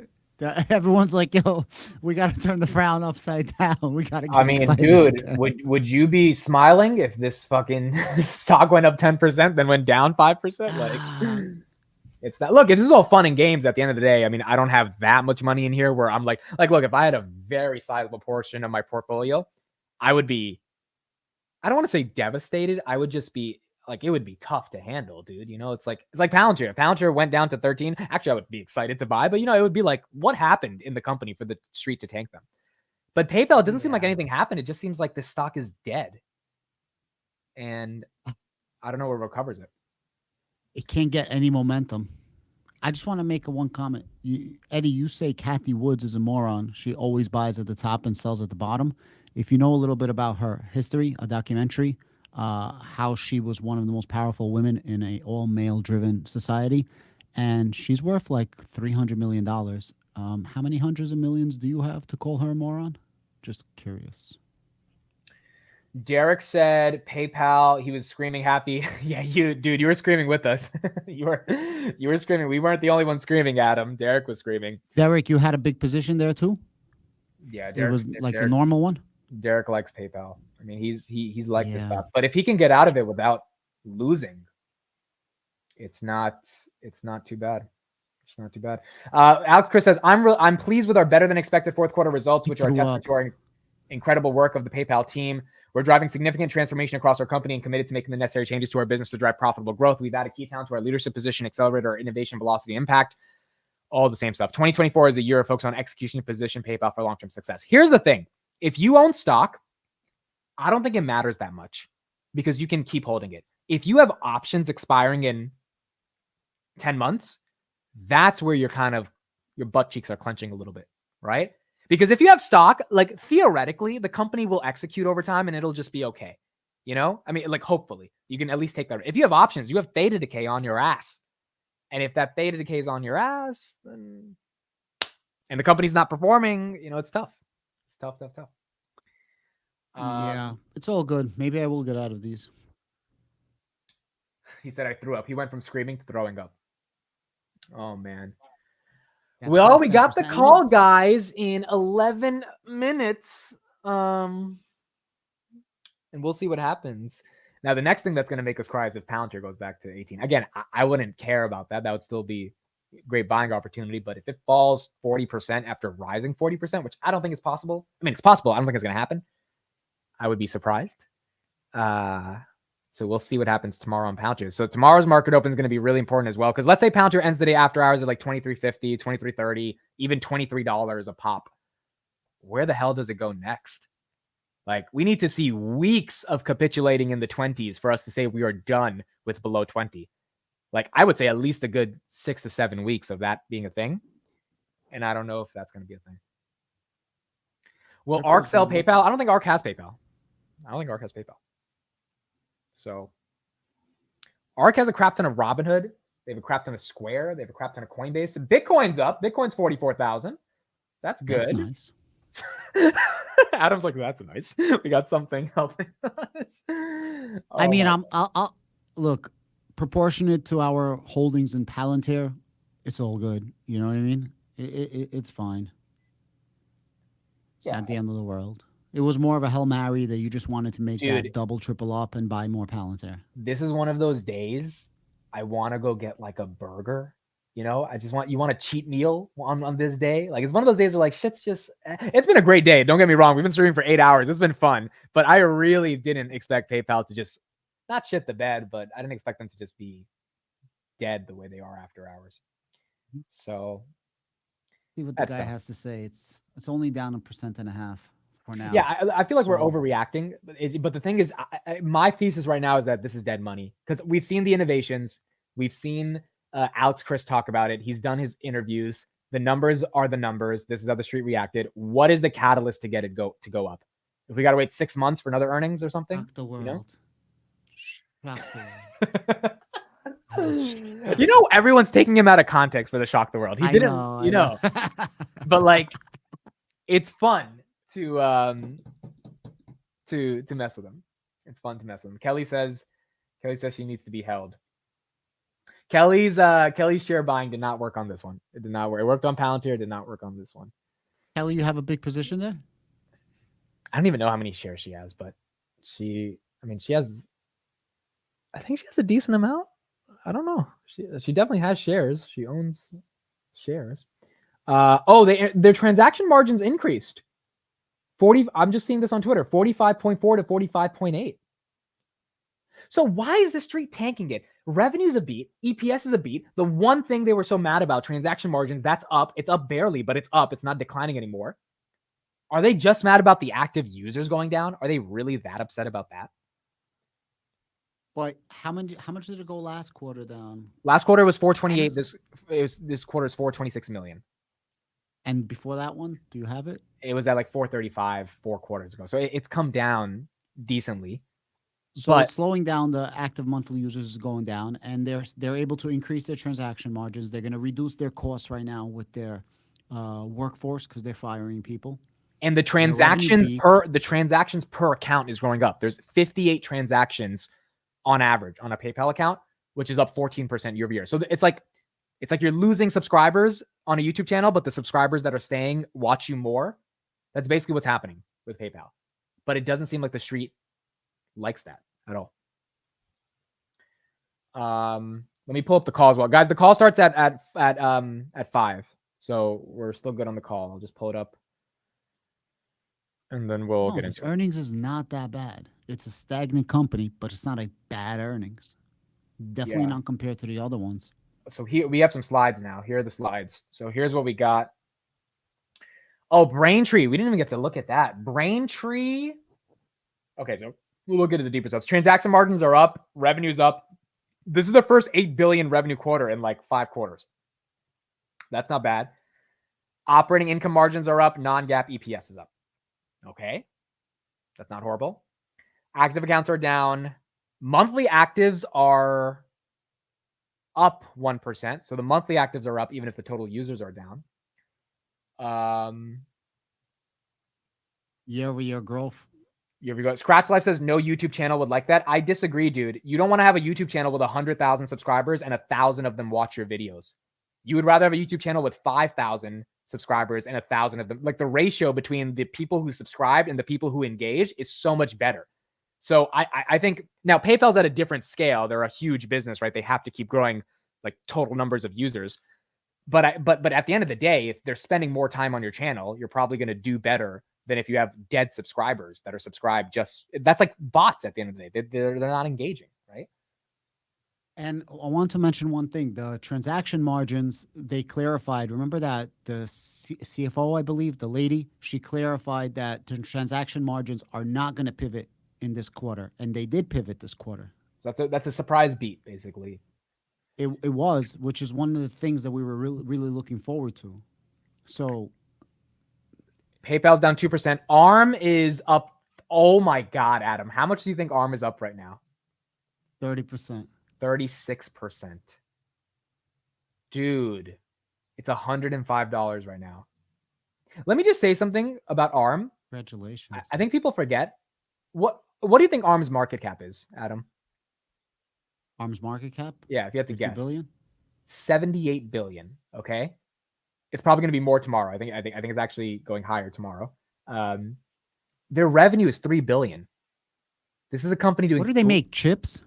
They make, I believe, if I'm not wrong, the design for the chips. Like they design infrastructure for the chips to be held in. I could be totally wrong about that. Like But SMCI? no, SMCI is a little bit different. SMCI makes the packaging. ARM makes the design. I could be wrong on that, but I believe that's the difference. ARM is now worth close to 100 billion, and they're going to do 3 billion in revenue. And I don't know if they have software margins. I don't think they do. I could be wrong, but I don't know if that's like normal. I mean, that's normal in this market. I don't know if that's something investors would be willing to keep allowing just because the growth is there. Maybe everybody gets out of fintech, like you said. Maybe everyone gets out of fintech because at some point people are going to be tired of investing in SoFi and PayPal when NVIDIA, ARM, SMCI are going great. I mean, plus a lot of embedded devices. That's correct. Amit, do you think they're sandbagging guidance? I don't think PayPal has the luxury of sandbagging guidance, dude. PayPal's on a desert. There's already a lot of sand. The more sand you put into the bag, no one takes it seriously because there's a ton of sand. And PayPal's on a desert alone saying that they're not going to die. They're a thriving company. You keep selling us these bags of sand. We're not going to believe you anymore. This was a good earnings. It was not a bad earnings. Not even not bad. It was a decent earning. It's not okay. It was like better than okay. Not amazing, better than okay. I think PayPal is going to be green tomorrow. I think this earning call is going to be good. It's just if we don't see an 8% pop, I don't know what's going to give us a big pop if it's not after hours, you know? I hear you, but the transactional margin went up. Again, the whole year they were saying that that quarter 4 was going to be the inflection point. And then in quarter 3, she says, no, we didn't mean quarter 4. We meant that this is going to be the last year, and then it's going to change next year. But that's not what they were saying all year. And all of a sudden, the transactional margins stopped being negative, and it went up. And I believe that is one of the main figures. I don't know, man. We see what happens. Yeah, this is tough. I agree with you. The transaction margins, they guided they wouldn't change it, and they changed it. And that's a theoretical inflection point, you could argue. But the street doesn't care.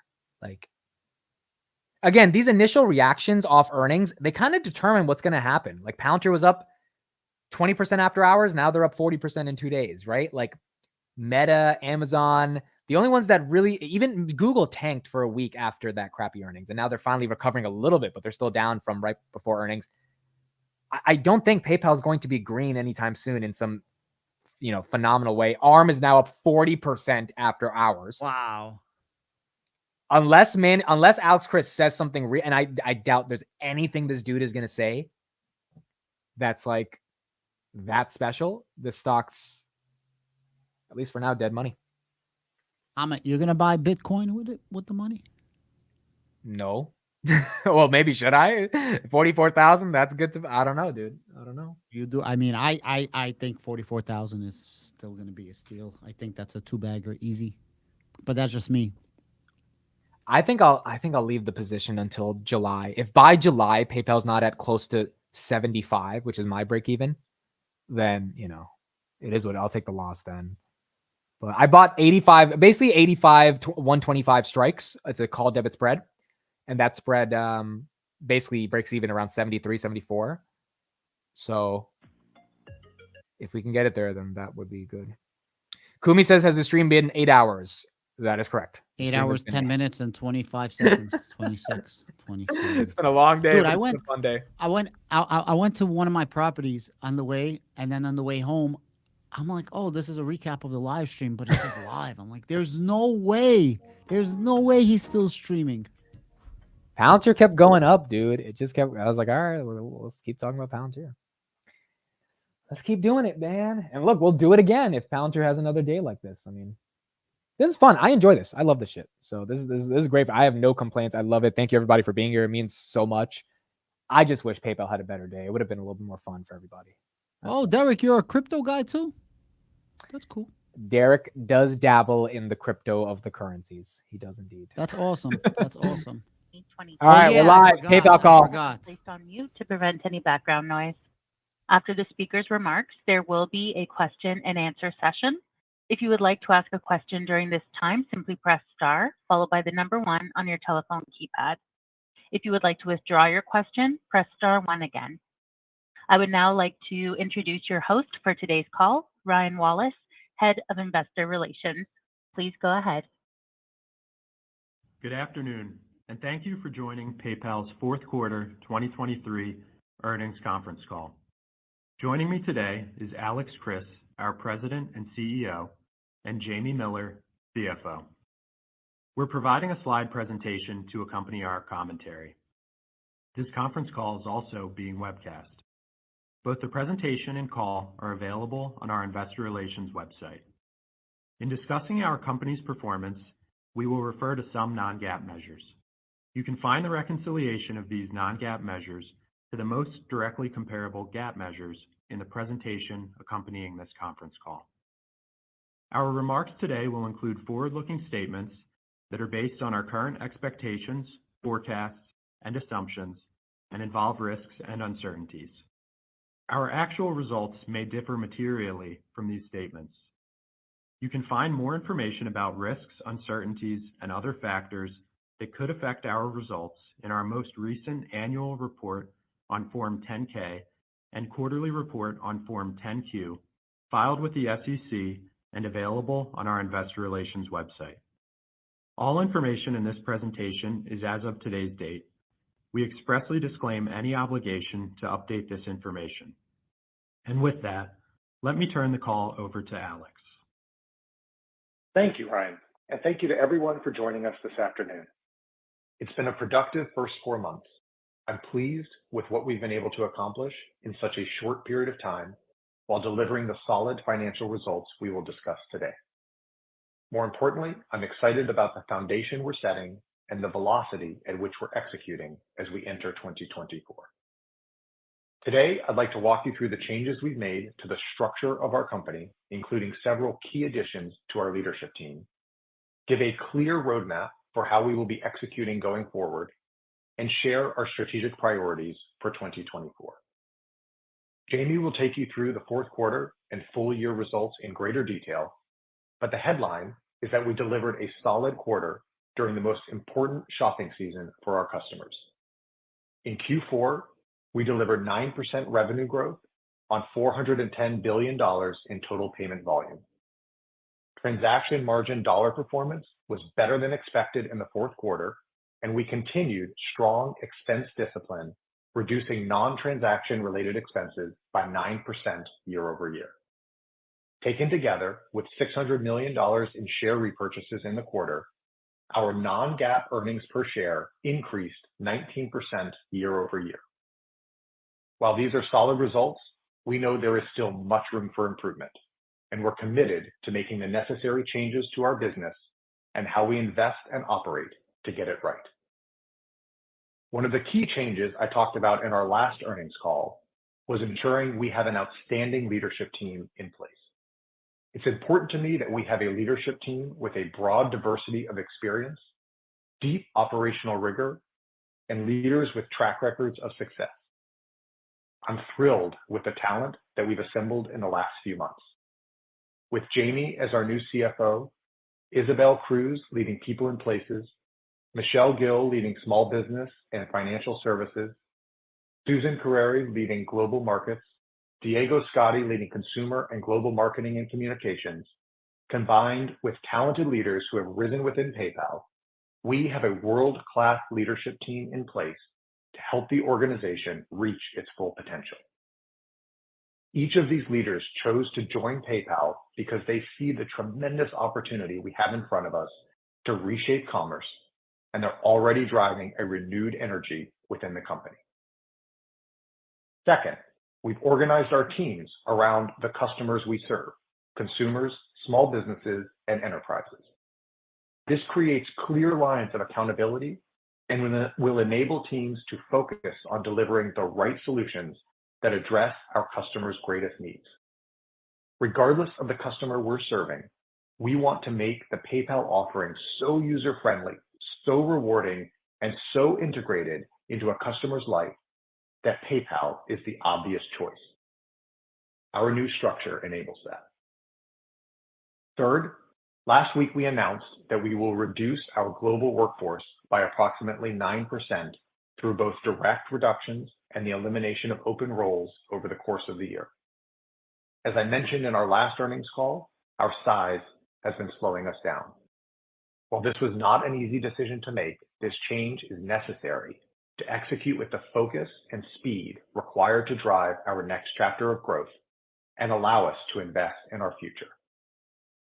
With these changes, we continue to reprioritize and invest in the innovation and delivery of products and solutions that offer the greatest impact for our customers. The team has been very focused on building out our strategy and driving focused execution for 2024. These are the most important priorities we're focused on this year. Accelerating growth in our branded checkout business. Improving overall profitability, including that of our high-growth PSP services. Unlocking the power of data to create more value for our customers while tapping into new sources of revenue and margin, and operating more efficiently. Our first look customer announcement 2 weeks ago was an initial demonstration of the importance of delivering compelling value propositions to consumers and merchants. As promised, we're doing a lot of things to drive change internally and externally. However, nothing happens overnight. It will take time for some of our initiatives to scale and move the needle, but the initial customer reaction and merchant demand for our new innovations has been encouraging. 2024 is going to be a transition year focused on execution to position the business for long-term success. Our clear goal is to reshape the company to accelerate profitable growth and margin expansion in the years ahead. Prioritization will be key, allowing us to move more quickly and with better results. Later in the call, Jamie will take you through our full year guidance. We have made strategic decisions to reinvest cost savings back into our most important initiatives. It is critical that we remain on offense and position ourselves to not only innovate, but capture our share of the growth in global commerce. We want to be clear-eyed in terms of the potential near-term benefits from our initiatives, which is why our 2024 guidance includes minimal contribution from the innovations we recently announced. We want to see execution and clear results prior to embedding these initiatives into our financial outlook. As a company, we will build back a track record of delivering on our commitments. In November, I committed to being transparent with you all on how we will run the business. I want to spend a few minutes to share our operating principles and how we expect these will drive value creation over time. Our 5 operating principles are: number 1, start with the customer. I believe in working customer back. We will start by defining our customers and their most critical needs. Then we will use that knowledge to inform everything we do, including investments and innovation. Number 2, focus on profitable growth. We will prioritize high-quality, profitable growth and driving improved transaction margin dollars through more rigor and discipline. Number 3, drive operating leverage over time. We will combine our assets and data to develop more personalized experiences for our customers and drive efficiencies across the business to leverage our cost base. Number 4, set measurable goals and communicate consistently. We say what we mean and mean what we say. We will be transparent and accountable for our performance. And number 5, maintain a strong balance sheet. We will be diligent in managing our resources and returning excess cash to our shareholders. These 5 principles will guide how we make decisions and will ultimately keep us accountable to deliver what we say we will do. Let me now take you through what this means for how we serve our customers and what we're focused on in 2024. For enterprises, we're focused on accelerating growth in branded checkout and driving the profitable growth of our PSP services this year. Branded checkout is a critical part of PayPal's value proposition. We need to ensure we have our best checkout experience available to every consumer on every merchant every time. This will be a multi-year effort. To start, we redesigned our branded checkout experience, creating more simplicity and consistency with the goal of optimizing presentment increasing speed, and minimizing friction across all major checkout flows.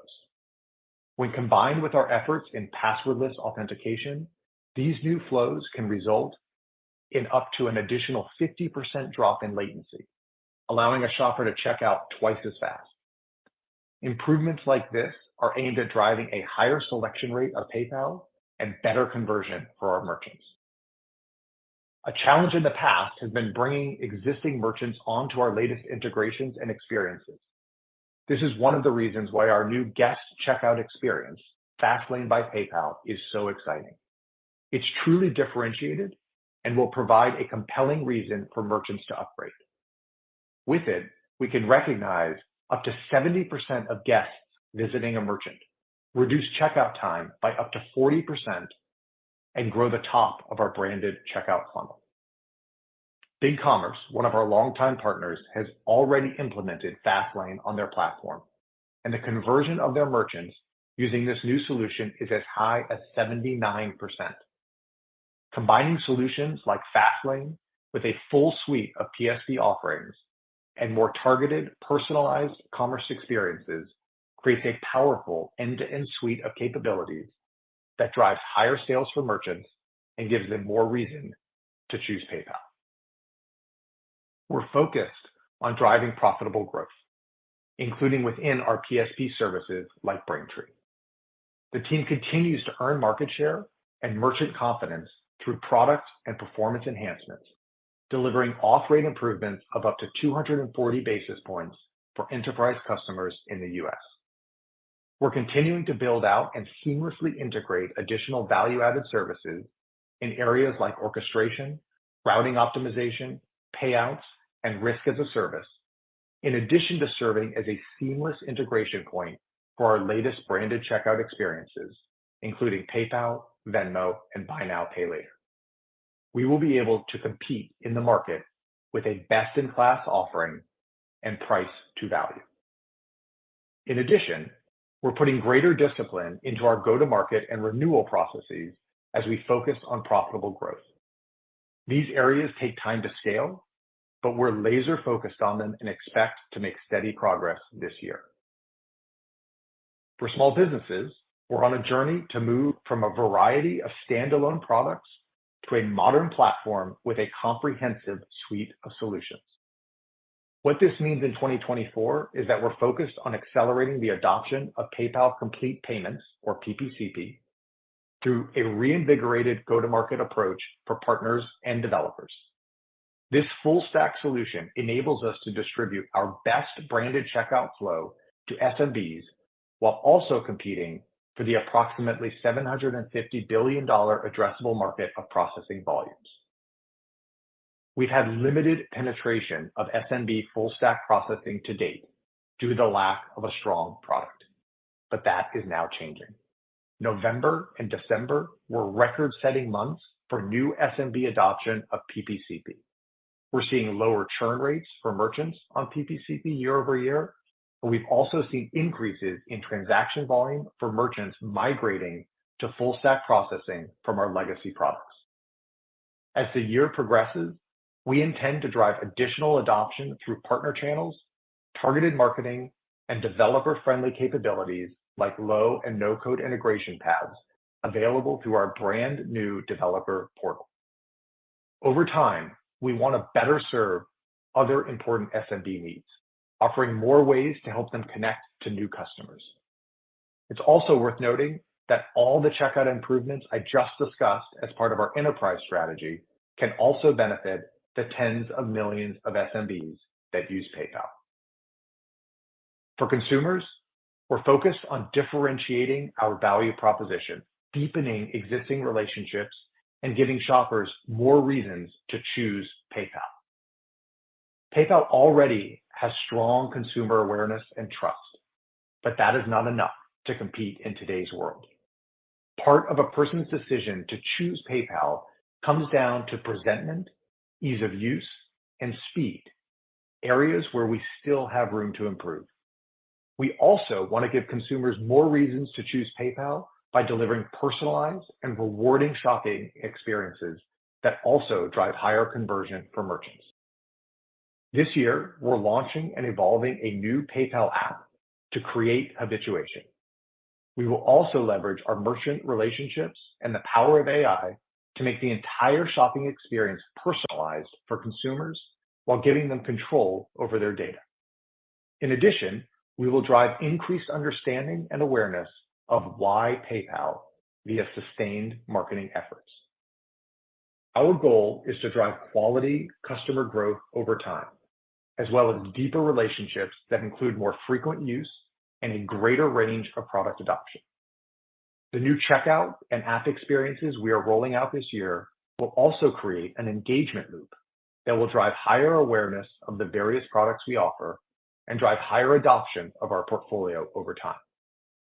Let me give you two examples of where we have significant opportunity to drive increased adoption. In the US, we have over 27 million active accounts using PayPal Rewards. In the fourth quarter, Rewards accounts had higher engagement and average revenue per account that was almost double that of non-Rewards accounts.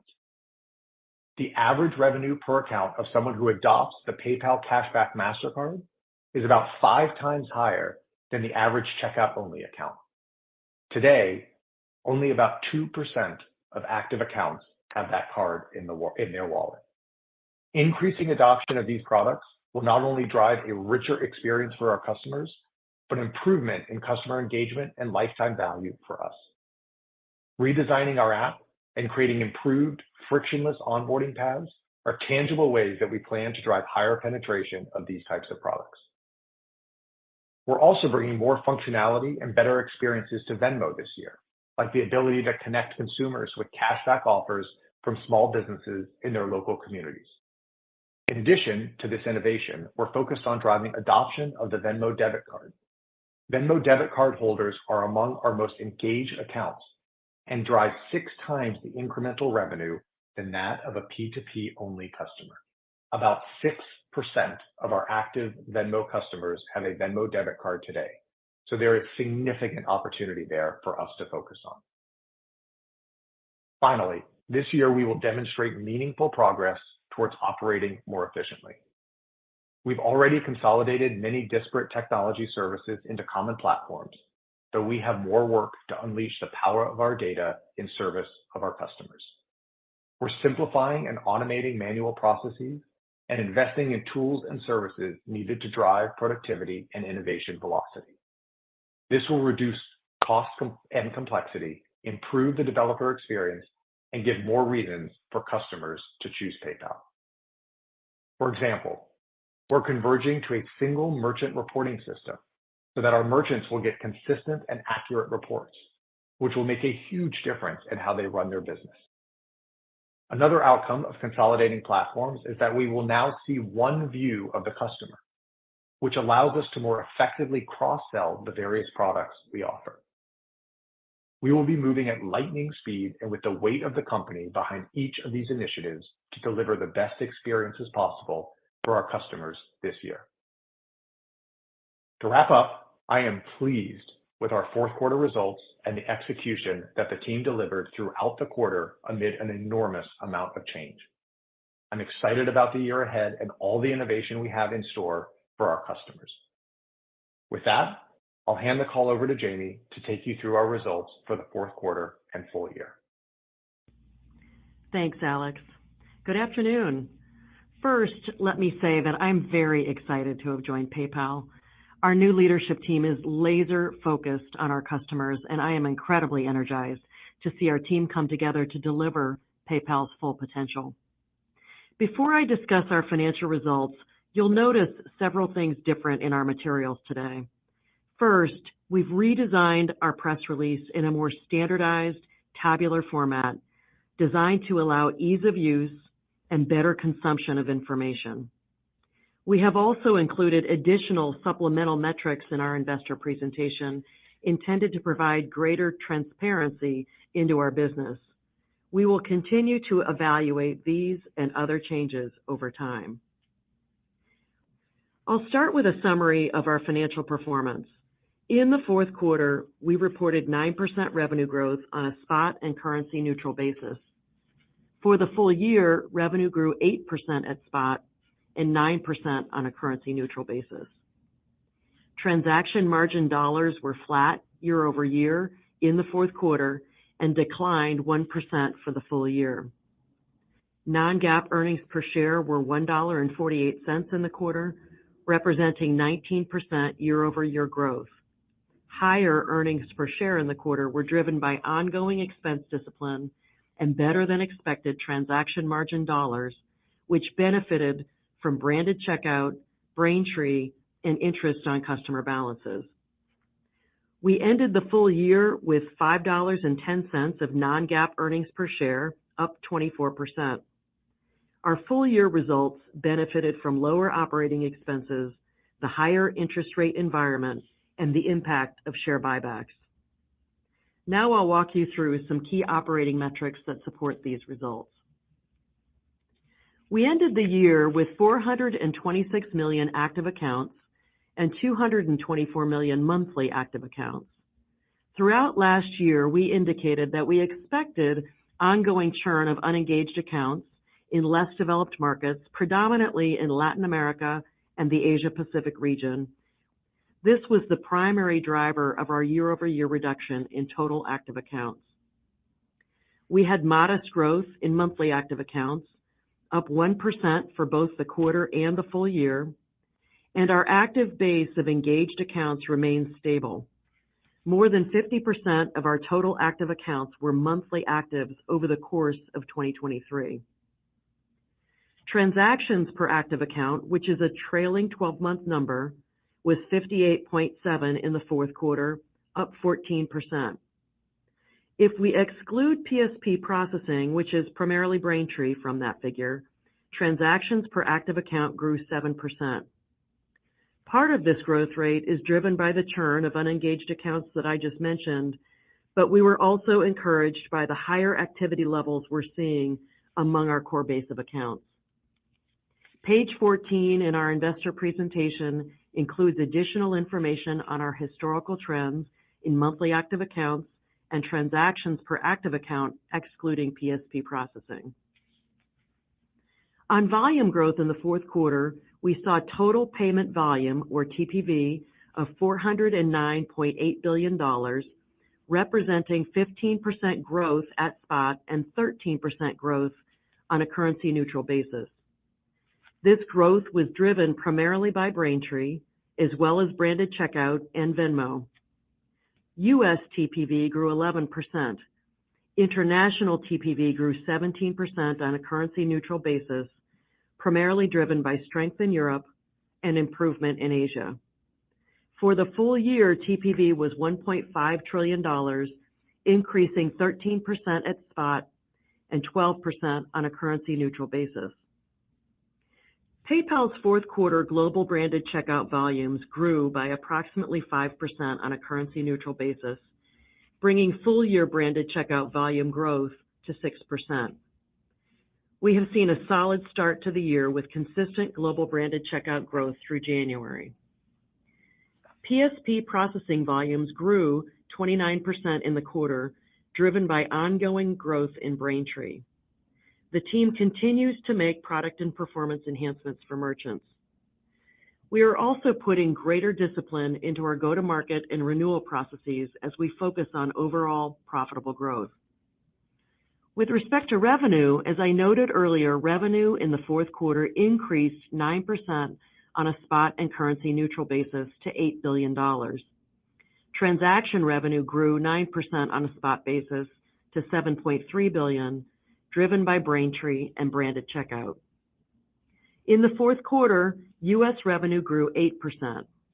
International revenue increased 10% at spot and 12% on a currency-neutral basis, accelerating from the third quarter. Similar to TPV, we saw ongoing strength in Europe and improvements in Asia. For the full year, U.S. revenue grew 9%, and international revenue increased 7% at spot and 9% on a currency-neutral basis. Other value-added services revenue in the quarter grew 9% on a spot basis to $743 million. For the full year, other value-added services revenue grew 26%, or by approximately $600 million. For both the quarter and the full year, this growth was driven almost entirely by increased interest income on customer stored balances. Transaction take rate declined 10 basis points to 1.78% in the fourth quarter. Approximately 7 bips of this decline was driven by two factors: lower gains from foreign currency hedges, which are recorded as international transaction revenue, and flat foreign exchange fees. In addition, mix shift with higher volumes from large merchants continued to have a slight impact on our branded checkout take rate. Transaction take rate for the full year was 1.76%, also down 10 basis points year over year. Transaction margin dollars were flat year over year in the fourth quarter, compared to a 3.5% decline in the third quarter. This approximate 4 percentage point improvement was driven by a combination of the absence of merchant contractual compensation in the prior year period and by branded checkout and Braintree. The growth of interest income on customer stored balances and growth of branded checkout were the largest contributors to transaction margin dollars in the fourth quarter. This growth was offset by the absence of hedge gains compared to the prior year period, as well as declines in other parts of the portfolio, including the impact of migrating and consolidating legacy PayPal payment services. Fourth quarter transaction expense as a rate of TPV came in at 97 basis points, 4 basis points higher than the same period last year. This increase was primarily driven by Braintree volume growth and was partially offset by a favorable geographic mix of PayPal volumes and rate benefits in Venmo. Full year transaction expense as a rate of TPV was 94 basis points. Transaction loss as a rate of TPV was 7 basis points for the quarter, up 1 basis point from the fourth quarter last year, and 8 basis points for the full year. Credit losses were $119 million for the quarter, or 3 basis points as a rate of TPV, down 32% year over year, and 3 basis points as a rate of TPV for the full year. We have taken a prudent and active approach to managing our overall credit risk, tightening originations within our PayPal Business Loans portfolio, and externalizing our European Buy Now, Pay Later portfolio. In the fourth quarter, non-transaction related operating expenses declined 9% as we continue to actively manage our cost structure. For the full year, the same expenses declined 11%. Non-GAAP operating income grew 11% in the quarter to nearly $1.9 billion, and for the full year by 14% to $6.7 billion. Our non-GAAP operating margin increased 40 basis points to 23.3% in the quarter and increased 110 basis points to 22.4% for the full year due to better operating expense leverage in each period. PayPal generated $2.5 billion in free cash flow in the fourth quarter. This includes a $1.7 billion net benefit from the sale of our European Buy Now, Pay Later receivables to KKR, partly offset by the impact of new loans originated as held for sale. Adjusting for this impact, we generated nearly $800 million in adjusted free cash flow in the quarter and $4.6 billion for the full year. Higher than expected changes in working capital and cash taxes had a negative impact on fourth quarter free cash flow. In the quarter, we completed more than $600 million in share repurchases, bringing full year share repurchases to approximately $5 billion. We ended the quarter with cash, cash equivalents, and investments of $17.3 billion and debt of $11.3 billion. Before turning to our first quarter and 2024 guidance, I have two updates to our guidance approach to share. First, for the time being, we intend to move away from providing annual revenue guidance and instead provide guidance for the upcoming quarter. Given the considerable changes underway at the company, we believe it is prudent to guide revenue one quarter ahead and provide updates as the year progresses. Second, the first quarter and 2024 guidance that we're providing today excludes the impact of stock-based compensation from our non-GAAP results. This is consistent with our historical approach. Beginning in the first quarter, we will include stock-based compensation expense in our non-GAAP results. We will update our reporting and guidance accordingly at that time. Stock-based compensation is an integral part of our cost structure and one that we believe we need to manage more directly and transparently. Including stock-based compensation expense in our non-GAAP earnings will introduce more accountability and discipline and will align our own performance measures to the way that many investors already evaluate our business. In terms of our outlook for the first quarter, we expect revenue to increase approximately 6.5% at spot and 7% on a currency-neutral basis. In addition, we expect non-GAAP earnings per share in the first quarter to grow at a mid-single-digit percentage. With respect to our full-year financial plan, as we have said previously, with all of the changes we are making, 2024 will be an execution year and one where positioning the business for long-term success will be critical. For the full year, we are planning for a relatively consistent macroeconomic environment with some level of interest rate declines as we move through the year. We also assume that overall consumer spending and activity levels will remain relatively consistent. We expect full year 2024 non-GAAP EPS to be roughly in line with prior year EPS of $5.10. Underpinning our outlook, we expect roughly flat transaction margin dollars. Alex discussed our innovation and product enhancements earlier. Many of these are already in pilot or launch, but will require execution throughout the year before we begin to see impact. Our guidance includes minimal impact from these initiatives. We expect a low single-digit increase in non-transaction operating expense. As Alex mentioned, we announced actions last week to reduce costs to drive continued efficiencies, while at the same time investing more in our product engineering and platform teams to drive growth. There are two factors to be mindful of that will impact our other value-added services revenue. First, while we are still seeing benefit from the higher interest rate environment, we expect that this tailwind will be much less significant in 2024. Second, we continue to take an active and prudent approach to managing our credit exposure.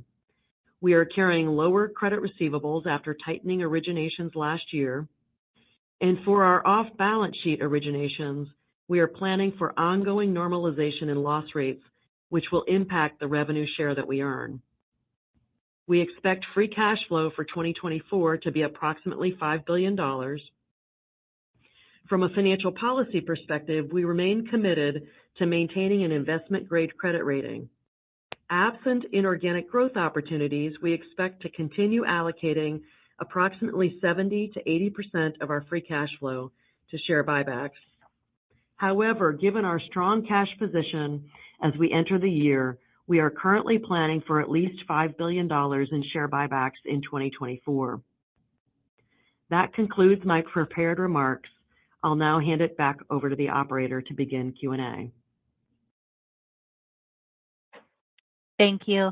At this time, I would like to remind everyone, in order to ask a question, please press star, then the number 1 on your telephone keypad. We ask that you ask one question, then return to the queue if needed. We'll pause for just a moment to compile the Q&A roster. Your first question comes from the line of Tien-Tsin Huang of JP Morgan. Your line is open. Thank you so much. Appreciate all the details here. I wanted to dig in on the outlook for transaction margin dollars to be flat. Can you just give us a little bit more, maybe high-level thoughts on the key drivers there and maybe some of the levers that are available to you to get the transaction margin dollar growth to accelerate beyond that in 2024? Get a lot of questions about it, obviously, so I'd love to hear the puts and takes that you would underline for us. Thanks. Sure. Thank you, Tien-Tsin. First, let me start just with recognizing how much change there is that we've gone through. You heard it in my prepared remarks, but we essentially have a brand new executive leadership team. We've accelerated the pace of innovation.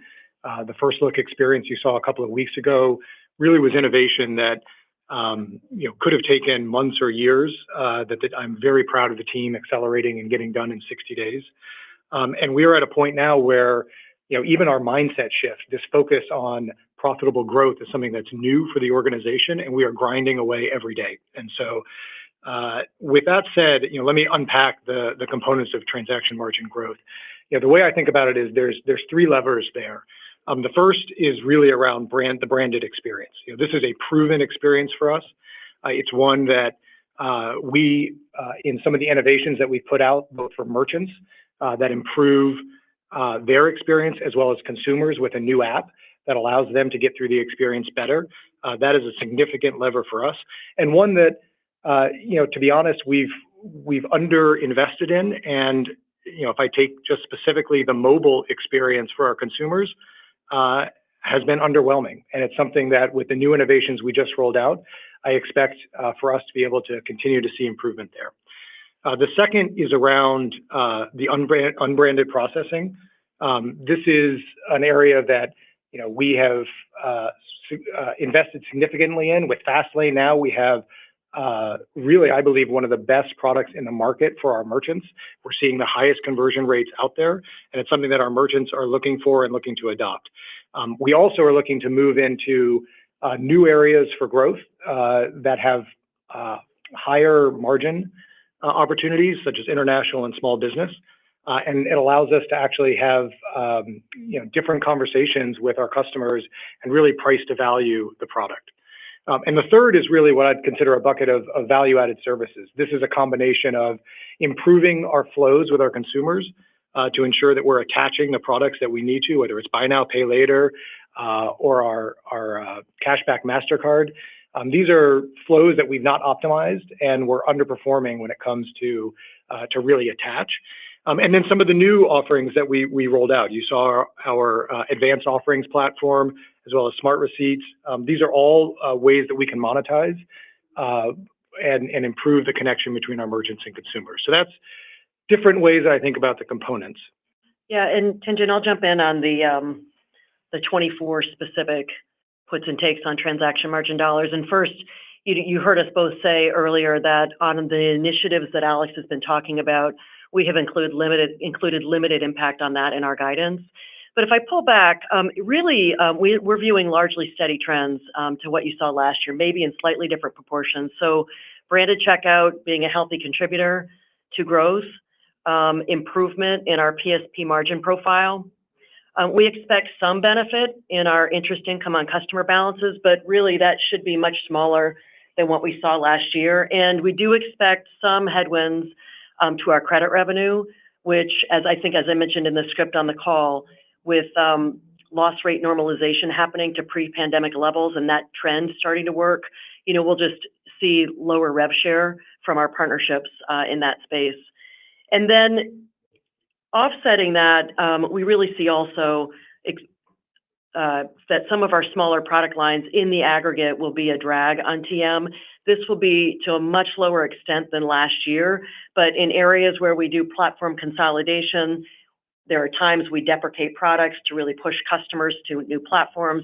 Good example of that is PPCP. We do see some drop off, and we've got a few other products that, as you know, we have not invested as heavily as perhaps we should have in the last couple of years. And as we work our way through that, there'll be some offset there. Got it. That's helpful. Thank you both. Your next question comes from the line of Jason Kupferberg with Bank of America. Your line is open. Thanks, guys. Appreciate you taking the question. So I wanted to hone in on branded TPV growth a bit. I think it slowed by a point in the fourth quarter to 5%. Was hoping you could maybe take us through some of the monthly intra-quarter trends there, any market share observations you might have had from holiday season, and then just some general comments on what you're planning for on branded TPV growth in the first quarter and full year 24. Thank you. Yeah, thanks, Jason. Let me set the context, and I'll see if Jamie wants to pile on. Our branded checkout performance was 6% for the year.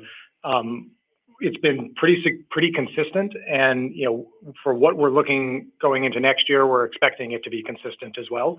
And as we've talked about, that doesn't include or includes minimal aspects of the new innovations that we put out there. Let me talk about just some of the levers when it comes to the new innovations or ways that I think about accelerating branded checkout, because this obviously is going to be a big focus for the organization. The first is we really have to improve the value proposition for our consumers. This is why you see us leaning into rewards, ensuring that we've got an improved experience that reduces latency, and really leaning in on mobile as well, so that our consumers have a better branded checkout experience.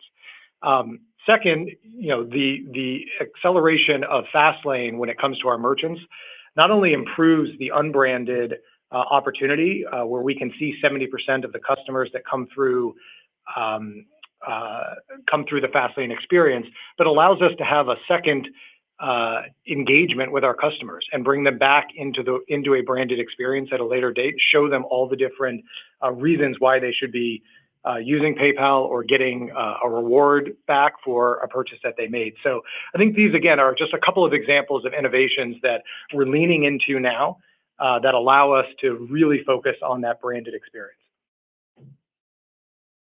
Thank you.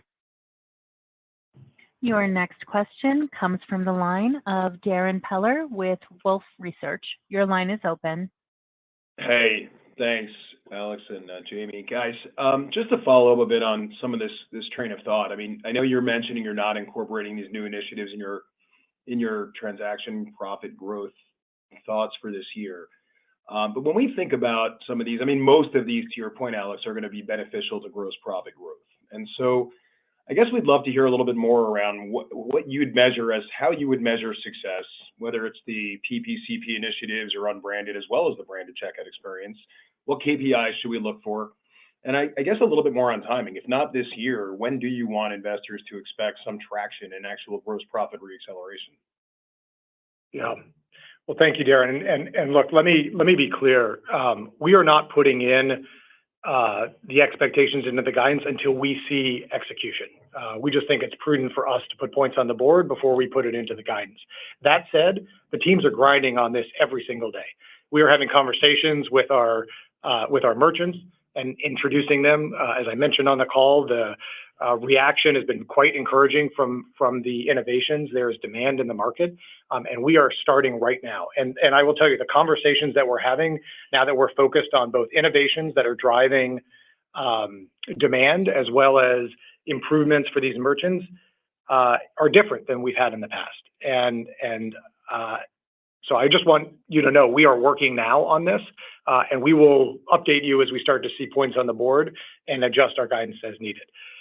Secondly, back to your first question around how I think about this. Look, the thing I want you to take away from all of this innovation that we rolled out in First Look is this is really changing the way we engage with our customers and our merchants. We are now creating experiences across the entire customer lifecycle, not just at checkout. So we are driving not only a checkout improvement, the 50% improvement in latency, being able to improve Fastlane, but now we're starting to see a customer value proposition with CashPass, giving rewards back to our customers so that they have a reason to choose PayPal at every purchase. We're improving the onboarding and the reboarding as they come back into the app and start to now attach our MasterCard or debit experiences or buy now, pay later. We're improving the post-purchase experience where we now have smart receipts or package tracking so that we can improve the engagement between our merchants and our consumers. And we now have an ongoing active use engagement. And then we're leaning into demand generation and actually solving the biggest challenge that our merchants have, which is finding new customers. As we think about our advanced offers platform, we're creating shopper insights so that our merchants can start to engage and personalize their experience through our data and through the AI that we can lean through. So the way I think about it is we are looking at the entire end-to-end experience, and we'll measure a success through the metrics that you have. It's going to turn into what does transaction margin look like? What does active use look like from our ongoing users? So that's how we'll think about it. Okay. Thanks, guys. Your next question comes from the line of Michael Ng with Goldman Sachs. Your line is open. Hey, good afternoon. Thank you for the question. I wanted to ask a question about PayPal's commitment to durable, high quality, profitable growth. How does that impact the pricing strategy in Braintree? What unprofitable businesses and products will PayPal de-emphasize, and how does that tie into your 2024 non-transaction OpEx outlook of flat? Thank you very much. Great. Thanks, Mike. Let me talk about Braintree, and then I'll have Jamie talk about potentially some of the other products and businesses. So let me take you back. Braintree, if you go back a few years ago, was really trying to establish itself in the market. It hadn't delivered at scale, and there were gaps in the product. We've invested heavily in the product and have really focused on some of the largest U.S. enterprise customers, which now have proven the scale while we've gotten the product to parity. Then you look at what we've just rolled out with innovations like Fastlane, and I think we've now leapfrogged the competition. So what does that allow us to do? It allows us to be the one-stop shop for merchants. It allows us to provide a best-in-class experience on auth rates and give them the ability to have not only the best processing in an unbranded, but also package that with PayPal and with all the other ways that customers want to pay, including buy now, pay later. We now are shifting towards being able to have a price to value conversation with our merchants and being able to really start to think about how will we ramp up go to market for not only Braintree, but also PPCP. We also are now moving into markets that have higher margins. So international and small business with both Braintree and PPCP allow us to now, again, price to value and have different conversations. So that is how we think about it. We're not focused on unprofitable growth when it comes to Braintree. We think we now have the product in market to be able to compete effectively and win. Yeah, and Mike, on the other part of your question, I guess what I'd say is we are just doing too many things. And our biggest opportunity is that we have to make decisions to stop things and to really focus. And that gets into market competitiveness, it gets into pricing, it gets into really leaning into market opportunity and really stopping doing things that prevent us from doing the right thing in those spaces. So we are knee deep in that right now. And so when we talk about a year of transformation and execution, that's exactly what we're talking about. Great. Thanks, Alex. Thanks, Jamie. Your next question comes from the line of Ramsey El-Assal with Barclays. Your line is open. Hi, Chris and Jamie. Thanks so much for taking my, Alex and Jamie, thanks so much for taking my question this evening. I wanted to ask about how much leeway or opportunity you have to continue kind of taking out expenses while simultaneously executing on the growth strategy. How are you thinking about striking that balance, sort of cost control versus growth? And I guess, how confident are you that you have room to do both? Yeah, I would say that is definitely an and, not an or. And that's exactly what we're doing with the workforce announcements we made a week ago, and really taking that and putting that back into product, into engineering, and into marketing. We have got to invest deeply to grow this place. And it's really important for us to just set the company up for the future. And to do that, the innovation muscle, the commercial muscle, means that right-sizing our expense levels isn't going to be something that it's a one and done. We know we have significant opportunity to continue to be more efficient, be that through automation, be that through driving deeper productivity. And as we harvest that, that just gives us more levers to invest that are the right things for our profile as we go forward. Got it. Okay, thank you. Your next question comes from the line of James Faucette with Morgan Stanley. Your line is open. Great, thank you so much. Jamie, just a quick clarification, and I have a question for Alex. But you said that starting from the first quarter, you'll be including stock-based compensation in your non-GAAP rather than excluding it. So does that mean that, if we just imagine that we fast forward a few months, that the non-GAAP earnings would be reduced by roughly that $1.8 billion? Just looking for a little bit of clarification there. And then, Alex, you made an interesting comment in terms of feeling like things are too big organizationally. But I'm wondering how you're feeling about the tech stacks right now and the level of integration and where we're at from that perspective in terms of your ability to to drive the kinds of improvements and perhaps add functionality to improve the customer experience? Thanks. Yeah, James, on your first question, you have it exactly right. So beginning in the first quarter, we'll start including stock-based compensation expense in our non-GAAP. And closer to that time, we'll do the look back where we'll provide, the retrospective data so that we've got everything on a comparable basis. But yeah, you're thinking about that right. And then James, on your question around the tech stack, look, I'll be transparent. The company has gone through significant growth over the last few years and a lot of acquisitions. We have not invested enough in creating a single platform. That again slows us down when it comes to innovation, and it slows us down when it comes to being able to leverage the data across the ecosystem.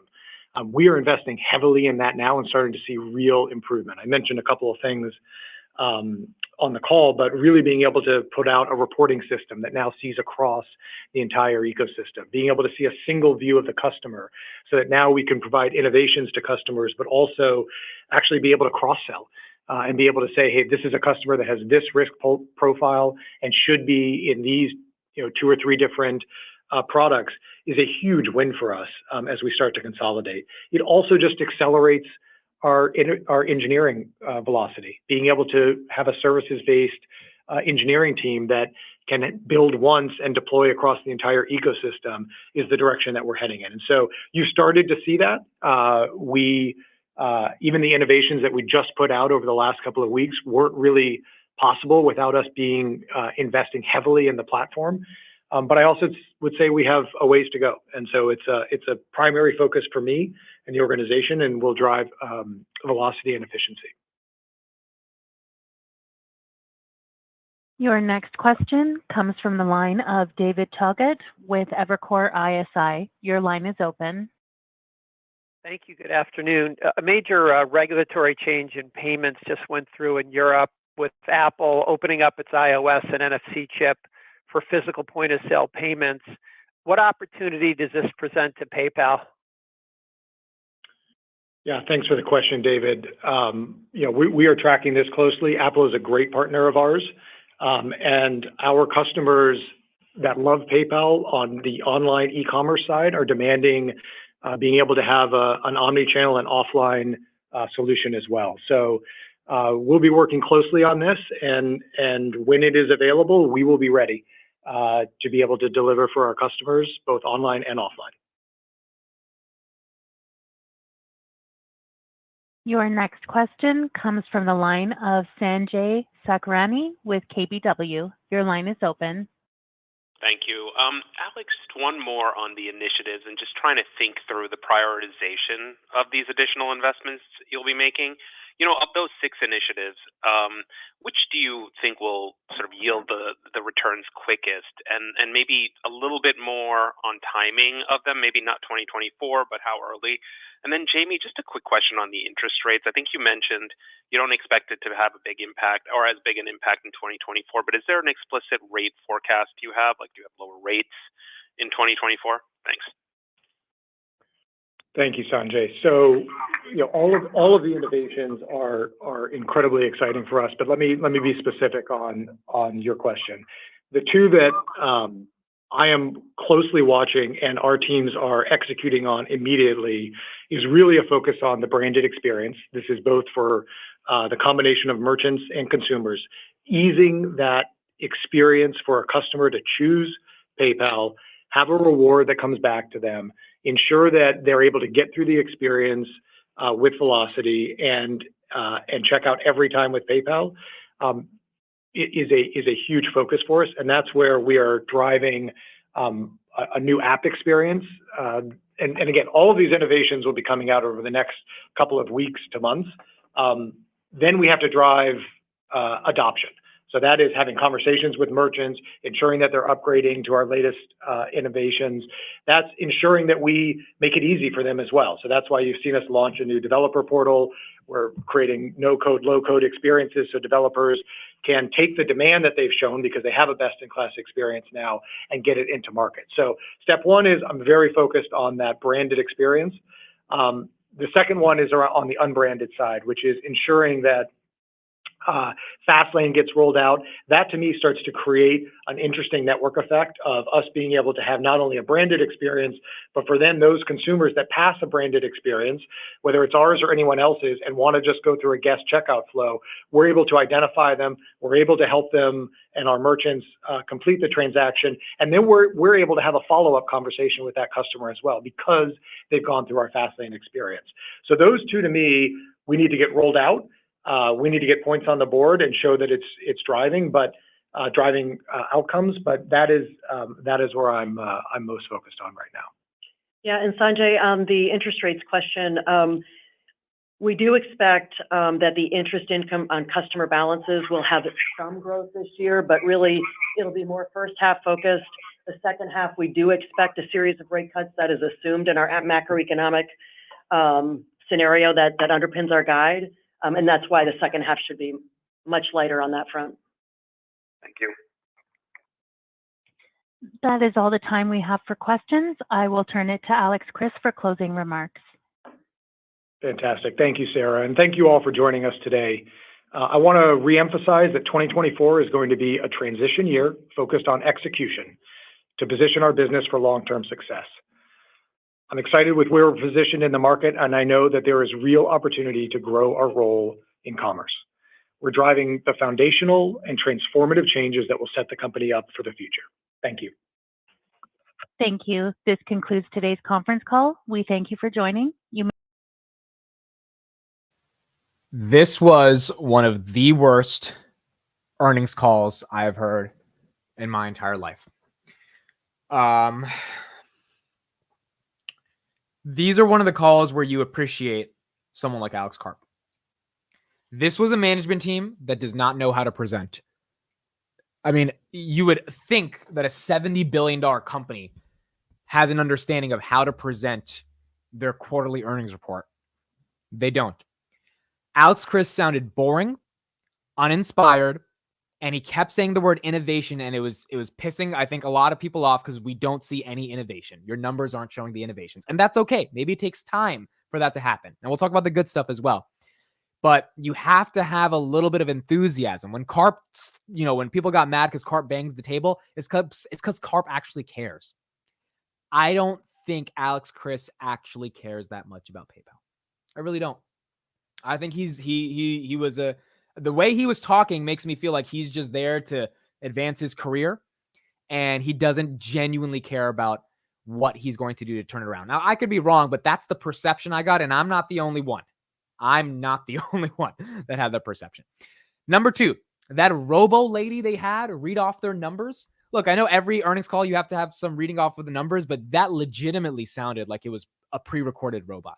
I mean, at some level, there has to be something there that doesn't want to make people want to do bad things to themselves. Like this was bad. This was horrible. How do you have some robo lady saying your numbers? We know that's the most boring part of the calls, but you have to have some way to make us feel interested. Maybe have some accentuation in your voice when you highlight the good numbers. Talk a little bit about how the numbers have evolved and changed. Just reading off of a blank. Even Microsoft didn't do it like that, dude. Like the Google, I listened to their call. Their call, that Sundar wasn't the best, but the number parts of the call weren't bad at all. There's a way you can organize the numbers. Even Palantir yesterday or 2 days ago. So that was really bad.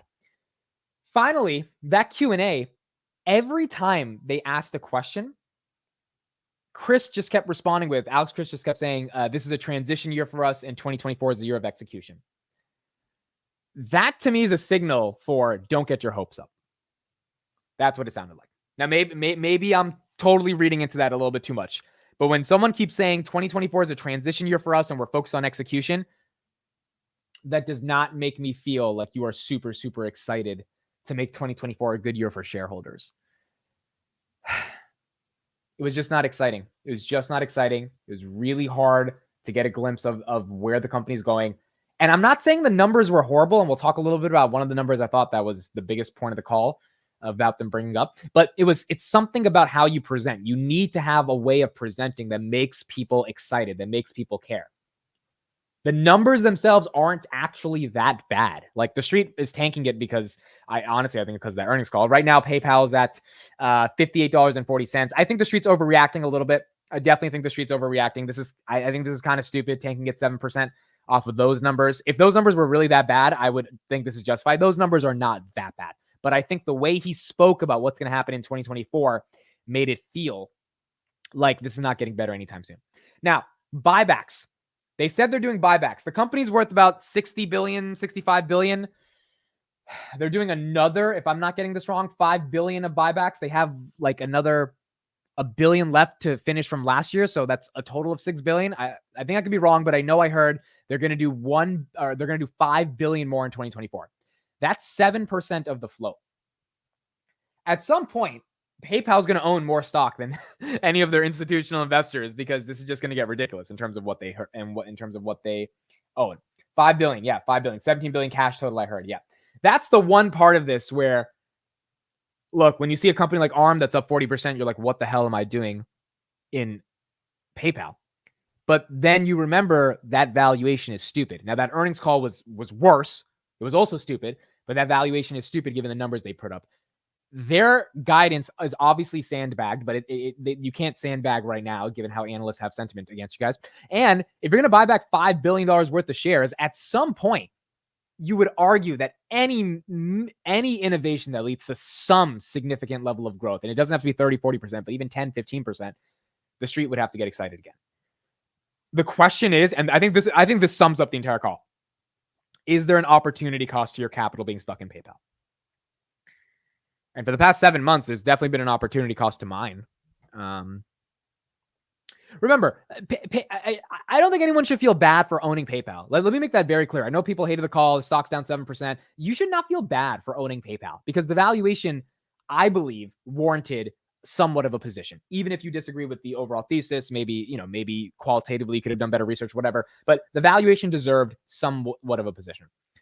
The problem is, I don't know if these are the people, this team of C-suites, based on what I heard on this earnings call, to deliver shareholder returns as quick as possible. They seem like they want to take their time and have a very long-term horizon, 2024 being this transition year. S&P's at all-time highs. S&P falls. I don't know if PayPal is able to sustain this price. And then if the S&P keeps going up and other companies are mooning, is it a bubble, or is your money dead in PayPal as you are missing from the bubble? I don't know. I mean, I guess we're going to see over the next couple of weeks. I mean, the easy answer is that the S&P is overvalued, and so PayPal being down 7% is not that big of a deal because we're going to see an entire market pullback. That's an easy cop-out. But what if the market's not really overvalued? What if the S&P is making its way up to 5,100, 5,200 in the next coming weeks? What if inflation data is really good? What if Jerome cuts by, May, and then, the Tesla and Enphase and all these stocks are like, what if there's a lot of room for growth? I know that's crazy to say given how high the market has gone. And what if your money's stuck in PayPal while all of that is happening? Palantir is down at 23.46 right now, after hours, down about 0.59%. I don't know. We're going to see what happens. S&P 498 right now. PayPal 58.75. Look, here's my thing. Tomorrow, I wouldn't be surprised to see this open up and actually be green, because those numbers were not as bad as the street is expecting. ARM now up 25% after hours. Those numbers were like absolutely not as bad. Even the users they lost, Robinhood up about 2% of the day. Even the users they lost were due to Latin American users that were, they already guided those were going to be dead accounts. So they kind of guided the user growth decline as well. So I don't know if the user growth thing is something for the streets to get super annoyed about. Thomas says, man, it's still a great value play. This is such an overreaction and emotional reaction. I definitely think the street is overreacting to it. From my perspective, maybe I am being a little emotional here as well, but I don't think I'm selling yet. I just think there is an opportunity cost to your capital. And I don't know if that opportunity, I mean, I want to give it a few days and see how this plays out. Like, I want to give it at least till next week and see if this recovers, because 58.79 is just as stupid as what 63 was. Like these from 50 to 65 is stupid in terms of the valuation. If you've done any DCF, looked at any valuation models, it does not make sense on a fundamental level. The problem is there's a narrative around the market that is causing a lot of the emotions to keep it depressed. I'm wondering, at what point do the core numbers just bring up tangible book value? Like, at what point does buybacks just make the thing go higher when, the street realizes that they're buying 10% back of their company? I don't know. There are definitely better opportunities in the market. I do think, as Toby says in the chat, we have to give them time to deliver. The only problem is if that time is, longer than your time horizon, which if your time is a couple of years, it's probably not that long. If your time is, 10 months, they might not deliver in 10 months. They might not. All right. Well, sorry. This is how we have to end the call, guys. This has been a 9-hour stream for those that are just joining, or those have joined in the past hour and didn't know. We've been live since 8:45. It's been a fun day. Oh wow, Kelly chose violence. Look at this. Kelly, I just saw your tweet. So Alex Chris just tweeted, and Kelly's upset at him. Damn. So Alex Chris says, we reported solid fourth quarter results, outperforming on revenue and earnings thanks to the PayPal team for their commitment. Kelly says, Alex, please don't be afraid to show us a little bit more energy and enthusiasm on the next call. Investors found this very clinical, boring, and uninspiring. We really want to feel your passion, excitement, and authenticity. Don't be afraid to talk your talk, King. It's so mean and nice at the same time. But like, I get it, but it's like kind of mean, but it's also kind of nice at the end. You added the King to make sure it's not the worst. But yeah, I agree with Kelly, dude. He had to be more inspiring than that. He had to be more inspiring than that. That was bad. Derek says, thank you for all you do, Amit. Derek, thank you for being here. Derek was a fun part of the stream today. Palantir run was great. Excited to see what happened. Derek, I think in the after hours, he said he ultimately got rid of PayPal. He's done with it. Maybe that's the right move at this point. Maybe we'll see. And they need a couple weeks to develop. We'll see what happens. I know a lot of people that own PayPal. And I'm going to be very, very curious to see how they think of what needs to be done on PayPal. You got people like Derek that are just like, nope, the call's not good enough. I'm moving on. You got other people that are stuck looking at the valuation, which I agree with them. But at what point does the street finally get it? And again, there's an opportunity cost to your capital, man. ARM is up 20% after hours. Like, it makes you wonder, why are you investing in a payments company just because the valuation is so low? Now, granted, the value investor is looking for a deep value valuation. But maybe this one is a value trap over a deep value play. I don't know. We'll see. I'm going to give it a couple days. I'm not going to sell out yet. We're going to give it a couple days, see what happens. I do think 7% is a ridiculous overreaction. I think it'll be back. But investors thought it would, can get to 70, 72. We did have that epic reaction by me and Adam when it came up 10%. Someone should clip that. That was a good one. We were so happy, dude. We were so happy. We were just like, yes, we did it. We did it. And then it just went away. Derek says you will make more money in cash at Robinhood at 5%. That's the crazy thing, is that might happen. That actually might happen, dude. And that's the crazy part right now. 9 hours again tomorrow. Yeah, I mean, why not? I think dude, I went downstairs to open the door for my mom, and because she didn't have her key, and she was like, and she was just like, what happened? I was like, oh, I'm still alive. And she's just like, what do you mean you're still alive? I was like, oh, just live. She's like, it's been 10 hours. I'm like, yeah, Palantir went up. Palantir went up. So at least Palantir's up. That's the fun part. Now on Palantir, we also have to be a little cautious here. 23, where are we at on Palantir? 23.42. We'll see how it opens tomorrow. Been a hell of a run, but let's see what happens. Okay, that's it for me. Thank you, everybody. 9 hours, epic. I wish it ended a little bit better with PayPal, but it is what it is. Look, we stream every day, 2 times a day, in the market, in the open, in the close. I don't know how big this can get, but I think it can get pretty big just in terms of the show, and I think it can get really fun, and I think it can be something over the next couple of years that really, really is a cool thing that we build together as a community. So super exciting. Thank you for everybody for being here. There was like 900 people that stayed for at least 5 hours, which is just incredible. And yeah, I'll see you guys tomorrow. I still have one more stream for the day, Finance Junkies at 9 p.m. So I'll talk about, we'll rediscuss everything going on then. And yeah, that's it. All right, that's it. Have a good one, guys. We'll see you tomorrow, 8:45 a.m. back on the market open. Have a good one. Good night, everybody. Thank you. Bye-bye.